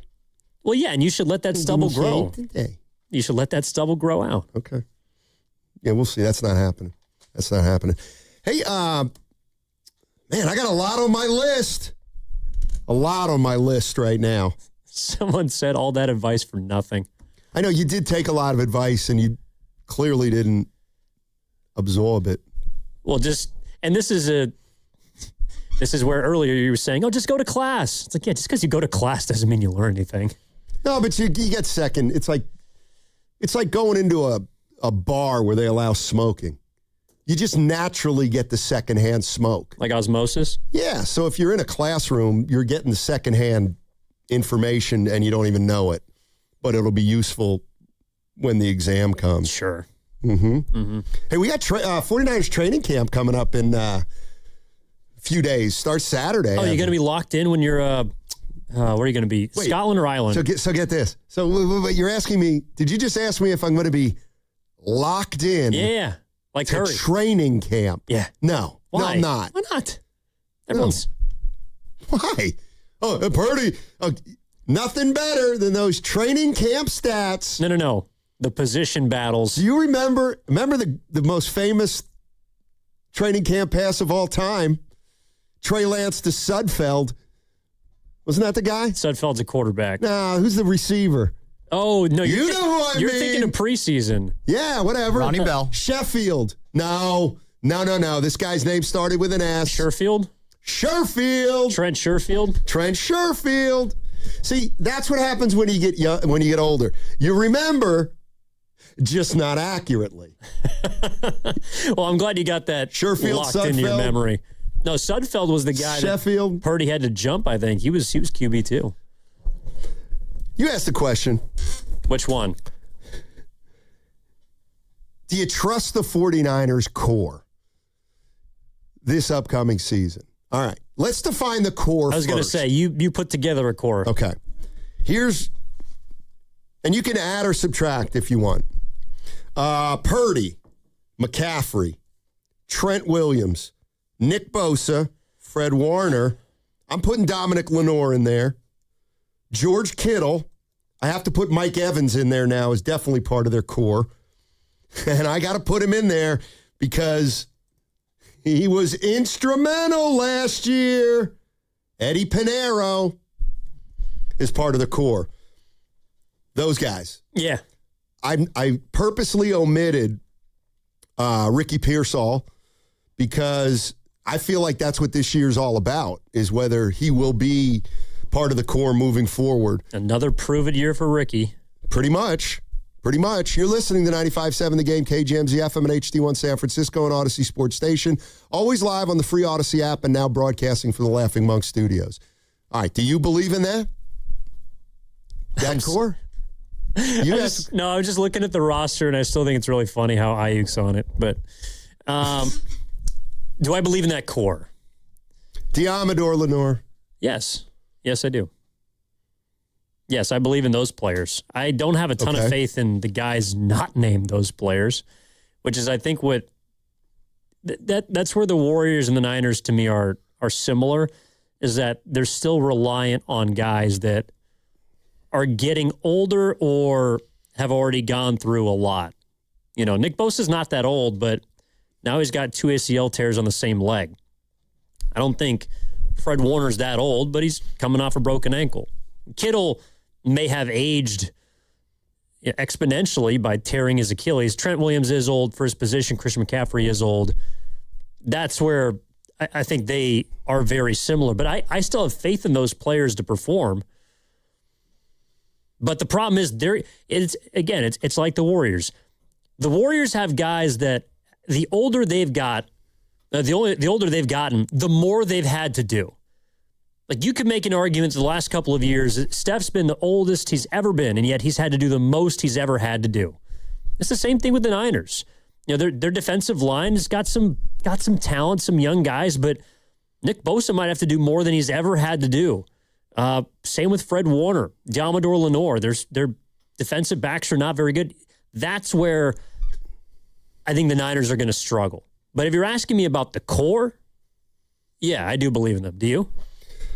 I'm worried about the core. Why? I'm worried about the core. I'm worried about McCaffrey, obviously, after his high workload last year. Trent Williams, between now and whenever he retires, I'm going to always worry about him. Although, you know what? I got to give the guy credit. He played 18 games last year. Trent Williams did, which, again, I view this as kind of a negative, that McCaffrey and Trent Williams are coming off kind of big years where they had a lot of usage, if you will. Yeah. I don't know if that's a good thing or a bad thing. Now McCaffrey's he had the injury a big season, and now we got to wait on him to see what he's going to do this year. And Trent, he had some nagging injuries a couple years ago, gutted it out last year. So I'm a little worried about those two. Bosa, I guess I'd have to put him in the same category after all these surgeries. Fred Warner, I have no concerns about. Lenore, I don't have any concerns about. I don't even have any concerns about Kittle. I'd keep Kittle out early in the year. He's not going to Australia. He's not. Why does that matter? Well, because it's a long trip. Yeah, but just use that to heal up. We'll get you in week 2 or 3. Oh my! What? These guys are not young. So if they were playing a home game week 1, he would play? Yeah, that factors into it. Well, you know what? Okay. All right. I think... So let me get this straight. You just shush me? Yeah. Okay, so, you seem to think Kyle Shanahan and John Lynch are discussing George Kittle and his timetable, okay? Sure. You don't think that a topic of many of the topics when they talk about George Kittle, you don't think one of them said, what do you think we should do about the Australia trip? Should we shoot for that? Should we not shoot for that? Should we pretend it's not even there? If he's almost ready, should we bring him? If he's almost ready, should we not bring? Okay, you do realize that this is what front offices talk about. You do realize that you are on the opposite side of every argument that you've made on a subject like this in the past. If a guy's ready, he plays. I don't have a position. You never do. But if a guy's ready, Steiny, he plays. And what I just heard from you was, well, because they're going to Australia, he's starting week 2. All right. What about he's not. He's going to play. If he's available week 1, he will play week 1. I'm going to assume that they're going to be in Australia more than a night. Oh, God, and his Achilles cannot take that 30-hour flight. I mean, he's going to be at risk. The Australian air, you're missing the amount of predators, apex predators that Australia has are going to be a threat to George Kittle. No, let's play a football game. My first question to you is this. Do you know how long they're going to be in Australia? Yeah, probably a week and a half. A week and a half. I don't know. Interesting. Okay, so if they get there a week before and they're uncertain about Kittle, he might be able to play. You better leave him at home because he can make more progress at home than in Australia. But that's the same thing as if he was getting ready for a Sunday night football game week 1 in Los Angeles. Well, if he's compromised, we're just not going to take him on the trip because he's going to get more work done at home. Okay, so it's the same thing. So have I just imagined? You do that a lot. Have I just imagined all the whining and the crying and the complaining and the bitching about the Rams wanted a game and it's Kyle's worried about it. Kyle's worried about a trip down under for 10 days. Inconvenienced. Anytime that Kyle Shanahan is inconvenienced. Don't let Kittle get re-injured in that first game down under. He may never come back. What was it like? Was it 2024? What was the year they went to the green place in West Virginia? To the Whitbriar. Yeah, wherever the hell that is. And now they're never going again. They're never going to do that again. That's because they had a 3-hour flight from Cleveland. And that's my point, is he doesn't even want to go to West Virginia because it's an inconvenience. That's why he's pissed about Australia. It has nothing to do with the health of his players. He doesn't want, well, maybe a little bit. He doesn't want to fly to Australia. Why should he have to fly halfway around the world? And neither does Kittle. That's my point. Oh, Kittle's going to be there. And when guys aren't invested, that's when they get hurt. Hey, you want to bet that Kittle, even if he... Kittle will not play in Australia. Actually, that's fine. I hope he doesn't play. You know why? Because I bet he still makes the trip. He's going to be there on the sidelines with his boys. Week 1. It's because it's a mandatory trip. That's not how Families that works. are also involved. That's not how that works. A lot of times what happens in these situations, and I know this from covering pro sports for decades, this will definitely be a family trip. Wives and kids are allowed to come. They'll take 2 big planes down under. So when it's like that, it's kind of mandatory. Well, Kittle's going to be there. And in fact, he'll be in Australia. He ain't going to play in Australia. Well, what was it? The Goo made a bet with Rob Parker that was contingent on a couple things. Yeah. Oh, that if they get Anthony Davis, that they'll make the Western Conference Finals, I think. Mm-hmm. This will be our bet. If George Kittle is not active week 1, I bet that he will be there in Australia. I'm not making that bet. Like I said, it's a mandatory trip. No, you just said he's not going because it's in Australia. They're going to hold him out until week 2. He's not playing in Australia. But he must go or he'll get fined. No, but it's going to impact his recovery table because this is what Shanahan and Lynch are. That's what they're spending time on, not the linebacker battle, not the fact that they have a broken tight end and left tackle and running back that are past their primes. Not that. They're talking about, well, do we bring George Kittle down to Australia? Do we bring him to Australia? Let me ask you a question. Yeah. You think you know it all? Sometimes. How long do you think that flight is? How long do I think the flight is? Yeah. 28 hours. Well, I don't think it's that long. I think you can go around the world in that. I mean, I know. Well, I thought it was around the world. Well, I think it's got to be like 15 hours. It's 15 hours to get to Istanbul. Which way do you go, by the way? If you're going to Australia, you go across the Pacific, right? Yeah, but isn't it pretty far south? Oh, it's down there. Hence, down under. Yeah. Oh, someone said 14 hours. Okay. 14 to 15. Wow. That thing's going to swell up. I mean, got to be very careful. What's that like? Okay, so you go the other way to Australia. Yeah, you go over the Pacific. You don't go over New York and stuff. No, you go over the Pacific. Yeah. That's why I mentioned that brings its own set of problems. That's why I mentioned Turkey, because when you fly into like Eastern Europe, you don't go towards London. You go towards Asia. Right, you go toward the North Pole. Sure. Yeah, you fly over the one of the cold. Yeah, one of the common misconceptions about flying is, let's say you're not actually flying. Let's say you're going to visit a place that's on the same latitude.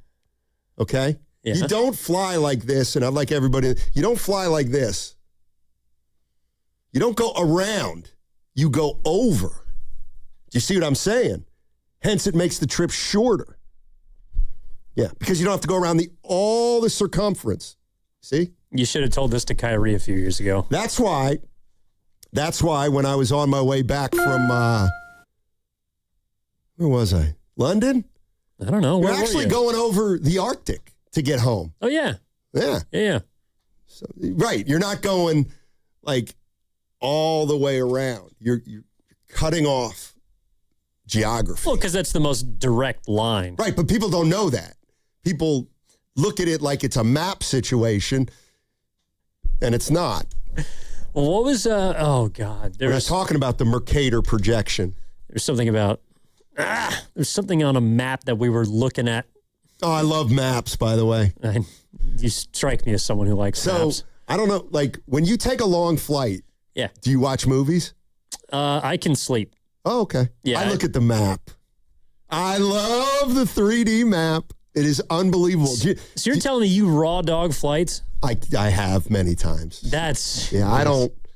Like I said, I'm very limited. Yeah, but your plane is not moving very fast. At what point do you run out of interest in, Well, that's the nice thing. The small portion of the map you're allowed to look at.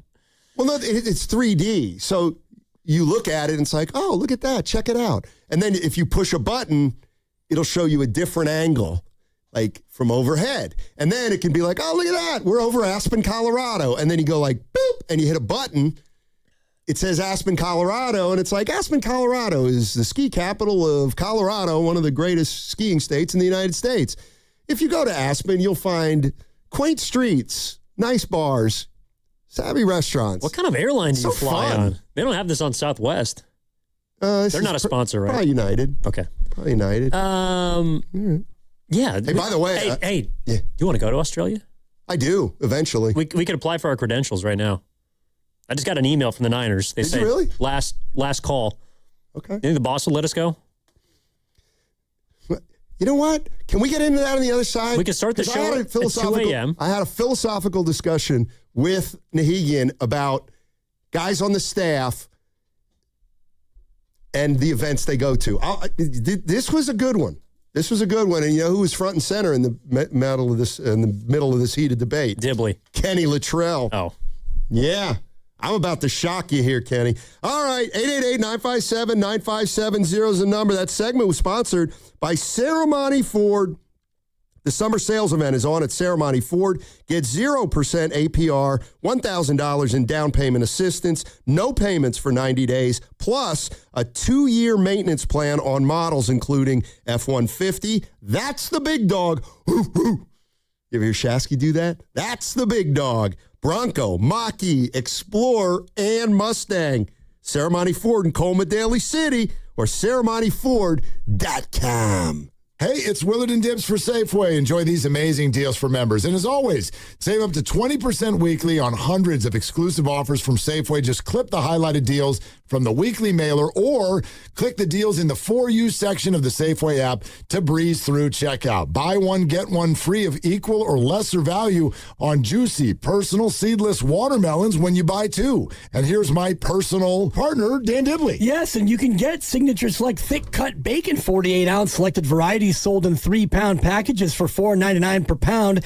10 for $10 mix and match is back. Save on items like Pastaroni or Rice-A-Roni, 4.3 to 7.2 ounce varieties, or Crystal Geyser Alpine Spring Water gallon size. Add CRV where applicable. Member price $1 each for selected varieties. See your store for a full list of participating items. We invite you to go to Safeway.com for more of these details, and we will see you in the aisles. When you own your own business, you own every decision.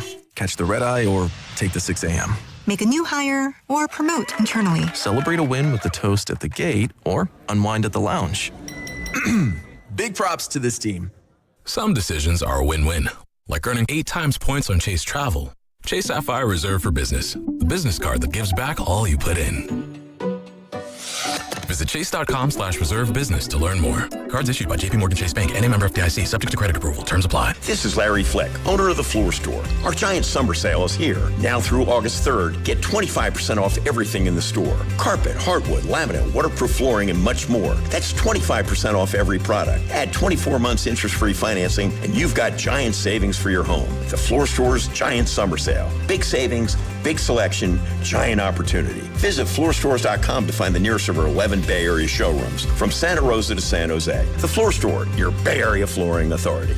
Hey, Bay Area sports fans, get ready for game day with Laughing Monk Brewing. Whether you're watching with friends or heading out after the final whistle, Laughing Monk has the perfect beer for the moment.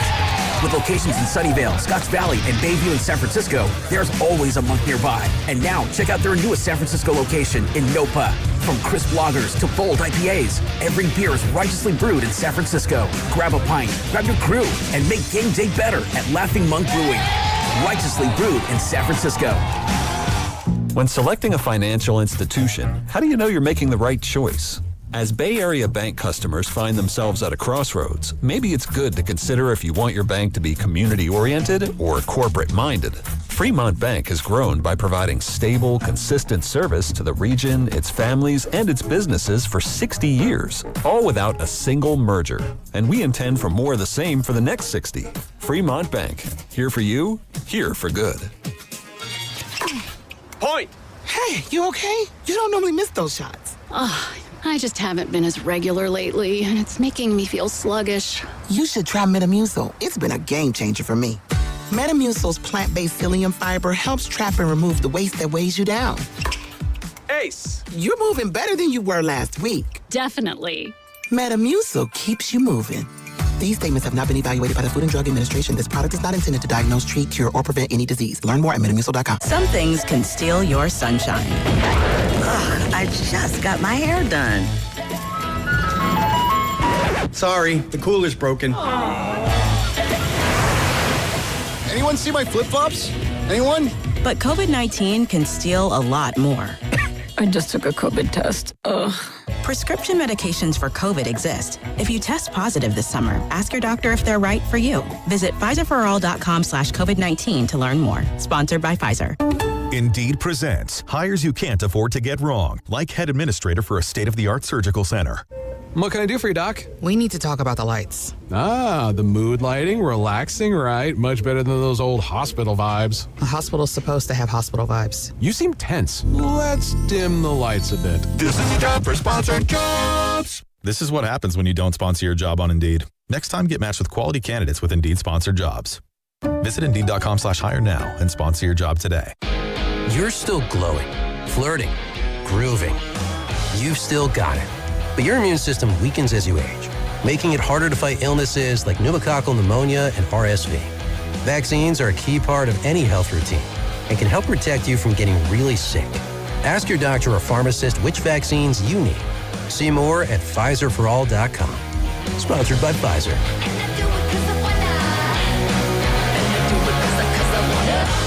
I scream. You scream. We all scream.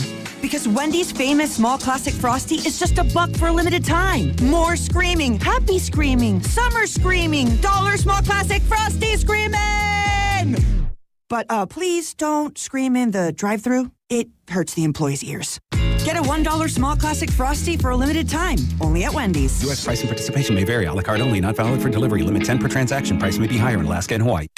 You've got a big day, so you use Unstoppable Scent Boosters to give your laundry non-stop freshness. So no matter how long the day goes, you Can't stop this power, this walk, this pose, this strut, this look, this talk. your clothes will be so fresh you can confidently strut into that end of the day meeting like a Bosses. Let's talk business in my office. Add new Unstoppable Beads to your wash for 24-hour non-stop freshness so you can smell unstoppable.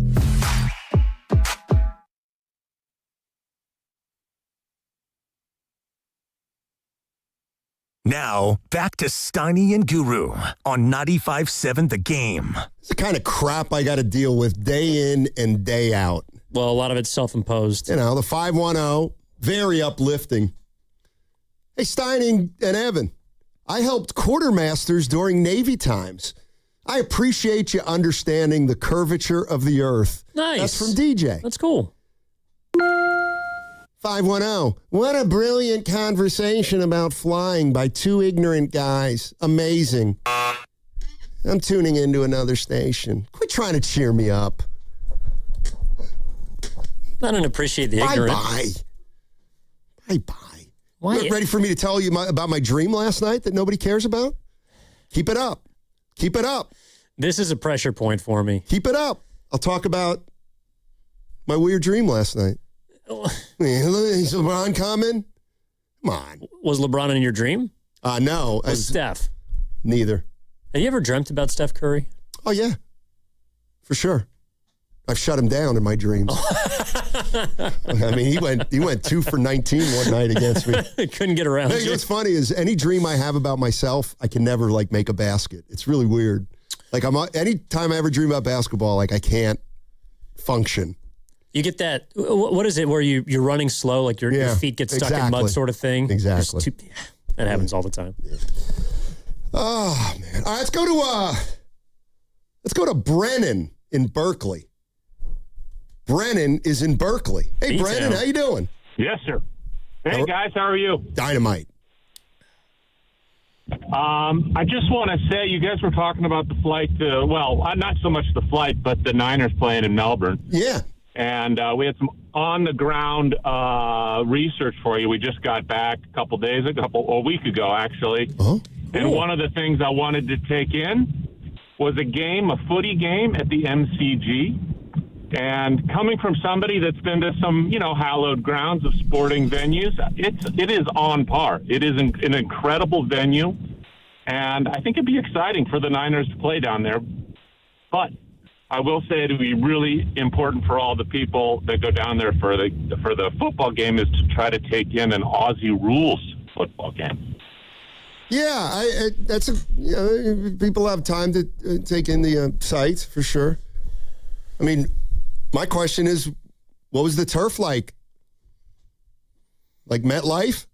Then we got a problem. Well, that's more of a problem than the jet lag that George Kittle is going to be wearing on his Achilles.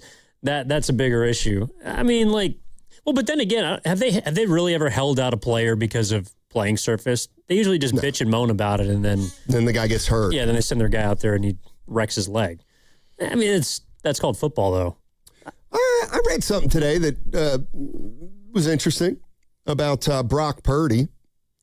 So do you know that last year Purdy's interception rate was the highest of his career? He threw 10 in 10 games, something like that? 3.5 interceptions per 100 throws. That was fourth worst in the league. Interception rate. Correct. Yeah. Interception rate. Yeah. Okay. Exactly. Can you name the three quarterbacks worse? From last season? All pretty much considered starters, I would think. Well, one guy, but three guys were worse. Tua? Correct. Who threw a lot of picks last year? Baker? Nope. Geno Smith. Oh, yeah, that was a tough year for him. And J.J. McCarthy. Yikes. I know. Now, why? Why did Purdy struggle with that aspect last year? Well, I think I also read a stat that he had the most third down completions beyond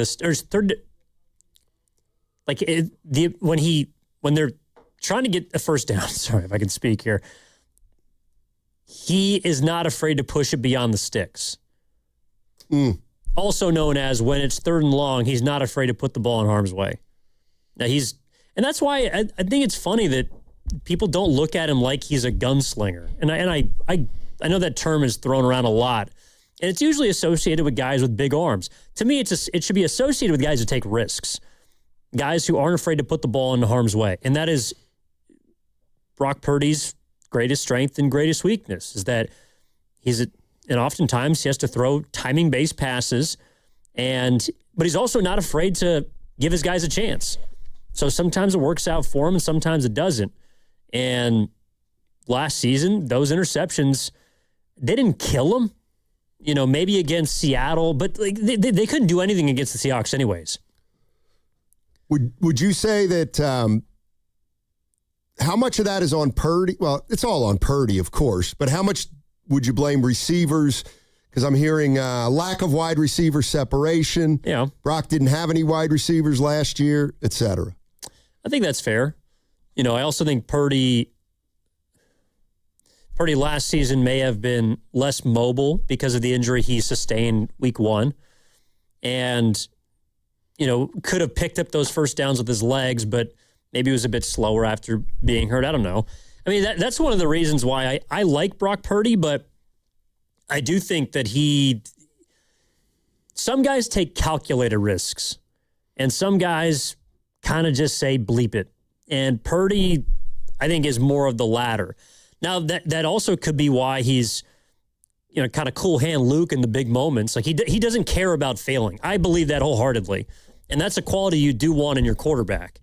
But that's where Purdy has to be better this season. To me, if there's a place where Brock Purdy can get better as a quarterback, because you asked this after he put up his MVP caliber season back in 23. How does Purdy get better? Right. All right, well, could he get a stronger arm? Probably not. He's not going to get faster. He's not going to grow. He's got to be a better decision maker this year in regards to putting the ball in harm's way. And I think that someone like Mike Evans will help him because he probably turns 3 of those interceptions into deep completions or touchdowns. Yeah, I'm wondering if when we talk about a gunslinger, like if your team was Jimmy Garoppolo ever considered a gunslinger when they went to the Super Bowl? No, he would just make just some head-scratching choices of where to throw the football. And this is kind of one of the things I think about Kyle Shanahan is, like, sometimes I think what he asks of a quarterback is almost unrealistic. Like, he wants a quarterback who can deliver in the pocket, and then when a play gets flushed out, the guy can make a play with his feet. But in Shanahan's mind, if he calls the right play, it should work. So I always feel like there's this fine line with a Shanahan quarterback where the reason Purdy, like, it's not that Purdy's not coachable, but Purdy does have a side to him where he's able to kind of make a decision independent of Kyle, and Kyle will live with it because of Purdy's track record. But I'm not sure Garoppolo ever felt comfortable doing that, nor do I feel like whenever Garoppolo even tried to do that or considered doing that Shanahan didn't trust him enough and looked at it automatically as like a negative. Well, but I also think that Brock Purdy makes bigger plays than Garoppolo does. Right. And I think that's where the difference lies, is that, Shanahan felt like a Jimmy Garoppolo mistake could cost you the game because he's not someone who can help you be explosive. He's not going to drive the ball down the field. He's going to manage the game. Brock Purdy can make some big plays, whether it's with his, and I'm not talking about a 50-yard bomb, but I mean, week 1 in Seattle, that jump ball that Ton just caught for the game-winning score, like that's a play that not many quarterbacks can make. And some might say that it should have been intercepted. Fact of the matter is it wasn't. But not many guys can make that play. So I think that's the difference between a Purdy and a Garoppolo, is that when he operates off script, that Shanahan believes something good will come of it. And it's not going to set the team back. Yeah, I do think that the one of the differences is like the confidence, and I don't know why this is, but it feels like Shanahan's been able to give Purdy a level of freedom and comfort that he was never able to give Jimmy Garoppolo. And what that has done is it kind of kept Jimmy in a little bit of a box, and he probably wasn't a big play quarterback anyway in terms of that, but like Purdy, and maybe it's the contract, although Garoppolo had a big contract right off the bat too. Like Purdy's willing to try to make decisions independent of Shanahan, and now he's evolved to the point where Shanahan's okay with it and is even willing to live with a couple mistakes as an outcrop of that, rather than just not even trying to make a play in the first place. Yeah, but I think also that is part of the team that was around him. Brock Purdy didn't have the greatest offensive line. His weapons weren't particularly special, or they were hurt. I mean, really the only guy you trusted out there outside of George Kittle was Christian McCaffrey. So I think part of that matters too. This season they went on and got Mike Evans, and he's older, but he should help. This rookie, Dejon Stribling, apparently they're very high on him. And according to Adam Schefter, a team in their division was too, which I think is kind of funny. But it's like, okay, Stribling's a guy that can help you win maybe at or just in front of the line of scrimmage because he's a yak threat. Mike Evans is someone who can stretch the field and is a big target. So ideally, when Brock Purdy is within Shanahan's system, that he's executing the game plan, that talent should allow him to not have to break plays off. Oftentimes a lot of quarterbacks will break contain. It's not like they want to do it. Some guys, I guess, don't really give a crap. But I think most good quarterbacks, they don't want to operate off script. They don't want to do that. But they need somebody to help them out. No, I get that for sure. But as it relates to Purdy, I didn't realize that, he had that number, and I'm talking about his 3.5 interception rate. Doesn't it kind of make sense, though? Like, if you just remember watching, think about the Philly game, and he was good on that final drive, but he also had 2 picks. Remember the one over the middle where he tried to, layer it over a linebacker, yes. and there were 3 Eagles in the area, and you're just thinking, why would you even throw that ball? Those are the ones that makes me, when you say 3.5 or it's 4th worst in the NFL, like, those are the throws where I said, yeah, he does that. Let me ask you this. Let's kind of switch to some big picture stuff with the Niners. Get some fans involved if they want to. So, you see the over-under number on the Niners this year? I did. 9.5. I think it's a really good number. It would be very difficult for me to bet the under on that. That's why it's a good number. Yeah, it would be. So the only way you win that bet is if they go 9-8 or worse. Yeah. 17-game schedule, 17-game season, still playing a third-place schedule. I got to believe they're going to win 10 games. Well, that's why I think it's such a good number, because I think it's going to be really hard for them to go below 500. I think they got enough talent. The schedule might help a little bit. So I don't see them going 8-9. But I also don't see them winning 11 games or 12 games like they did last season. Yeah, I think they caught some luck. A lot of the teams they played on the back half of the schedule that were good were hurt, and they weren't really tested, even with Mac Jones. No, they weren't. And the good teams they played beat them. I'm already seeing the YouTube chat. A bunch of people are saying, the under's a lock. Mr. Irrelevant, the over. Joe Salinas, that's actually a great number. 9 or 10 wins is my prediction. I see a 10-win team. I think we're all kind of in the vicinity here, but this is where I would, if I were wondering to bet on an over or under, and it was close in my mind, I would go with the over if it's a Kyle Shanahan team. So that's his impact. Yeah, it really is. I think Kyle Shanahan has shown that if they're relatively healthy, that they're always going to be competitive, and he can find 10 wins in there. I think he can. Yes, I think I'm higher on Shanahan than a lot of fans. I think he's a really good coach. I know that he hasn't won the big one, and maybe he never will. But I do believe that if Kyle Shanahan is a competent quarterback, it ensures that you're going to be like a 500 team. Yeah. I really do. I mean, and look. No injuries. Well, but apparently, even if your quarterback misses 8 games, you can still battle for the 1 seed in week 17. Yep. I know not every year's the same. But, okay, let me ask you this. How much do you think that people's opinion of Kyle changed because of last season, where they had all the injuries, and I know they had an easy schedule, so to speak. Right. But they dealt with so many injuries, and the team really wasn't that talented to begin with, I think.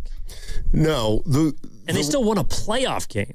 The way I look at it is I think a lot of fans, 49er fans, okay, the schedule was the schedule, and it was a relatively easy schedule. But in a way, in the NFL, in the grand scheme of things, it doesn't matter. It's about how many games out of 17 can you win. And then guys started going down, and regardless of who the opponent was, when guys were going down, the 49ers still won games. And a lot of it was because their opponents weren't necessarily great teams. But if you take away the schedule, which I think a lot of fans do, and to some degree I will here, the reality of the situation is that what they win last year, 12-5, 13-6 overall. I think they went 1-1 in the postseason. It was really impressive. I mean, their starting quarterback was out half the season, and they still won 12 games. The one thing I will say is, I don't think last year has anything to do with this year. When I look at the 49ers, I always think you can tell if a team is a team building, or are they kind of picking it apart, or is a team ascending, or are they descending? I'm not convinced I know where the Niners are in the grand scheme of things. I think in the grand scheme of things, the Warriors are declining. We know that. But I'm not ready to say that the 49ers are declining unless and until, they don't make the playoffs this year, and then we'll see what happens next offseason. Well, I think that's what happens when your roster is old. I think that's inherent to any team that has talent, but the talent is aged or injured, because it's just unpredictable. That's also the nature of football, and I think you're right. Last year doesn't mean much, but everyone thought that they were going in the wrong direction after they went 6-11 2 years ago. And what we found was that might have just been a byproduct of going deep in the playoffs for 4 straight years, and their body's just being worn down. It's interesting that I think last season you can make the argument they kind of broke. Like all these guys got hurt, so they finally hit the end of their line, and they still won 12 games. So I think this year's going to be unpredictable. That's what I think too. I don't know how you can handicap this year. I would lean over on 9.5 wins, and I think you're right. It's because of Kyle. I also think it's because of Brock. When he and Shanahan are together, they win games. They just do. I know that 2024 was a down year for them, but I think the overall track record points to them being able to overcome whatever's thrown at them. So, I also think that they got enough young guys to kind of piece together a game where, all right, George Kittle's not going to be there at the beginning of the year. Well, we can scheme Tonjes into helping us. If Mike Evans goes down, well, hopefully that's where Ricky Pearsall steps up, or Stribling has a nice game or two. So are they better than the Rams and the Seahawks? No. I think those actually might be the 2 best teams in football.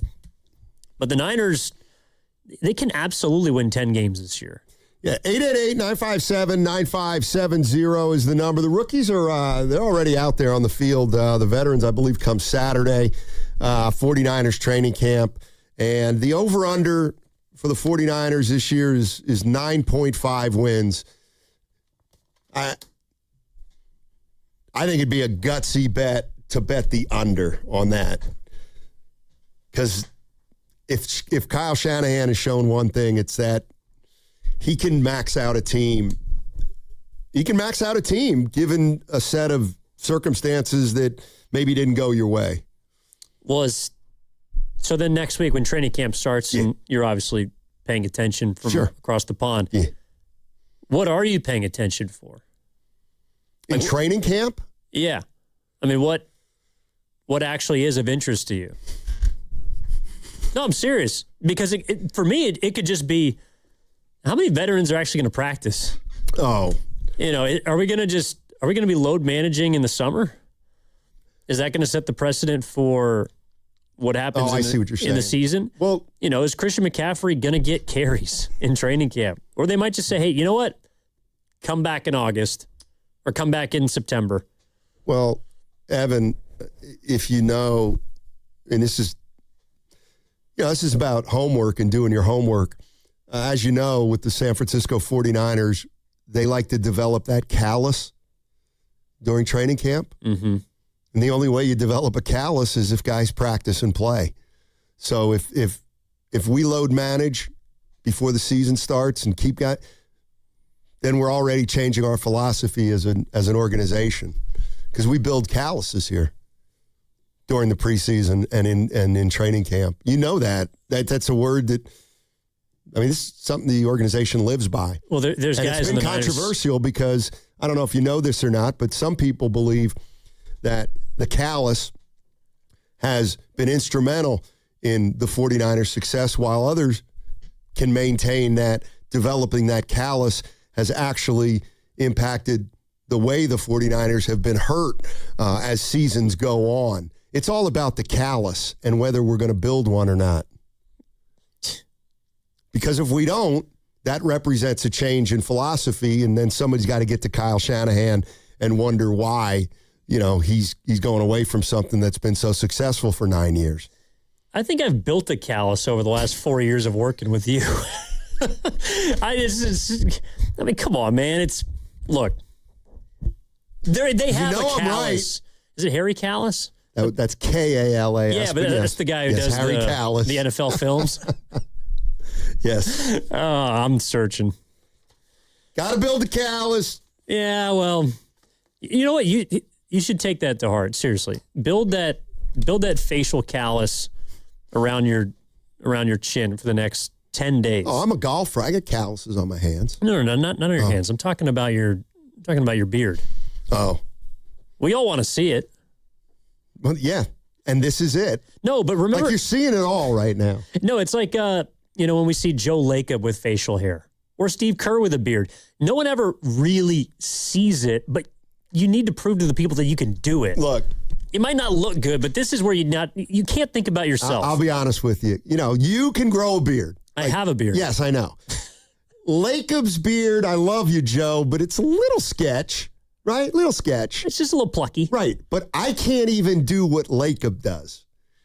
Like, if I tried to even do what Lacob does, it's splotchy. Let us be the judge. It's going to be very splotchy. All right.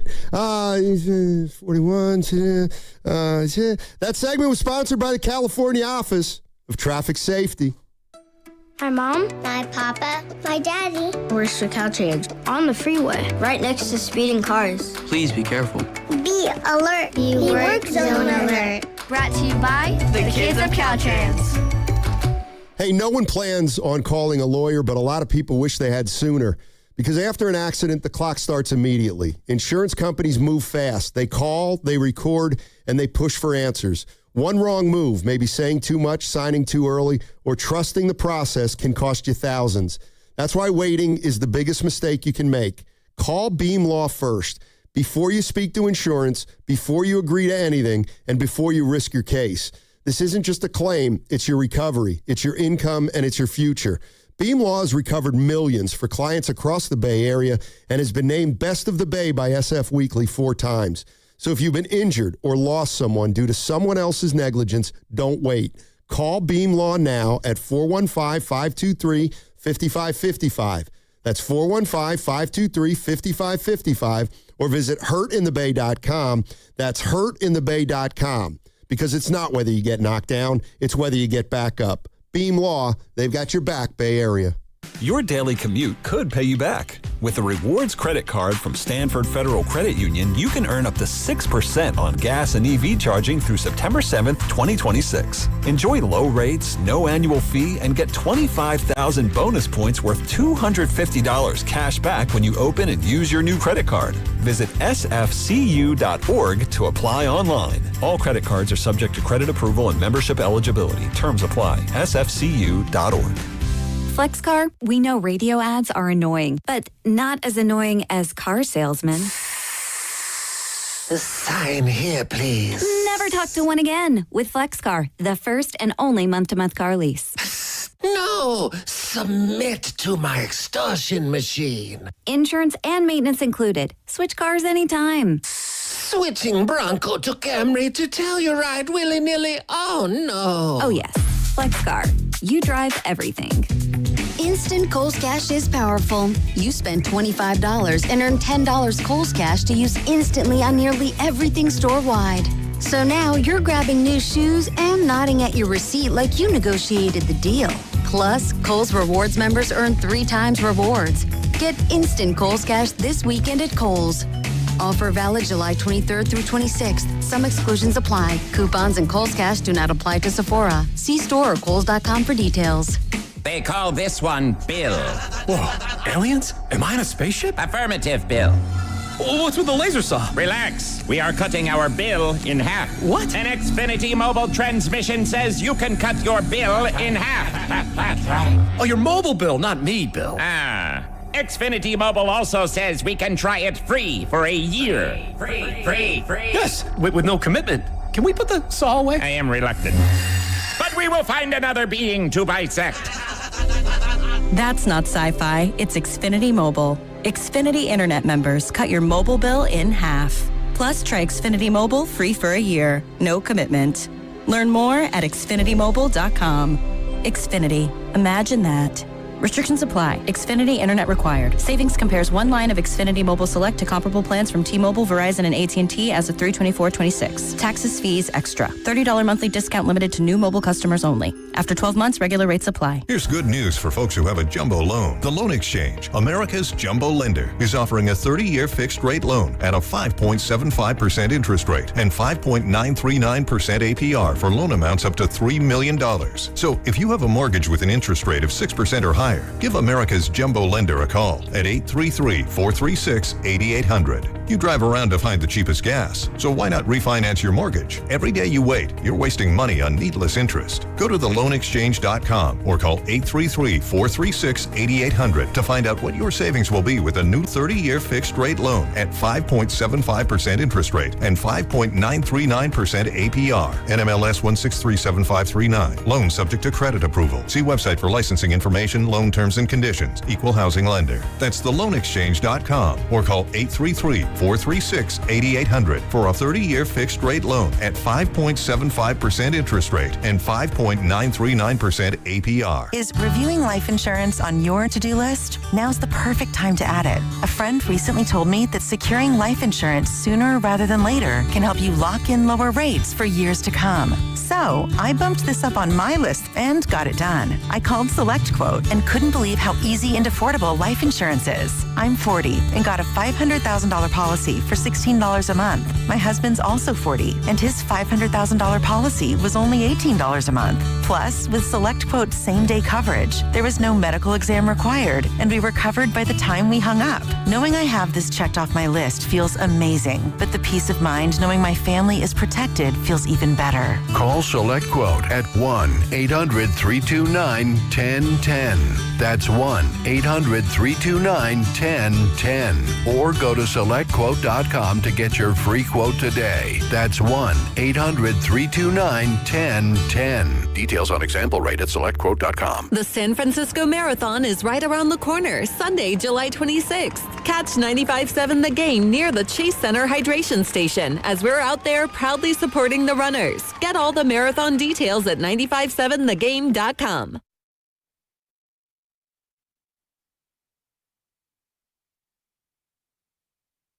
Now, back to Steiny and Guru on 95.7 The Game. So, let's say you're asked a question about, hey, where do you think LeBron James is going to go? And you asked me it a month ago, and I said something, and then you asked me a week ago, and then I said something. And if I say something today and it's different, does that trump all my other guesses before? What?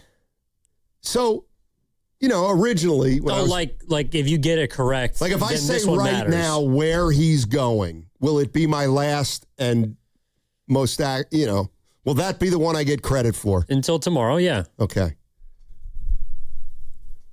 No surprise, LeBron's going to go to Cleveland. The league believes LeBron's going to go back to Who's reporting that the league believes? I am. Yeah? Yeah. Ooh. Well, that's new. That absolutely Point counts. Is this, I talked to some people around the league. And, hey, what are you guys talking about? He's talking about LeBron. What are you talking about? Where he's going. Could he come to the Warriors? And too many people are like, he's going to Cleveland. Chill out. Just move on. He's going to Cleveland. Well, now I'm kind of pissed because I haven't deviated. I've been saying Cleveland the last couple weeks. You will get more credit than me then because you never switch. Well, but now I want to switch. To who? Somebody other than Cleveland. Why? Because then if I get it right... You don't want to share? No, I don't. This is one thing you've taught me about life. There's no credit in sharing. No, look, I hope LeBron chooses the Warriors. Okay, so actually, this is what I want to ask in people. Because there's this weird theory that I've seen on mainly Twitter that every time that someone doesn't reference the Warriors in LeBron's pick of the litter, that it means he is actually leaning more towards the Warriors. That he actually wants to go to Golden State, but he's trying to put pressure on him to trade for his boy, and because they haven't done that, he's kind of taking his time. And it's like, if he knows where he wants to go, then wouldn't he just do it? I think LeBron's flip-flopping. He's LeFlip and LeFlop. He's been doing it a lot this summer. He's been LeFlip-flopping for the entirety of free agency. I think he may have an idea of where he wanted to go at first.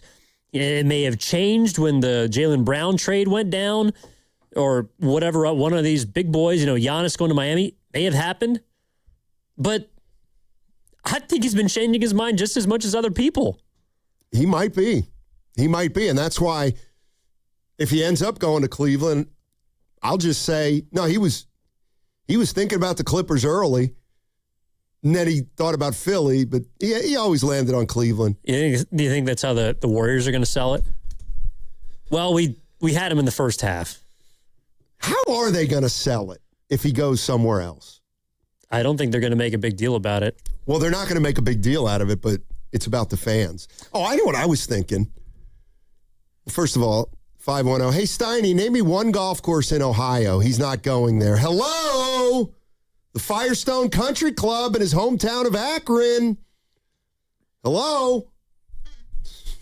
Okay, you can... Premier courses. You can help me with this more than a lot of people, I think. Yeah. How much golf do these guys actually play during the season? That's a great question. Because I've heard varying... And they would be right. ...rumors. You know, Steph plays once a week. Or maybe he plays once a month. Depending on where they are on their road trip and the off days. And, you know, obviously he wasn't playing a lot at the beginning of the season because they had the toughest schedule in the history of basketball. They're on the road all the time and they're, 15 and 18 nights. But, like, how much... That's why I find it so funny that people are talking about where golf factors into LeBron's decision. He just started golfing. So how much golf is he really playing? Well, if he has the bug, he has the bug. It's true. It's a great question about golf. So if you're Steph Curry, all right, I do think, like, during the season, he plays some rounds of golf. And, like, we know about the time in Phoenix, I guess a couple years ago, where he played golf during the day and then had 40 that night or something like that in Cleveland. Oh, yeah. I mean, in Phoenix. But I do think, like, what he does a lot is Warriors will have practice. He'll be done at 2 or 3, and then he'll go hit balls. Like, I think he hits a lot of balls at the range and stuff. But they don't practice. Well, he's still there and lifting and getting rehab and all his treatment. At the facility on off days? Yeah, and then he probably goes out and hits some balls. I can just relate to you a story from the past involving golf and the Golden State Warriors, and it involved Dave Cowens and Mookie Blaylock.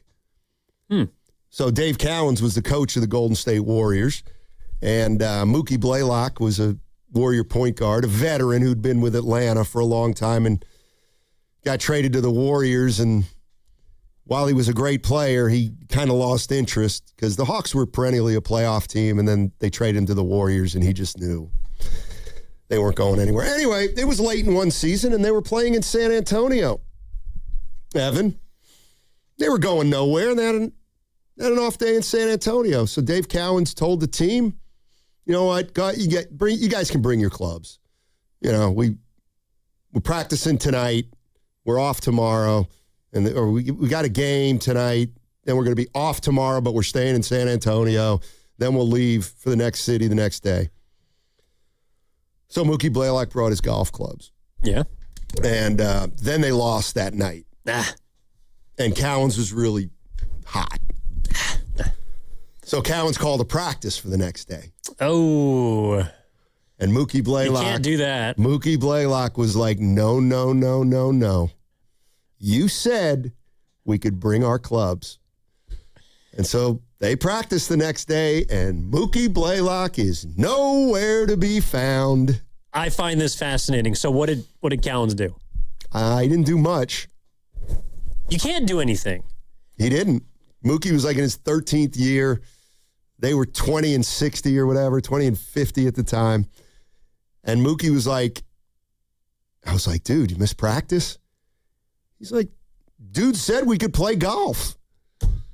I said, yeah, but then he changed it. He goes, he said we could play golf. He told us we could bring our clubs. I didn't know how big of a Mookie Blaylock fan I would be, but now I am, because this has happened to me multiple times in the workplace where we work in sports, so schedules kind of change, right? Some people are available, some people are not. Maybe someone gets sick. You got to fill in. So this has happened where a boss, not our boss, but a boss has said, hey, all right, that day, we're taking off. We got an off day that day. And I'm like, cool. Well, I'm going to schedule something, maybe hang out with the family, or if it's a 3-day weekend, jet down to San Diego for a little bit, catch some sun, be on my way back. And then the week of, a boss will say, well, actually, we kind of need all hands on deck for that day. It's, some people couldn't come in, and I really need you. No. You told us 3 weeks ago, if not a month prior, that day was off. So don't guilt trip me into trying to come back to work that day when I have made plans. You asked for it. And if I can't make it, that should not reflect poorly upon me, or in this case, Mookie Blaylock. So I'm glad that Dave Cowens didn't do anything, and I'm glad that Mookie Blaylock didn't feel an ounce of remorse, because... No, he did not. He felt nothing. If you're the boss, that's you set the rules. Yeah, by the way, I can come in, I can, work on an off day down the line, but not that day. Not that day. Huh. New guys entered the chat. What? Somebody I haven't seen before. Okay. Bay Roadie. Steiner, you've got to be the worst storyteller of all time. Ouch. Well, that would hurt. That's where I'm not. It's a good thing I'm not overly sensitive. If that had come in, let's say 20 years ago, it would have affected me. But now it makes me just want to tell another bad story. Well, someone's also saying that, is this true? Pearl Jam named an album after Mookie?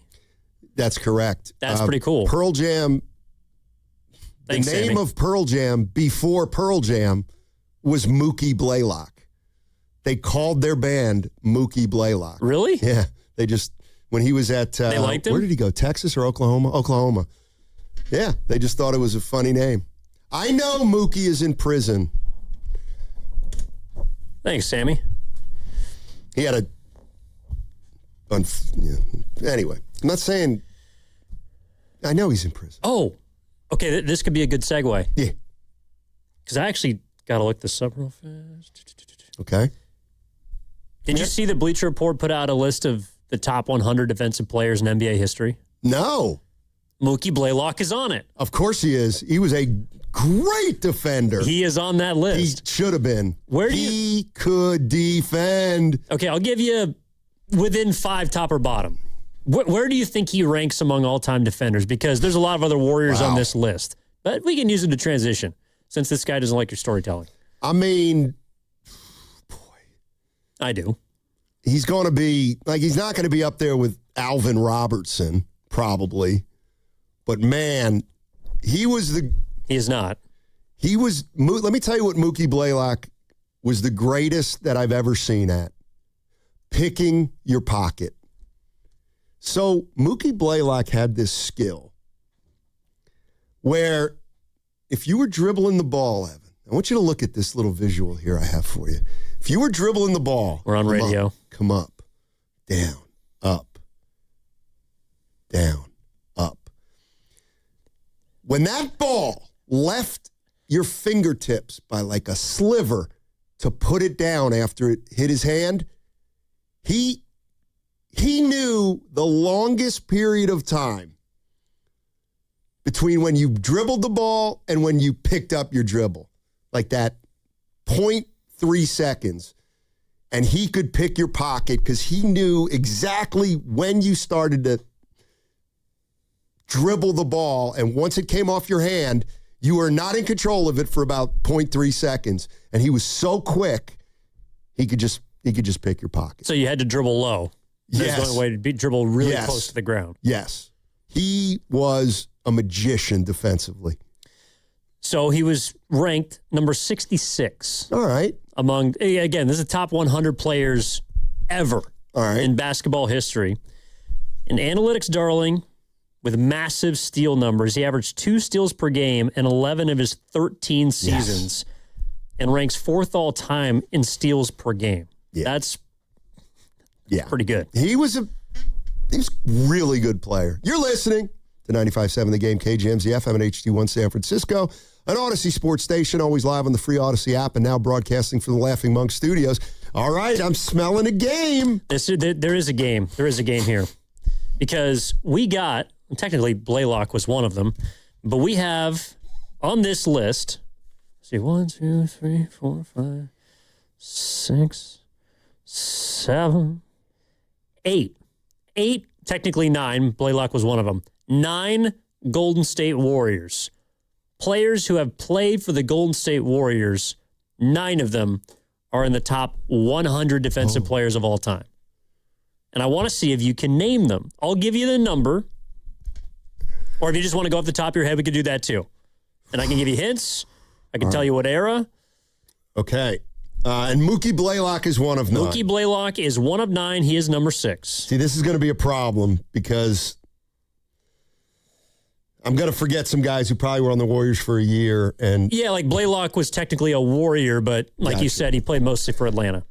All right, Draymond Green. Draymond Green is on the list. He is number 9 all time.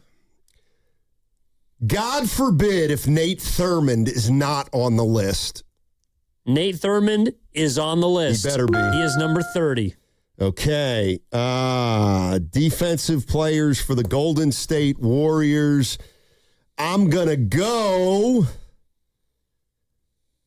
I almost want to put this guy on. He only played 1 game for the Warriors, but he could be on the list, but I don't think he is.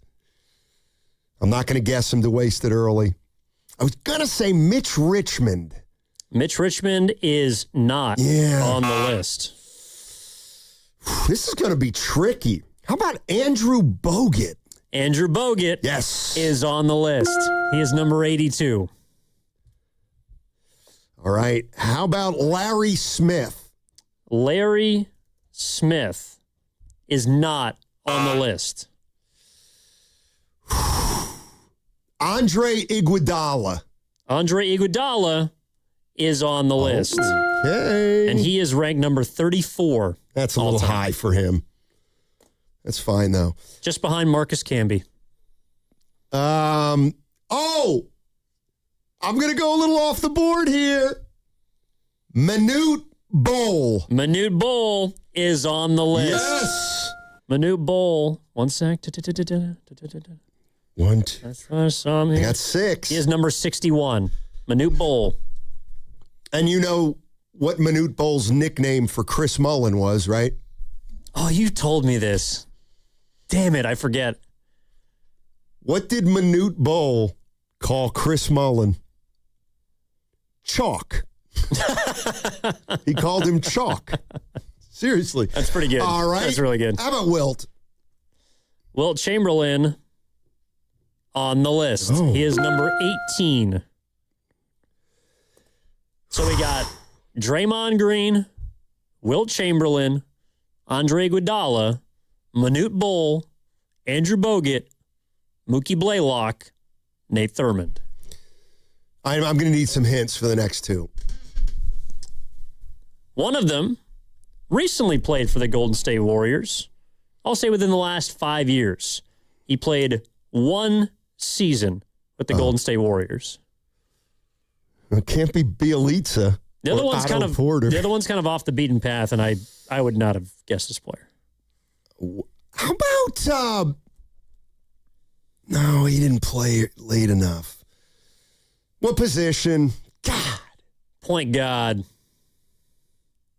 Chris Paul? Chris Paul II. I got to give credit to Max Lopez on that one. I didn't have him. Why? Because let me tell you something. Mookie Blaylock was an infinitely better defender than Chris Paul. Hey, this ain't me, man. This is Bleacher Report. Number 29. So just ahead. Preposterous. Just ahead of Nate Thurmond and Andre Iguodala. That's a joke. That's pretty high. I mean, the one guy I thought about, but I don't think Sprewell, he's not good enough to be in the top 100. I don't think. No, he's not on this list. By the way, Chris Paul, 7 first-team defensive teams. Didn't know that. Yeah, because he was a steals guy. That's why Mookie Blaylock was great. He led the league in steals, but he could guard without getting steals. Well, Chris Paul is pretty good. I don't think he was top 30. I'm going to throw this one out there. The other one, I don't know if you're going to get. Clay? Clay is not on the list. Give me a decade. He's also a Paul. Paul Arizin? No. Paul Paul Pressey. Paul Pressey. Paul Pressey. Number 85. The original point forward. Yep. God, I love those games.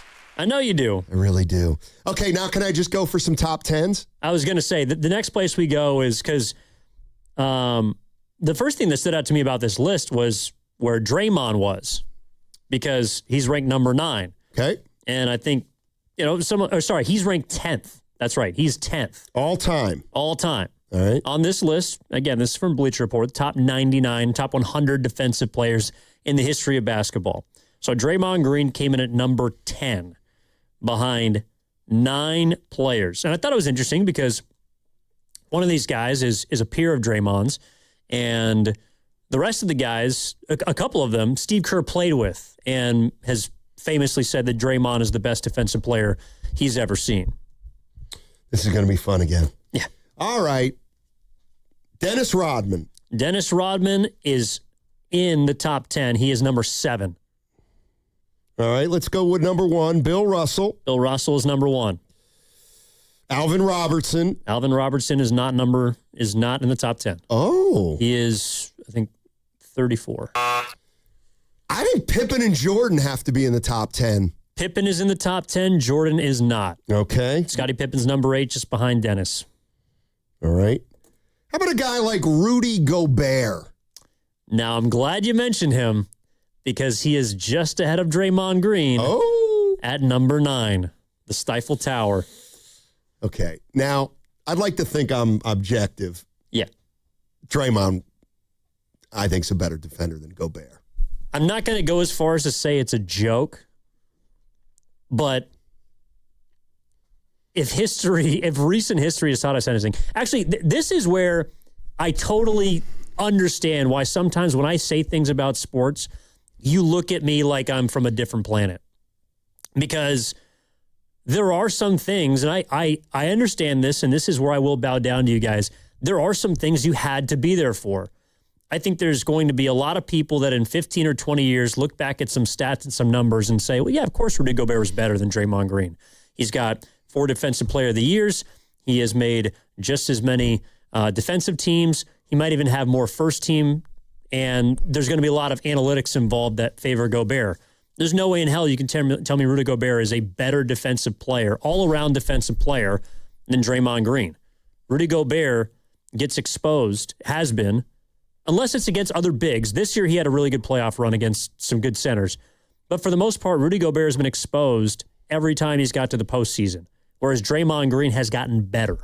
That's why I would have him ahead of Rudy. I have him ahead of Rudy, too, if for no other reason than when both of those guys were absolutely, let's say, at their best or in their primes, Rudy still had a hole defensively, defending the pick and roll. Draymond never had a hole defensively. Like, he was a great individual defender, a great team defender. He could guard multiple positions. You know, I actually don't think there's, like, I gain a lot of respect for Gobert over the last, 3-4 years, but Draymond at his peak was a better defender. How about Tim Duncan? Tim Duncan is number 2. Oh, wow. Number 2. A lot of bigs. Kevin Garnett. Kevin Garnett is number 3. So if we have is Wilt on there? No, Wilt was he was number 18. Okay. And this is from the text line. Akeem Olajuwon, number 4. Okay. A guy like Bruce Bowen. Bruce Bowen is not in the top 10. All right. Now I'm borrowing the help of some listeners. He's number 24. From the 415, Ben Wallace. Ben Wallace is number 6. See, that's too high for him, I think. That's just me. I wasn't a huge Ben Wallace guy. He's number 5. Oh. He's number 5. Okay, so we got Russell, Duncan, KG, Hakeem, Ben Wallace. Mm-hmm. So we need 6 and 10. 10 is Draymond, so you only need 6. This is a great one. Kawhi Leonard. Kawhi Leonard is number 12. Gary Payton. Gary Payton is number 16, I believe. I'm just going bee's knees. Alonzo Mourning. It is not Alonzo Mourning, but it is a center. Gmo, David Robinson. It is not David Robinson, but it is a center. Surprised this one you haven't got. Shaq? It's not Shaq. No way it's Shaq. He played against Shaq. Oh, here it is. And I'll give credit to Expliz. This is the guy. There's no doubt this is the guy. I also have to give credit to Apollo Crews. Dikembe Mutombo. No. Yes, it is Dikembe. Dikembe is number... And again, this is all subjective, but yeah, I thought it was interesting just because, like, when it's all said and done, people are saying that Draymond Green is going to be a top 10 defensive player of all time. I believe it. I don't have any problem with that. I don't either. What about a guy like Ron Artest? Meta World Peace. Ron's on this list. Okay. All right, we can revisit that on the other side. 888-957-9570 is the number. That segment was sponsored by Cache Creek Casino Resort. You will love the way Cache Creek Casino Resort feels. Every escape there feels a little more extraordinary. Every getaway is a chance to make the moment yours. Everything at Cache Creek Casino Resort will feel wonderful. Cash in at Cache Creek Casino Resort. This hour is brought to you by Chase Sapphire Reserve for Business. The business card that gives back all you put in. Hey, it's Willard. Embrace the haze with Hazy Little Thing from Sierra Nevada. If you've ever stayed for the ninth inning comeback, know how to time the beer run to still make it back for the stretch. If you're up for whatever the game brings, then embrace the haze with Hazy Little Thing. Hazy, citrusy, smooth. Brewed with the purest ingredients for finest quality, there's a reason it's America's best-selling Hazy IPA. Embrace the haze with Sierra Nevada Hazy Little Thing. Enjoy responsibly. This is Larry Fleck, owner of The Floor Store. Our summer sale is on now. 25% off store-wide through August 3rd. Carpet, hardwood, laminate, waterproof flooring, and much more. Big savings, big selection, giant opportunity. The Floor Store, your Bay Area flooring authority. Right now is the perfect time to head to Saramonte Ford. Huge selection, big savings, and straight up great deals. They've got a lineup of brand new Fords ready to roll. Trucks, SUVs, and hybrids, all priced to move. Whether you're buying or leasing, Saramonte Ford makes it easy, fast, and stress-free. So don't wait. Stop in person right off 280 in Colma or online 24/7 at SaramonteFord.com. That's SaramonteFord.com. Saramonte Ford, your San Francisco Bay Area Ford dealer. This is Chris Dolan. And I'm Vanessa Deniston, senior attorney from the Dolan Law Firm. Chris, what's with all these out-of-town personal injury firms coming into the Bay Area with these catchy jingles and funny names? Unlike the Dolan Law Firm, most of these firms are from out of state or in LA. The Dolan Law Firm is headquartered right here in San Francisco, going on 30 years. We live here, we work here, we win here. The Dolan Law Firm, we're the best lawyers we hope you'll never need. DolanLawFirm.com. Declare your independence from Dated Tired Windows. This July, get $1,776 off new windows and enjoy better energy savings, curb appeal, and comfort. For 25 years, homeowners like you have trusted American Vision Windows with most jobs done in one day. This month, your project costs a lot less, but you have to book this July. Visit AmericanVisionWindows.com or call 888-347-0711. That's 888-347-0711. New customers only. Restrictions apply. Call us the website for details. Offer ends July 31st, 2026. Neuropathy is a debilitating condition that is sometimes misdiagnosed. Symptoms can include pain, numbness, and tingling in your hands, legs, and feet. Neuropathy is a progressive condition that only worsens unless you get effective treatment. SF Bay Wellness is a leader in neuropathy reversal and uses FDA-cleared, non-invasive electric cell therapy to restore nerve function with no injections, no drugs, and no surgery. The treatments have a 95% success rate. If distance is a factor, ask about our virtual consultation option. Call SF Bay Wellness at 844-94-NERVE for the $99 neuropathy evaluation and receive a personal treatment plan that is tailored to your needs. Don't wait another day. Call 844-94-NERVE. That's 844-94-NERVE. Why keep suffering with the painful symptoms of neuropathy? You deserve to live a pain-free life. Start getting the treatment you need for your neuropathy symptoms. Call today. 1-877 Cars for Kids. KARS Cars for Kids. 1-877 Cars for Kids. Donate your car car today. 1-877-CARS for kids. KARS, Cars for Kids. 1-877-CARS for kids. Donate your car today. Ready to get rid of that old car? Donate it to Cars for Kids. Call 877-CARS4KIDS to speak to a friendly live agent. Donation is super easy, and your car can be picked up as soon as tomorrow. Go to cars4kids.org now or call 877-CARS4KIDS to donate your car today. 1-877-CARS for kids. KARS, Cars for Kids. 1-877-CARS for Kids. Did you know you can donate real estate too? Go to cars4kids.org. That's cars with a K. If life is a game to be won, then every child deserves to play on a level field. Children International is empowering young people in poverty on their journey by giving them the tools, the training, and the skills to shape their own futures. From the early days of development through all stages of growth and into employment. This is how, together, we can help end poverty for good. Learn more at children.org. This is the story of the one. As a maintenance engineer at a beverage manufacturing plant, he starts his day knowing every line is ready to run because Grainger delivers the industrial-grade products he needs to keep mixers, conveyors, and packaging equipment moving. With Grainger's vast selection of bearings, belts, and motors, he keeps operations running smoothly, so nothing grinds to a halt. Call 1-800-GRAINGER, click Grainger.com, or just stop by. Grainger, for the ones who get it done. Spreadsheets, clunky software, 100 different logins just to run your business? Ah. There's a better way. Odoo.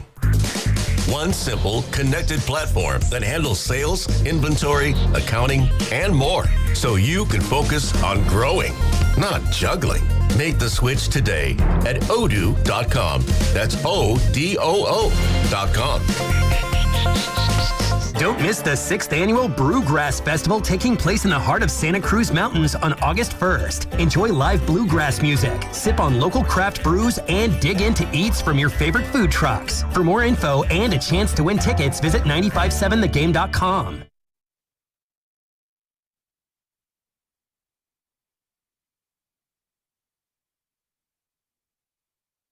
And now you see what Guru has to deal with. Steiny is a pro.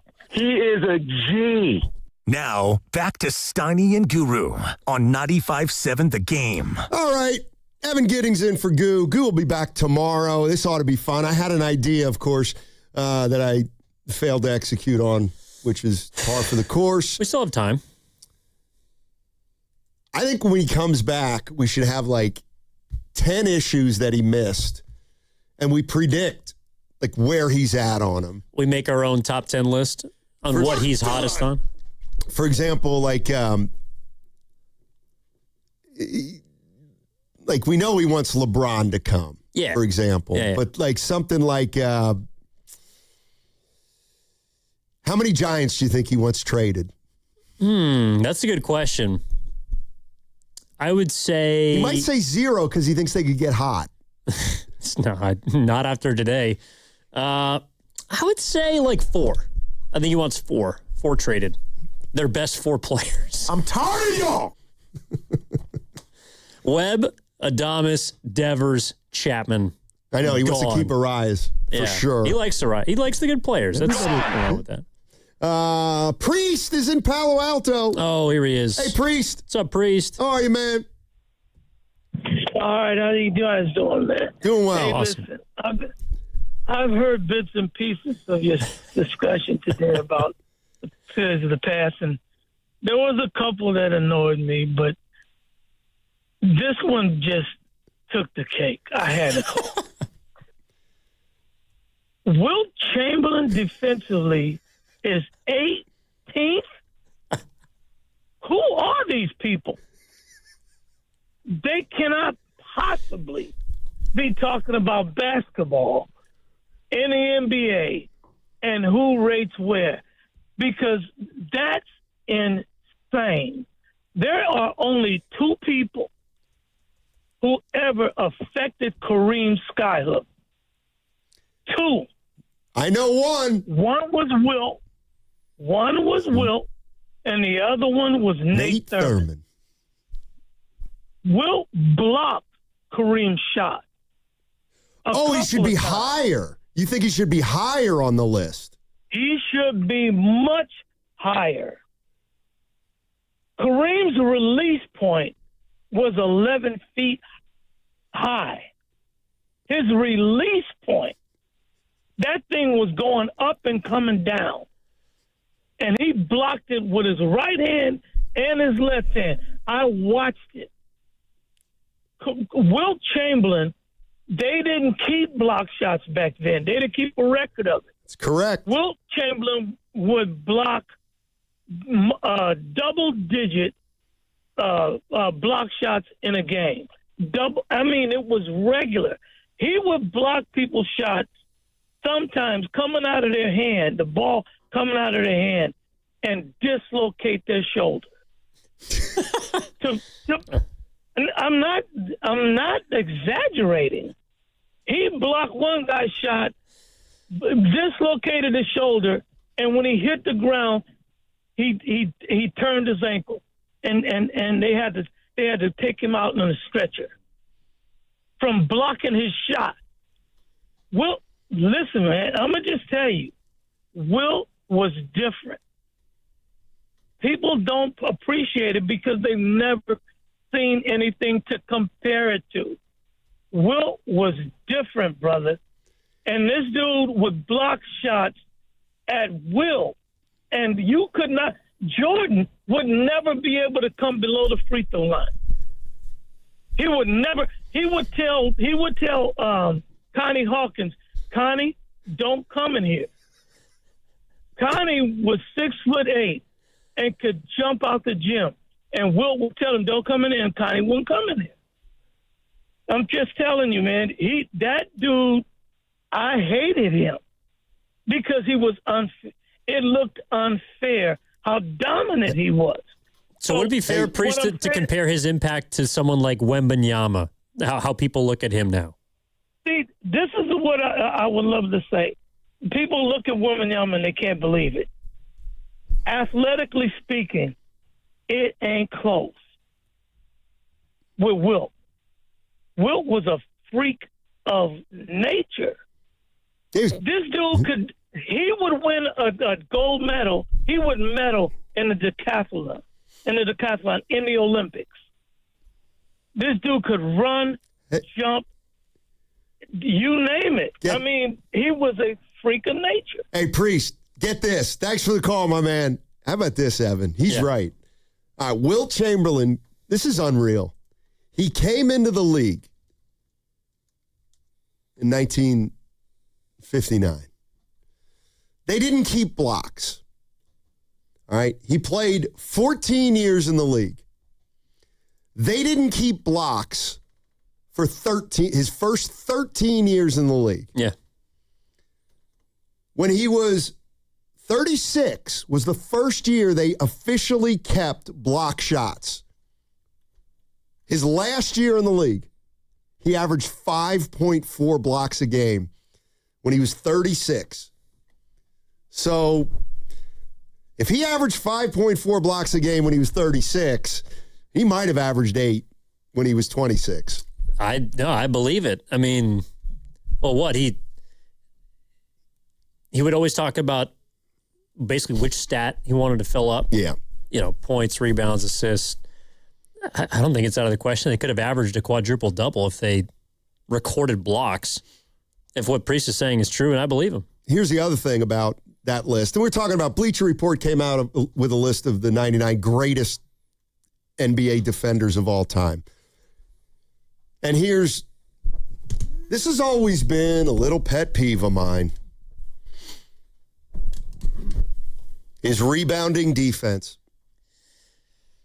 Yes. Okay, well then... The possession ends with a rebound. Okay, well then Wilt's got to be there because he averaged, this is his rebounding total, his first 4 years, 27, 27, 25, 24. And see, this has always been my gripe with the defense. I do not believe defense is rebounding. I just don't. It's a different category. in my mind. Because do we ever say Russell Westbrook is a great defender?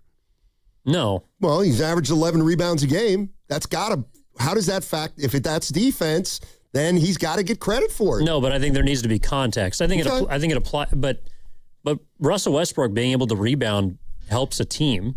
Right. I mean, he's a lot of the times hunting for them. But we talk about great rebounding guards.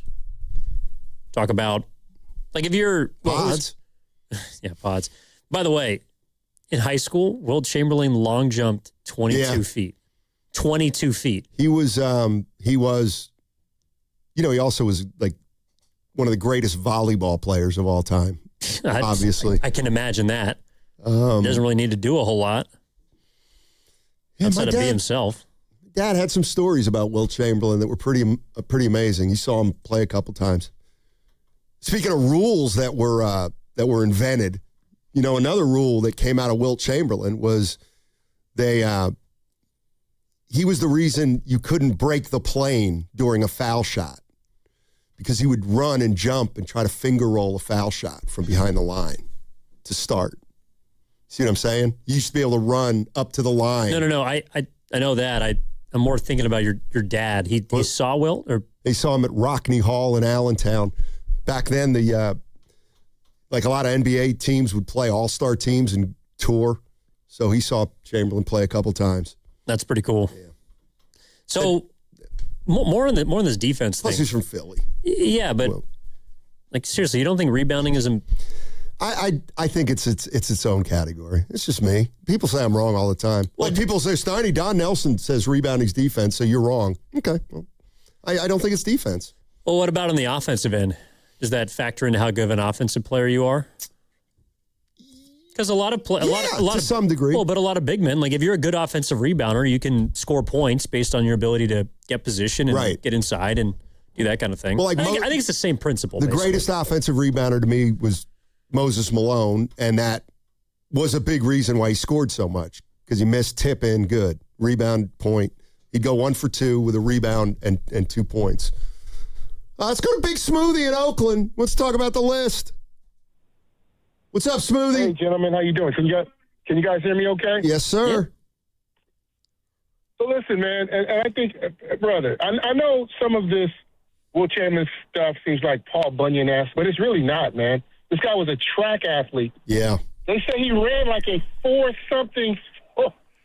They didn't really do the 40s then, the 100 yards. This dude was very fast is what I'm trying to say, man. And you don't have to go by the, mythical stuff. Arnold Schwarzenegger, when they were filming Conan, the Barbarian, Arnold Schwarzenegger said this is one of the strongest dudes he's seen. And they were working out every day. I'm just saying. And this is the old man strength. This wasn't the skinny Wilt.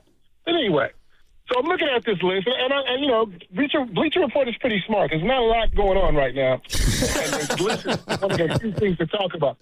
But one of the things that's hilarious, like, for example, on this list, greatest shooters, right? So number 97, he just had 2. Austin Reeves, 100 out of the history of basketball. Austin Reeves is the 97th best. Get out of here.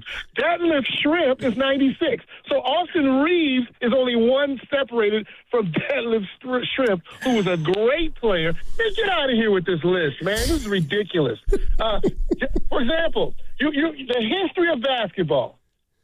Some of these new guys, Tyler Herro is 94th in the history of the whole game. Wait, what? Where is John Sunvold? People that don't even know. Where's Kyle Macy? Missouri.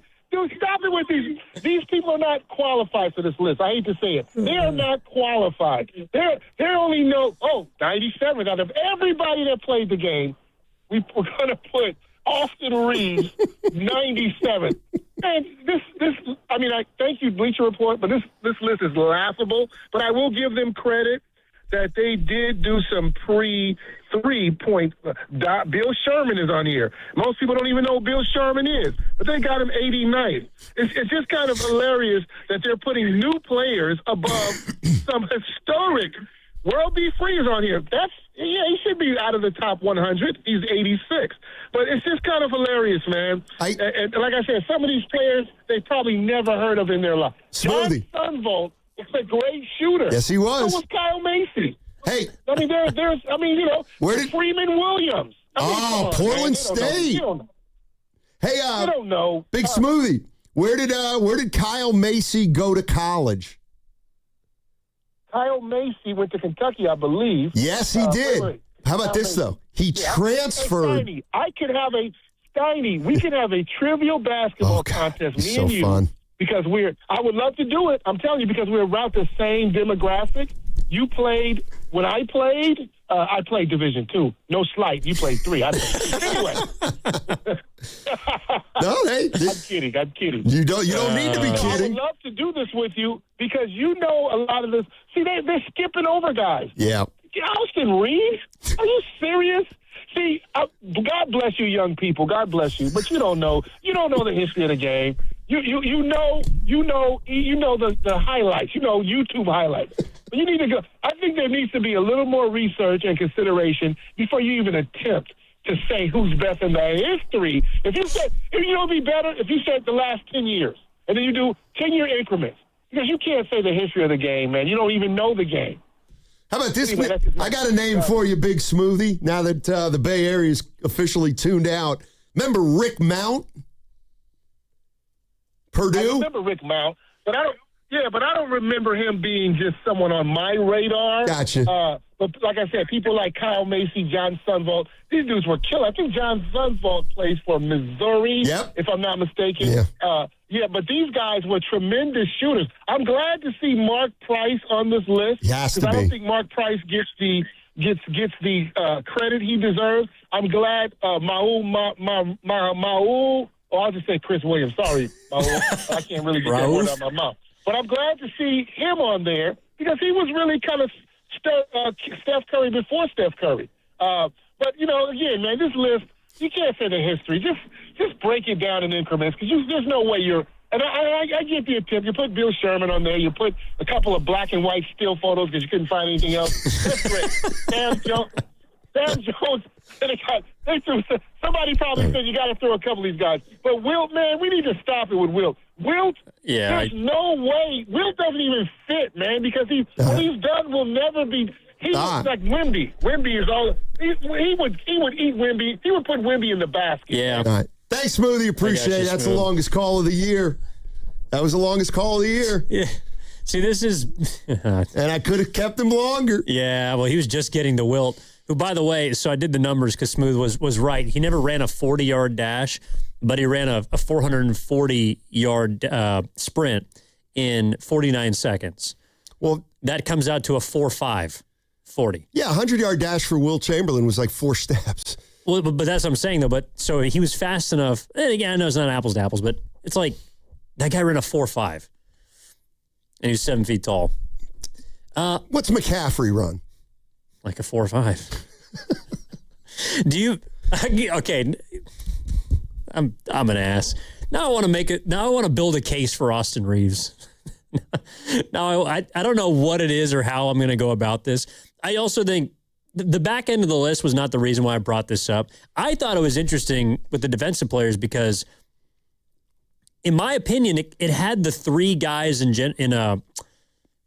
Draymond's peer group. Like the 3 defensive players that I think are most closely associated with Draymond are, well, he's among them, but Draymond, Rudy Gobert, and Kawhi Leonard.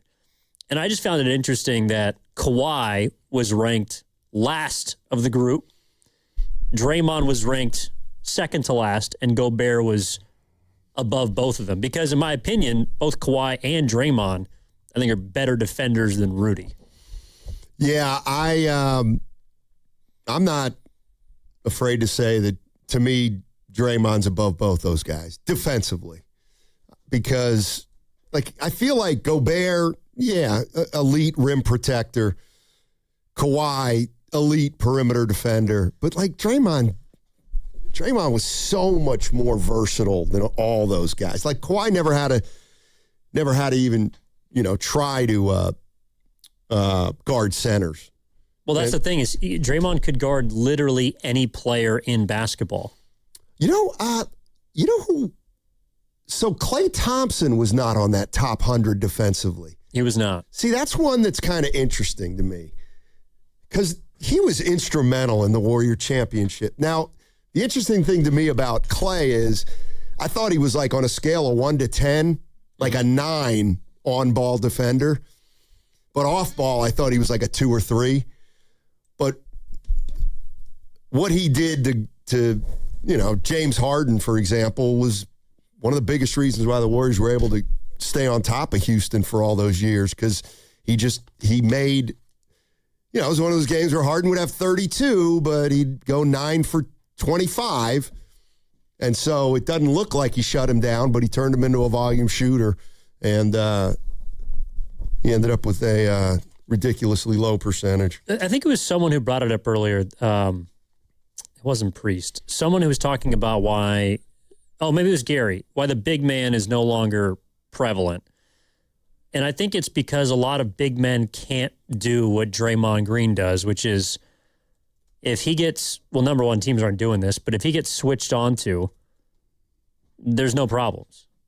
Whereas teams will switch Rudy Gobert or another center, and it's almost like because they can't guard guards, there's less of a reason for them to be on the floor. Defensive, I think overall versatility is important, offense and defense. But maybe that's the reason why, centers are just not as useful because if you can't shoot a 3, you can't help a ton of teams. And you also have to be able to guard a lot of different positions, otherwise you just get hunted. Yeah. No, I think, when you, let's say Gobert, like that's the thing with Gobert. When Minnesota's playing Denver, he has to play. Like he has to play because he can do as well on Jokic as anybody under the sun. But you got to give something up, and that is when he gets switched out on guards. But like he has to play when you're playing a guy like Jokic or Wemby or guys like that.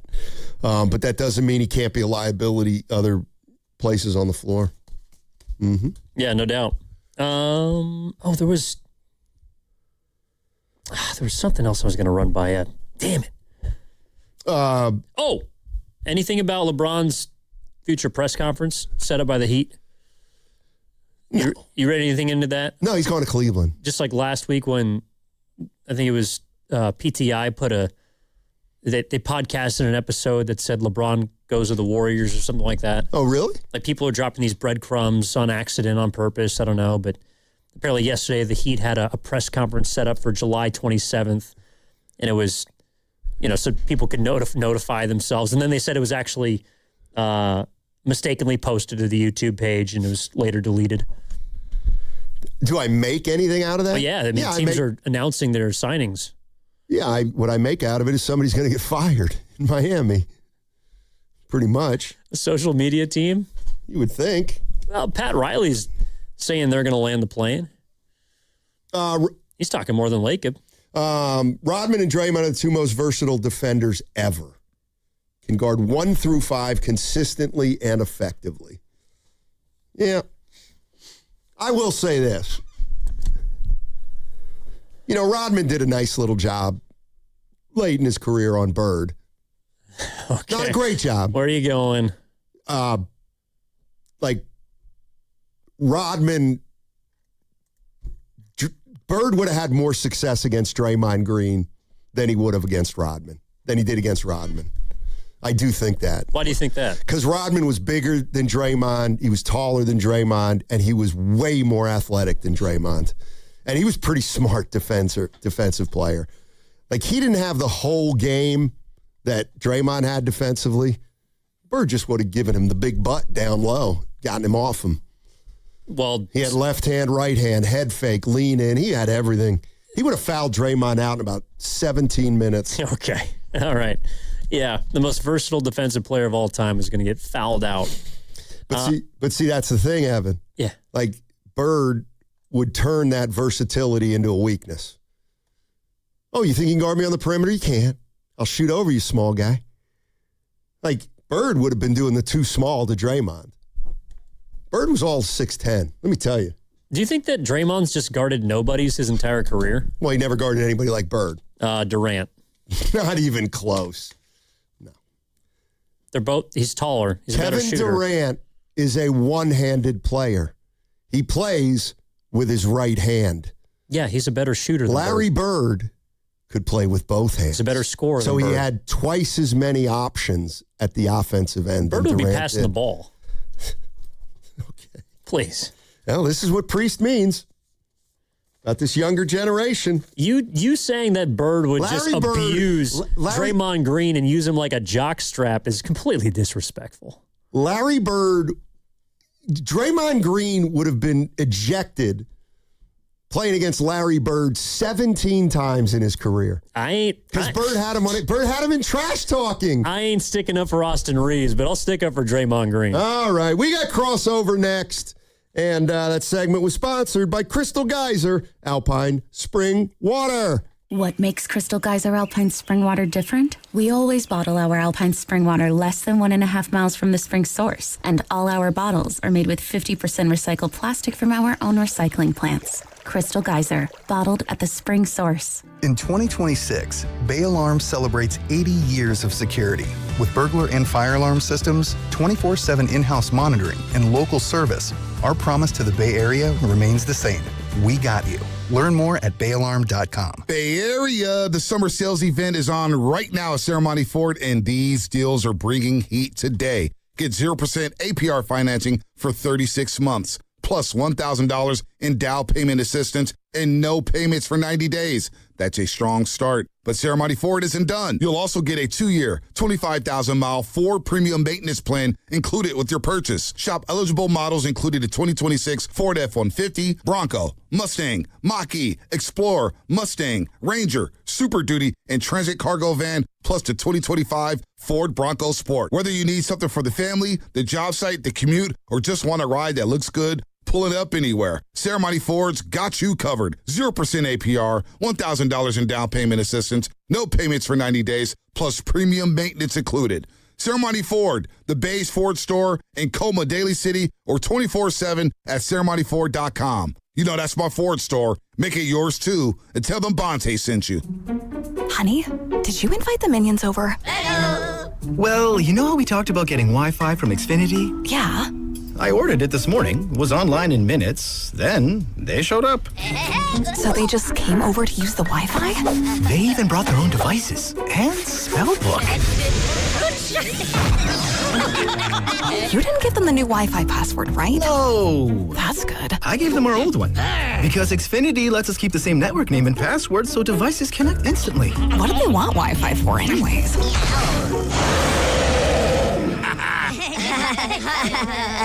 Better not to know. Plausible deniability. Get streaming or scheming instantly with same-day Wi-Fi from Xfinity. Plus, lock in one price for the most reliable fiber-powered Wi-Fi for 5 years. Guaranteed. And see Minions and Monsters only in theaters. Xfinity. Imagine that. Restrictions apply. Not available in all areas. Use of fiber coaxial cable. Learn more at xfinity.com/same-day Wi-Fi. Administrator Dan Daly at Lawton Skilled Nursing and Rehabilitation Center would like to thank his staff, residents, and family members for helping us become both Newsweek magazine and U.S. News and World Report's top-ranked California nursing facility. Lawton continues to be a 5-star facility conveniently located in San Francisco's Sunset District. Please don't hesitate to contact our admissions team of Dab Sterling or Christopher Lord at 415-566-1200. That's 415-566-1200. The following is an attorney advertisement. If you get sidelined by a workplace injury, the workers' compensation attorneys at Boxer and Gerson can help you get back in the game. Our team of skilled attorneys will fight by your side for the treatment and compensation you deserve. We care about justice for injured workers. That's what makes us Northern California's premier workers' comp law firm. Call Boxer and Gerson at 510-835-8870 or visit boxerlaw.com for a free consultation. Boxer and Gerson, your life is worth the fight. Reach your saving goals with Miristar Momentum Savings. Progress should come with perks. Every $25 you save earns an entry to win cash prizes. We're drawing winners for $1,000 monthly, $5,000 quarterly, and an annual grand prize of $10,000. Saving has never been this rewarding. Apply today at mirastarfcu.org. Insured by NCUA, no purchase necessary. Terms and conditions apply. See website for full details. On Saturday, July 25th, your first place Quakes take center stage at Stanford Stadium for the 105th California Classico against the LA Galaxy, presented by El Camino Health. NorCal versus SoCal. Then stay after the match for the biggest summer fireworks show in the Bay. Tickets at sjearthquakes.com. When it comes to our cars, those infotainment screens, turbos, advanced transmissions, and cameras are all great until they fail. And if your car is out of warranty, repairing them can cost thousands. I'm Danica Patrick. If your car is less than 20 years old, no matter the mileage, make sure you're covered for auto repair bills with an auto protection plan from Endurance. They've paid out hundreds of millions in claims and helped drivers with plans that cover engine, drivetrain, electrical system, transmission, and more. Endurance gives you straightforward claims processing and direct payment to your certified mechanic. And your rate won't go up no matter how many claims you file. When your check engine light comes on, don't ignore it because you're worried about a big auto repair bill. Call Endurance and choose the plan that's right for you. Act now and get 1 year of elite benefits, a $2,000 value, free. For your fast free quote, call 800-689-1536. 800-689-1536. 800-689-1536. Coverage varies by plan. View contracts and exclusions at endurancewarranty.com. This summer, the Honey Pepper Pimento Chicken Sandwich and Pineapple Dragon Fruit and Sprite are back at Chick-fil-A. Girl, it's back. We've been waiting. I love that honey pepper pimento sandwich. And that pineapple dragon fruit and Sprite is everything. It's got that razzle-dazzle that makes you stop and say, okay, wait a minute. I love the creaminess of the pimento cheese. It's savory. It's bold. It's flavorful. Our faves are back. I saw, girl. Which fan favorite will you choose? Real customers paid for their testimonials. It's icy, refreshing, and sure to be the sip of the summer. Burger King just released the new Orange Dreamsicle Freeze King, an orange-flavored frozen beverage topped with cold foam and crumble. Available for a limited time. For your chance to win a gift card, visit 957thegame.com.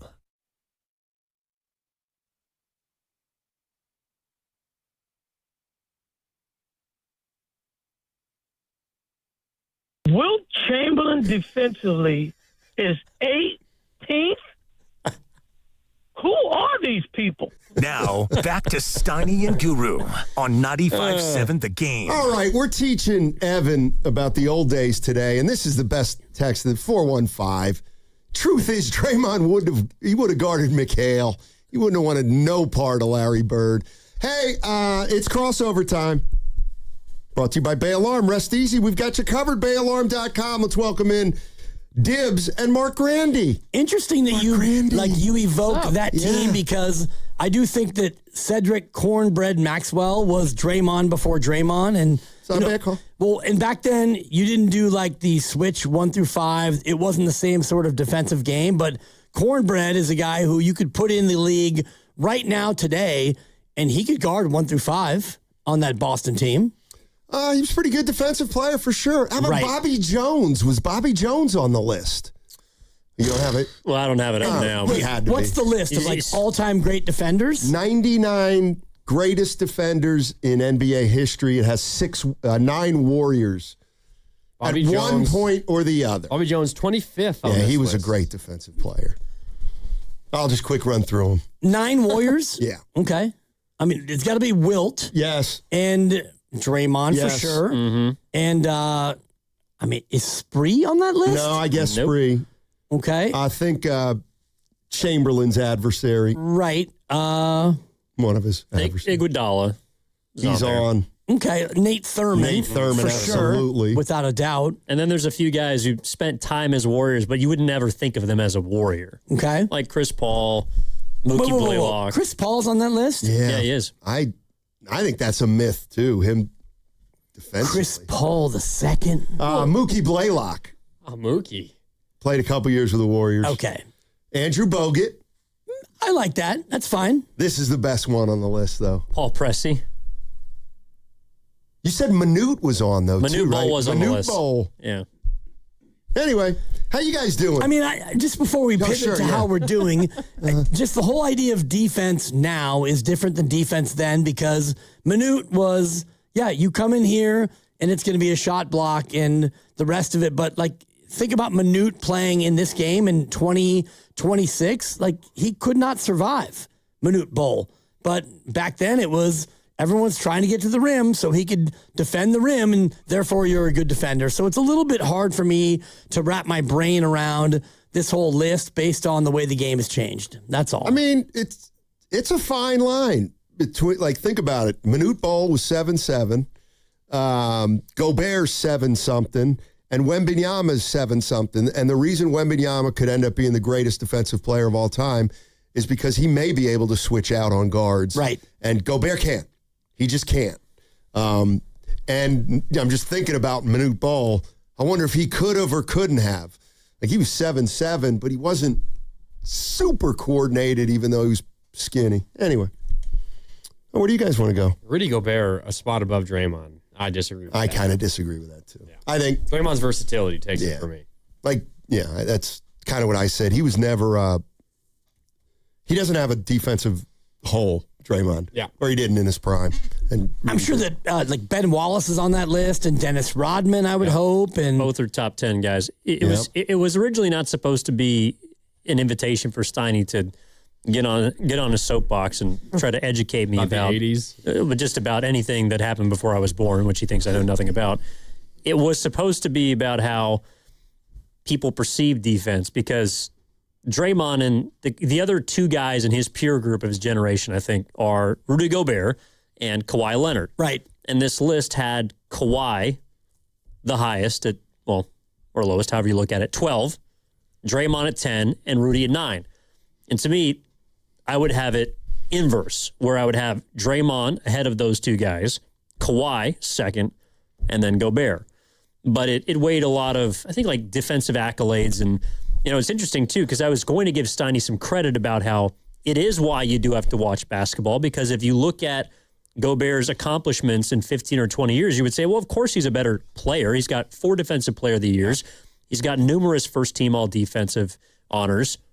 But if you watch Draymond Green play defense, to your point, Grandy, there's no way you can tell me that he's not a better defensive player. And you watch Rudy Gobert's playoff career, he usually, when they lose a series, because he gets played off the court because teams attack him with ball handlers over and over and over. And Draymond guards 1 through 5, and Gobert guards 5 through 5. Like, maybe occasionally he can stop a 4, but he's more of a, like, 1990s kind of a defender. If you can take him out of the game in big moments, then I don't think you're one of the 10 best defenders in league history. Right. Is Tim Duncan number 1? Or number he's got to be top 3. He's 2 behind Russell. Because he has the most all-time all-defensive team awards, first and second teams. He's got 14 of them, and I'm sure Kobe's on there and Michael Jordan, right? And Scottie Pippen. Jordan wasn't on the top 10, right? No, I think he was 12th or 13th. Michael Jordan. And Pippen and Rodman? Pippen and Rodman are in the top 10. Okay. It's interesting, though, if you're telling me Duncan's the second on number 2 on that list, I'm telling you right now, he would have been more like Gobert coming out, having to guard Steph Curry. Yeah.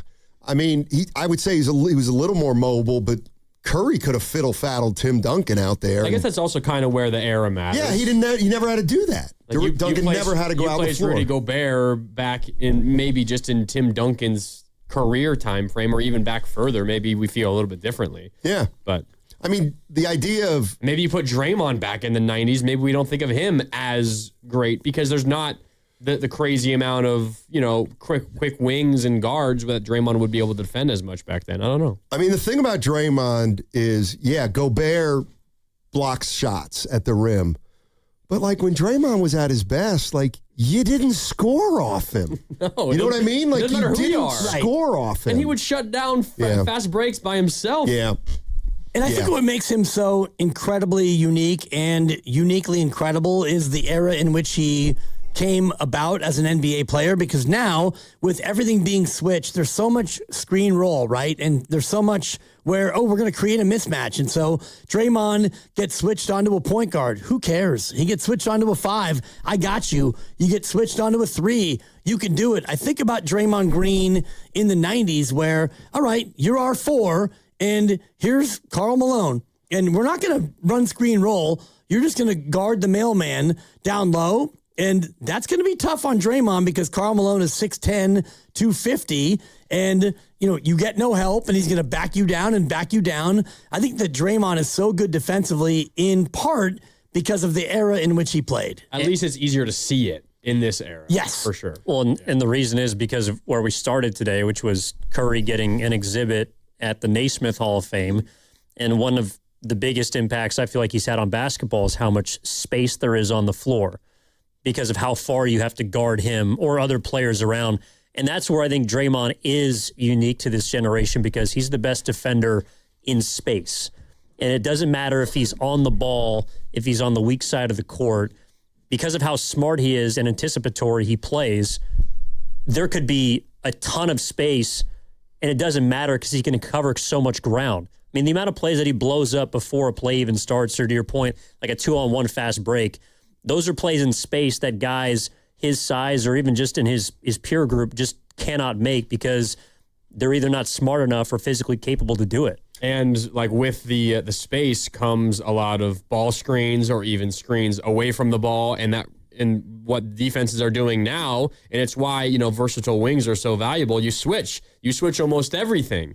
And as you're talking about, Dibs, when Karl Malone was getting the ball in the post, that's just all right, one-on-one. Yep. I'm gonna try to beat my guy one-on-one. And Karl Malone, one of the greatest scorers ever, he often did. Draymond wouldn't have the ability to show his defense elsewhere, but now with the space that maybe Steph helped create, Draymond's switching, and he's guarding 4 different dudes on a single possession, and you see that because of all the space and all the switching that happens. Is Bill Russell number one? I would hope. Okay, good. Yeah. And I haven't seen the list, and so I'm just trying to do it live and try to figure out what I think and what my imagination is and, how this list actually got created. Well, the other thing is, and a couple people have brought this up, so I'll just summarize. Draymond also gets a huge benefit of the doubt that the game has switched in the direction it switched because of the bigs he guarded. He never had to guard big, skilled centers like there used to be. I fully believe Karl Malone would have ate him alive. Yeah. Oh, yeah. But that's not the way the game's played now. Tim Duncan would have killed him. Yeah, think about this. Who do we remember giving Draymond trouble? I remember, one guy I remember in particular, Zach Randolph. Oh, I thought you were going to say Boris Diaw. Well, Boris Diaw was number 2. Okay. But, Zach Randolph, really good player. No doubt about it. Big butt. Really good low post game.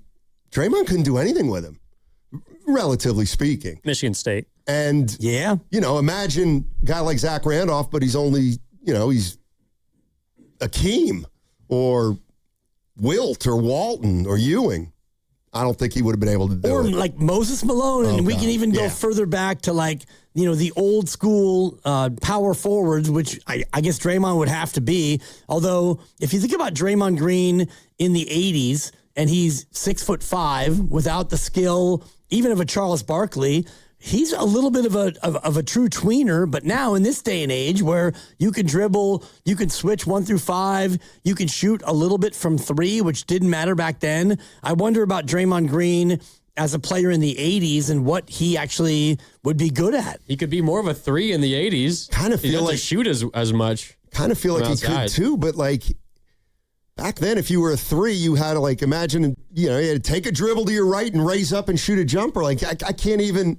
If that's what he was asked to do from the second he came in the league, he could do that at Michigan State. Kevin Willis. And he had a better shot than I think we give him credit for when he was a rookie, when he first came out. I mean. But it hasn't developed, I think, the way that you would like it to, ideally. No, and I don't think he ever needed to develop it, so he worked on the other stuff. Kind of like watching Kevon Looney at UCLA, an entirely different player than what he was in the NBA. That's funny you brought that up because I brought up something like that today. You're listening to 95.7 The Game, KGM's FM and HD1 San Francisco, Odyssey Sports Station, live on the Odyssey app, broadcasting from the studios. The Laughing Monk Studios. I love the Monk, and we can do this with any player, and even if you want to, be bold and talk about Steph Curry if he was drafted in Larry Bird's class. And I know that Larry got drafted a year ahead, whatever. So Steph Curry is a rookie in 1980. What kind of a player is Steph Curry? Well, he's not going to be a 3-point sniper because we didn't do that back then. I don't think the 3 was even a thing really for teams to shoot. So Steph Curry would be more like Calvin Murphy, in my opinion. That's not a bad call. Who's a phenomenal player, but he wasn't somebody who shot from distance. So the great ones could adapt to the era. And I just think about Draymond defensively. He would be a good defensive player because he's a good defensive player, but he wouldn't be this guy who can guard 1 through 5 because he didn't do that back then. I mean, the question I always have is if Steph Curry grew up and there was no 3-point line, would he have developed the range that he developed? And, I think if there were no 3-point line, Steph would be the exact same player, only take off 5 points a game for the threes that he made. But, what we always ignore is he shot out there because the line was there in the first place. You know what I mean? And so he shot out there because the defense wasn't out there. That's another reason. And it was worth more of a point. Line, the defense would be theoretically packed more into the paint. Right. I mean, so he still would be shooting jumpers a lot. Yeah, right. If Steph Curry played in the 80s, he'd been like Isaiah Thomas. And Isaiah Thomas was one of the greatest players of all time. He just would have been getting 2 for his 24-footers. I also think when we call Steph Curry the greatest three-point shooter of all time, it's undoubtedly true. I also think it minimizes everything else that he does because he's more than just the greatest shooter of all time. He's an incredible ball handler. He's a very good passer. He's an incredible finisher around the rim. And I still think he's underrated defensively at this stage of his career. No one's going to mistake him for a great defender, but it's not like he's just the greatest shooter of all time either. But the problem he'll always have is that whenever you have a basketball argument about the greatest whatever, rebounder, passer, scorer, athletic, dunker, there's never an argument with shooting. Never. It's Steph Curry, and there's no disputing it. But he is also more than just no that. doubt. Yeah. But it overshadows everything else because of how dominant he is at that one skill. He's Jerry Rice. The touchdown thing with Jerry Rice when he retired, what does he have, 199? He's got more than 200, right? Yeah, 200, and the next person had 102.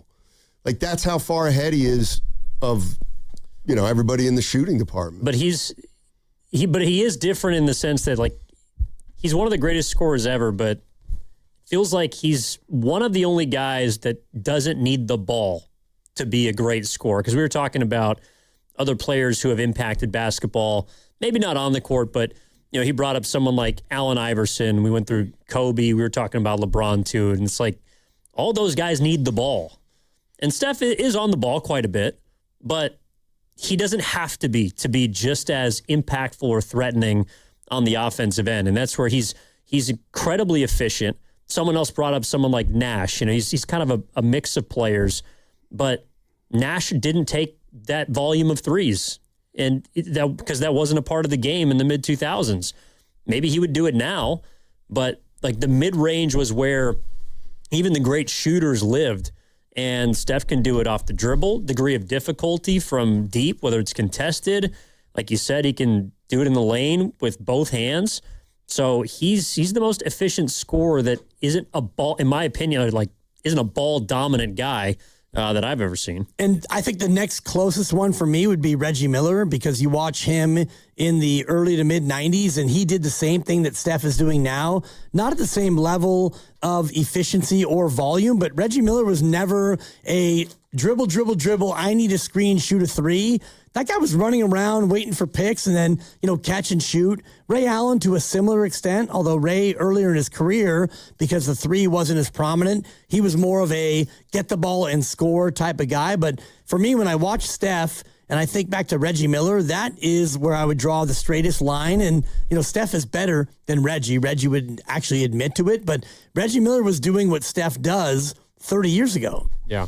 It's also you throw out the ways to categorize Steph as the greatest shooter ever. You throw out, he's one of X amount of players that have a 50-40-90 season, right? 50% from the field, 40% from deep, 90% from the free throw line. That's all well and good. Larry did it a couple of times. I think, Steve Nash did it once. Reggie probably did it. Dirk, I think, did it. Durant did it more recently. Steph, of course, has done it. But no one does it at Steph's volume and the difficulty of the threes that he takes, too. Because as you guys are talking about, defenses are guarding him the second that he comes across half court, and Steph on the crazy volume, which is almost 10 attempts per game from deep on average for his career, and he's still able to make upwards of 40% over a single season. Like, that is just absurd that he's able to do it on that difficult and that volume of shots from the outside, too. Yeah, I mean, the other thing is the three-pointer comes in, and, I mean, people don't even realize that before the three-pointer came in, like, you almost weren't allowed to take a 24-footer. Because, like, in the college ranks, there wasn't even a shot clock. Well, think about your career. There was like, no way to... Your D3 career. Took his 24-footer. I love when you tell these stories where there was no three-point shot when you were in college. Even in the last year, I think the year after you is when the three-pointer came. I know it came to college or came to high school out here, but think about your time with the great Glenn Robinson, veteran coach who won 1,000 games, and he's one of the all-time great coaches in college history. If you pulled up from 21, even if you made it, you probably were going to hear about it on your way back down the floor. Getting benched. It was unheard of. Basically, the longest shot you took was top of the key, and you better make it. Like, you better make it. I mean, what am I supposed to do? Pass to Glenn Lackman? Ed. Whatever. But here's it's all about the Lackman. It's not about the It's not on the top 100 list. So the three-point shot comes in, but nobody's really knows how to use it. So what starts? All right, everybody was a catch-and-shoot three guy first. But, Steph took it to a level that, like, Chris Jackson or Mahmoud or Price never could take it. Like, nobody ever kind of fiddle-faddled with a ball out at three-point range and raised up. Well, you know what I mean? Like, nobody came off a pick and roll and shot a 26-footer. You're talking about, like, back in your day, how you would get scolded by coaches for shooting a jumper like that. It also was the case, I think, at times when the three-point line was in the NBA, and even, like, long after it was introduced. You remember that there's the very famous video of Steph Curry dribbling between like 4 Clippers at the top of the key and then steps back to the three-point line after a crazy behind the back or between the legs or whatever it was and takes an off-balance, fading, super deep three over like 3 dudes, and Steve Kerr's on the sideline in his rookie year as a head coach and is like, "What are you doing, Steph?" And then it goes in and Steve's like, "Oh, I now realize that that's a good shot for Steph Curry. Right. That's a bad shot for anybody else in the history of the NBA. But for Steph, it's a good shot." So even when Steph was in the league, that was his first MVP season, it still was like, that's a bad shot. Yeah. Now it's so incredibly different at this point. It's funny you mentioned the 50, 40, 90 because I'm just looking at the numbers here, and Reggie Miller did it in 1994, and he took about 500 threes for the year. And he went 50, 40, 90. Actually, I'm sorry. The whole team took 500 threes on the year. I apologize. The first time that Steph did that, Steph himself took 886 threes. By himself. And so, Reggie did 50, 40, 90 on about 180 three-point attempts. That year when Steph won 50, 40, 90, that was the year he made 400 threes, right? Yep, 402. So he made 100 fewer than the whole Pacers team took. There was a year, I think it was... wow, Grandy. He was 18 or 19. James Harden took 1,100 threes in a season. 1,100. That's twice the amount of the Indiana Pacers in 1994. Incredible. Right. One guy. Insane take. If Steph Curry were drafted with Bird, Steph would have just changed the game in 1985 instead of... You're missing the point. Yeah. The point is that if Steph had grown up without a three-point shot arc, his game wouldn't be the same. He wouldn't have been shooting 28 footers.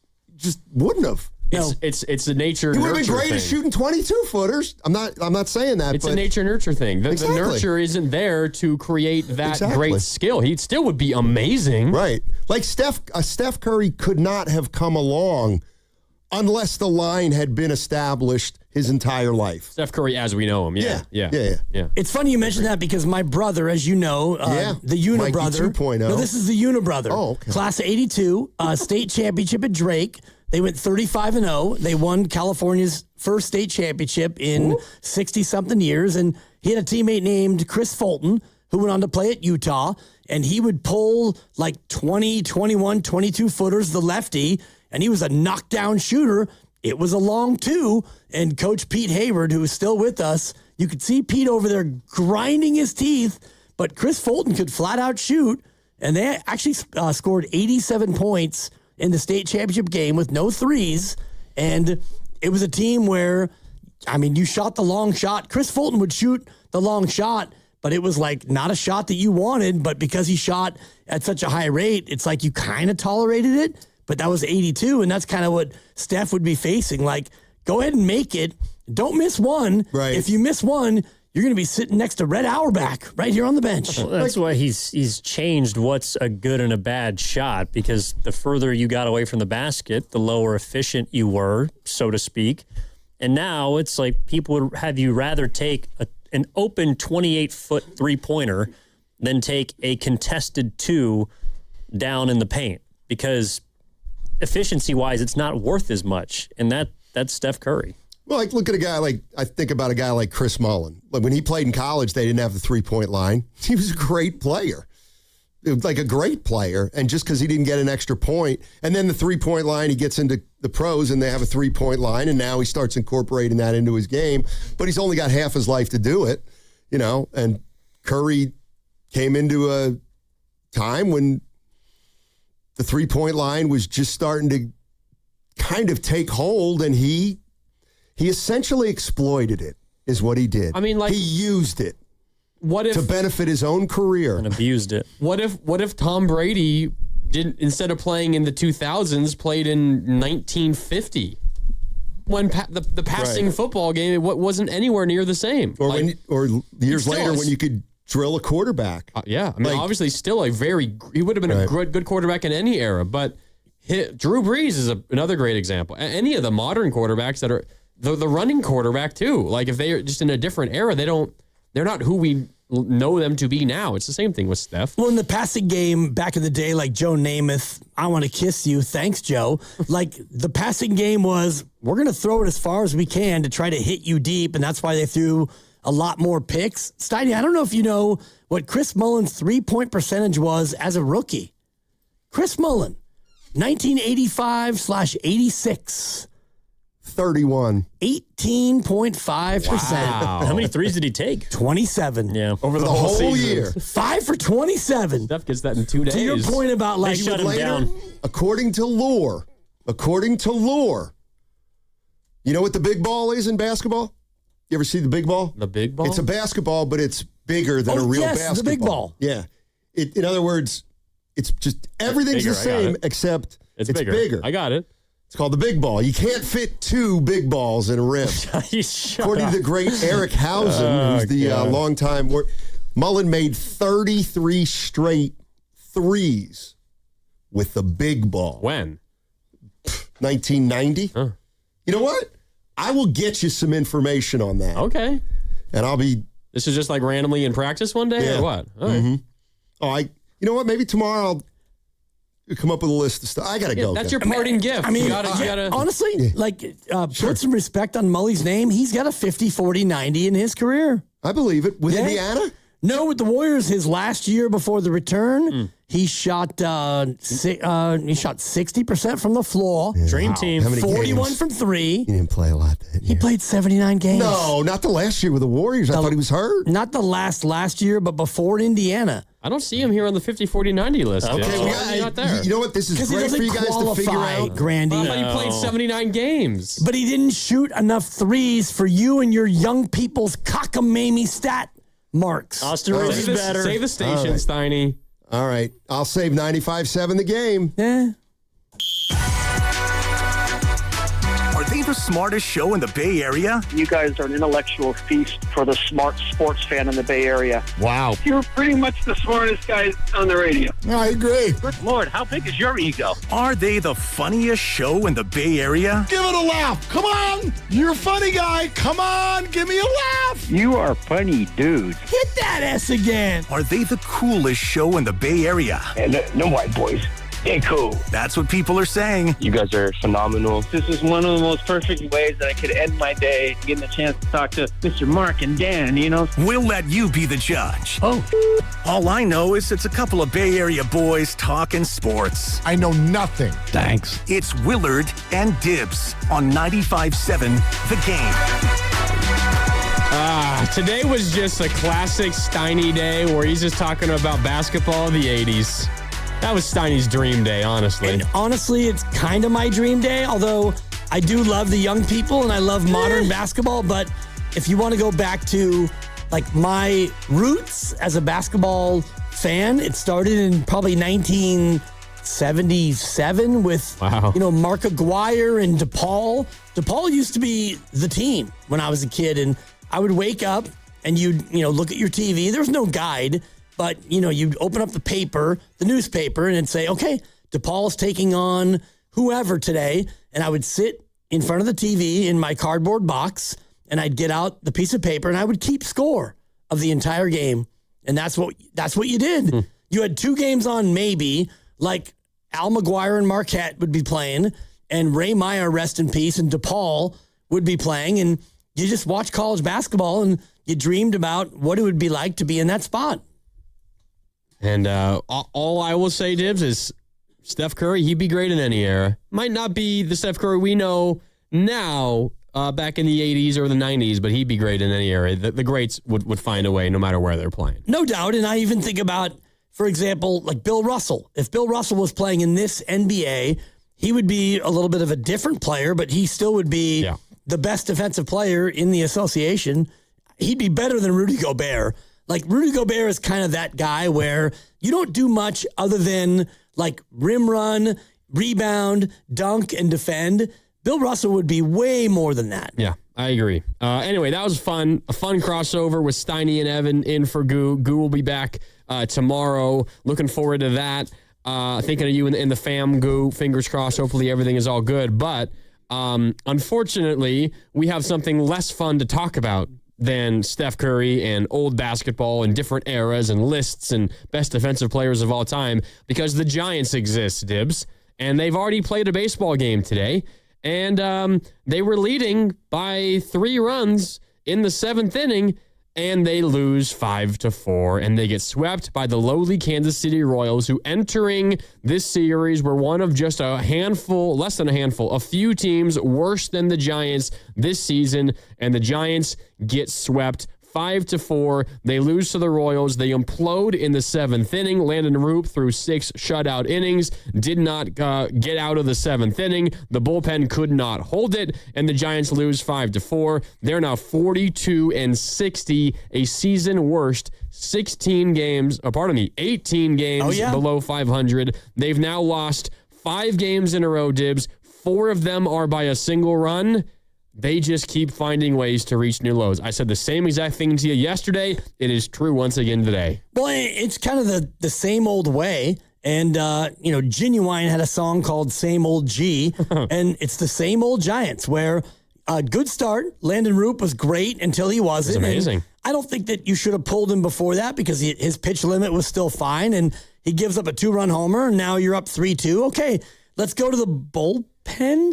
I mean, do we have to? Do we have to go to the bullpen? I guess we do. And so we roll out a guy who pitched yesterday, and velo is down and movement's down. And then next thing you know, it's, a controversial call at second and then a 2-run homer. That was Roop. And then, it's a little bit of this and it's a little bit of that. And now the Royals put up a 5-piece, and Casey Schmidt claps back with a solo home run. And maybe you think about rescuing defeat or rescuing victory from the jaws of defeat, but it's not what they do. And so now you're 18 below, and I don't want you to refer to the lowly Royals again because they have a better record than the Giants. They're 43-60. The Giants are 42-60. Mm-hmm. But it was a bottom of the 7th inning from hell. You mentioned Roop. He was pitching a shutty through 6.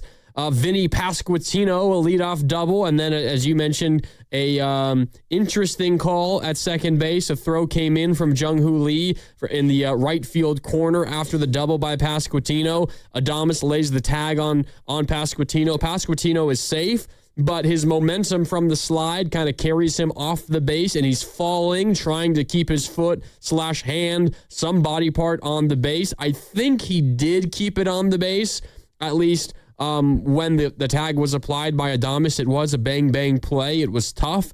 It was ruled safe, and then the Giants wanted to review it. They could not review it, though, because the umpire said that Willy Adames pushed Pasquantino off the base. He fell because Willy Adames pushed him. His tag was too strong. It was a push. That's the reason why Pasquantino came off the base, which was clearly not the case at all. Pasquantino fell because his momentum was too much. He was racing to get to second. The throw almost beat him there. He got there, but as a result of racing, he fell off the bag, stayed near and stayed, I think, in contact with it. I think the right call was safe, but the Giants, according to the rules, Dibs, could not review it because the umpires said he got pushed off the base, and then it just devolves into a 5-run inning for the Royals. Salvador Perez ties the Royals franchise record with a home run.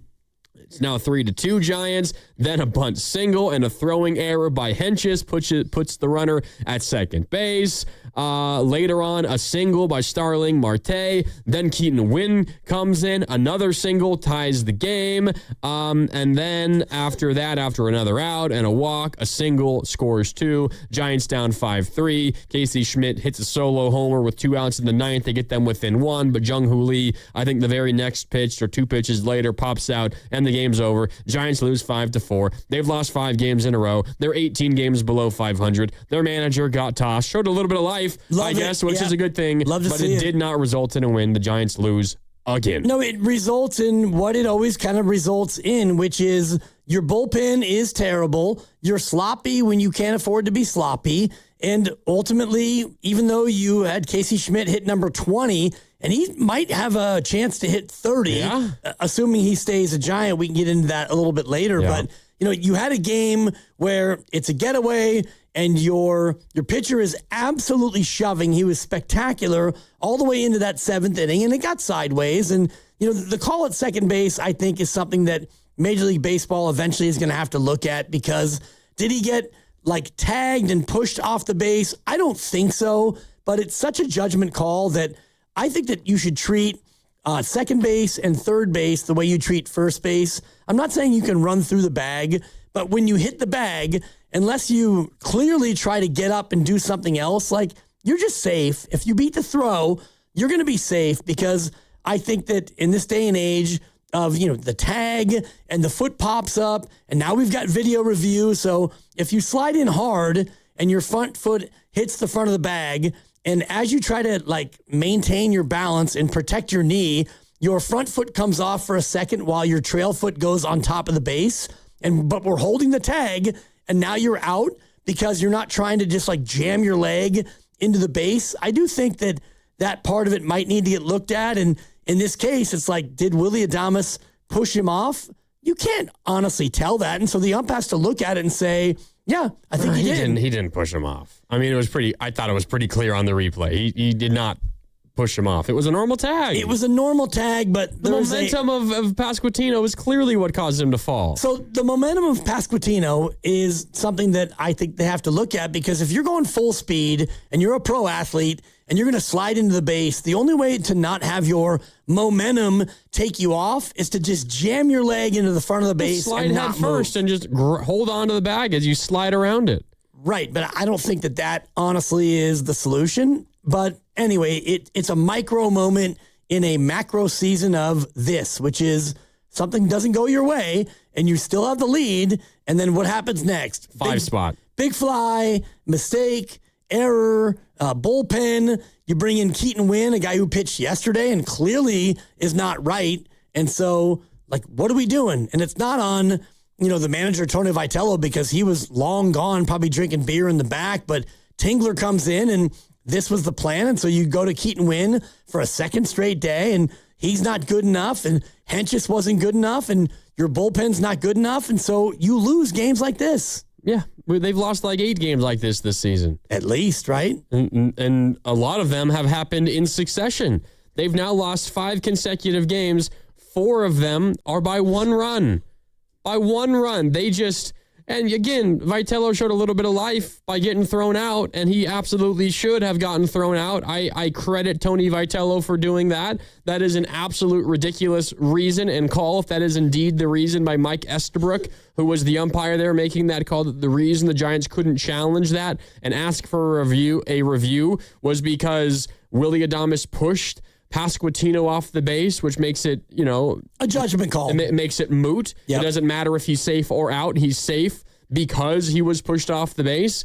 And frankly, I think he probably was safe anyway. I don't think he came off when the tag was applied. I don't even know if he came off the base at all. If he was, it was for a very split second, and I don't know if the tag was on him at that point. So it didn't really impact the game at all, and it's not really the larger point. It's just the Giants, again, cannot get out of their own way. They have another 3-run lead in the 7th inning on this road trip. It was, in fact, the same exact lead. They led 3-0 in the 7th in Seattle.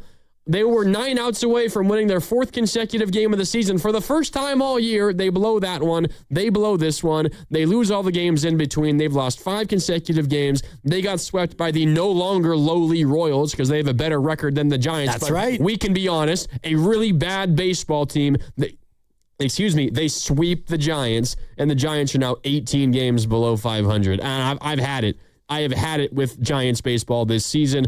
Angry Giants fans, we want to hear from you guys. 888-957-9570. We're sponsored by Cache Creek Casino Resort. Turn up the soundtrack of summer at Cache Creek Casino Resort. Every Sunday in July, win your share of bonus play and a guaranteed $30,000 cash winner at 7 p.m. Cash in at Cache Creek Casino Resort. Dibs and Grandy back with more next on 95.7 The Game. Hi, I'm David. I'm Chris. And I'm John. We are the 3 brothers who own Jack's Restaurant and Bar. And we are here to... Not again. That's my line. Boy, stop it. Mom? What are you doing here? Have you heard your commercials? They're terrible. That's not our fault. You taught us how to cook delicious food. Using only the freshest ingredients. And to treat all our guests like family visiting our home. But you didn't teach us how to write catchy radio spots. They remember that and get back to work. Yes, Mom. Jack's, serving delicious breakfast, lunch, dinner, and drinks the way our mom taught us. ilovejacks.com. When you own your own business, you need to keep things moving. Need to book a last-minute flight? Earn a $300 travel credit to cover that. Need to take a meeting before takeoff? Do it from the comfort of the Chase Sapphire Lounge by the club. Need to catch your breath before you board? Done. Chase Sapphire Reserve for Business, the business card that gives back all you put in. Visit chase.com/reserve business to learn more. Cards issued by JPMorgan Chase Bank and a member FDIC, subject to credit approval. Terms apply. Thinking about heading to the mountains this weekend in a new Toyota truck? Let's go! Bringing the bikes? Let's go! Maybe towing the boat too? Let's go! All right, let's roll. Get 3.99% APR plus 500 finance cash on 2026 Tacoma SR5 or get 2.99% APR on Tundra. The time is now, let's go! You heard the man. Toyota. Let's go places. Offers available through TFS to buyers with a premium rated credit and cannot be combined with other offers. Excludes Tundra TRD Pro and say 326. Grass-fed ribeyes. Yes, chef. Responsibly sourced salmon that was never frozen. Yes, chef. Restaurant quality steaks. Yes, chef. Organic chicken. Yes, chef. Wild-caught seafood. Yes, chef. At Sprouts, every cut is handpicked for flavor, freshness, and quality worthy of the chef at home. Even if your toughest critic still needs a booster seat. More steak, please. Yes, chef. Sprouts Farmers Market. Hey, it's Willard. Embrace the haze with Hazy Little Thing from Sierra Nevada. If you've ever stayed for the 9th inning comeback, know how to time the beer run to still make it back for the stretch. If you're up for whatever the game brings, then embrace the haze with Hazy Little Thing. Hazy, citrusy, smooth. Brewed with the purest ingredients for finest quality. There's a reason it's America's best-selling Hazy IPA. Embrace the haze with Sierra Nevada Hazy Little Thing. Enjoy responsibly. Here's good news for folks who have a jumbo loan. The Loan Exchange, America's jumbo lender, is offering a 30-year fixed-rate loan at a 5.75% interest rate and 5.939% APR for loan amounts up to $3 million. So if you have a mortgage with an interest rate of 6% or higher, give America's jumbo lender a call at 833-436-8800. You drive around to find the cheapest gas. So why not refinance your mortgage? Every day you wait, you're wasting money on needless interest. Go to theloanexchange.com or call 833-436-8800 to find out what your savings will be with a new 30-year fixed rate loan at 5.75% interest rate and 5.939% APR. NMLS 1637539. Loan subject to credit approval. See website for licensing information, loan terms and conditions. Equal housing lender. That's theloanexchange.com or call 833-436-8800 for a 30-year fixed rate loan at 5.75% interest rate and 5.939% APR. T-Mobile has an exclusive bundle for customers 55 and up. I'm Sarah Bowl. Yeah, I'm Frank Bowl. A reliable network is key for us. And with T-Mobile, it's been wonderful. And going to the 55 plus plan saved us so much money. A lot. And that's important. Trying to keep costs down. The home internet's been perfect. It's fast, it's quick. The setup was so easy, it took less than 15 minutes. It was like, ta-da! If you want simplicity, coverage, reliability, you want the whole package, T-Mobile has it. Right now, T-Mobile customers 55 and up can get 2 phone lines on America's best network, plus America's fastest 5G home internet for just $30 each. $30 per month each line with autopay plus taxes and fees. Minimum age 55. Pricing for home internet rely on 2 lines of Essentials Choice 55. $35 connection charge per line required. Best mobile network and fastest 5G home internet based on analysis by Ookla of Speed Test Intelligence data 2H 2025. All rights reserved. This is the story of the one. The one who keeps multiple buildings running smoothly day after day. Plumbing that flows, HVAC that hums, cleaning supplies that keep surfaces sparkling. That's why she counts on Grainger. With easy reordering online and 24/7 support, Grainger helps her keep the products she needs on hand. So shelves stay stocked and buildings stay ready. Call 1-800-GRAINGER, click Grainger.com, or just stop by. Grainger, for the ones who get it done. I scream. You scream. We all scream. Because Wendy's famous small classic Frosty is just $1 for a limited time. More screaming, happy screaming, summer screaming, dollar small classic Frosty screaming! But please don't scream in the drive-thru. It hurts the employees' ears. Get a $1 small classic Frosty for a limited time. Only at Wendy's. U.S. price and participation may vary. A la carte only. Not valid for delivery. Limit 10 per transaction. Price may be higher in Alaska and Hawaii. Don't miss the 6th annual Brewgrass Festival taking place in the heart of Santa Cruz Mountains on August 1st. Enjoy live bluegrass music, sip on local craft brews, and dig into eats from your favorite food trucks. For more info and a chance to win tickets, visit 957thegame.com.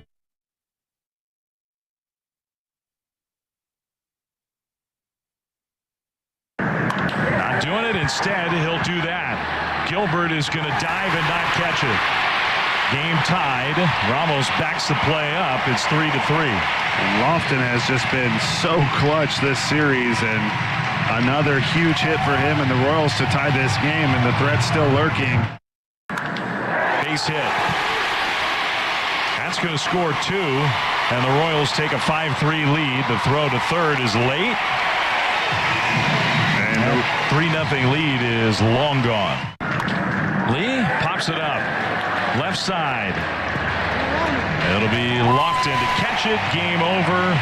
Cruz has his first career save. The Royals have a series sweep here after the Giants started this road trip with one of their best all-around performances of the year. They didn't win another game. Now back to Willard and Dibbs on 95.7 The Game. Brought to you by Hazy Little Thing by Sierra Nevada. Enjoy responsibly. This is Dave Fleming on NBC Sports Bay Area. You can hear, as we can hear almost every single day now, the frustration, the disappointment, maybe the anger at times in Dave Fleming's voice. You know what it is, right? What is it? It's a frustration sensation is what it is from Dave Fleming. And it is. It's from a lot of them because this is frustrating. It's a winnable game. There we go. Thank you. I appreciate that. It becomes losable. And I'm listening on the way in thinking, all right, Landon, it's a gem, and he's below 80 pitches. Just go ahead and gem it up, and, let's keep the bullpen off the field. Yeah. And then, the whole thing at second base happens. Vitello gets thrown out. Next batter, 2-run Yakima. Shout out Washington, and now it's 3-2, and I guess now we have to go to the pen. Uh-oh. Uh-oh. Carl Lewis sound from the anthem And that's just the way it goes with this bullpen. It's just... Uh-oh. I don't know what to say anymore, Dibs. This isn't just a bad baseball team. They are an unserious baseball team. Oh. They show a complete lack of the fundamentals all the time from veterans, guys that are, have been in professional and Major League Baseball for a very long time. That was the case again with Willy Adames a couple of days ago. We've seen it from a number of different players this entire season. And then it is also a baseball team that is just built incredibly poorly.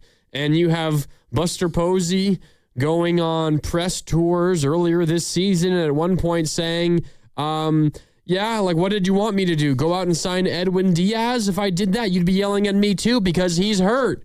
And it's like, yeah, okay, like that might not have worked out if you sign Edwin Diaz to a gigantic contract and you got to eat all that money and he hardly pitches. Like, that would not be great. But you know what I want out of my president of baseball operations, Buster? I want a guy who can read what the team needs and does something about it. I don't want somebody who looks at that bullpen and says, yeah, I don't think that's a problem. When everybody with a couple of eyes can look at it and say that was clearly a problem coming into the season. Everybody knew it. And we get to a point where we're now 101 games, 102 games into the season. Yeah.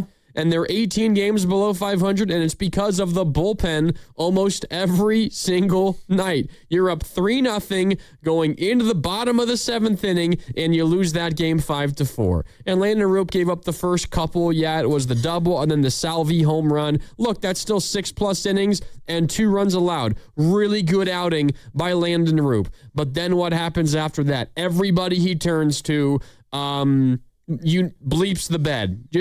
Doesn't matter who you turn to. It's not going to work out. And that has been the case over and over and over again. This team is the worst combination of being poorly built, misidentifying where the team needs help, and then also the guys that are on the roster simply not being good enough, not taking it serious enough, not understanding the simple things about the game of baseball. I'm having a hard time finding a redeeming quality about this team, Dibs, because of everything I just laid out. I'm ranting. I'm sorry, but this team is just wrong in so many different ways. Don't be sorry about the rant because you talked about the lowly Royals, and they were lowly until today. And now the Royals are another one of the, 27 teams with a better record than you. I think that's the number because you've got the Angels and you've got the Rockies, and that might be the end of the list. And so, yeah, you are the 28th best team in baseball out of 30. And we were talking about this earlier in the green room with our boss, Matt Nahigian, and when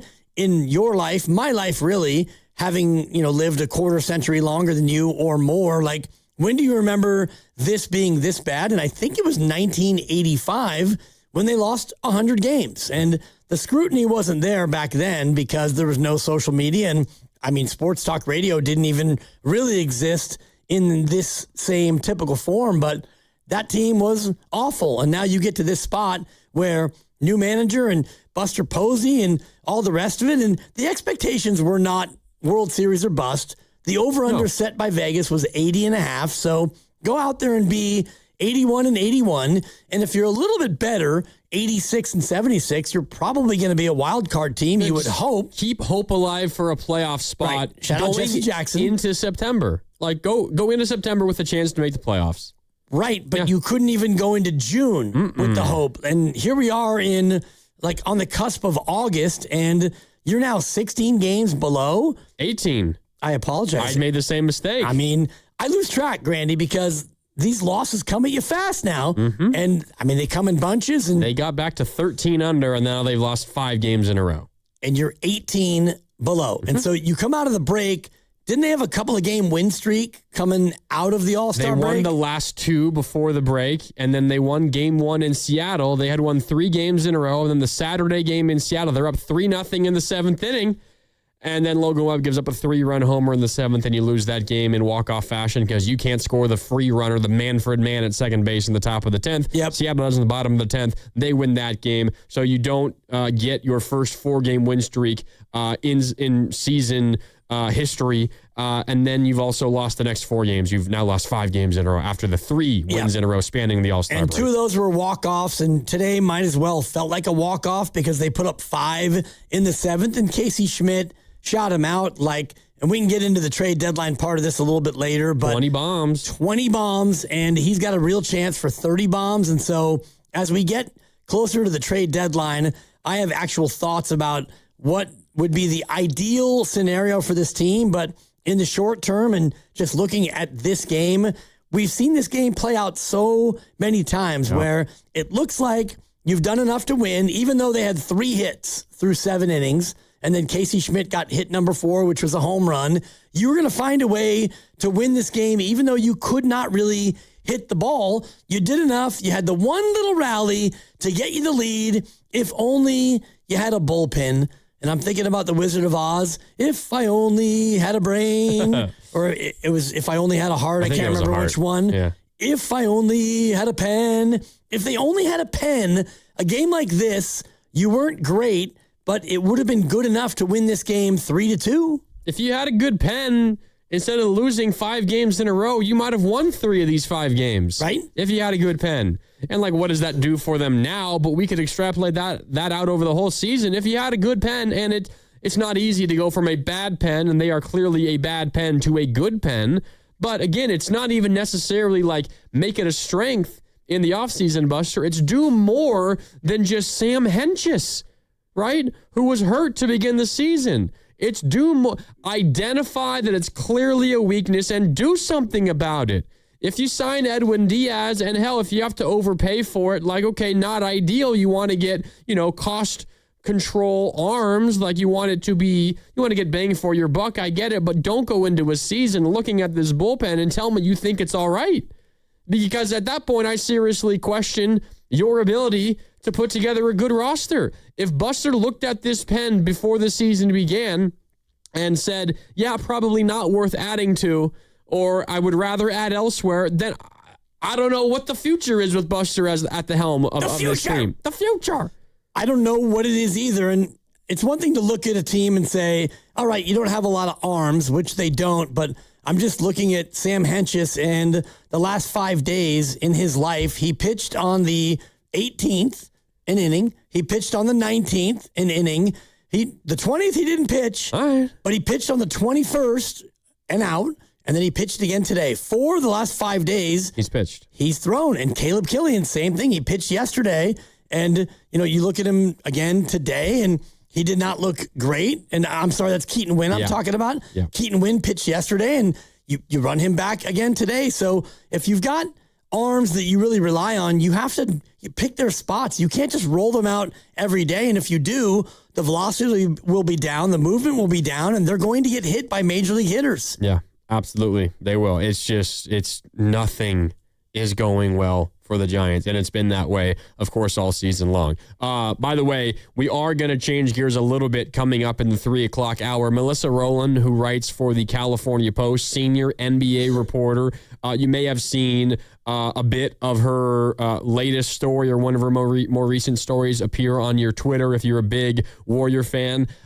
She essentially is explaining why she thinks LeBron James is going to choose the Warriors. We'll catch up with her coming up a little after the top of the 3 o'clock hour here on Willard and Dibs and Granny, but a lot of Giants until then and after then as well. 888-957-9570. The 707 chimes in. Dibs on the text line. The 96 Giants had horrible pitching, and they finished 68 and 94. This team reminds me of them. The 650, are the Giants a bad franchise now? Doesn't seem like they're doing anything correct. The 925, worst Giants team of all time. We are witnessing history, at least. A positive spin, I suppose, as positive as you can from the 925. At least we're witnessing history. You brought up the question that our boss threw out to us pre-show. When you think of your fandom of a team, and let's focus here on the Giants, of course, what is the worst stretch, the worst time you can remember being the most frustrated, the most upset at your team? You said it earlier, you are older than me, so you have more Giants baseball that you remember. But for me, it's this stretch of Giants baseball. It's this season. It really is the last, 4 or 5 years. I was listening to Bonte Hill on with the guys on the Morning Roast yesterday, and he said this might be the worst decade of Giants baseball in San Francisco. San Francisco Giants baseball, post-move from New York. The worst decade of Giants baseball might be these last 10 years, or beginning in 2020. 2021 obviously was a crazy, insane year. Didn't win a postseason series, but won 107 games. But since then, it's been mediocre as the best thing. And of late, it's been far below mediocre to the point where you're one of the laughingstocks of the league this season. If you're asking me, Dibs, what's the most frustrated I've been as a Giants fan in my lifetime, it very well might be right now. Right now with these San Francisco Giants. It could be. And you could look at the 80s and say that was a worse decade, but then in 89, you actually made it to the World Series. And unfortunately, the earthquake happened and the A's were able to rack back their top 2 pitchers and they were able to sweep you away. But the 80s up until that point were not great. You had the 190 win year, of course, when Will Clark, hit the big home run against Chicago. But that's the season that I look at, 1985, where the Giants went 62 and 100, and they actually fired their manager, and they hired a guy named Roger Craig, not the running back, not the Hall of Famer, but the hum baby. And Jimmy Davenport went 56 and 88, and they were a really, really bad baseball team, and they made the change. And then the next year, Mike Krukow won 20 games, and things started to kind of turn around from there. But this year is the closest thing for me that is reminiscent of that, because yes, you've got an offense that should produce, and they do at times, but your starting pitching is inconsistent, and I feel for Landon Roop today, and I was listening on the way in. He deserved to win. Yeah, and Landon Roop, he's going to get a no decision, and it's like he's going to get a no decision. He shoved for 6 innings, and that should be enough in this modern baseball day and age where you do great for 6, and your bullpen should be able to hold on to it for you, but they didn't, and so luckily for me, he doesn't take the L, but the Giants, they find new ways to lose each and every day, but it kind of is the same way that they lose, which is sloppy defense and a bad bullpen. Yeah. I'm sitting in with the boss before you walked in. You're talking about listening. I was sitting in there watching the game, and it was 3-0. The Giants scored a couple of runs in the top of the 7th to push the lead to 3-0. It was 2 outs with Devers on first. Jung-Hoo Lee tripled down the right field line to score Devers and get all the way to third. That made it 2-0 Giants. And then Willie Adames, a ground rule double to deep left, I believe, made it 3-0. Jung-Hoo Lee scores. Giants go up 3-0. And I'm sitting there, and this is what the Giants have done to me, Dibs. This is how Giants baseball this season have just infiltrated my brain, and I think the brains of Giants fans. You see a 3-0 lead in the top of the 7th inning with the Giants at the plate, and what's the first thing that goes through your mind? They'll find a way to blow this, because that's what goes through mine. They'll find a way to lose this game. Miraculously, they'll find a way to lose. 3-0 in the top of the 7th against the Royals, who going into today's game were worse than you, and that's impressive considering how bad you've been, and you find a way to lose. And who's shocked? Who is shocked? I don't think anybody's shocked that they lost this game despite being up 3-0 in the 7th. You're not shocked, and you can honestly sit down and think, all right, how are they going to lose this one? And the number one answer on the board, if we want to play Family Feud, is the bullpen. Great answer. Great answer. Exactly. Show me the bullpen. Thank you. And then number 2 would be sloppy defense. Yeah. Show me sloppy defense. Great answer. Great answer. Number 3 would be lack of execution. And you look at that, and that's on the board as well. And you could look at the you could look at the bats, and they had 4 hits, but the big hit you had was a home run from Casey Schmidt, which got you closer. But you never thought, I didn't think anyway, when he hit the home run to make it 5-4, okay, here comes that rally. That's not on the board. That is not a good answer. Dibs, terrible answer. They're not going to come back and win this game. Are you kidding me? We saw it a little bit the other day when Willie Adames hit the 2-run homer in the 9th, down 2 to force the bottom of the 9th, and then they just found a way to when good things happen, Dibs, it just gives the Giants an opportunity to further embarrass themselves later on in the game. That's all it is. The Willie Adames home run gave them the opportunity to embarrass us in the bottom of the ninth inning. That's all it was. Yeah. And when good things happen to the Giants, it's just so that further bad things can happen in the future. It just kind of infuriates you because you think that, one of these days they're going to have a lead, blow it, and rally and win. And I know the Bryce Eldridge walk-off grand slam, that feels like years ago, but that actually was this year. And so it just doesn't feel like right now you have a lot of confidence that even if something goes wrong, like the call at second base, maybe he should have been called out. He wasn't. And I love that Tony Vitello went out there and got his money's worth and got run for the third time this year. Good for you, Tony. Yeah. Way to go. Let the team know that you are expressing their frustration, but then it's a Salvador Perez home run. And then from there, the whole thing just completely unraveled. And once it unravels, you don't have any faith that they're going to be able to come back. Like, what's the pathway for the Giants to win a baseball game consistently? And let's just throw out, like, the offense isn't going to score 12 runs, okay? Like, that, like, just the offense goes off. Like, that's not something you can rely on all the time. I think their offense is better than most. They have a lot of really good metrics. The runs, which is the most important thing, the number of runs you score, that isn't as good as a lot of the other metrics would suggest, which means I think a few things. It means they're not doing a lot of the small things offensively. They're not drawing walks. They're not stealing bases. But the OPS, the amount of extra base hits, the home runs, those are all pretty good across the board, but the runs aren't great. So let's just throw that out.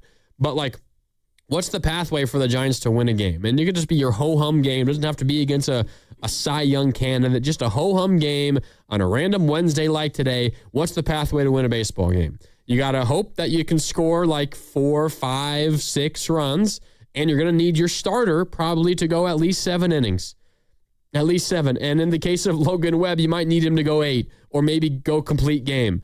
Because you have zero trust in the bullpen that if it's even a 3-run game, Dibs, in the 7th or in the 8th, and at times even in the 9th, you don't have a ton of faith that they're going to win that game. So what you're asking your starting pitching to do, which isn't that good, by the way, you got Logan Webb, and Roop was really good today, and Ray has been better of late.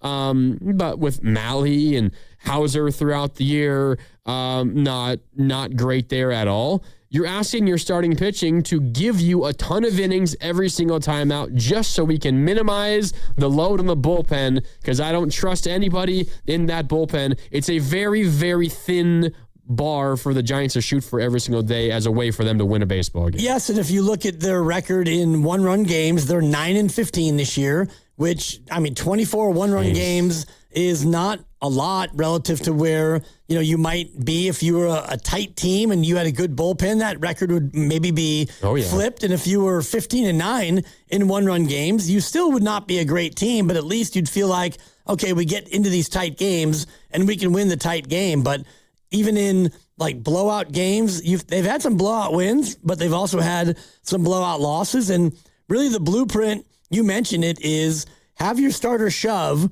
and have your offense explode for, 4, 5, or 6. And then explode. Get into the 8th inning and you're up 6-1. Yeah. Because then even if the bullpen gets sideways, you feel like you could probably contain it from there. Still might finish 6-5 or 6-4, but hey, a win's a win. Yeah, and I do think that is kind of where the blueprint is, because you don't come from behind a lot and your bullpen doesn't lock it down a lot. And so even today, you had 4 hits for the ball game, which isn't enough, but it should have been enough because Landon Roop was awesome.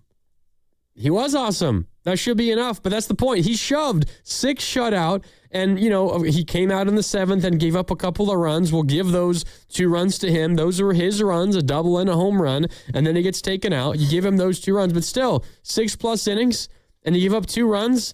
That should be enough to beat the Royals, but that's how bad the bullpen is. And the offense wasn't great today. 3 runs, 4 hits. The offense could be doing more. They should be doing more, but that's the point. You need like kind of at least an otherworldly outing from your starter, or a far above average performance from your offense in order to win baseball games. You need one of those things to happen almost every single day, because the bullpen is consistently unreliable. Right. And that's just the bottom line. And you can't have that. If you have an offense that is just next level, and this offense has been very, very good, but you can't sustain that. And so when you get into a game like today, it's a getaway day, and getaway days tend to be a little bit lower scoring, and you were able to build a lead and your pitcher was doing great. And so that's one that you absolutely have to have. Yet, things got away from you. And then the bullpen usage, I can't put it totally on Tony Vitello, but it seems like you've got, I don't even know how many current active pitchers you have who aren't starters, probably 6 or 7, but you're going back to Hentges, fourth time in 5 days, and you're going back to guys who are clearly a little bit taxed, and it's not working. Mm-mm. And there's no solution for this season, that is. I mean, you could trade some of your pieces and get bullpen arms to make the bullpen better right now, but at this point, what's the point? You're 18 games below 500. You're out of it. There are only 2 teams worse than you in baseball. One of them is coming to town next. It is the Los Angeles Angels. They're in town for a weekend series at the ballpark by the Bay here on the corner of 3rd and King. Angels are in town, and the only other team worse than you in Major League Baseball besides the Angels are the Colorado Rockies in your own division. It's the Giants at 42-60, the Angels at 41-61, and the Rockies at 41-62. And they own you. Like, the Rockies have kind of owned you all year. So it's not like, you could look at Colorado and think, all right, we're going to get right. And, we're going to roll the Rockies and we'll be able to not make a push for the playoffs, but at least kind of make this thing respectable. Because honestly, right now, if you lose anything fewer than 90 games on the year, that would be a nice finish. But you're trending toward losing 95 or more. And at that point, heck, all bets are off on who stays and who goes. Well, we're going to talk about that coming up a little bit later on. Trust me, plenty more to come about the Giants and the trade deadline. You're going to want to hear what Dave Fleming told the Morning Roast earlier today, and that was before the meltdown in Kansas City for the Giants to get swept. We will do that a little bit later on, but coming up next here on 95.7 The Game, Melissa Rowland, who is the senior NBA reporter for the California Post, very close to LeBron James, very familiar with LeBron James, and you're going to want to hear what she has to say about LeBron's impending free agency decision. We will catch up with her next. Plus, we got to talk about the 49ers as well, as training camp is right around the corner. The Niners veterans report on Saturday. We'll get into that and a whole lot more. It's Willard and Dibs and Granny with you on 95.7 The Game. Point. Hey, you okay? You don't normally miss those shots. I just haven't been as regular lately, and it's making me feel sluggish. You should try Metamucil. It's been a game changer for me. Metamucil's plant-based psyllium fiber helps trap and remove the waste that weighs you down. Ace. You're moving better than you were last week. Definitely. Metamucil keeps you moving. These statements have not been evaluated by the Food and Drug Administration. This product is not intended to diagnose, treat, cure, or prevent any disease. Learn more at Metamucil.com. Some things can steal your sunshine. Ugh, I just got my hair done. Sorry, the cooler's broken. Anyone see my flip-flops? Anyone? But COVID-19 can steal a lot more. I just took a COVID test. Ugh. Prescription medications for COVID exist. If you test positive this summer, ask your doctor if they're right for you. Visit PfizerForAll.com/COVID-19 to learn more. Sponsored by Pfizer. When it comes to decking, TimberTech stands out. It's the best looking decking you'll find on the market, trusted by contractors for its unbeatable quality. But TimberTech isn't just about looking great today. Thanks to its advanced technology and unparalleled durability, the TimberTech decks you build will still look amazing decades from now. Add in industry-leading warranties, and it's clear why TimberTech is the top choice. Build with confidence. Build with TimberTech, the #1 brand in premium decking. Find it locally at Ashby Lumber. Wesley Financial Group is not a law firm. Ask yourself this question. Is it really worth holding on to that timeshare that you know you need to get rid of? Here's the truth. The average maintenance fee just went up over 17%. That could have been 117%, and there's nothing you can do about it. When you buy a timeshare, you give them a blank check for annual maintenance and assessment fees. I'm Chuck McDowell, founder of Wesley Financial Group. For 15 years, I've helped over 50,000 families cancel their timeshare. Not sell it, not transfer it, cancel it. Did you buy a timeshare because they told you it was a great investment and your maintenance fees would never go up? That's a lie. Are you ready to get rid of your timeshare once and for all? Simply call us and I'll send you our timeshare exit kit that explains all your options for cancellation. Call Wesley now for your timeshare exit kit. 800-619-3377. That's 800-619-3377. 800-619-3377.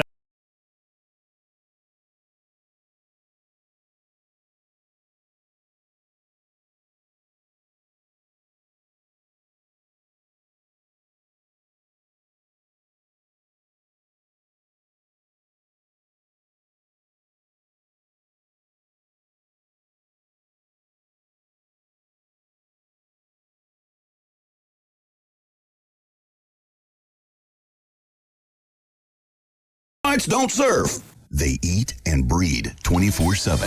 If you haven't had a termite inspection in the last 3 years, don't wait for costly damage. Call Pacific Coast Termite for a free termite inspection from a licensed technician. They'll identify any termite activity and recommend the right treatment. No tint, no poisonous gas, and no move out. Orange oil treatment will have minimal disruption at home, with tenants, or your business. Need treatment? Get 10% off, a 2-year warranty, and 90-day same as cash OAC. Serving all of Northern California. Call 800-PACIFIC. That's 800-PACIFIC. PacificCoastTermite.com. Some restrictions apply.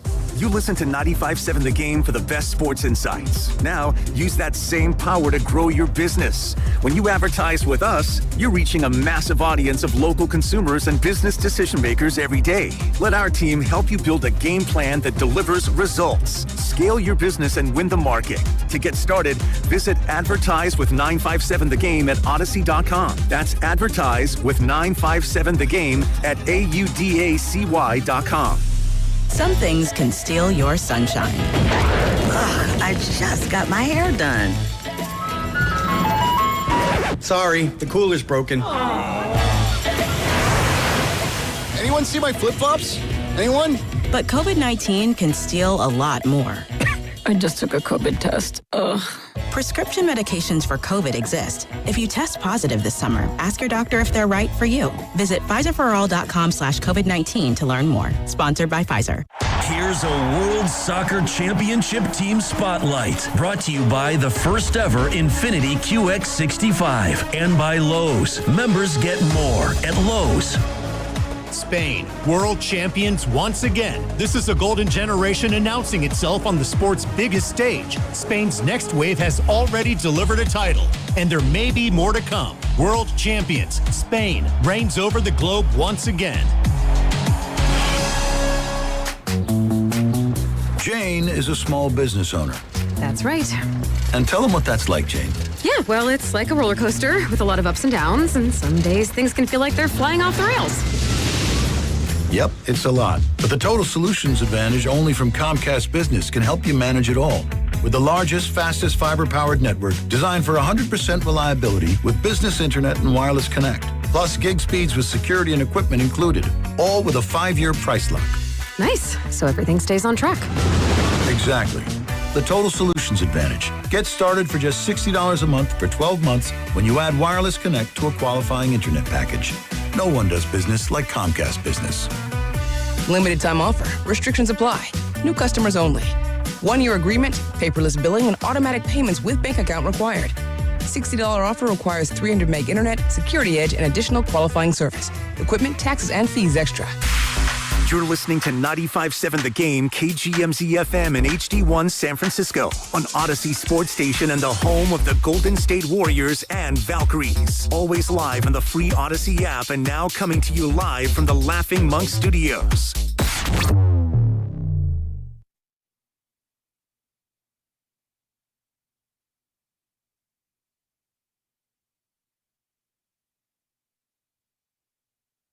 Now back to Willard and Dibbs on 95.7 The Game. Brought to you by Hazy Little Thing by Sierra Nevada. Enjoy responsibly.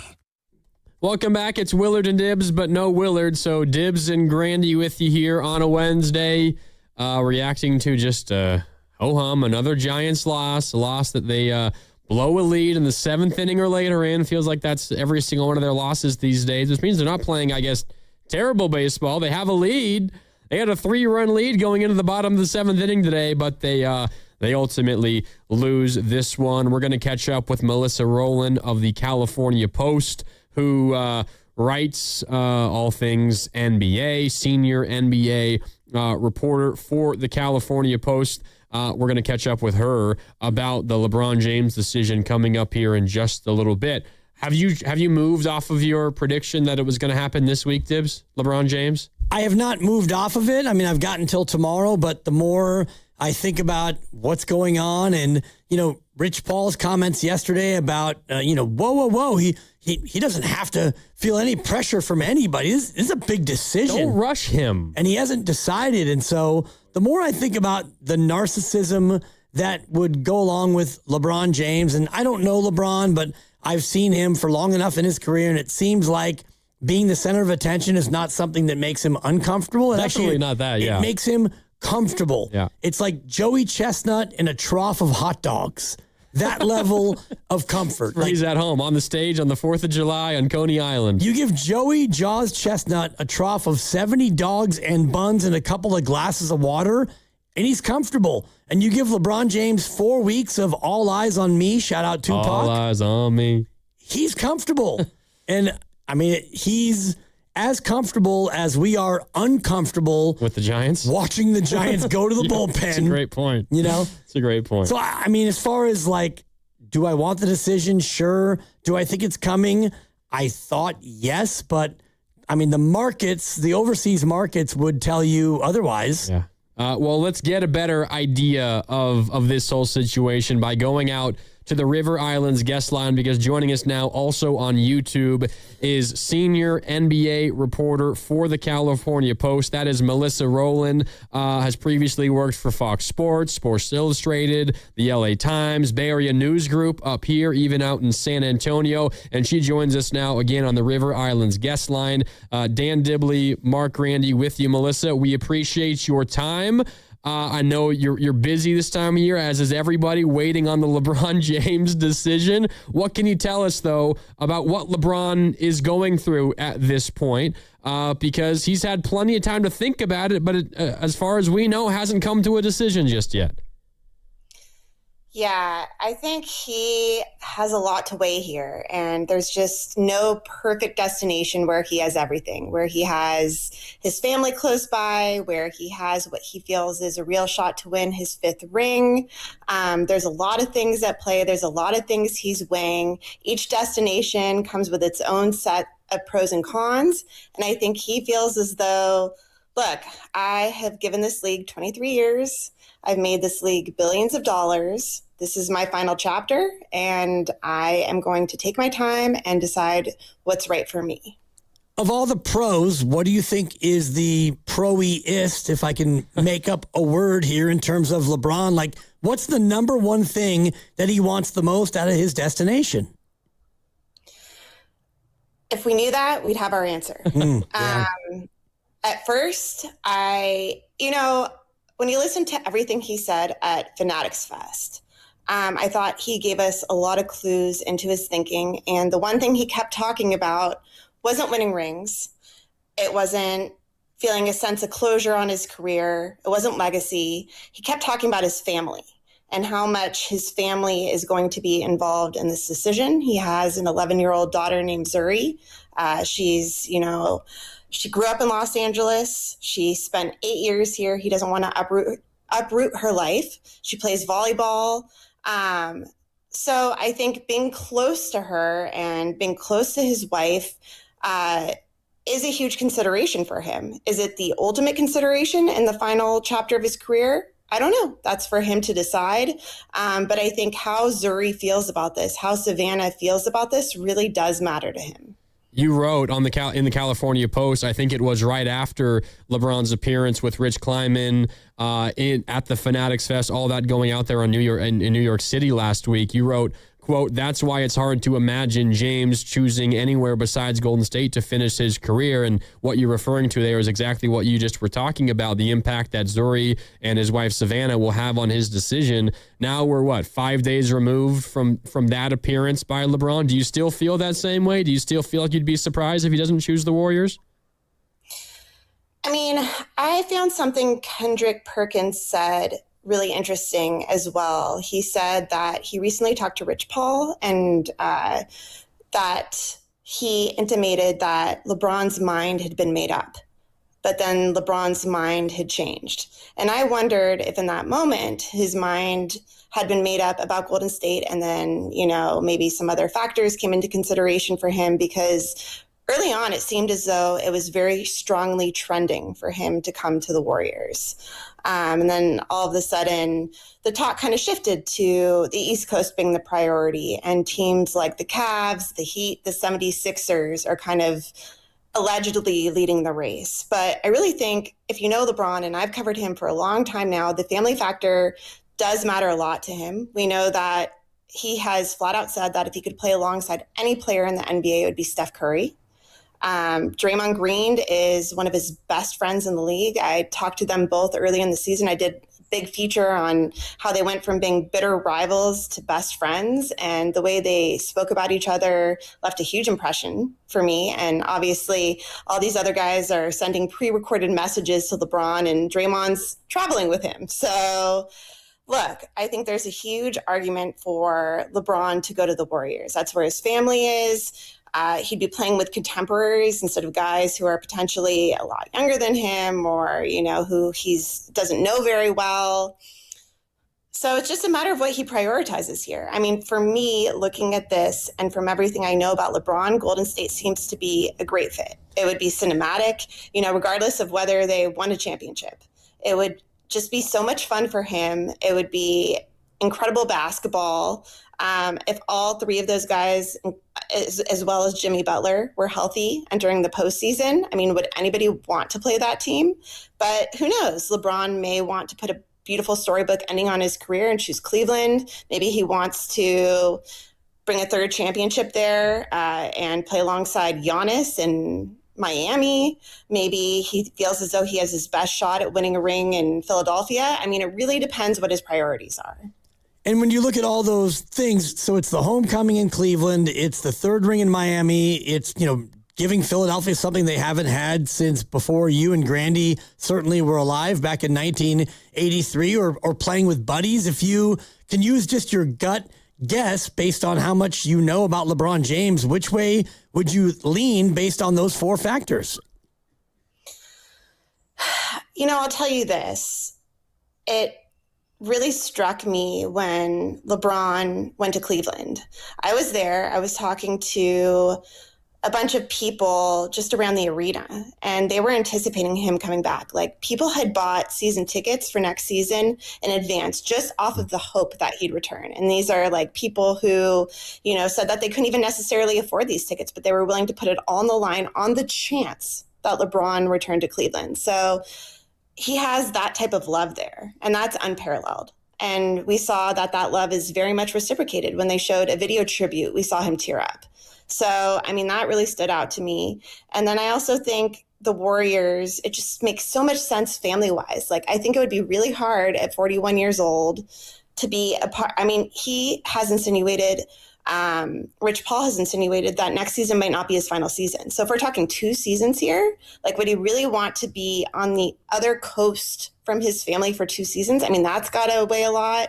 Miami has draws. I mean, I think that's why he has stalled the entire NBA right now. I think there's no perfect answer here, and it's just going to come down to what his priority is. Melissa Rowland with us here on the River Islands guest line on 95.7 The Game. Melissa, senior NBA reporter for the California Post. How do you think Anthony Davis factors into all this? Because it feels like what we've been hearing is maybe LeBron would want to come to the Warriors, but he would really love to come to the Warriors if Anthony Davis was a Golden State Warrior. You've been around LeBron a lot, I'm sure, down there in L.A. when Anthony Davis was in L.A. as well. How much credence do you put into that idea that maybe this is get AD and get LeBron, or get nothing if you're the Warriors?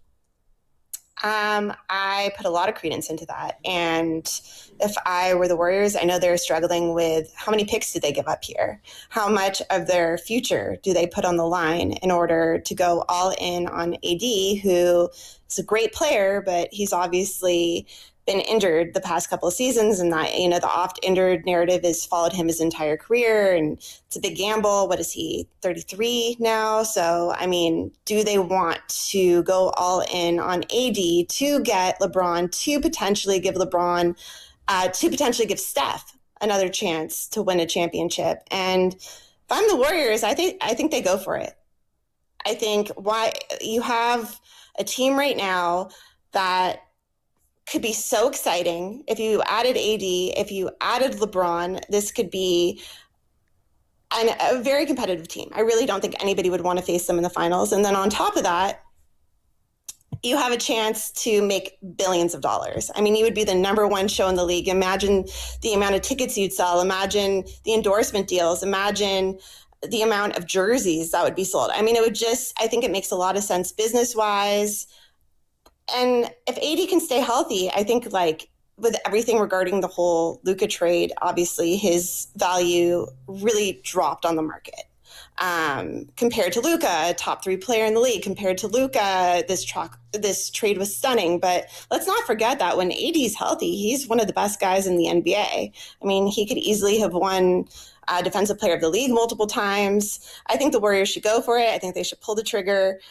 And we'll see. I mean, maybe one of the reasons why LeBron is dragging his feet right now is he's waiting until August 6th. He's waiting to see what the Wizards are willing to do. He's willing to see what happens with AD's potential contract extension. And, maybe AD will have some trade leverage then. So there's a lot of things at play here.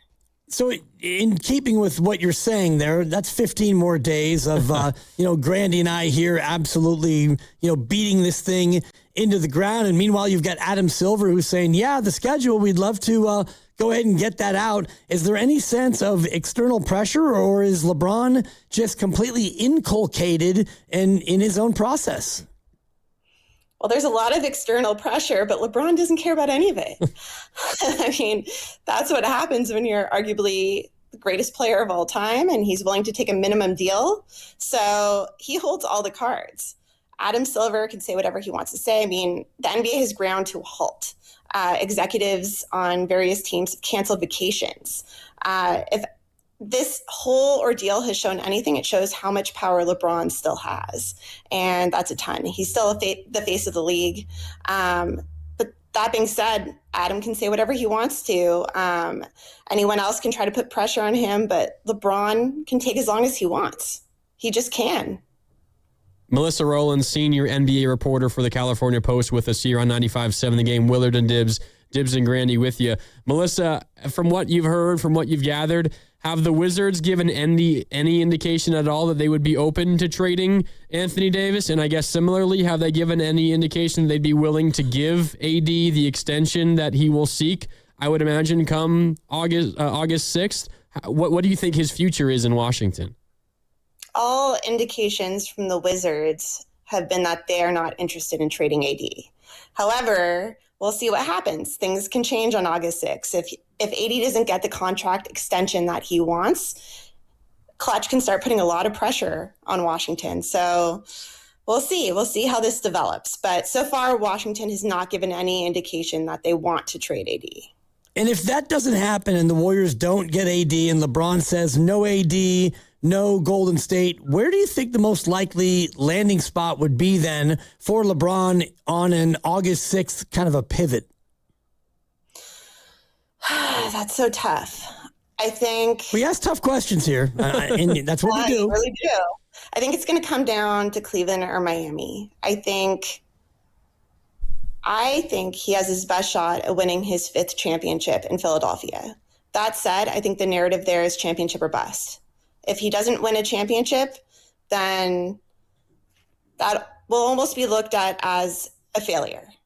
And why would he choose that narrative when he could go to Cleveland and, regardless of what happens there, it's a success. It's a beautiful story. He brought the franchise their first and only championship in 2016. He helped them come back from a 3-1 series deficit in 2016. Yeah, too soon for that reminder, but go ahead. Yeah, sorry guys. It's where he was drafted. It's 40 minutes from his home. I mean, it would just be a beautiful story regardless. Same with Miami. It would be him teaming up with Giannis and them creating this team that's going to try to take on the rest of the league. And he has history there.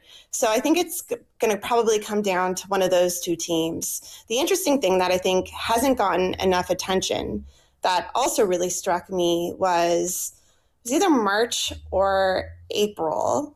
I guess it must have been March. We were asking LeBron about his comments that he doesn't like playing in Memphis. And while talking about that, he said, look, I don't like going home either. And in that moment, he told us he doesn't like going back to Cleveland during winters. His obsession is obviously golf. I mean, does he really want to spend his final 2 seasons in Cleveland at this point? I don't know.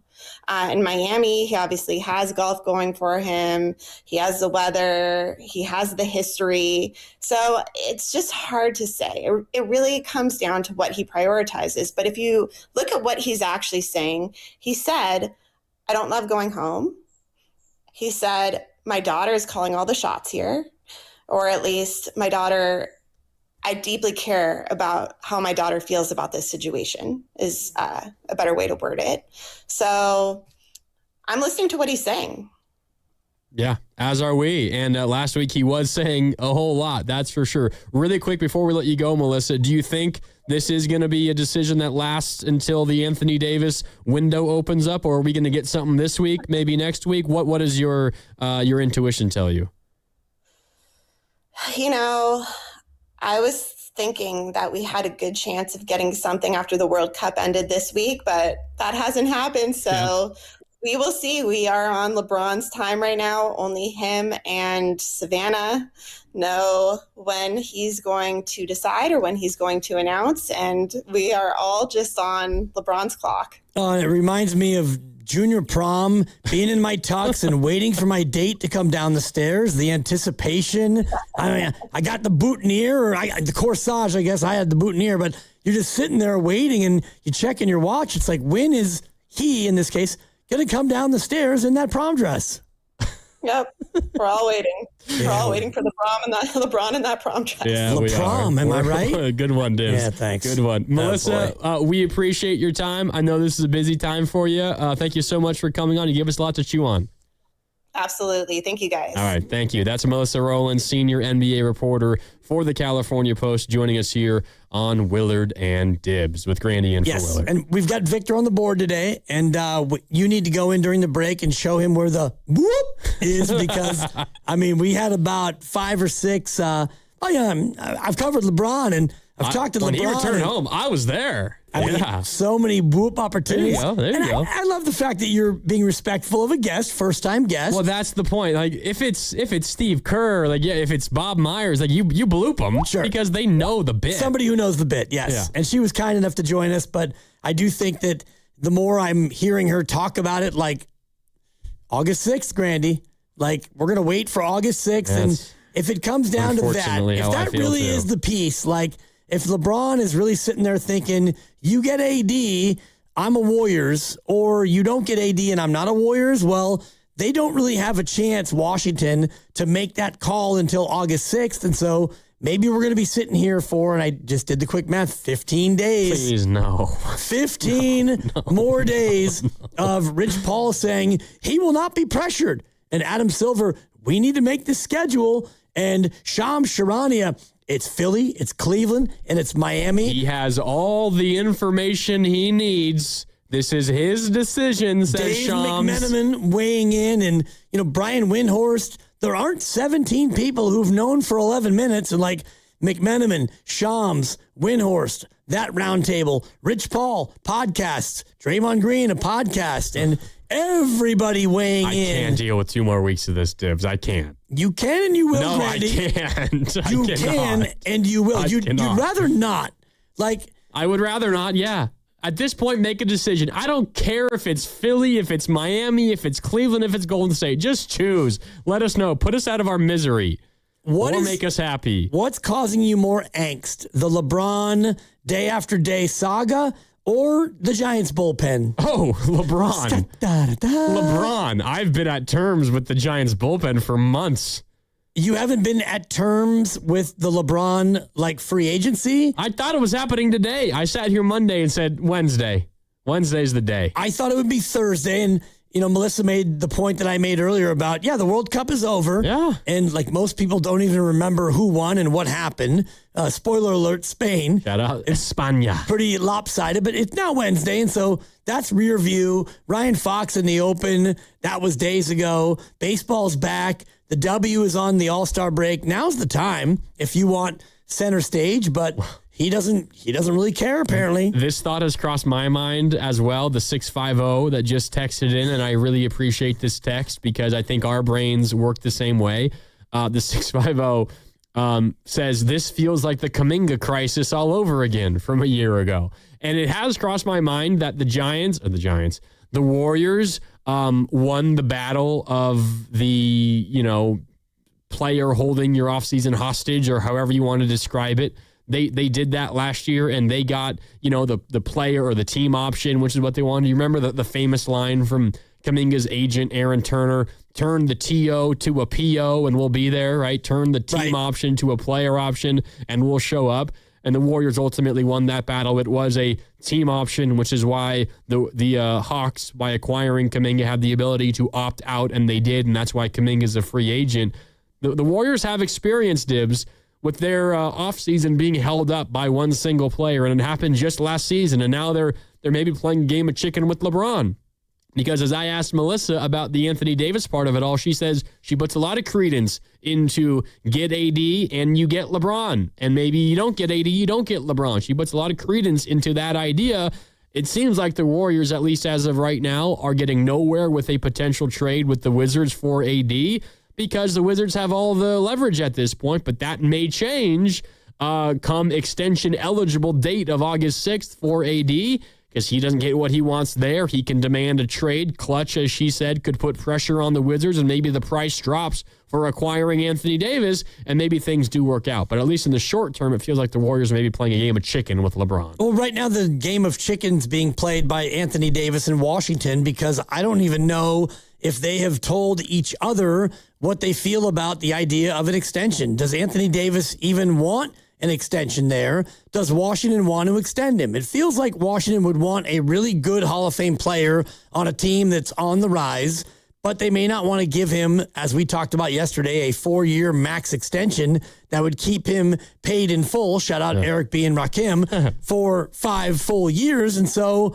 I don't know if that's been expressed from one side to the other. And if it hasn't, well, then the Warriors have no leverage in this because if they call Washington and say, hey, we know you don't want to extend Anthony Davis, let's talk. And Washington would say, whoa, we haven't even made that decision. Whoa. We're still looking internally to, crunch the numbers and figure out how we might make this work. And if that really is the turning point, the linchpin for the Warriors getting LeBron, well, then if Washington's not engaging, then you're kind of stuck. You are, at least for the time being. You absolutely are kind of stuck, and maybe it stays that way going forward. Okay, it's time for a break.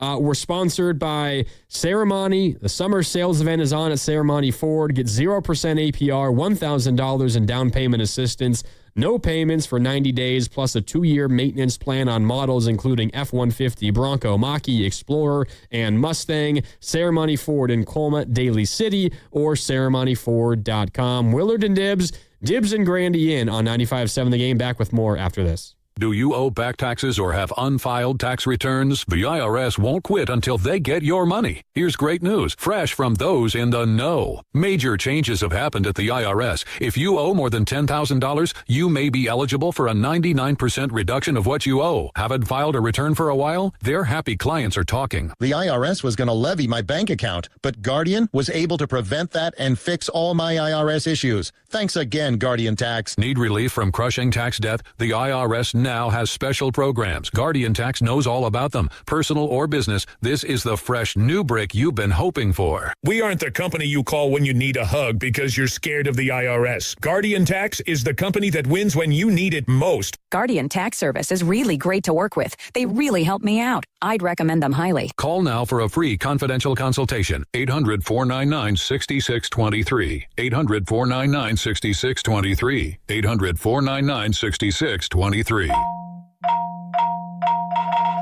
That's Elena's family group chat. It never stops. Someone's always sending a blessing or starting a poll about the baby shower theme at midnight. With Real Unlimited from Total Wireless, she's always in the loop, whether she wants to be or not. Switch to Total Wireless Total Starter Plan or higher and get a Samsung Galaxy A16 5G on us. Total Wireless, your own Real Unlimited. Offer ends 11/4/2026 or while supplies last. Devices, taxes, and fees may apply.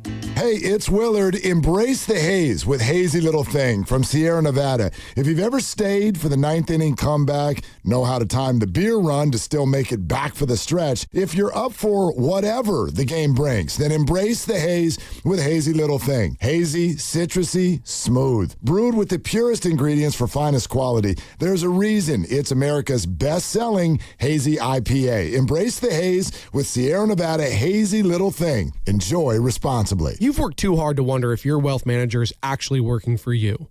The decisions you're facing, what comes next, who you trust, have consequences that last. Getting it right matters. Baylord has been in the Bay since 1969. No parent company, answering only to their clients. The kind of people who understand what you've built and what's actually at stake. The right wealth manager changes everything. Find out if Baylord is yours. Baylord.com. That's BAILARD.com. Car salesmen are annoying. Sign here, please. Never talk to one again with FlexCar, the first and only month-to-month car lease. Oh, no. Get a great car? Switch anytime. FlexCar. You drive everything. Want to talk about low testosterone or impotence? No way, right? But did you know 1 out of 4 men suffer from this condition? Listen to Dr. Robert Rowley from Prime Male Medical. At Prime Male Medical, we specialize in acoustic wave therapy, sublingual lozenges, injectable medications, and testosterone treatments. Get your first visit, PSA test, testosterone test, Doppler ultrasound, and a year of follow-up visits for just $99. Go to PrimeMaleMedical.com or call 415-761-4037. 415-761-4037. 1-877 Cars for Kids. KARS Cars for Kids. 1-877 Cars for Kids. Donate your car today. 1-877 Cars for Kids. KARS Cars for Kids. 1-877 Cars for Kids. Donate your car today. Ready to get rid of that old car? Donate it to Cars for Kids. Call 877-CARS4KIDS to speak to a friendly live agent. Donation is super easy, and your car can be picked up as soon as tomorrow. Go to cars4kids.org now or call 877-CARS4KIDS to donate your car today. 1-877 Cars for Kids. KARS Cars for Kids. 1-877 Cars for Kids. Did you know you can donate real estate too? Go to carsforkids.org. That's cars with a K. You're still glowing, flirting, grooving. You've still got it. But your immune system weakens as you age, making it harder to fight illnesses like pneumococcal pneumonia and RSV. Vaccines are a key part of any health routine and can help protect you from getting really sick. Ask your doctor or pharmacist which vaccines you need. See more at PfizerForAll.com. Sponsored by Pfizer.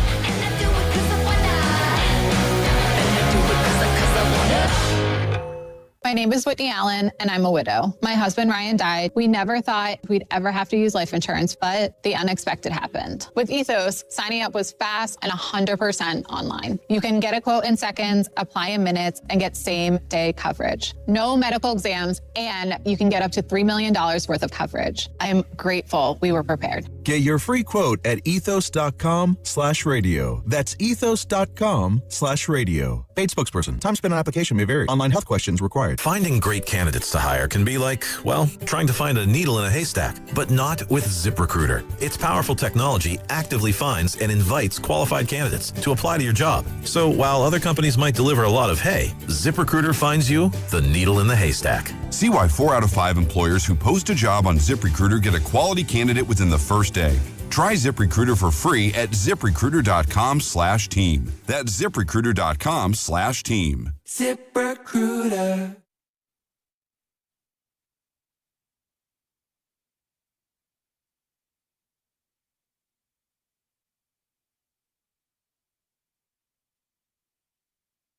Now, back to Will and Dibby on 95.7 The Game.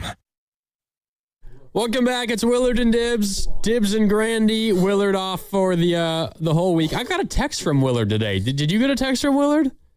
I don't mean that this is not supposed to be like, when Willard's on vacation, he's just off the grid. You don't hear from him, which is how it should be, I think. What was the text? I mean, this is critical now because if it was something of a personal nature, then we have an issue. But if it was, hey, make sure you book John Heyman for the Monday when I get back because I've got some thoughts, or Keith Law. I mean, I want to have him weigh in on the farm system. He texted me at 7:01 this morning. How you holding up, my man? That's a problem. I said, all good. How's the trip going? And he said, going great. And I said, wonderful. And that was it. Yay! No yay. I was surprised to get a text from Willard. How you holding up, my man? Yeah. In other words, working with me is such a burden that I didn't interpret it that way. Going into show number 4, because you did Friday, right? Show number 4 together. So show number 4 of 6, 7. Of 7. Whatever. No, 6. Yeah, 6. Going into show number 4 of 6 is such a hardship for you. Like, you're at the halfway point of having to sustain and withstand the dibber. That's not how I interpreted it. And if I knew that's how you were going to interpret it, I wouldn't have said it. Well, you know what it is, the way I'm looking at it, it's right? It's an interpretation sensation. That's a buck. Come on, Vic. You got a cha-ching. It's all right. We got Victor Harris on the board. He's gonna learn the intricacies of this show. Don't you worry. Thank you, Vic.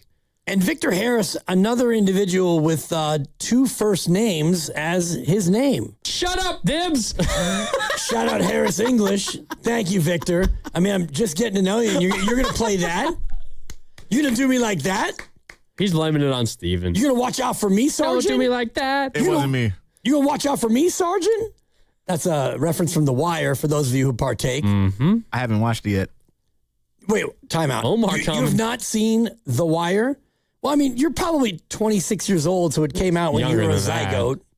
I'm 31. 31? Oh. Well, then you have no excuse. Oh, I didn't know that. You look great for 31, Vic. I appreciate that, Randy. Thank you, man. All right. He's all right. Anyway. Shut up, Dibs. Yeah, there we go. No, that was Victor. He ran that right back. No, you do look great. But The Wire is something, if you're into, I don't know, episodic shows of drama, it's The Wire, it's Breaking Bad. Some people say Better Call Saul is better than Breaking Bad. I am one of those people, Dibs. It's, for me, they're like children. It's hard for me to pick between the two. Sopranos? I would put that up there. Yeah. But again, I'm a little bit, further, longer in the tooth. But yeah, and The Sopranos came out probably about when you were born, about 90, I would say like 96. I'm just somewhere guessing right now. Maybe did it cross over to into the early 2000s? And my bit this week was going to be to wear T-shirts. For those of you on YouTube, I was going to wear a shirt that's older than Grandy. Yeah, that one's not. It's anywhere near it. So I pulled out a shirt from my fraternity today from 1990. Oh my God. And I put it on, and it was a little snug. And so I pulled it down, and it ripped. Oh, no. Oh, no. And so I was like, you know what? It's a bit. And I tried on like 5 or 6. Steven, back away from the buttons. Oh, no. Thank you. I tried on like 4 or 5 other shirts from like the mid-90s, older than you. And they all were a little bit snug on the belly region. So I was like, you know what? And I found this shirt, which is Strength in Numbers. Yeah, what is that, 2022? What is that? No, it's way before. You can look. I can't. That one, 2018. Oh, all right. Yeah. But as you were wearing the 2013 Warriors playoff shirt earlier. Right, or maybe that was Friday. I don't remember. That was Monday. And so as I pulled this out, I realized I've never worn this. That one. It does look fresh. Brand new, yeah. So I thought, you know what? I'm just going to wear this, and the bit dies.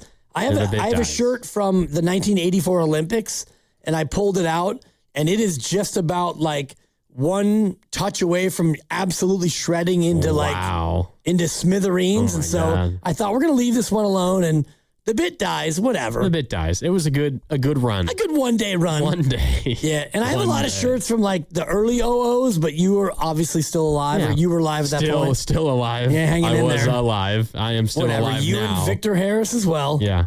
All right. Anyway, back to LeBron. I do think, and I really hate that I'm feeling this way because I want it to happen right now. Where's my phone? Let me check my Twitter notifications. Has anything happened yet? No. The best moment for LeBron to decide was the past. The next best moment is right now. The future. It feels like it's going to be the future. It feels like if we're looking at maybe around August 6th or maybe after that, because it does seem like LeBron is very, very, very interested in playing again with Anthony Davis. I think we've been talking about this a lot recently, Dibs. I believe in my heart of hearts that his ideal landing spot is the Golden State Warriors for family reasons and for other reasons, but family number one. And we were just talking with Melissa Rowland, senior NBA reporter for the California Post, has been down in LA around LeBron for quite a while. She mentioned when he went back to Cleveland, she was there too. She knows what she's talking about. She's plugged in. She's tapped in. She knows LeBron's story, what makes him tick better than almost anybody out there. And she's talking about how much Zuri, his 11, almost 12-year-old daughter, means Savannah. It's less about Bronny and Bryce, who are already out of the house. Bronny's in the league, and Bryce is in college playing at the University of Arizona. But it's more about Zuri, his daughter, and Savannah, his wife. And he's made it pretty clear that those two mean a whole lot to him in terms of how much he's away from them. So I think that's one of the main reasons why the Warriors are maybe his ideal landing spot. She also talked about how he said, LeBron, he wants to play with Steph a number of years ago, and his very close relationship with Draymond. She wrote a big feature featuring both LeBron and Draymond at the beginning of this past season about how they went from foes to best friends. So I think there's a lot of reasons why LeBron would want to be a Golden State Warrior. But I think the ideal landing spot for him is the Warriors with Anthony Davis. And if he wants to hold out for the ideal landing spot, that means we're not going to get anything likely until after August 6th, because that's when Anthony Davis becomes extension eligible. And that is when I think for the first time, the Wizards might lose some leverage when it comes to the ability to demand X amount of assets from the Warriors in a potential trade. Perhaps, and I do think that a lot of it plays in a certain way because they don't have to just extend Anthony Davis. They could call his bluff, which doesn't always work. And so if you're Washington and you want to go out and win, and let's just play that out from their side. So, you get to August 6th and Anthony Davis is saying, okay, I'm extension eligible. And Washington says, well, we don't really want to extend you because we've got Trae Young already and a young team. And, your injury thing, we're not sure about giving you 5 years. So go ahead and play on your option. And then we'll go ahead and revisit it at the end of the year. And Anthony Davis says, no, I don't want to do that. And so now demands a trade. He demands a trade. Yeah. And so Washington can either capitulate, which would be a capitulation sensation. It would be. As you well know. There we go. He's locking in now. Or they could just say, all right, Anthony, you can do what you want to do. We're not just going to trade you to the Warriors because all the Warriors are offering is, 2 first-round picks and Jimmy Butler's injured contract, and we don't want Jimmy Butler. We want an actual player, so we'll try to shop you, but you know what? This might take some time, so go ahead and sit tight. Meanwhile, LeBron James is waiting for Anthony Davis to become a Warrior, so I do think that, Anthony Davis has a little bit of leverage at that point if he decides to make that play, but Washington doesn't have to automatically just give in. And meanwhile, LeBron James is waiting for August 6th in this hypothetical. He's waiting for Anthony Davis to become a Warrior so he can become a Warrior. And if it's clear that this is going to take a while because trades are hard and you know that, so then LeBron gets to, mid-August and late August and early September. And by then, Adam Silver would have had to release a schedule. And so I do think that the pressure from the outside for LeBron, it means nothing other than the Anthony Davis piece of it. Yeah, I think so too. But you're right that the Wizards don't have to immediately capitulate. And I'm not necessarily talking about the Wizards being oh, we're so scared by an Anthony Davis trade demand and Clutch putting pressure on us, as Melissa Rowland, who was with us earlier in the hour, said, senior NBA reporter for the California Post and has been around LeBron and as a result AD a lot in the past. It's not like it immediately becomes, okay, we'll give you AD for free. We don't need much in return. It just means that the way I interpret this, Dibs, is the Wizards are asking for a whole hell of a lot for Anthony Davis right now, if they're even considering a trade at all. This could kind of be going along the lines of the Giannis at the deadline for the Warriors, which the reports were the Warriors were offering everything they possibly could for Giannis, which was 4 first-round picks and a couple of pick swaps, plus the money to make it work. And they'll say Draymond wasn't shopped, but his name was at least mentioned, according to Draymond himself. and a number of other people that have confirmed it. But the Warriors offered almost everything they possibly could to the Bucks for Giannis, and the report goes essentially the Bucks hardly interacted with the Warriors at all in terms of returning phone calls and really getting into any kind of negotiation. And the Warriors weren't really involved much in Giannis during the offseason. It seemed pretty clear that the Bucks were just not interested in the Warriors package. Maybe that's what's going on with the Wizards right now, or maybe they just have no intention to trade him. But what happens when you get a trade request or a trade demand thrown on you by a player that's going to say he's going to refuse to play for you when you are trying to begin anew and kind of start your next era? Like, that is a lot that weighs on an organization. And again, it does not mean that Anthony Davis gets moved for nothing, but maybe it means he gets moved for close to what he was moved from Dallas to Washington for, and Washington can wipe their hands with it, essentially call it a wash, and move on. That's possible, and I don't remember what the exact package was that they got. I have it for you. Tell me. So it was Chris Middleton, Marvin Bagley III, and A.J. Johnson. Essentially, it was the money to make it work and expiring contracts. 2 first-round picks. It was OKC's first from this past draft, the one that happened this offseason. So that was the last pick in the first round. So as far as first-round picks go, the least possible value in a first-round pick, although in a good draft, but still 30th overall pick. And then a top 20 protected pick in 2030. Oddly enough, that is the Warriors' 2030 first-round pick. Interesting. But it was two firsts, which essentially is the last pick of the first round this past year, and then a top 20 protected first-round pick. So not crazy value in terms of those draft picks. And if it is protected top 20, that means it gets conferred the next year. So it could wind up landing better than the 21st pick, which would be what they landed if it's not, if it's unprotected. If it lands at 21, then they get it. Yeah. So you're right. It's basically 2 back-end first-round picks. And so if you're looking at the Warriors package, and if you're Washington, you're thinking, all right,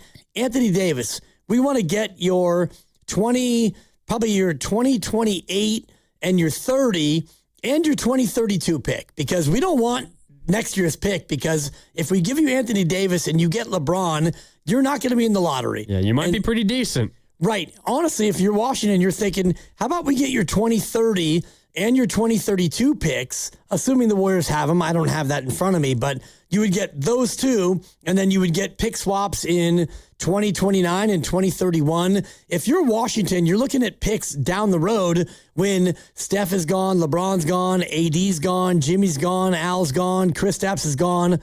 They're all gone. Shout out Jim McKay and the Munich Olympics, and I know Steiny is probably listening, and he knows the reference, but if you are Washington, you're looking for picks further down the road if you're to give up AD and LeBron. So I know right now, if you're the Warriors, you're thinking, yeah, we would love to get LeBron in now, get this done, but we don't want to give up too much. And so you're right about the idea of playing chicken. If in fact that this is the sticking point, the Warriors are thinking, all right, you've got until August 6th to either extend him or not. August 6th is when you can extend Anthony Davis, but even if Washington's saying, oh, yeah, we're going to extend him, we're working on it right now. I mean, it's going to happen.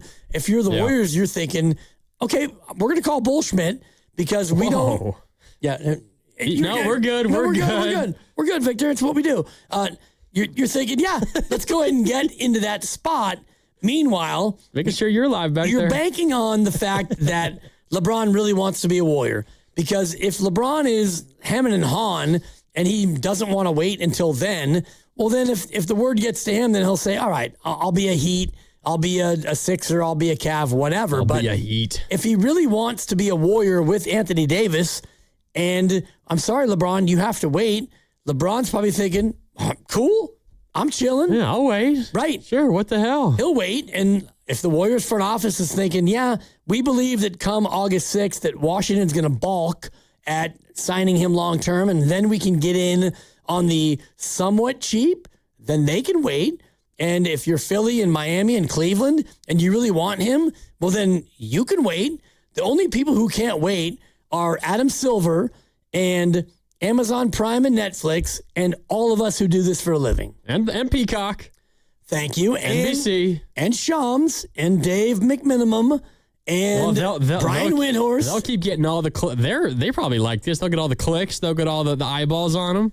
They probably don't mind the wait. I'm sure they mind in terms of like, hey, Brian, what's the latest on LeBron? Oh, yeah. I mean, it gets what's a little the latest on LeBron? Well, he woke up and he had breakfast this morning. Right. Back to you. I mean, did he have... He played around a golf today. I heard he shot well. But where did he play? That's a good question. And did he have, like, chilaquiles, which maybe is served in Miami? Did he have, I don't even know what they serve in Philly or Cleveland. And I wish have a cheesesteak? Seriously, thank you. LeBron James was seen eating a cheesesteak today. He was at the Rock and Roll Hall of Fame in Cleveland. All of that and more, He went swimming in Lake, whatever, Huron or Erie. I can't remember which one's in Cleveland, but... I think Erie. It's Maybe? one of them. I don't know. I mean, in Lake Michigan, that thing goes everywhere, so... Oh, yeah. Could be Lake Michigan, but... In one of the various Great Lakes, LeBron was spotted. And that basically is where we are with all of the reportage between now and August 6th, if that is indeed the way this goes. LeBron was spotted at the Metreon watching... Right, exactly. Watching Christopher Nolan's The Odyssey. All of this can be... It's nonsense, and we all take every micro piece of everything and we make it something that's actually macro. Bottom line, he might be waiting for the Anthony Davis piece. Okay, well, let's ask it this way, and this is where we want to hear from Warrior fans, 888-957-9570. The scenario that we're talking about, where LeBron's, I think the best way I can put it is, in this scenario, LeBron's ideal landing spot is the Warriors, but the only thing that's holding him up from making that decision right now is that Anthony Davis is not on the roster. And if Anthony Davis is on the roster, he would sign with the Warriors maybe for 2 years, as we were just chatting with Melissa of the California Post, who's been around LeBron quite often, said that maybe he's going to be playing for more than just 1 year, and maybe he would be signing a multi-year contract. If that's the case, and it plays out the way that we're talking about, which is the August 6th deadline, or the extension eligibility window opens for Anthony Davis, and is the word you used, the Wizards balk. They balk at giving AD the extension. And the Warriors are like, okay, let's come back to the negotiating table, Wizards. Here's our offer. It's the same offer we've been offering. Will you accept it now? And they accept it. And the Warriors, of course, knowing that when you trade for the guy, you have to extend him. Otherwise, he's not going to play for you. You'll be in the same situation the Wizards were in. It's what they did with Jimmy Butler. You trade for Jimmy, and then you extend him. That's why he has one more year left on his contract, because when they traded for him 18 months ago, they extended him in that second. What does it say if the Wizards balk at the idea of giving him an extension and the Warriors are eager to give him the extension? Is that good, smart basketball? Is that a good basketball decision to give AD the extension that the Wizards would have balked at giving him? I don't think so. And they might feel otherwise, but it's tough because, Anthony Davis is phenomenal, and we know that, but he tends to not play for a long time in any one season. And so, yes, if you give him an extension and he's here beyond Steph Curry, you've got that bridge until you get the next whatever it is, because I think Steph will play probably 1, 2, maybe 3 more years, and Draymond probably 2 more, and LeBron 3 more. But if LeBron plays 3 more, then Draymond is 3 more, and Jimmy would be gone in this scenario, and Al's got this year and next year. And so I do think that it gives you a couple of year window of the old guys, and then, I don't know, Steph retires and Draymond and whatnot, and LeBron will be 44. I don't even know what that looks like. And if Anthony Davis was healthy, I like it. It makes sense because he's somebody who can still be at 35 and 36 healthy as an anchor piece to give you that bridge into the next thing. And I think about San Antonio, and if you remember when they went from Ginobili and Duncan and Parker, they went to DeRozan and LaMarcus Aldridge, and they were older guys, and Kawhi was there, of course. And then when Kawhi left, that was the DeRozan trade with the Raptors, right? Yeah, right. But you had the Kawhi trade. Like Kawhi was gone, and then you brought in DeRozan, and you had Aldridge, and it was like, okay, this is the bridge, and the bridge was to nowhere until you won the lottery, and then you got Victor Wembanyama. So the Warriors could do just that, and Anthony Davis would be kind of that bridge piece where, honestly, if you look at 3 years from now, it would be, pods. And if Moody gets extended, and it'd be the end of Yaxel's rookie deal, and it would be, Gee if he got re-upped, and whatnot, and you'd have Anthony Davis, and you wouldn't be great, but you'd at least have a bridge. But all of that is assuming that Anthony Davis can stay healthy, and I just don't. I don't believe that that's the case. Me neither. The more I think about this, Grandy, the more I think about the reality of the Warriors don't sign. They don't trade for Anthony Davis. LeBron goes somewhere else for 1 year, and then after that 1 year, Jimmy's gone. LeBron comes here, not this offseason, but next offseason. Oh, so we're gonna do this again in a year? No doubt. And LeBron said in that interview with Rich Kleiman, like he could see himself playing 3 more years. So I could see him signing a 1-year deal in Miami or Cleveland or whatever, not retiring, and then after a year, coming here. Lord. I'm just telling you. And that way the Warriors don't have to give up draft capital. They don't get Anthony Davis. Why would Jimmy LeBron Butler's come off here? the books. Why would he come here next year and not now? Because next year he would come here because his daughter would still be in California and he would still have a chance to play with Draymond and Steph because Steph would sign an extension. Draymond's getting a 2-year deal, and the Warriors didn't give up draft capital to bring in AD because they couldn't. And Yaxel's developed into a star. That's the biggest one. Maybe. A year from now. And also Jimmy's big-time salary slot is off the books, and so they could go out and sign a $50 million whomever. Yeah, go get Nikola Jokic. Whatever. I mean, I do think that is something that could be on the table. All right, we'll see. We're brought to you by Fremont Bank, here for you, here for good. It's Willard and Dibs and Grandy. We will get back to the Giants. I think Dave Fleming said something very interesting this morning on the Morning Roast. You're going to want to hear. It is trade deadline related. There also, though, was a crazy moment in the basketball world, in the LeBron world last night, when the Miami Heat accidentally published something that had the whole world thinking, did they just break the LeBron news? We'll tell you about that when we come back. Dibs and Grandy on Willard and Dibs. Back with more next on 95.7 The Game. Jay Vineyards returns as the official sparkling wine of the Golden State Valkyries. As Jay celebrates its 40th anniversary, the team invites all wine lovers to experience the artistry, hospitality, and California soul that defines Jay Vineyards. Every offering at Jay is an invitation to discover the bounty of Sonoma County, where guests explore local ingredients paired with Jay's celebrated sparkling Pinot Noir and Chardonnay wines. Make Jay your next wine country destination, located just 70 miles from Chase Center in Healdsburg. This is Larry Flick, owner of The Floor Store. Our giant summer sale is here. Now through August 3rd, get 25% off everything in the store. Carpet, hardwood, laminate, waterproof flooring, and much more. That's 25% off every product. Add 24 months interest-free financing, and you've got giant savings for your home. The Floor Store's giant summer sale. Big savings, big selection, giant opportunity. Visit floorstores.com to find the nearest of our 11 Bay Area showrooms, from Santa Rosa to San Jose. The Floor Store, your Bay Area flooring authority. Grass-fed ribeyes. Yes, chef. Responsibly sourced salmon that was never frozen. Yes, chef. Restaurant quality steaks. Yes, chef. Organic chicken. Yes, chef. Wild-caught seafood. Yes, chef. At Sprouts, every cut is handpicked for flavor, freshness, and quality worthy of the chef at home. Even if your toughest critic still needs a booster seat. More steak, please. Yes, chef. Sprouts Farmers Market.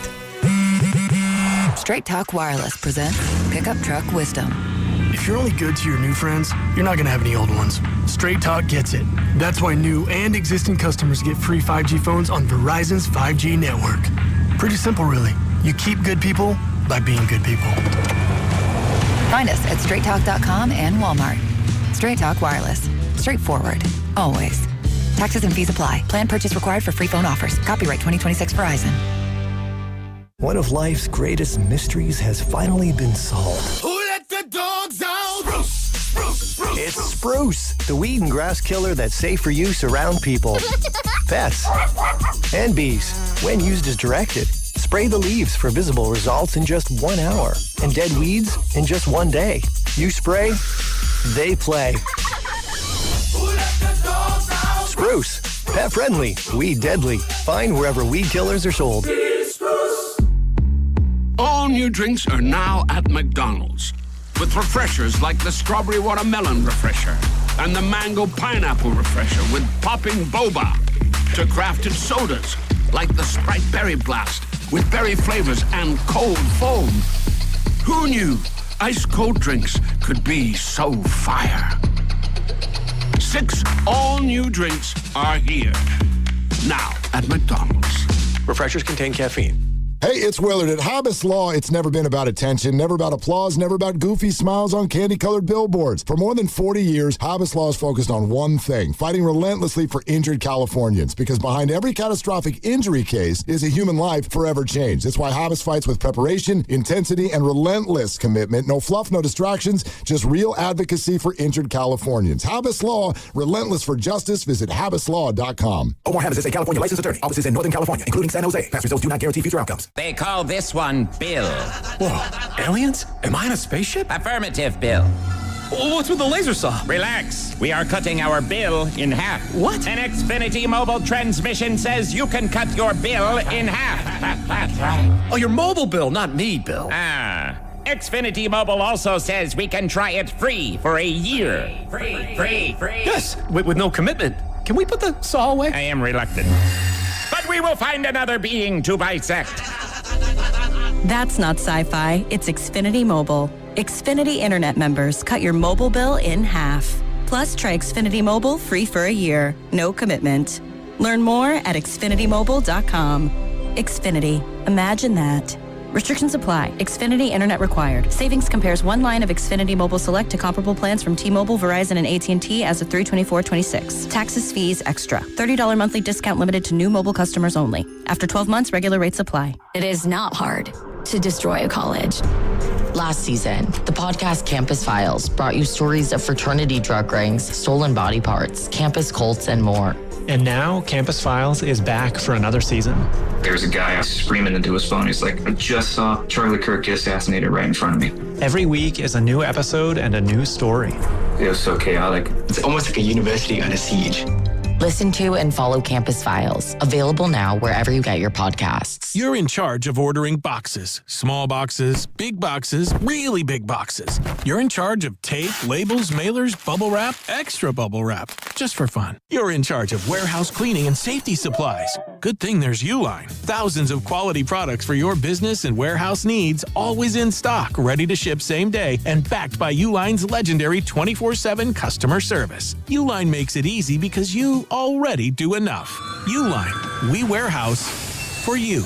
Get in the zone, AutoZone. Summer's finally here, and we're kicking it off with a whole lot of free. Free brake pads with Duralast rotors. Free oil filter with 5 quarts of oil. Free Armor All wipes with Armor All glass cleaner, and more. More free, so you can have more summer. Celebrate free at AutoZone. Now through July 27th. Restrictions apply. Get in the zone, AutoZone. You're listening to 95.7 The Game, KGMZ-FM and HD1 San Francisco on Odyssey Sports Station and the home of the Golden State Warriors and Valkyries. Always live on the free Odyssey app and now coming to you live from the Laughing Monk Studios.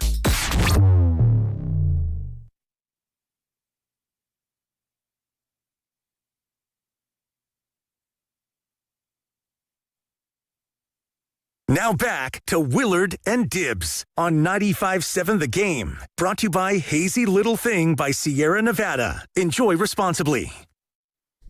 Welcome back. It's Willard and Dibbs. Dibbs and Grandy with you here on 95.7 The Game. Dibbs, you think you cracked the code. You think you know LeBron's playbook. What's coming up? Not now, but even a year from now. I think I've got his plan B. Shout out protection. His plan B is Warriors don't get... Wait, go ahead, sorry. Warriors don't get Anthony Davis, and so he goes elsewhere. He signs a 1-year deal, and then next year, he comes back and he becomes a Warriors. Because think about it. Right now, if the Warriors want to get Anthony Davis, it is the shell of Jimmy Butler in his contract. It is not 1 pick, not 2, maybe 3 in a swap or 2. Basically, a lot of your future goes and you get Anthony Davis and you sign Anthony Davis long term. No, thank you. That was me doing a dry heave over the idea from Mike Dunleavy's standpoint. I didn't realize that's what it was. Thanks. I mean, a dry heave has a different sound, but I won't belabor the heave. But if I'm the Warriors, I'm out on that. And so if that is the linchpin to get LeBron James, then you don't get LeBron James. But what I learned from the LeBron interview with Rich Kleiman last week was, 1 year, 2, I don't know, maybe 3. Am I right? And so play this out where the Warriors don't make the move. LeBron becomes a Heat, a Cavalier, or a Sixer, and he tries to run the East and he tries to get number 5. And however that goes, it goes. And then next year, Jimmy Butler is off the books. You've got a nice, juicy, big ribeye of a salary slot, $52 million. And LeBron is a free agent again. So we go through this whole song and dance, this dog and pony, the rigmarole. And in the meantime, Steph would have signed an extension for, I guess, 1 year is all he can do at his age. And he signs for $65 million. Draymond, in the meantime, would have signed for 2 years and, $43 million. And Al Horford would be signed for that year as well. And so next summer, LeBron James says, you know what? I've always wanted to play with Steph, and I'm still going to play basketball. So I think at that point, it won't cost the Warriors anything because Anthony Davis will have been signed, sealed, and delivered somewhere in Washington or elsewhere. And so that's off the table. So I do think that next summer becomes a viable time for LeBron James to play with Steph Curry. Why in this world, why would he choose to not play for the Warriors this year, but would choose it a year from now? Because in the short term, he would be chasing a chip in Philly or, I guess, Cleveland or Miami, because the East, I think, is more wide open. And if he is dead set on playing with Anthony Davis, well, you get to August 6th, and it becomes clear that, you know what, Washington, turns out we do want to extend Anthony Davis. We don't want to trade him. Go to the Wizards. I don't know if he would do that, but I mean, he could. He's allowed to, but I don't know. The more I think about it is, yes, he wants to be on the West Coast near his family. I get that. And he also wants to play with Anthony Davis, theoretically. Yeah. And if he can't have both in the same location, well, maybe he takes a year and he tells his daughter, Zuri, I'm sorry, but, it's going to be a little bit of an absentee father for 7 or 8 months. And then next year, I promise you, I'll be back here on the West Coast. It's a cockamamie theory, but all of this is so cockamamie. Am I right? Oh, yeah, it is. Yeah. He's been a free agent for over 3 weeks now, approaching 4. And you and I are both thinking it's going to last for like 2 more weeks now. It could. Because he's so... Also, this is the other thing. Like, LeBron is LeBron, and he's one of the greatest players of all time. People have him ranked different plays, whatever. I think he's the second greatest basketball player to have ever walked the face of the earth. He's absolutely amazing. I also give him credit as being maybe the smartest player ever. The way that he sees the game, he's the all-time leading scorer, but I always viewed him as more of a pass-first guy.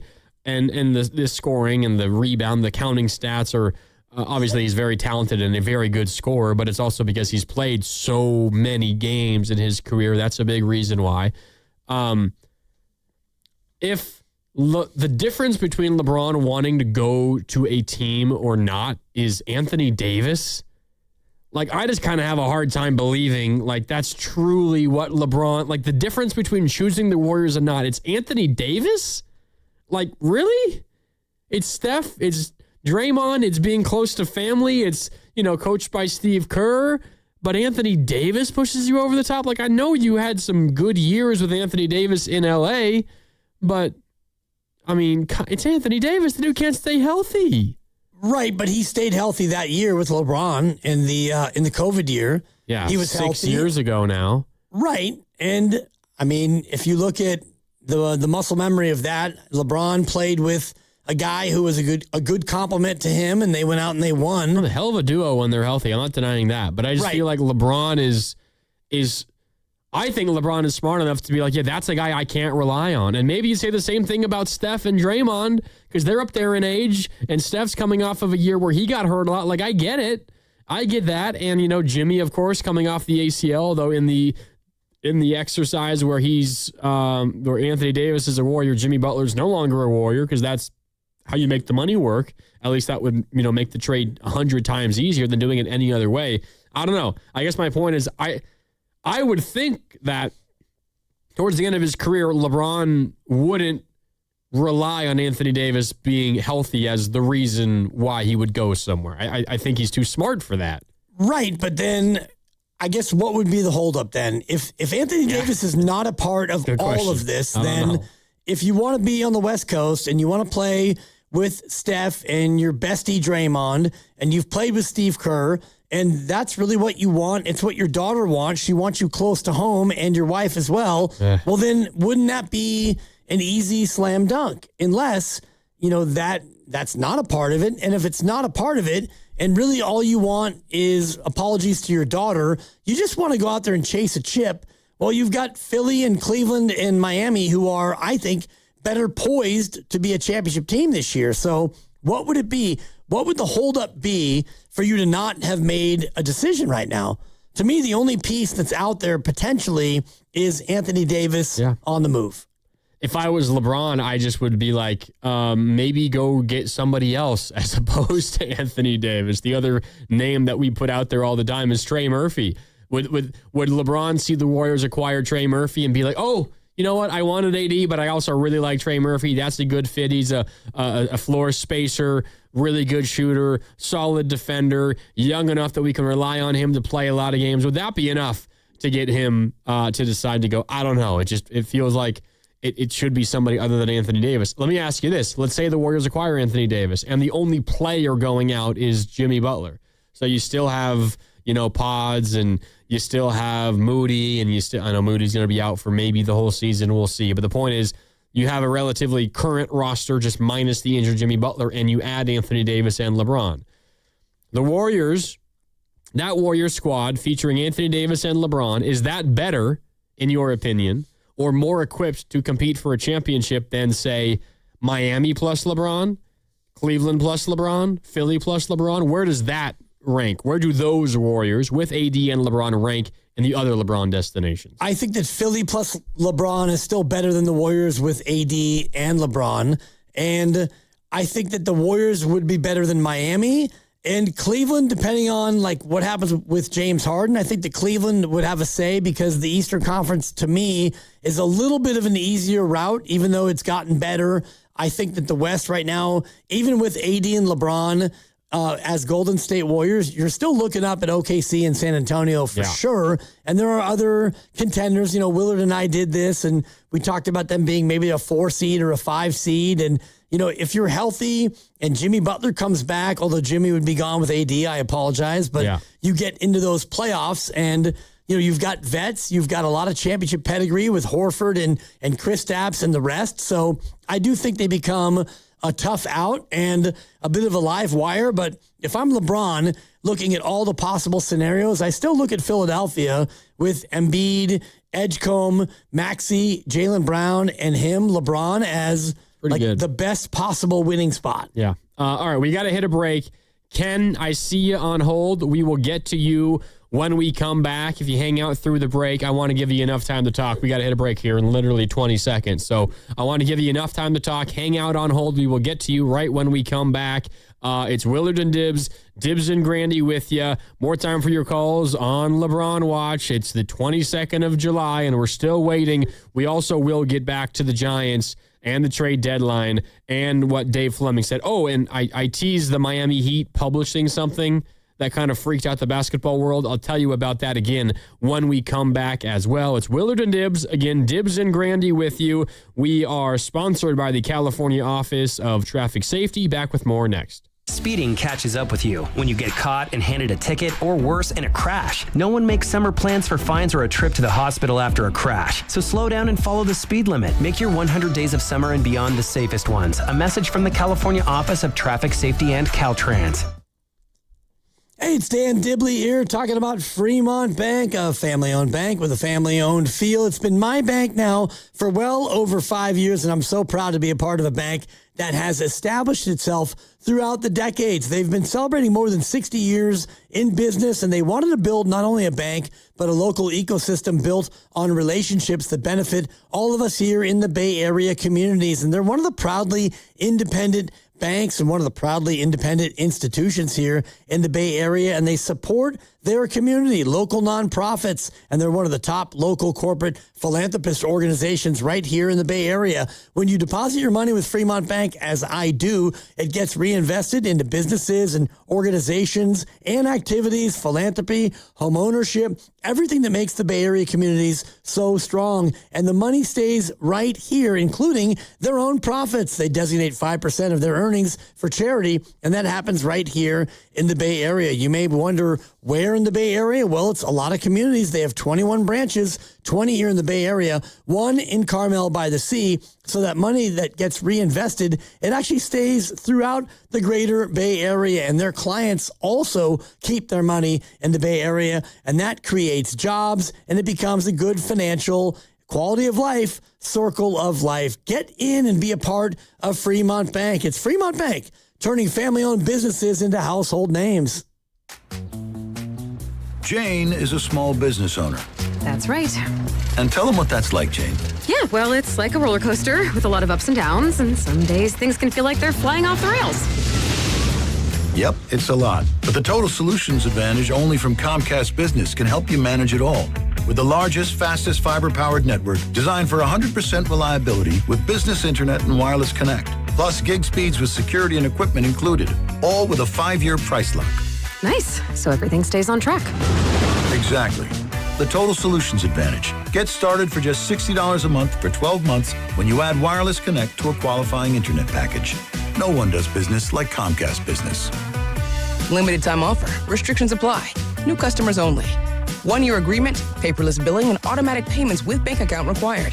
$60 offer requires 300 meg internet, security edge, and additional qualifying service. Equipment, taxes, and fees extra. The summer sales event is on at Serramonte Ford, and they're stacking up the savings on some of Ford's most popular vehicles. Get 0% APR financing for 36 months, plus $1,000 in down payment assistance and no payments for 90 days. But Serramonte Ford isn't stopping there. You'll also receive a 2-year, 25,000-mile Ford Premium Maintenance Plan included with your purchase. Shop eligible models, including the 2026 Ford F-150, Bronco, Mustang Mach-E, Explorer, Mustang, Ranger, Super Duty, and Transit Cargo Van, plus the 2025 Ford Bronco Sport. Whether you need a truck for the job site, an SUV for the family, an electric vehicle for the commute, or a Mustang Mach-E because driving should still be fun, Serramonte Ford has the vehicle for you. 0% APR, $1,000 in down payment assistance, no payments for 90 days, and 2 years of premium maintenance included. Serramonte Ford, the Bay Area's Ford store in Colma, Daly City, or 24/7 at SerramonteFord.com. Serramonte Ford, the Bay Area's Ford dealer.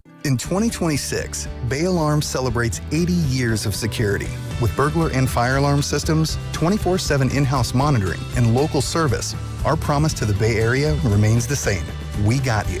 Learn more at bayalarm.com. Hey, it's Willard. Embrace the haze with Hazy Little Thing from Sierra Nevada. If you've ever stayed for the 9th inning comeback, know how to time the beer run to still make it back for the stretch. If you're up for whatever the game brings, then embrace the haze with Hazy Little Thing. Hazy, citrusy, smooth. Brewed with the purest ingredients for finest quality. There's a reason it's America's best-selling Hazy IPA. Embrace the haze with Sierra Nevada Hazy Little Thing.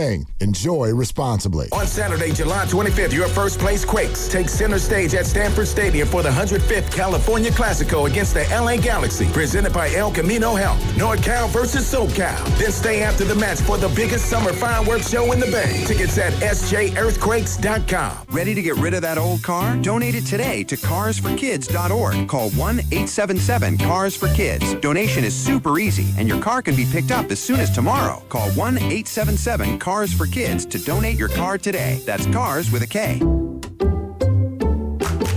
I checked Allstate first and saved hundreds on my car insurance. Really smart. Unfortunately, I didn't check if I left the pizza box on top of my car before driving home.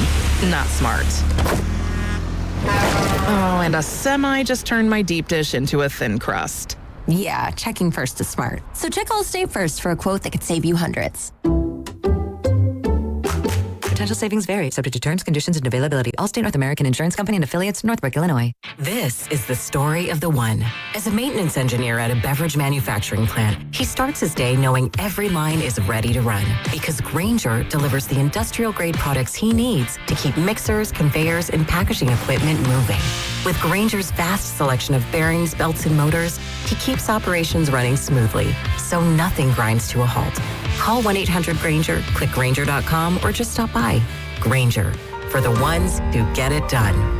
In the East Bay, Hayward, mid-70s. Campbell in the South Bay, mid-80s. Weather brought to you by Duke's Mayo.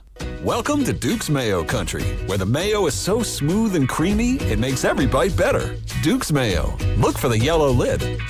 It's icy, refreshing, and sure to be the sip of the summer. Burger King just released the new Orange Dreamsicle Freeze King, an orange-flavored frozen beverage topped with cold foam and crumble. Available for a limited time. For your chance to win a gift card, visit 957thegame.com.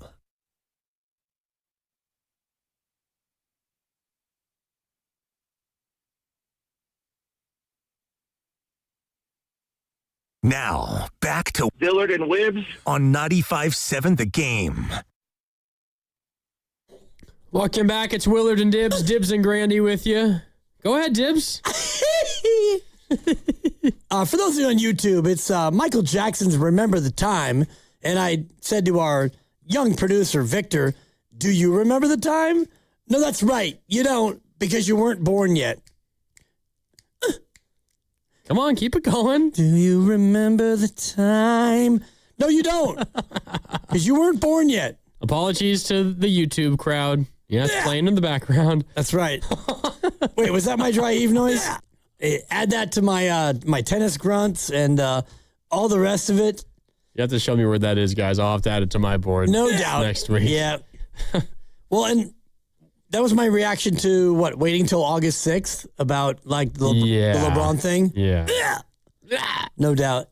Yeah, it's not good. It's fair. I don't want to wait till August 6th. Nobody does. I need it now. It's my money, and I need it now. Veruca Salt in the building. I want the LeBron news now, Daddy. I want a golden goose.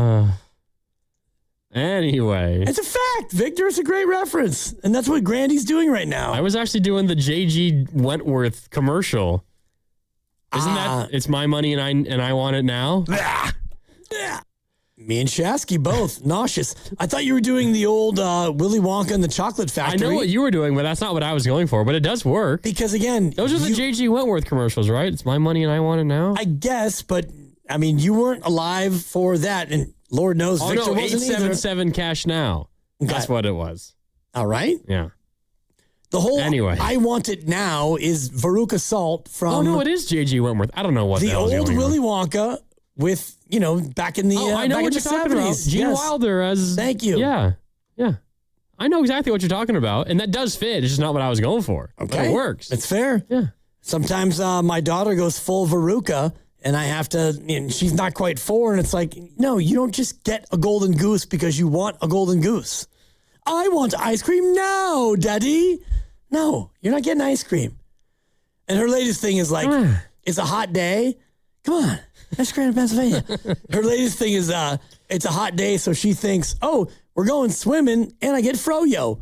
It's like, just because it's hot doesn't mean you get frozen yogurt. That sounds like a great idea to me. Yeah, you don't just get froyo because it's 90 degrees out. Oh, man. It's not the way that works. I miss those summer days, driving to the froyo place with my dad on a 95-degree day up in Sonoma County. Pretty awesome. Oh, yeah, that's great. I remember the days, and those of you who are a little bit older remember Thrifty, when they had the Thrifty ice cream, where it was 10 cents for a single, 15 for a double, and a quarter for a triple. Wow. So you would head on down to Thrifty in San Rafael. And man, how old are you? Old, bro.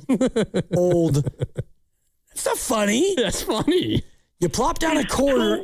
Oh. Totally. And he's not, I mean, I guess I am too old, but I'm hanging in here. Got a 4-year-old. Need another decade or so, but you plop down a quarter and you got a triple scoop. Now, granted, they were small, like little rectangular mini scoops, but it was a triple scoop of ice cream for 25 cents. Oh, man, let's go back to those days, please. There's not a thing you can get now for 25 cents other than 5 minutes on a parking meter in the city. Yeah, right. That's about it. Parking meters that actually eat change, those like don't really exist anymore.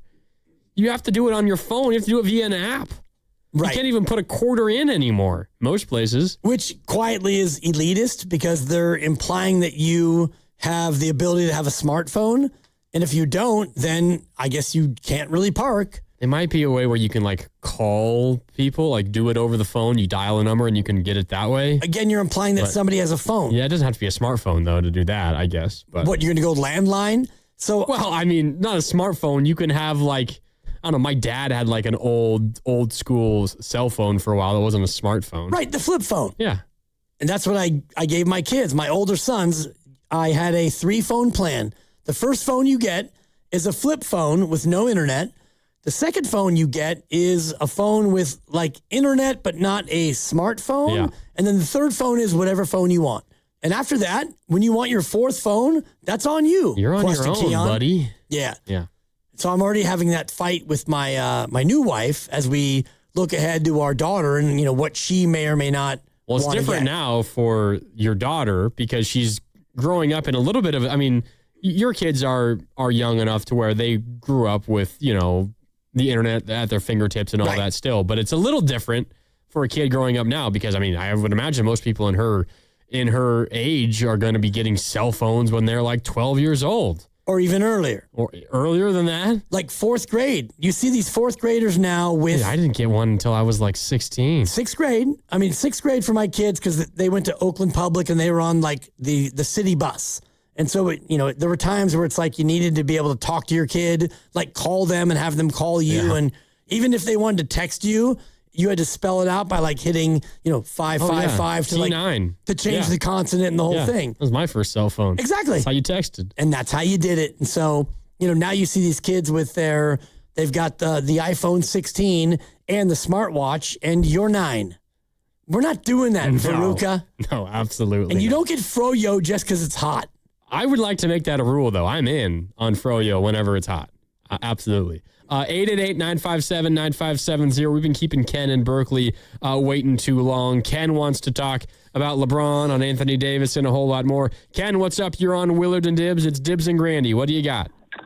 Thanks for taking my call. I appreciate it.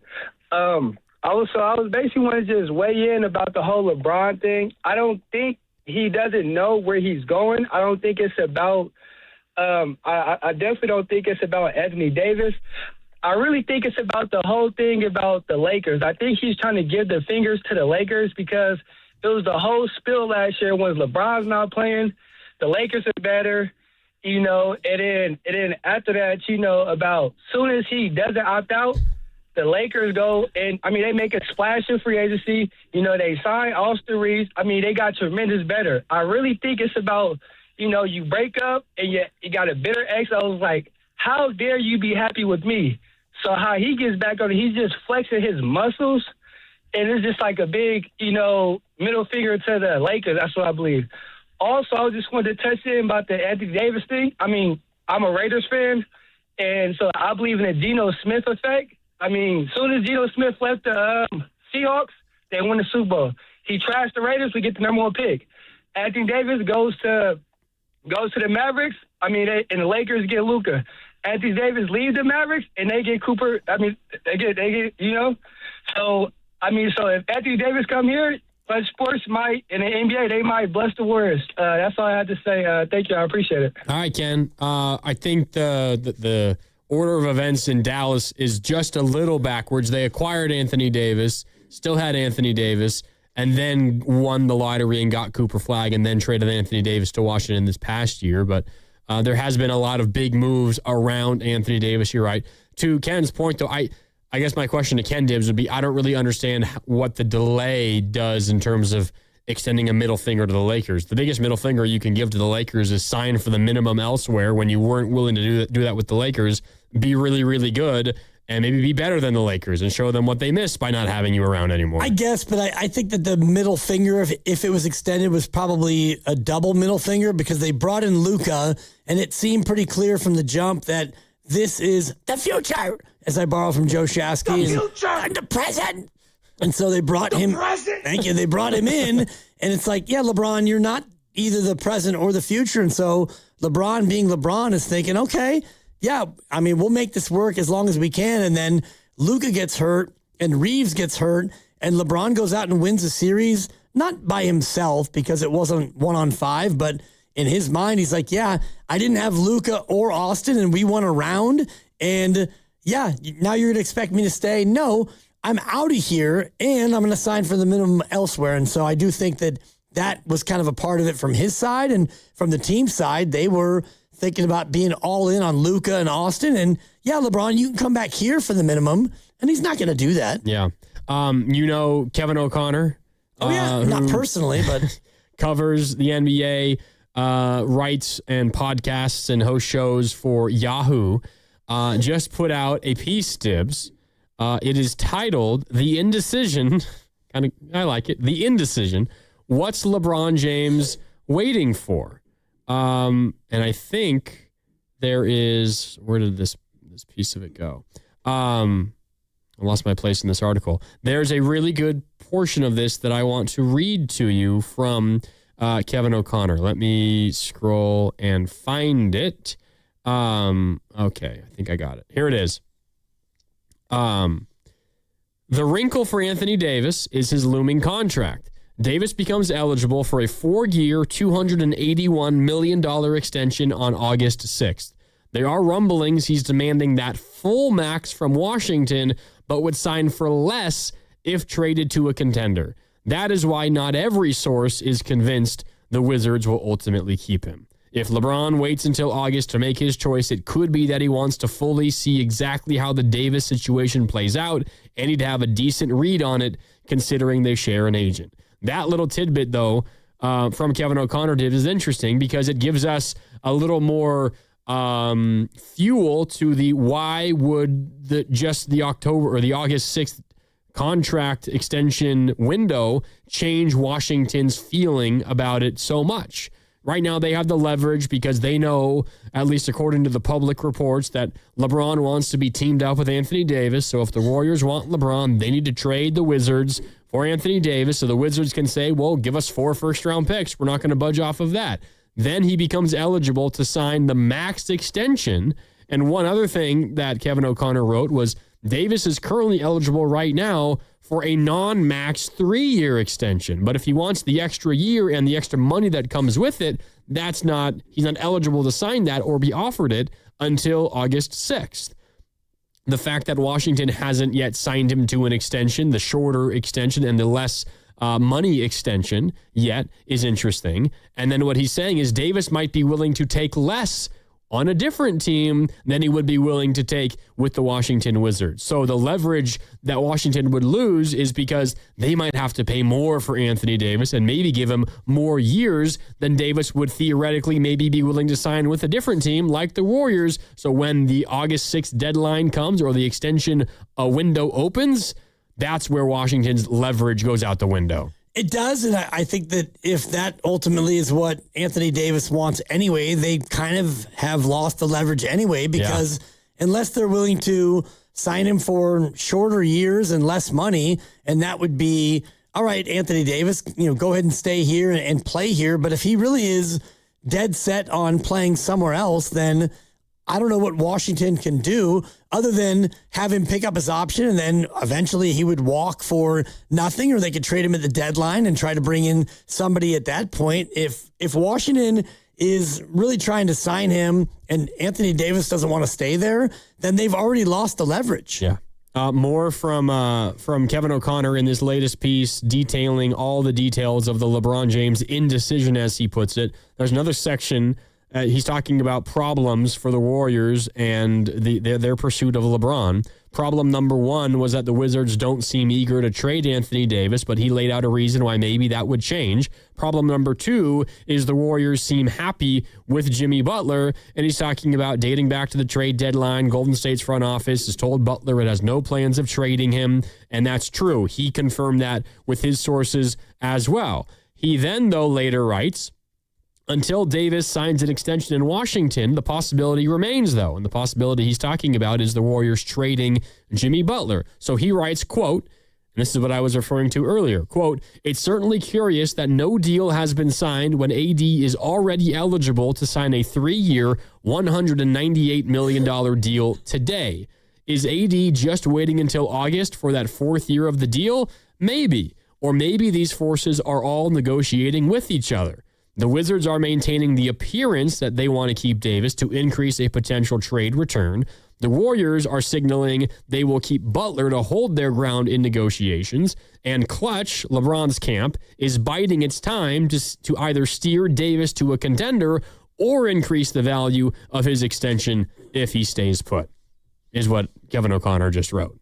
And Anthony Davis is also a clutch guy. Yes, I should have added that. Right. Yes, I mean, so it's clutch around the horn. And so if you are Rich Paul and you're Clutch and you're LeBron, you're Anthony Davis, you're Draymond Green, you're all Clutch clients. And as is Flo Balogun, as we found out last week, he's also now Clutch. I don't know if he plays into this, but I don't think so. No, but it feels like it's a bit of an inside job where if it's Rich Paul, who is the puppet master here, he can get everybody to play this the way that they all want to play it. And so if you're Anthony Davis, what is your number one goal? If it's to play with LeBron James, then you can kind of toy with Washington. And if it's LeBron and you want to play with Anthony Davis in Golden State, then you're doing the same thing. And if you are Draymond Green and you want to play with LeBron James and Anthony Davis as well, well, then you do what you do. And so the order of operations is, all right, LeBron, you opt out of LA because you don't want to play there anymore. It's Luka and it's Austin Reeves. And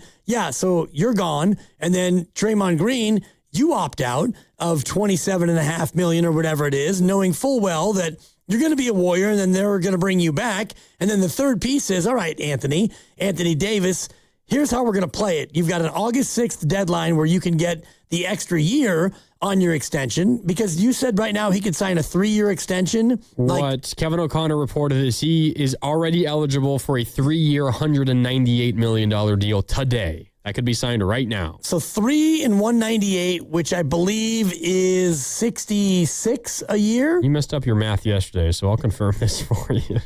198 divided by 3. Yeah, 66 a year.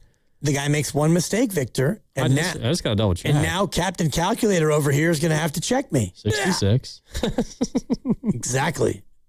Versus 281 over 4 is 70 and a quarter. I knew that, Grandy. I already had the math done. But you didn't say it.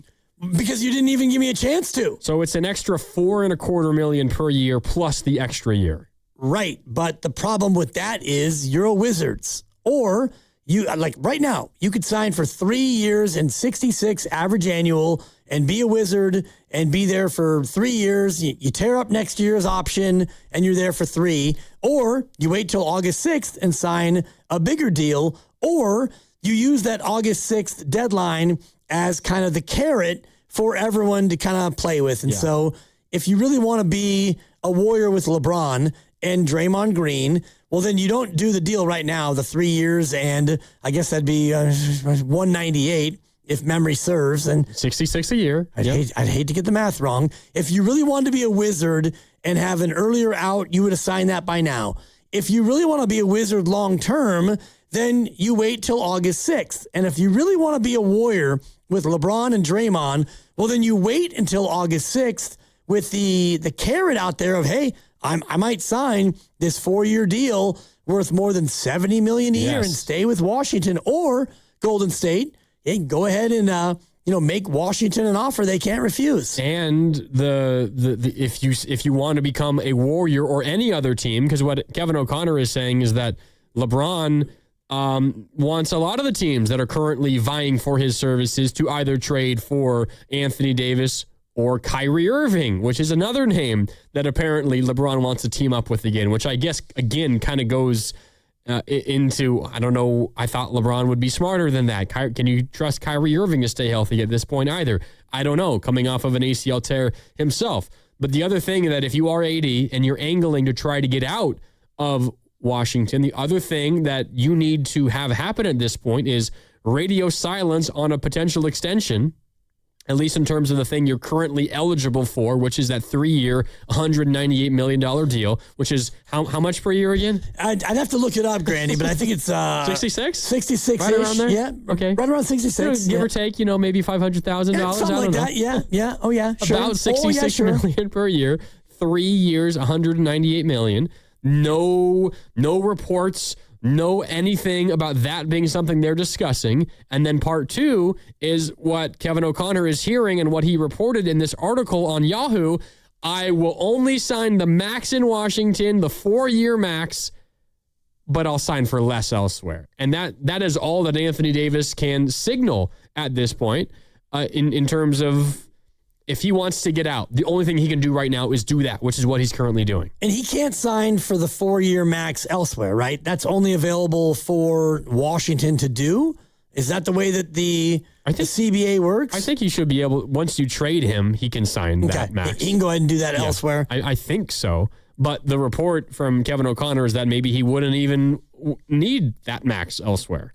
Right. He would sign for less. If you're Washington and let's just pretend that they've already offered him the 6-year and 66 per deal, the shorter deal, and Anthony Davis says, no, I think I want more than that. I want the absolute max. If I'm going to be here, I need more. Right. And so Washington's thinking, all right, we've got till August 6th to even really worry about that. That's fine. And maybe Washington hasn't even offered the 6-year and 66 per because, they're in a spot where they can wait, and they can wait for everyone who wants Anthony Davis to put their offer in. And if it is, maybe Cleveland, I don't know if Cleveland even has that money. They'd have to probably free up some stuff and trade a player and whatnot to even get that much room to bring in AD and LeBron. But we know that the Warriors could be a team that would be interested. So if you're Washington, you are in no rush right now. It's late July, and you've got your team all but set except for the Anthony Davis piece. And if there are teams out there that want LeBron and AD, well, you can just chill and wait for the offer. Yeah, I guess. I don't know. I feel like my mind is kind of changing as we speak here on the air about the possibility of Anthony Davis being out of Washington. I did not know he was eligible to sign a 3-year deal this very moment, a very lucrative 3-year deal, but there's been no reporting about them even engaging in conversation, which tells me a couple of things.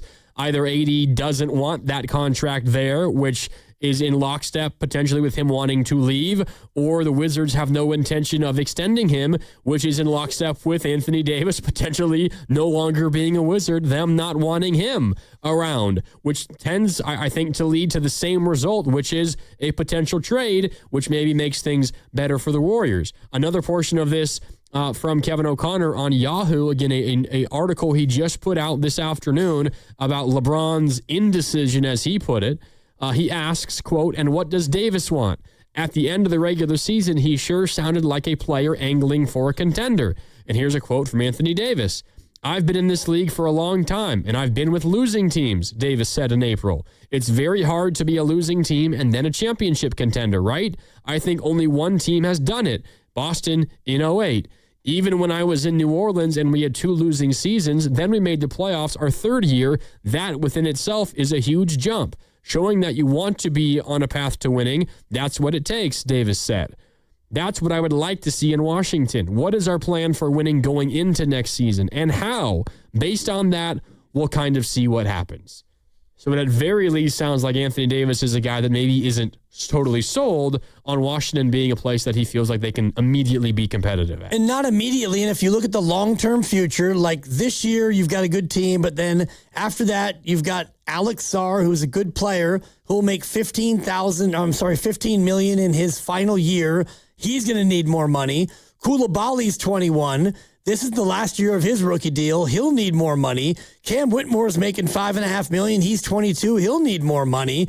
Bub Carrington will make $7 million in his final year next year. He'll need more money. Don't get me started on AJ DeBonsa, who in 3 years will need more money. So if you're Anthony Davis and you want to sign that 3-year deal worth $66 million right now, you're probably going to get traded within a year anyway because you've got a 19, 21, 21, 20, 22, and a 21-year-old. That's your team. The future. The future is not you making $70 million in 3 years. Yeah, we're brought to you by Fremont Bank. Here for you, here for good. It's Willard and Dibbs and Grandy. Dave Fleming on the Giants at the trade deadline. He came with some strong words on the morning roast today. We'll get into that coming up next, but also time for your calls. Chris, I see you. We will get to you when we come back at 888-957-9570. Again, brought to you by Fremont Bank. Here for you, here for good. Yeah. Hey, it's Willard. At Hobbs Law, it's never been about attention, never about applause, never about goofy smiles on candy-colored billboards. For more than 40 years, Hobbs Law is focused on one thing, fighting relentlessly for injured Californians, because behind every catastrophic injury case is a human life forever changed. That's why Hobbs fights with preparation, intensity, and relentless commitment. No fluff, no distractions, just real advocacy for injured Californians. Hobbs Law, relentless for justice. Visit HobbsLaw.com. Omar Harris is a California licensed attorney. Offices in Northern California, including San Jose. Past results do not guarantee future outcomes. That's Elena's family group chat. It never stops. Someone's always sending a blessing or starting a poll about the baby shower theme at midnight. With Real Unlimited from Total Wireless, she's always in the loop, whether she wants to be or not. Switch to Total Wireless Total Starter Plan or higher and get a Samsung Galaxy A16 5G on us. Total Wireless, your own Real Unlimited. Offer ends 11/4/2026 or while supplies last. Devices, taxes, and fees may apply. Hi, I'm David. I'm Chris. And I'm John. We are the three brothers who own Jack's Restaurant and Bar. And we are here to... Not again. That's my line. Boy, stop it. Mom? What are you doing here? Have you heard your commercials? They're terrible. That's not our fault. You taught us how to cook delicious food. Using only the freshest ingredients. And to treat all our guests like family visiting our home. But you didn't teach us how to write catchy radio spots. They remember that and get back to work. Yes, Mom. Jack's, serving delicious breakfast, lunch, dinner, and drinks the way our mom taught us. ilovejacks.com. Looking for something fun and free to do midweek? Come explore Welcome In Wednesdays at History Park. Brought to you by History San Jose. Every Wednesday through August, step inside one of our historic buildings, shop unique local finds at the gift shop, and enjoy the charm of this beautiful open-air museum and park. All for free. Take a walk through time at Welcome In Wednesdays, only at History Park, located in Kelly Park at 1650 Center Road. Visit historysanjose.org for details. That's historysanjose.org. Reach your saving goals with Miristar Momentum Savings. Progress should come with perks. Every $25 you save earns an entry to win cash prizes. We're drawing winners for $1,000 monthly, $5,000 quarterly, and an annual grand prize of $10,000. Saving has never been this rewarding. Apply today at miristarfcu.org. Insured by NCUA, no purchase necessary. Terms and conditions apply. See website for full details. Looking to get your next project done right without running all over town? At Ashby Lumber, everything you need is in one place. From premium lumber and building materials to doors, windows, decking, and hardware, we've got it all, ready when you are. Whether you're a contractor on a deadline or a homeowner starting something new, our team knows the products and helps you get it done right the first time. 2 locations, Berkeley and Concord. Ashby Lumber, one stop, done right. Grass-fed ribeyes. Yes, chef. Responsibly sourced salmon that was never frozen. Yes, chef. Restaurant quality steaks. Yes, chef. Organic chicken. Yes, chef. Wild-caught seafood. Yes, chef. At Sprouts, every cut is handpicked for flavor, freshness, and quality worthy of the chef at home. Even if your toughest critic still needs a booster seat. More steak, please. Yes, chef. Sprouts Farmers Market. Wow, what is all this? These screens, the food. All for the game, bro. Let us pitch in. No need. I'm saving $1,000 bundling my wireless and internet with T-Mobile. I've got it all covered.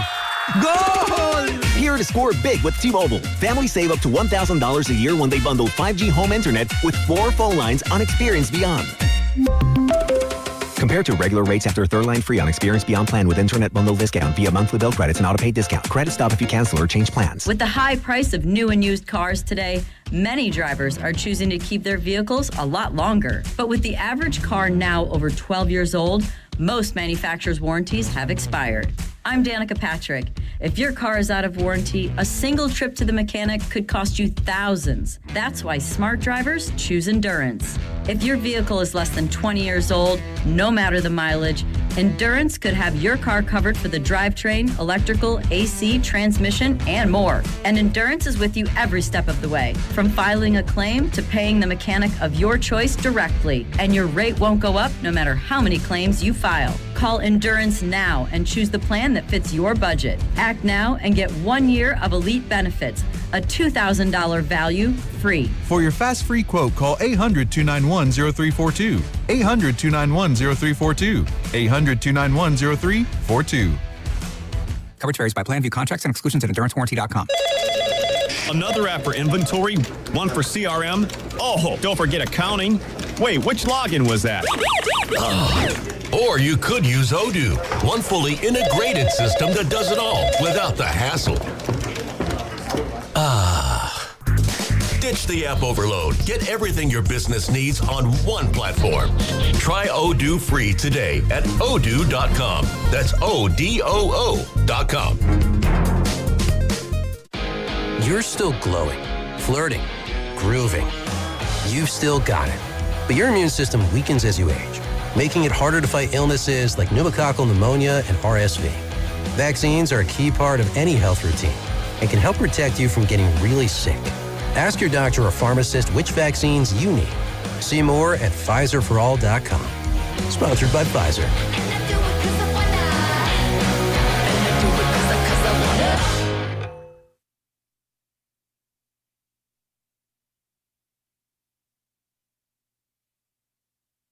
Hey, it's Joe Shasky from the Morning Roast, and you're listening to Willard and Dibs. And you know, as much as I love Willard, I'm more of a Dibs guy. So if you want to do what I do, go check in on Dibs and say hi to him. Get in the YouTube chat. Do it right now on 95.7 The Game. Yeah, say hi to Dibs. Hi, Dibs. Hi, everybody. I'm doing the Lee Corso. You need a mascot head on your face. Yeah. No more Lee Corso at game day. That's going to be sad. I know, but... I mean, great run. Oh, yeah. Everything must come to an end, unfortunately. It's one of the best shows of, like, my lifetime that I'll look back fondly on. Like, obviously, you have, like, the actual television shows where they're, produced and they're episodic. Right. I like where you're going with, like, the Mount Rushmore of pregame shows. Yeah. And we will call this a pregame show. In essence, I mean, it's not just it's a pre-day show. Yeah. But you'd have to put College Game specifically Day before one game. They're on site. Oh, yeah. And I went to College Game Day one time. It was in College Station. Oh, I remember. Yeah, Texas A&M against Tennessee. My buddy Kenny and I, one of my best friends in the world, we went out there because my neighbor was on the staff, Coach Keith Sumlin's staff. Oh, And so we got up early, College Game Day, and we went out there and we just got right after it. And you're out there with about 10,000 other people. 9,998 of them were younger than me, which, that doesn't bother me. I'm a young soul, and you're out there at like 7 in the morning and probably half in the bag already, as is everyone. And it's just a complete spectacle. And the thing ends at about, it ends about 10 local time. 10 local time, yeah. Right, which is about 8 o'clock out here, 8 or 9 out here, 10 or 11 out there. And it's like, okay, we've got like 6 hours until game time. Yeah. Grab a nap.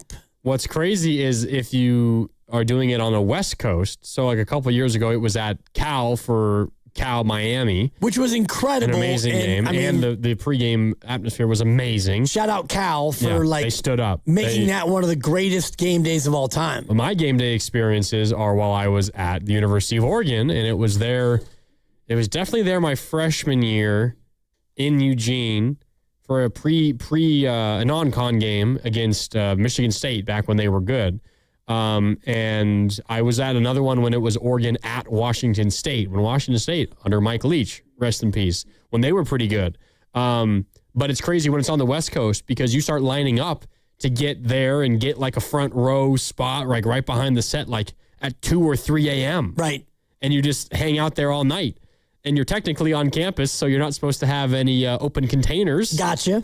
And they will be kind of, they'll crack down on you for that. So you're just hanging out there all night, and they start the show at like 4 a.m. or like 7 a.m. No, like 6 a.m. I think they go on at 6, right? 4 hours before. It's a 4-hour show, so they're on the air at like 6 a.m. local time on the West Coast, and it's It's crazy. It is a crazy experience. Well, and the majority of you kids, you just go from your Friday night, you dovetail it right in. You just don't go to sleep. Right. It's not like you went to bed at 7 at night to make sure you're rested and fresh. You go from Friday night, wherever, right into game day. And where they do it at Oregon, or at least where they've done it more recently, is on the quad. And literally a block away is where all the bars are that all the students go to. So you could just mosey right on over from the bars and then get in line. And it's great. And so, I mean, you talk about like the Rushmore of pregame shows. There's that. There's Inside the NBA. Yeah.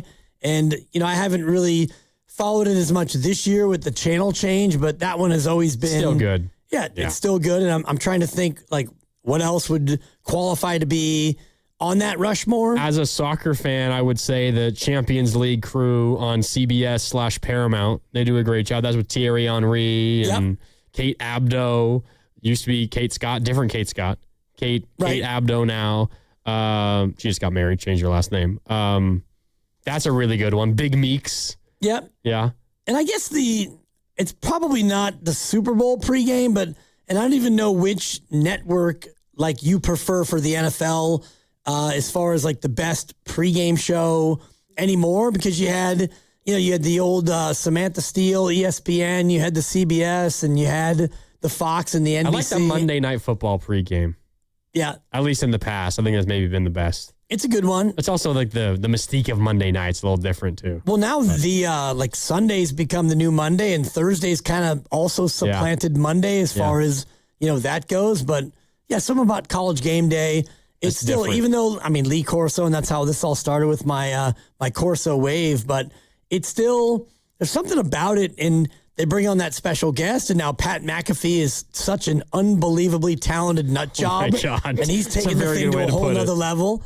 I mean, he's amazing. He's got to be, in our business, what we do, he has got to be like your number one ranked, and apologies to Stephen A. Smith or whoever else wants to be a talking head, but it's McAfee. Yeah. And he connects with young people, and he's got the credibility of a former athlete. So, yeah, watching him on College Game Day, even though I'm not a huge college football guy, I still will watch that because McAfee is a gifted whack job. You better be careful. It's a very fun show. There's no doubt about it.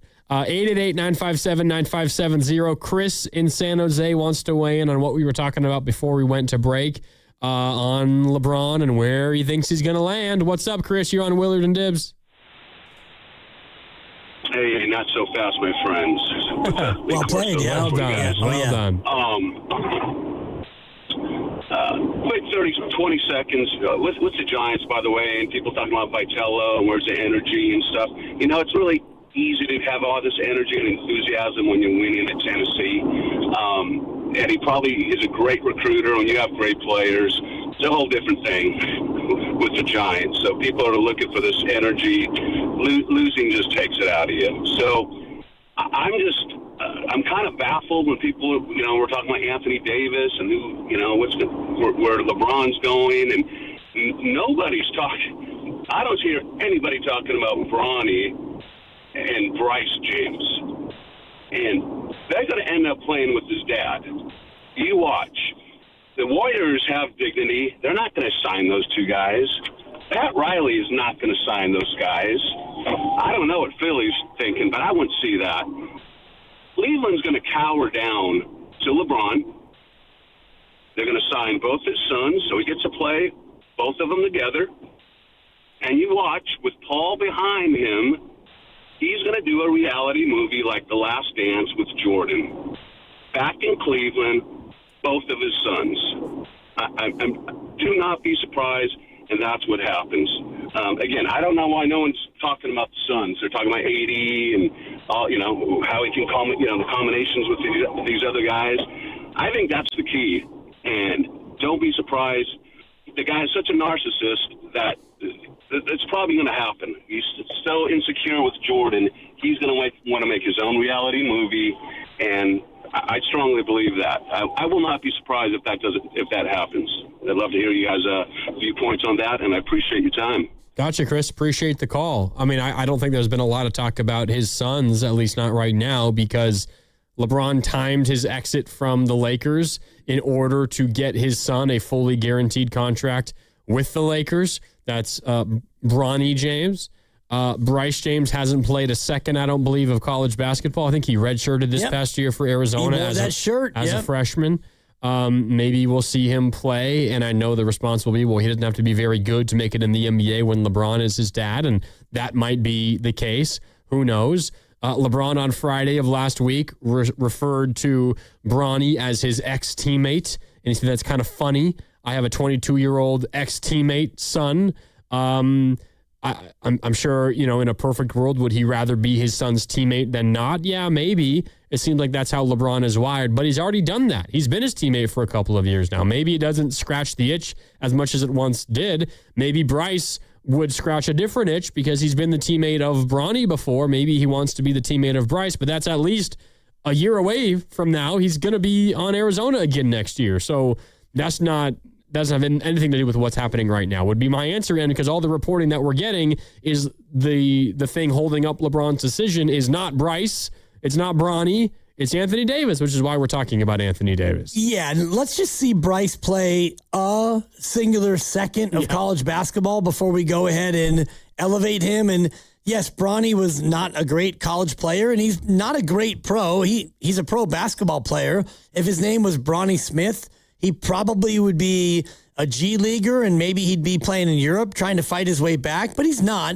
And he also is under contract still with the Lakers. So do you want to, if you're Cleveland, do you want to go ahead and trade something for Bronny James just to appease LeBron? You might do that because he's only making $2 million or so a year, but I don't even know if LeBron has that itch that he wants to scratch. Now, the idea of Bronny and Bryce and LeBron all together, that is very interesting, but we're at least one full year away from that because Bryce has not played college basketball, and the people I talk to who watch high school basketball, Bryce is better in high school than Bronny was in high school. Yeah, but, I heard the same. And last year he played for Arizona, and there was no spot for him. Sorry about that. We had a team full of freshmen, 3 of whom got taken in the first round, and that team was really super competitive and very good. Final Four team, and I thought that they were one of the best 2 or 3 teams in the country, and they made it that far. So if Bryce is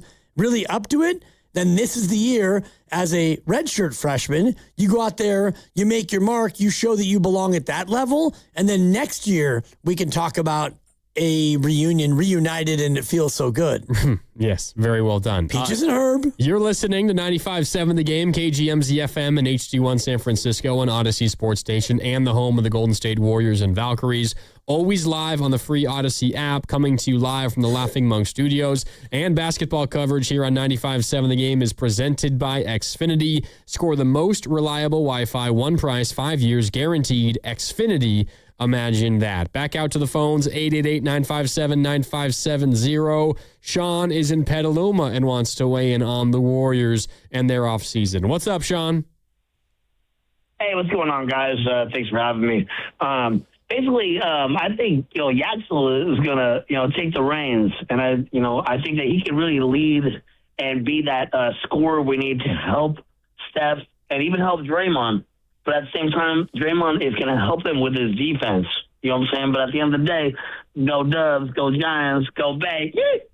I appreciate it, Sean. Yeah. I mean, there is a lot of Yaxel excitement in the Bay. There's no doubt about that. You were talking about how a year from now, maybe LeBron is going to be making the same decision that he is right now, and maybe Yaxel would be the reason why he'd want to come to the Warriors, because Yaxel turns into a star, and maybe he thinks he can win with Yaxel and Steph. At the very least, I mean, Yaxel I think he'll turn into what we've already seen, which is a good, solid NBA player. I think that if LeBron doesn't come this year and the Warriors go with basically what they have right now, I look at Yaxel Lendeborg as a guy who plays about 30 minutes a night, 28 to 30 minutes. I would expect 11 to 12 points a game. I would look at 6 to 7 rebounds, about 4 assists, and somebody whose defense develops. I know his defense is something that you're not concerned about, but it's something that you're keeping an eye on to see how it develops. I was more impressed by his offense than his defense in the summer league. And I think he can be a pretty good defender because I think he has the physicality. He's not a crazy athlete, but I think he has the physicality, and I think he's quick enough and strong enough to be a good defender. But yeah, And he didn't necessarily talk specifically about how he felt, maybe not great about his defense, but he did say, I got to get my conditioning up. Maybe that's part of it. And he's asking Steph Curry for conditioning tips, which is a good idea because he's the most well-conditioned player maybe in basketball history. At least he's one of them. But yeah, I wanted to see a little bit more from him defensively. I wouldn't say I'm worried, but it's just I want to see more. And it is Summer League, not that you're not, allowed to defend in Summer League, but it's a little bit more of a league where people are trying to show out.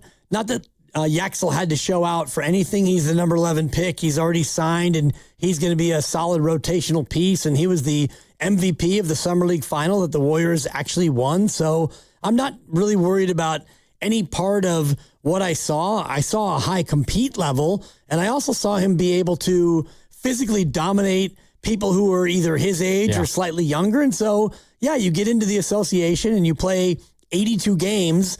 Talk to me in mid-January when you're a month away from the All-Star break and you're playing now game number 45, which is deeper water than what you played at Michigan and certainly at UAB in your 3 years at JC. Let's see if you have that physical conditioning that you're talking about to be able to still do the things that you're going to be able to do in October. Yeah.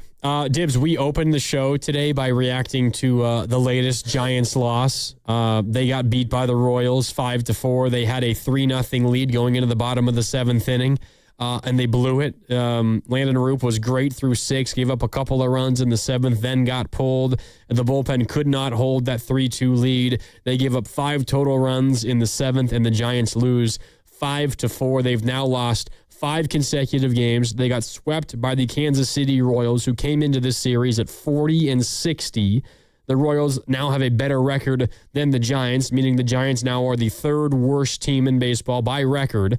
They've lost, again, those 5 games in a row. 4 of them have been by 1 run. But before all of that happened today, did you happen to hear what Dave Fleming told the guys on the Morning Roast earlier today? No, I missed that. They're talking about the trade deadline, as is the main topic around the Giants right now, because that's how bad they've been. We've been talking about the trade deadline for more than a month, it seems, and the trade deadline is 12 days away, so we still got a lot of time before the deadline.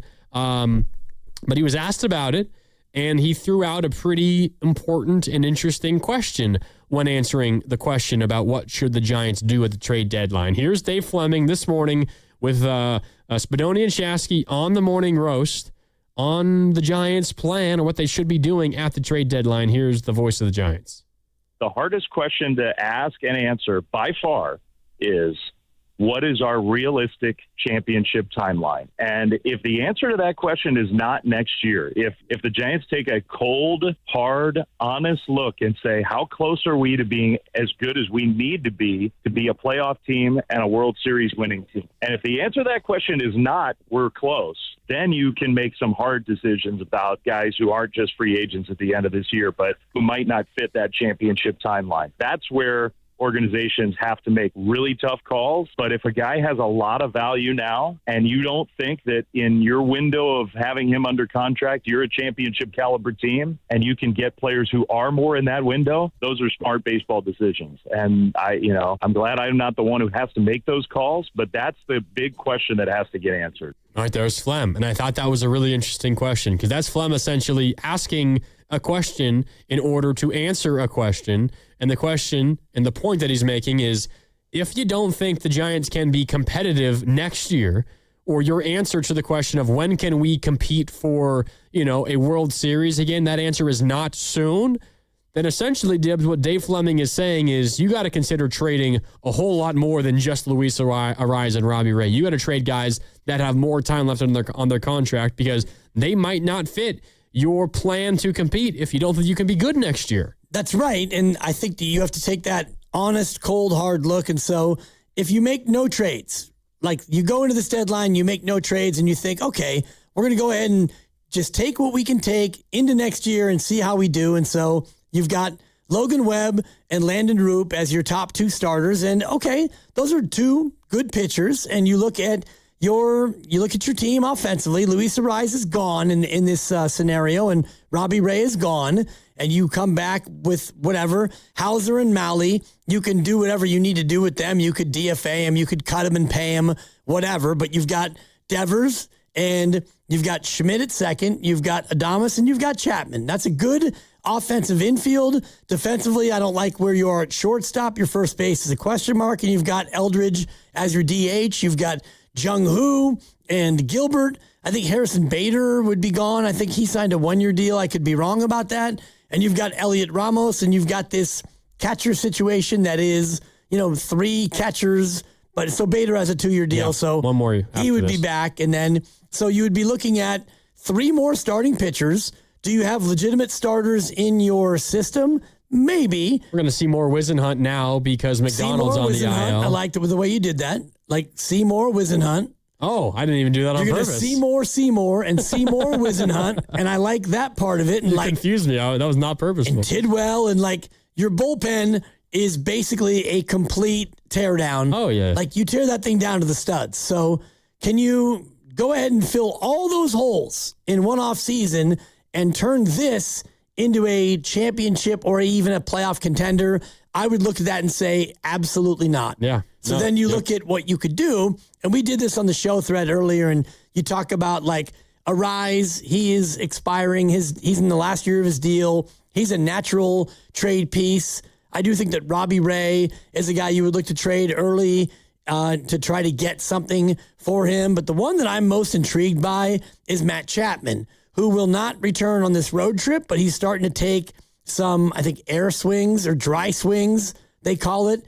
Can you get Chapman into a spot where he can return to play before the deadline and he would waive his no-trade clause? Because for me, the best scenario would be you trade Matt Chapman, you move Casey Schmidt to third, you re-sign Luis Arise to a 2-year deal, maybe even it's a 3-year deal, and then now your infield is much more set. Yeah. Tony Vitello, speaking pregame today, said a couple of things. They won't know the results of Trevor McDonald's MRI dealing with the right elbow strain until tomorrow at the earliest, and they're off tomorrow, so you'll probably learn more about Trevor McDonald on Friday. He also said Matt Chapman is making strides toward a return and could be back on the homestand, which begins Friday. Angels in town. It's a 6-game homestand, 2-series homestand. Angels over the weekend, then Brewers Monday through Wednesday of next week. So maybe we get Chapman back at that point. But yeah, I mean, the question you have to ask yourself, and this is where I want Giants fans to weigh in at 888-957-9570, just simply, when do you think, realistically, try to take your emotions out of it, try to eliminate your Giants bias if you have one, and maybe your bias at this point is more of a negative one than a positive one, and I wouldn't blame you for that. But just try to take this as straightforward as possible. When do you think the Giants, at the earliest, can realistically compete again? How long do you think it's going to be? For me, I don't think it's next year. And it might not even be 2 years from now. Maybe you look at 2029 when Bryce Eldridge is entering his, 4th full season as a big leaguer, if you consider this season a full season.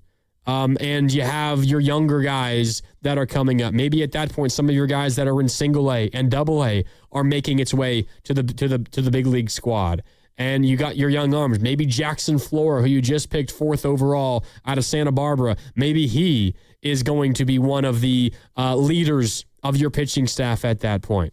And if that's how you feel, if you think, say, 2029 is realistically, if things go well, when the Giants can be competing to win playoff series and maybe win a pennant again, then the answer for what you should do at this deadline is an obvious one. The answer is don't just trade Luis Arias and Robbie Ray. The answer is try to trade Matt Chapman. Try to trade Willy Adames. You can try to trade Rafi Devers too. What good is he going to do for you the next couple of years? And you expect him to be good enough to where it's worthwhile 3 years from now in 2029? But it also becomes, are you going to trade Casey Schmidt? Are you going to trade Jung-Hoo Lee? Are you going to trade Elliot Ramos?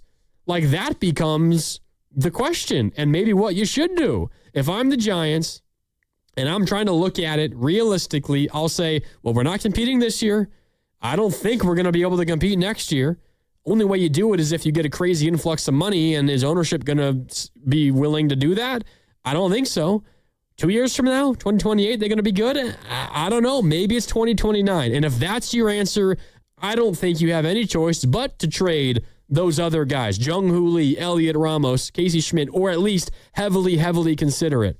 Because what good is it having those guys on your roster when you can get an influx of young talent that maybe makes your 2029 team really promising? Even 2028, honestly, and I'm looking at the prospects according to MLB.com, and your top prospect is Josuar Gonzalez, who is estimated at 29, Luis Hernandez, 2030, Johnny Level, 2029, Gavin Killen, 2028. The majority of these guys are 2 years away, but I thought it'd be fun to do a little bit of a game show exercise if you're interested, Grandy. Oh, I'm in. Victor? Look at my guy, Victor. Game show music is here. It's time for 5 deadline questions for Mark Grandy. I'll be your host. Oh, God. Dan Dibley. And I just want to get your thoughts on these 5 questions. And they're kind of deadline props, but just weigh in as you see fit. Number 1. Mark Grandy. All right. I've set the over-under on 2.5 major league players. 3, 2, and Grandy, I've set the over-under on 2.5 major league giants to be dealt. Do you like the over or the under? Because we all think Robbie Ray and Luis Ariz, that would be 2. Do you like the over or the under on 2.5 major leaguers to be dealt? Definitely. It's a well-placed line, Dibs. Thank you. I will go over 2.5. I trust that Luis Ariz and Robbie Ray will get dealt, and I do think the Giants are going to be motivated to make at least one other trade. So I will go over 2.5. Maybe ship out a Ryan Walker or... bullpen arm. They could ship out a bullpen arm if they want. I mean, they have some... the bullpen sucks, but they do have a couple of guys in the pen that other teams could be interested in. Okay, so he's going... Killian, Brubaker. Yeah, could be in... Brubaker. He's going over 2.5 major leaguers. Number 2, Grandy, and this is a yes or no prop. Will the Giants deal one of these players? Matt Chapman, Willie Adames, Rafi Devers, or Jung-Hoo Lee? Will any of those 4 be on the move? It's a good question, Dibs. Thank you. And that's a great. I'll take this one by one. I'll single out Willie and Rafi first. I'm going to say no to either of those. Okay. They would be interested in it, I think specifically Willie. But he has a no-trade clause, and I don't know how many teams are clamoring to get him. And I think the same could be said for Rafi Devers. Chapman and Jung-Hoo Lee is the tough one. I think of the infielders, Chapman is probably the most likely to get dealt, and I'm including Casey Schmidt in that. I will say yes, one of those 4 get dealt, and I would venture to guess Chapman over Jung-Hoo Lee, but one of those 2. So that's a yes for Mark Grandy on prop number 2. Now we go to number 3, and this is Giants deadline props. I'm your host, Dan Dibley, alongside Mick Grandy. And Mark Grandy, I'm sorry, the teleprompter froze on me. Mark Grandy, will the Giants make a deal before the end of July? Now the deadline's August 3rd. Will they make a deal before the end of July? 30 days, half September. So there's 31 days in July. Thank you. You had to walk your way through that. That's great. I will say yes, they will make a trade before the end of July. Do you know how many months in the calendar have 28 days? All 12, Dibs. Thank you, Grandy. He's a smart kid. It's a trap. But he didn't fall into it. So Grandy says yes. Before the end of July, a deal will be made. Number 4. Will the Giants trade one of their 3 current major league catchers? Current. So does that include Rodriguez? And Kavanaugh and the Sack? No, they will not trade any of those They're guys. They're going to keep all 3 of their catchers. Yeah. Okay. Yeah. The final prop, and this is one that's going to probably make you have that dry heave noise that you made earlier in the show. I made? I think so. Wait. Yeah. Oh, that sounds a lot like me. Will they make a trade before LeBron James decides where he's going to play? Yeah. Thank you. August 6th is the Anthony Davis extension deadline, and the trade deadline is 3 days before that. Will the Giants make a deal before LeBron James makes his decision? And I just said that the Giants will make a trade in the month of July.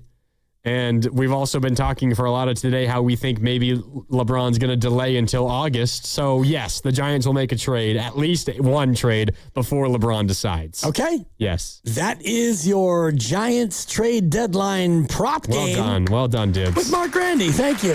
You're a great game show host, Dibs. I appreciate it. So you're on the record, and I would say that... Yeah, give me your answers to these. Well, honestly, when I was thinking about it, over under 2.5, I thought that it would be over. I think Arise and Ray are going to happen. But those are locks almost. Also one of these, like Hauser, Molly, Walker, Brubaker.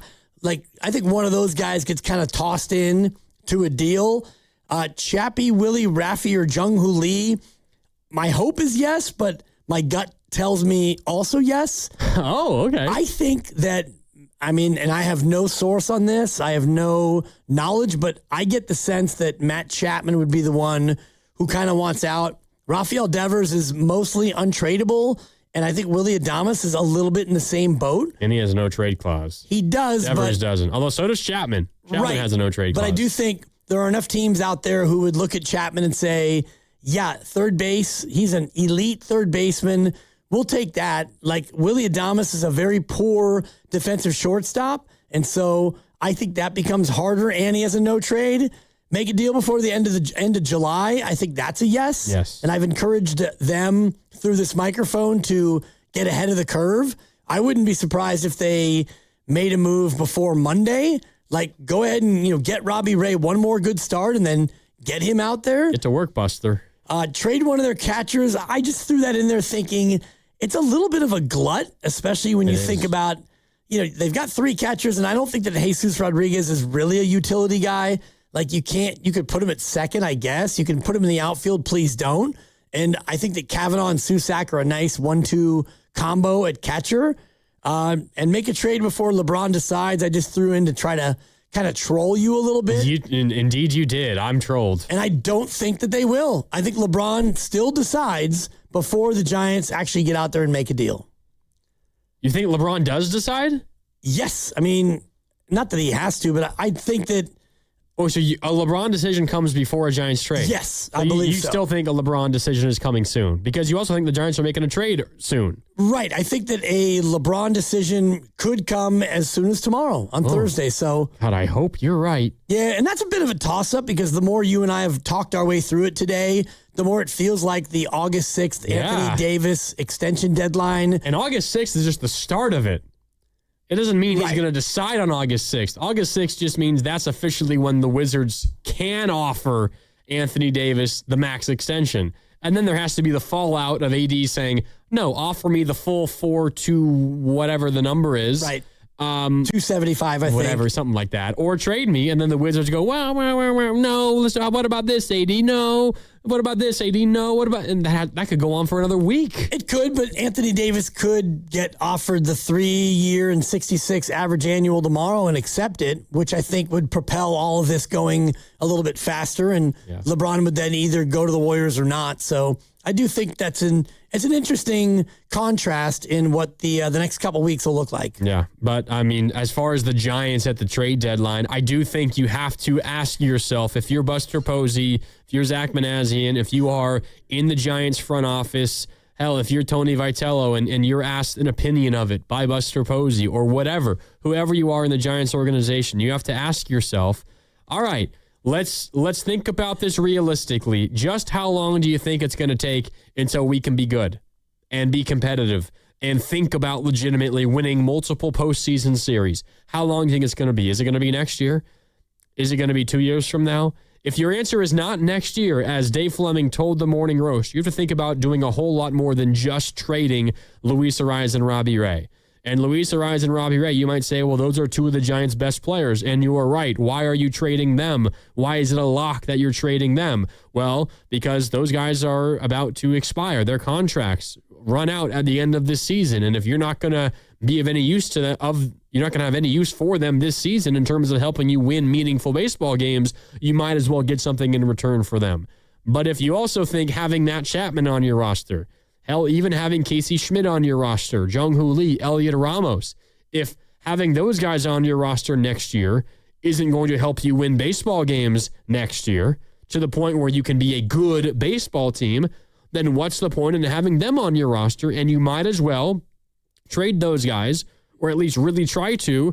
They should theoretically get you a whole lot more in return than Luis Arias or Robbie Ray, because they're maybe not Chapman, but the others, Ramos and Jung-Hoo Lee and Schmidt, because they are younger, they're producing at a pretty good level, and you have team control for quite a while with those guys. And if you get something in return that can help you in 2028 or 2029, suddenly your future looks a whole lot brighter, and maybe you didn't miss out on a ton in the present, because just how good are you in the present in the first place? Yeah, not great based on this year, but the other part of it is Jung-Hoo Lee after this year is owed $66 million over 3 years, and will a team want to just take all of that on? They might. Matt Chapman is owed a skosh more than $100 million. Yeah, that's a different conversation. It's about 100.8. So does this ownership group, who loves breaking even at the very least, do they want to eat some of the $100.8 million just to free up third base for Casey Schmidt? I'm not sure. And Willie Adames is owed $150 million over the next 5, and so that's a big eat. And I can't even do the math on Rafi Devers. So there's a certain amount of ownership compliance that has to go into any of these deals, where a team wants Jung-Hoo Lee, and you're going to get their number 9 and number 19 prospect, but you got to eat $40 million of the $60 million. I wonder if ownership would be willing to do that. Yeah. We're going to go to Jonathan on the phones in just a second. I do want to highlight this text, though, from the 707. The 707 texted us a little bit ago, Dibs, and says, are the Giants really going to play Chapman when he returns? Schmidt is a stud. No room for Chapman. He'll waive his no trade when you tell him he's behind Schmidt on the depth chart. It's an interesting thought, 707. Schmidt has been amazing at third base. It is his natural position. He's a better third baseman than he is anything else on the diamond, particularly an outfielder. He's been all right in left, but it's been a little uneven. He hasn't made a back-breaking mistake. It hasn't looked very good. He's a good second baseman, but his arm is wasted at second. And his arm is great. He's just a vacuum over there at third. You're not missing a whole lot without Chapman defensively, which is crazy, because Chapman has, for almost his whole career, been one of, if not the best, defensive third baseman in all of baseball, and he's still very good there. But with Casey Schmidt, you're blocked. Both of your young guys that you're most proud of this year, Schmidt and Eldridge, they're being blocked. With Eldridge, you have Devers at first, and with Schmidt, you have Chapman. So maybe the emergence of Casey Schmidt and what he's been at third base the last month is enough of a push to the Giants to be willing to move off of Matt Chapman. If you move off of Matt Chapman, you probably shouldn't move off of Casey Schmidt, because then who's going to play third base for you? But if you move off Matt Chapman, it's not like you have a question of who's going to play third base for you the rest of the season and next year as well. So definitely an interesting thought. 888-957-9570. As promised, out to Jonathan, who's sitting in traffic on 880. What's up, Jonathan? You're on Willard and Dibs. Hey, boys, I was just going to say, man, the Giants got to start doing something, because the reliance on the fans for the second half of the season, I don't know how deep that's going to run. School's starting in a few weeks. I also tried to give out some pretty nice tickets this weekend, and my coworker broke down the logistics, and not to mention them getting swept as we were at work, and the Royals sweep the Giants. Logistically told me it's not worth it. And I couldn't really disagree with him. I was a little shocked. Usually people just say no, but we're at a point now where the Giants are just so low. The fans, it's not, let's go out to the ballpark. I think we've already done that for the first couple of months, and it's just the same song and dance. And again, I believe that they need to shake up something quick and make a move, like you said, whether it's a short game or long game. They got to do something, though, because fans aren't going to just show up over and over again as you don't know where you're going, like I saw in the tank. Yeah, the tank had loyal fans for a long time, but after a while, before the last couple of years with management getting all of these draft picks, we saw the tank pretty empty. Fans didn't want to just show up anymore. You're not making any moves. It's not worth my hard-earned money. And everybody knows things are really expensive these days. So, yeah, boys, they got to do something. We got a desperation sensation going on, and they got to pick something and make a move quick because the Giants aren't just going to show up for nothing. So give them some hope. Give the fans a little, maybe this is what we're doing. Hang in with us. But again, there's only so many Hello Kitties and, little cute giveaways you can get away with before the fans start, I think, really showing the colors here. And they should. Yeah. That's all I got, boys. Jonathan, I think it's a good call. And hopefully the traffic clears up on 880 soon. We'll have Dibs give you an update coming up in a little bit here on 95.7 The Game. Yeah, traffic and weather together on the 8th. Oh, that's coming up right now. We're just seconds away. And luckily, I'm not going to be on 880. And I just was doing the math, Grandy. And so far this year, their average attendance per home game is 36,000. Pretty damn good. 677. And I mentioned earlier 1985 when they lost 100 games and they did not even draw a milli. Season. Over 82. Yeah. They averaged about 12,000 a game. Yikes. And that was Candlestick, and that was, cold and windy and all the rest of it. And this is not that. But I do think that we are still a ways away from, shout out Bob Marley, an exodus away from, Oracle Park because it is beautiful. It's still a destination. And, school is about to get back into session, but the beauty of the Giants and their attendance is a lot of these tickets are sold, and that's what they count. It's not butts and seats because you watch a home game, and there sure doesn't look like 36,000 people in the yard. Yeah, well, like Jonathan's talking about, he's got some tickets. He said some good tickets that he was trying to, find a taker for at work, and no one wanted. I will say, Jonathan, I am in the market for tickets Friday and Saturday. Taking my dad. I thought you already had them. No, I haven't gotten them yet. Look at you. They got swept by the Royals, so maybe the prices will continue to drop, Dibs. You got to be smart about market. it. Look at you, Granny. I am in the market, Jonathan, so if you're still listening, find a way to contact me. Maybe I'll take your tickets off of you. I don't know, but I am in the market for tickets Friday versus the Angels and Saturday versus the Angels as well. Me and my dad going to the games, a couple of those games. But I do think he's right in terms of attendance. It's all... Like, I think about this as well with Joe Lacob, because towards the end of the Warrior season last year, Dibs, there was a big stretch, Jimmy Butler ACL and then Steph Curry knee, and the Warriors lose all these games, and it wasn't very fun basketball either. And, the Warriors keep, reporting sellouts because it was a sellout. You sold every seat, and Joe Lacob would much prefer the sellout to happen. Than not, obviously, but you also see the crowd in attendance during those games, and you look at Joe Lacob sitting courtside, and I can't imagine, despite it being a sellout, that doesn't make him happy when the place is like a third empty in the third quarter of a game that's not over, and it's kind of lifeless. It wasn't very excitable. The energy wasn't there. The atmosphere was a little down, and yeah, sure, a sellout. Congrats, rake in the dough, but the arena felt kind of lifeless for a lot. And that maybe is what's coming up for the Giants when you get to August and for all of September when you have families not going to games because the kids are back in school. Yeah, I got you getting in for 51 right now, cheapest available for Saturday. It's a bleacher seat and center field bleachers. Yeah, my dad won't do bleachers. He's got to have a back. No doubt. Got to have a rest. He got to lean back. Got to have a seat back. Shout out Fat Joe. Didn't know he was your father. Field Club, I got you getting in for $211 right now. And that includes fees. Yeah, we're going to have to find a way around $211. All right, let's get you into paying $211 per ticket? Yeah. Yeah, no, I ain't doing that. I got you third band. I love you, Dad, but not that much. You just got a promotion for crying out loud. What do birds say when they want to make noise? Cheep, cheep, cheep.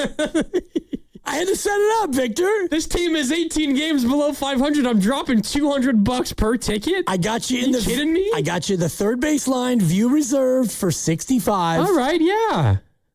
No, I do that. Yeah, I'm gonna look at it tonight. I'll tell you what. You know what? Maybe my good friend Jonathan will get back to me. I don't know. It's your father, and we're gonna do better by the old man. We'll get you right here.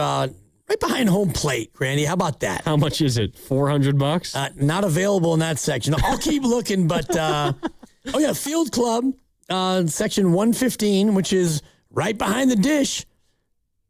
Atta babe. Just $211 a pop. Oh, I mean, that's not that bad. The other tickets you were saying were... Wait, where were those seats? I got these at Field Club 115 for take this $211 to another level. So that's field level right behind home plate. And you're saying this is Field Club. Yeah, Field Club. How far behind home plate is that? I don't have the row, but you basically are close enough to where you can heckle the ump. Oh, I'm in. That's That's a better value than the first one you gave me, which was that the view level and it was $200? Is that what you said? That's about right, yeah. Yeah. So the view level and section 115 behind home plate are the same price. Basically, I mean, that doesn't make any sense. You can pick and pop. You can find your way. Either way, you're gonna have to go into the pocket for the old man. You should. It's the old man. I'm gonna do it, but I gotta fight for the right deal, the good deal. Right. I mean, you could go bleachers and give him one of those fold-up seats that you put on the bleacher that has like the back on it, and just let him tough it out. The 408 says for $420, you can probably get a propane barbecue unit. Dad will enjoy that more than this game. You might be right. Yep. You might be right. This is a birthday gift for my dad. His birthday's in March, so I know it's been a while, but we tried to find a weekend that works for both of us, and this is the weekend that we settled on. So this is kind of the cards that got dealt. I was like, you know what? My dad he never tells me what he wants for his birthday. It's like, you know what, Dad? Come down for a weekend. We'll go to some Giants games. This is the weekend that we settled on. And it just so happened to be that it turns out to be one of the worst seasons in San Francisco Giants history. And probably what he really wants for his birthday is for you to not get tickets to the Giants game. Maybe. You know what? See something else in the city. You know what, son? Yeah. What if we just go to the zoo instead? The zoo. You know? Shout out the zoo. Oh, I love the zoo. The zoo's great. You know, tough to take an L at the zoo unless you go to the food court and one of those really aggressive seagulls comes in for your hot dog. Oh, has that happened to you before? Dude, constantly. Like at the San Francisco Zoo? It was more the San Diego Zoo. Oh. Those things are straight up predatory. Oh, yeah. Like, don't turn your head. You got to keep your head on a swivel now. Don't have food and look away because they're coming for you. No doubt. Let's see. The 510 says, I think the fans are going to stay showing up. Our guy, Zucci Main, who has won countless contests here on 95.7 The Game, says, hey, Grandy, I will win you some tickets. Classic. Zucci. Classic from Zucci and the 510. Let's see. The 925 says, I got lower box 103, row 20 for 160 for two. That's pretty good value. Okay. No fees either, I'm assuming. He says with fees. That includes the fees. So, okay, 925. That's a pretty good deal. You got to show me your ways. The 808 guests. Oh, no, he's actually saying a line for us. Over under dibs. Average attendance for the remaining part of the season for the Giants, 32,000. Well, again, attendance is kind of a dubious metric because it's tickets sold, so I'm going to go over. On tickets sold. But butts and seats, it ain't going to be that much. No, and I don't think that butts and seats has been that already, but attendance is based on what they have sold ticket-wise, and I don't even know if do they still have scalpers out there? Because, like, back in the day, before this, like, secondary market and all of the StubHub and all of the rest of it, like, if you really wanted to go and get tickets last minute. Yeah, you just show up. 10 minutes before game time. Yeah, and, you know, I used to be a ticket scalper back in the day. Of course you did. Down in L.A. Is there a story attached to this? Of course there's a story. I was working Dodger Stadium at a Depeche Mode concert. Wow, Depeche Mode. I had about 10 tickets for Depeche Mode. And you're out there working it, tickets, who's got tickets, who needs tickets, tickets. And there were a couple of, and I mean, for the story, it's important that I mentioned that they were African-American gentlemen at a Depeche Mode concert. And so they walked up, and I, of course, am just clueless. And so it's tickets, who needs tickets? And they go, are you selling tickets? Yes, sir. I got tickets. Bam, LAPD. And I was like, it's Depeche Mode, Dibs. I'm not trying to profile Depeche Mode fans, but I would imagine the majority of the fans there, and they were mostly Caucasians with like piercings and skinny and with like, you know, those T-shirts with the graphic T-shirts. And the officer said, give us all your tickets. And I said, I just have these two, sir. I'm just a guy out here just trying to get rid of a couple of extra. And they go, let this be a lesson to you. You don't sell tickets on site. I said, thank you, guys. I appreciate you giving me a break. And they walk away. Tickets. Who needs tickets? I got tickets. Depeche Mode. It's a hot ticket. I was the worst. You didn't even walk a block away or anything? I walked a little bit away, but it's like I was the worst. The other time was I had midnight oil tickets. Oh, my God. At the Universal Amphitheater. You couldn't give them away. You couldn't pay me to take Seriously, those tickets. I'm just begging people. Like, can you please just take these kind of... Want $20 and a ticket? Here you go. Seriously. God, I was bad at it. Tickets. Who needs tickets? I got tickets. Yeah, the Giants, they might employ you. They might need to help. They might need help selling tickets. I just wonder if that still happens out there because... I think you still see scalpers. I haven't been to many games this year as a fan. I normally go in with my media pass. Right. But I think, they're still out there. I'm pretty sure. Yeah, it's also like just people who have extras. I've also never bought from a scalper before. I've always had the tickets, even if you buy them the night before, like on StubHub or whatever, but like I haven't like gone to a ballpark or any event not with a ticket and then bought it 30 minutes before first pitch or whatever. That's kind of adorable. Like Warrior games back in the day, back at the Oakland Alameda County Coliseum Arena. We print them out on the home printer.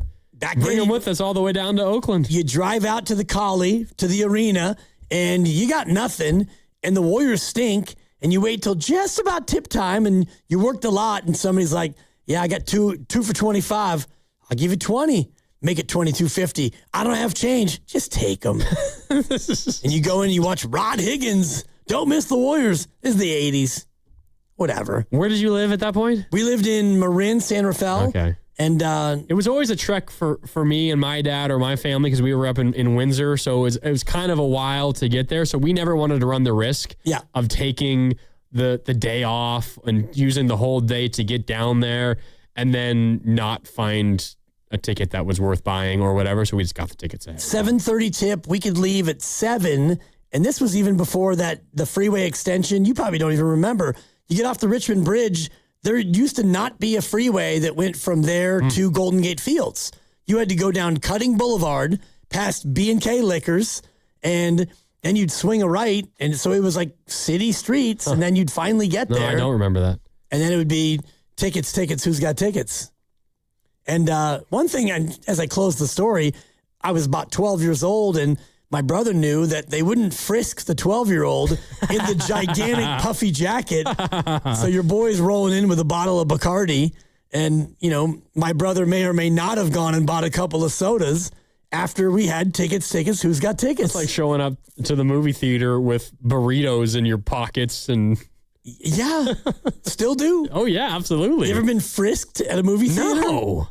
I mean, and back then at the arena... There's no way they're getting little Danny Dibley. You stop at the grocery store on your way in and you buy the whole row of treats and candy. Even though it might have been unseasonably warm, 82 degrees, and I'm in a down jacket. I mean, no red alarm, no red flags. Oh, whatever. God. I'm oversharing. Story time with Dibs. Tickets. It's a problem. Tickets. Who's got tickets? Yeah. 888-957-9570. Eric, I see you. If you want to get in, we got one more segment left with you here on Willard and Dibs on this Wednesday. Dibs and Grandy in on Willard and Dibs here on 95.7 The Game. We're sponsored by Hazy Little Thing from Sierra Nevada. We'll wrap things up next on 95.7 The Game.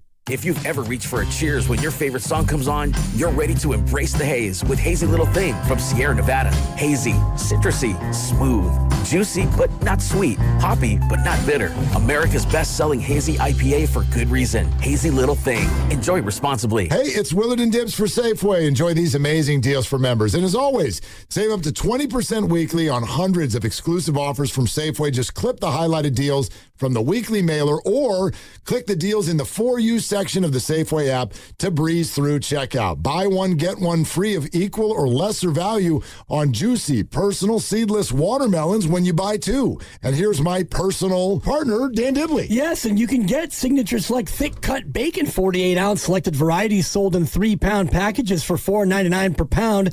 10 for $10 mix and match is back. Save on items like Pastaroni or Rice-A-Roni, 4.3 to 7.2 ounce varieties, or Crystal Geyser Alpine spring water, gallon size. Add CRV where applicable. Member price $1 each for selected varieties. See your store for a full list of participating items. We invite you to go to Safeway.com for more of these details, and we will see you in the aisles. This is Larry Fleck, owner of The Floor Store. Our summer sale is on now. 25% off store-wide through August 3rd. Carpet, hardwood, laminate, waterproof flooring, and much more. Big savings, big selection, giant opportunity. The Floor Store, your Bay Area flooring authority. FlexCar, we know radio ads are annoying, but not as annoying as car salesmen. Sign here, please. Never talk to one again with FlexCar, the first and only month-to-month car lease. No, submit to my extortion machine. Insurance and maintenance included. Switch cars anytime. Switching Bronco to Camry to Telluride willy-nilly? Oh, no. Oh, yes. FlexCar. You drive everything. All new drinks are now at McDonald's. With refreshers like the Strawberry Watermelon Refresher and the Mango Pineapple Refresher with popping boba. To crafted sodas like the Sprite Berry Blast with berry flavors and cold foam. Who knew ice cold drinks could be so fire? 6 all-new drinks are here. Now at McDonald's. Refreshers contain caffeine. Hey, it's Willard. At Habas Law, it's never been about attention, never about applause, never about goofy smiles on candy-colored billboards. For more than 40 years, Habas Law is focused on one thing, fighting relentlessly for injured Californians, because behind every catastrophic injury case is a human life forever changed. That's why Habas fights with preparation, intensity, and relentless commitment. No fluff, no distractions, just real advocacy for injured Californians. Habas Law, relentless for justice. Visit habaslaw.com. Omar Habas is a California licensed attorney. Offices in Northern California, including San Jose. Past results do not guarantee future outcomes. Wow, what is all this? These screens, the food. All for the game, bro.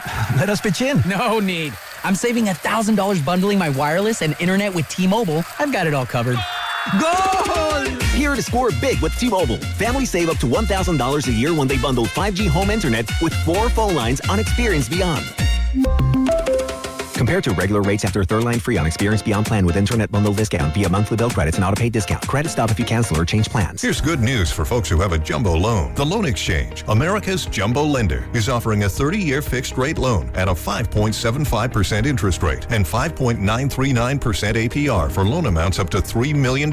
So if you have a mortgage with an interest rate of 6% or higher, give America's jumbo lender a call at 833-436-8800. You drive around to find the cheapest gas. So why not refinance your mortgage? Every day you wait, you're wasting money on needless interest. Go to theloanexchange.com or call 833-436-8800 to find out what your savings will be with a new 30-year fixed-rate loan at 5.75% interest rate and 5.939% APR. NMLS 1637539. Loan subject to credit approval. See website for licensing information, loan terms and conditions. Equal housing lender. That's theloanexchange.com or call 833-436-8800 for a 30-year fixed-rate loan at 5.75% interest rate and 5.939% APR.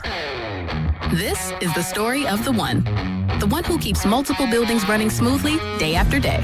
Plumbing that flows, HVAC that hums, cleaning supplies that keep surfaces sparkling. That's why she counts on Grainger. With easy reordering online and 24/7 support, Grainger helps her keep the products she needs on hand. So shelves stay stocked and buildings stay ready. Call 1-800-GRAINGER, click Grainger.com, or just stop by. Grainger, for the ones who get it done. Finding great candidates to hire can be like, well, trying to find a needle in a haystack, but not with ZipRecruiter. Its powerful technology actively finds and invites qualified candidates to apply to your job. So while other companies might deliver a lot of hay, ZipRecruiter finds you the needle in the haystack. See why 4 out of 5 employers who post a job on ZipRecruiter get a quality candidate within the first day. Try ZipRecruiter for free at ZipRecruiter.com/team. That's ZipRecruiter.com/team. ZipRecruiter. I checked Allstate first and saved hundreds on my car insurance. Really smart. Unfortunately, I didn't check if I took the gas hose out of my car's tank. Ooh, not smart. And I drove off while still attached to pump number 3. Yeah, checking first is smart. So check Allstate first for a quote that could save you hundreds. Potential savings vary, subject to terms, conditions, and availability. Allstate North American Insurance Company and affiliates, Northbrook, Illinois.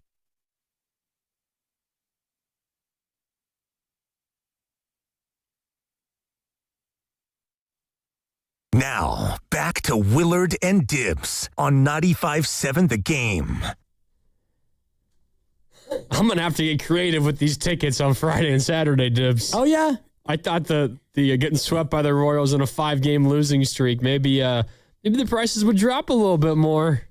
They might. And, I mean, you could find more willingness, more willing sellers. And, I mean, you're looking at the secondary market, I'm sure, through the official sfgiants.com. And then you can go to various outside other sources. websites. Well, I mean, there's your Craigslist, and then there's like Facebook Marketplace, and you're looking for 4, right? Or just 3? Just two. Oh, just mom's not going? Yeah. No, so she's coming to town. What's she going to do? No, I might have misspoke when I was talking about it earlier this week. Just my dad coming to town. Gotcha. Yeah. Okay.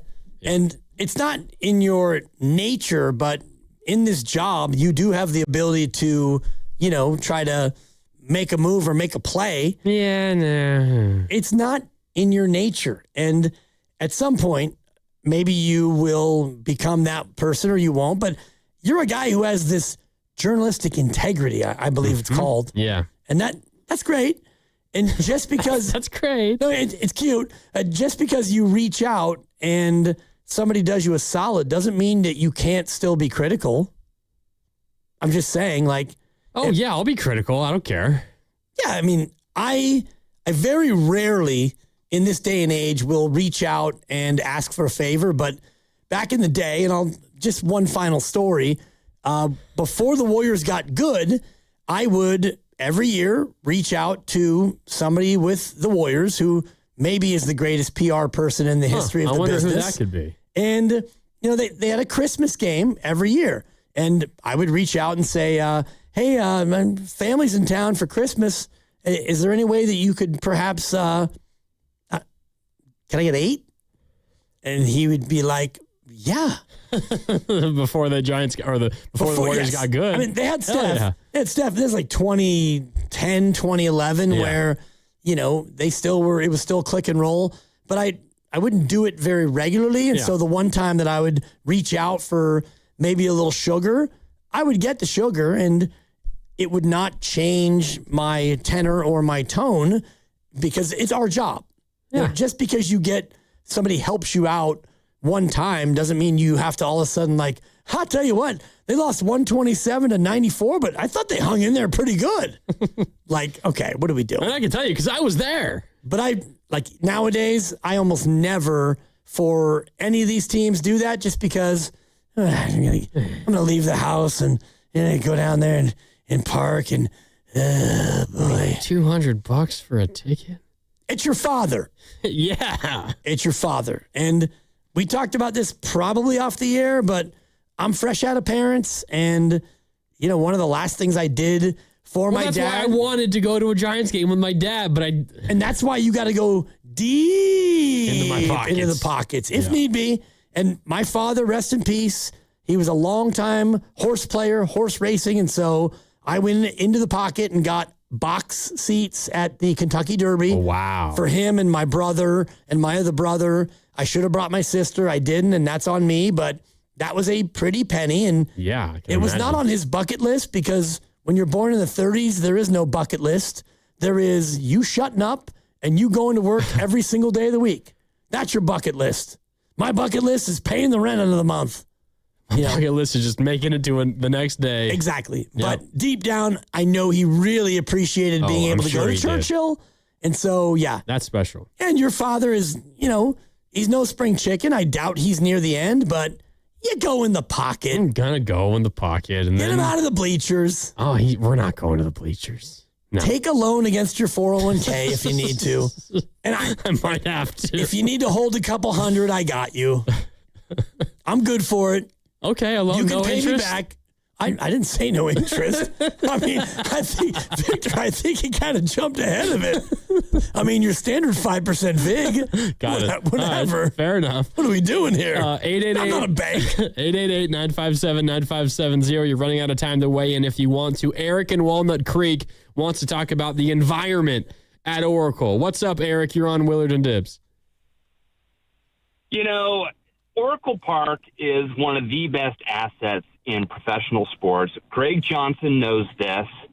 We are not Greg Johnson. We're not Buster Posey, but we have the power. We as fans can just decide, let's not go. Let's make this team better. And if we don't fall for Baby Yoda night and for the Heritage Nights and Hello Kitty and just the fact that it's a carnival-like atmosphere, it's a beautiful park, but don't let that become their operating income gem, because that's what the Giants are able to do. And, you know, I wanted to bring this up.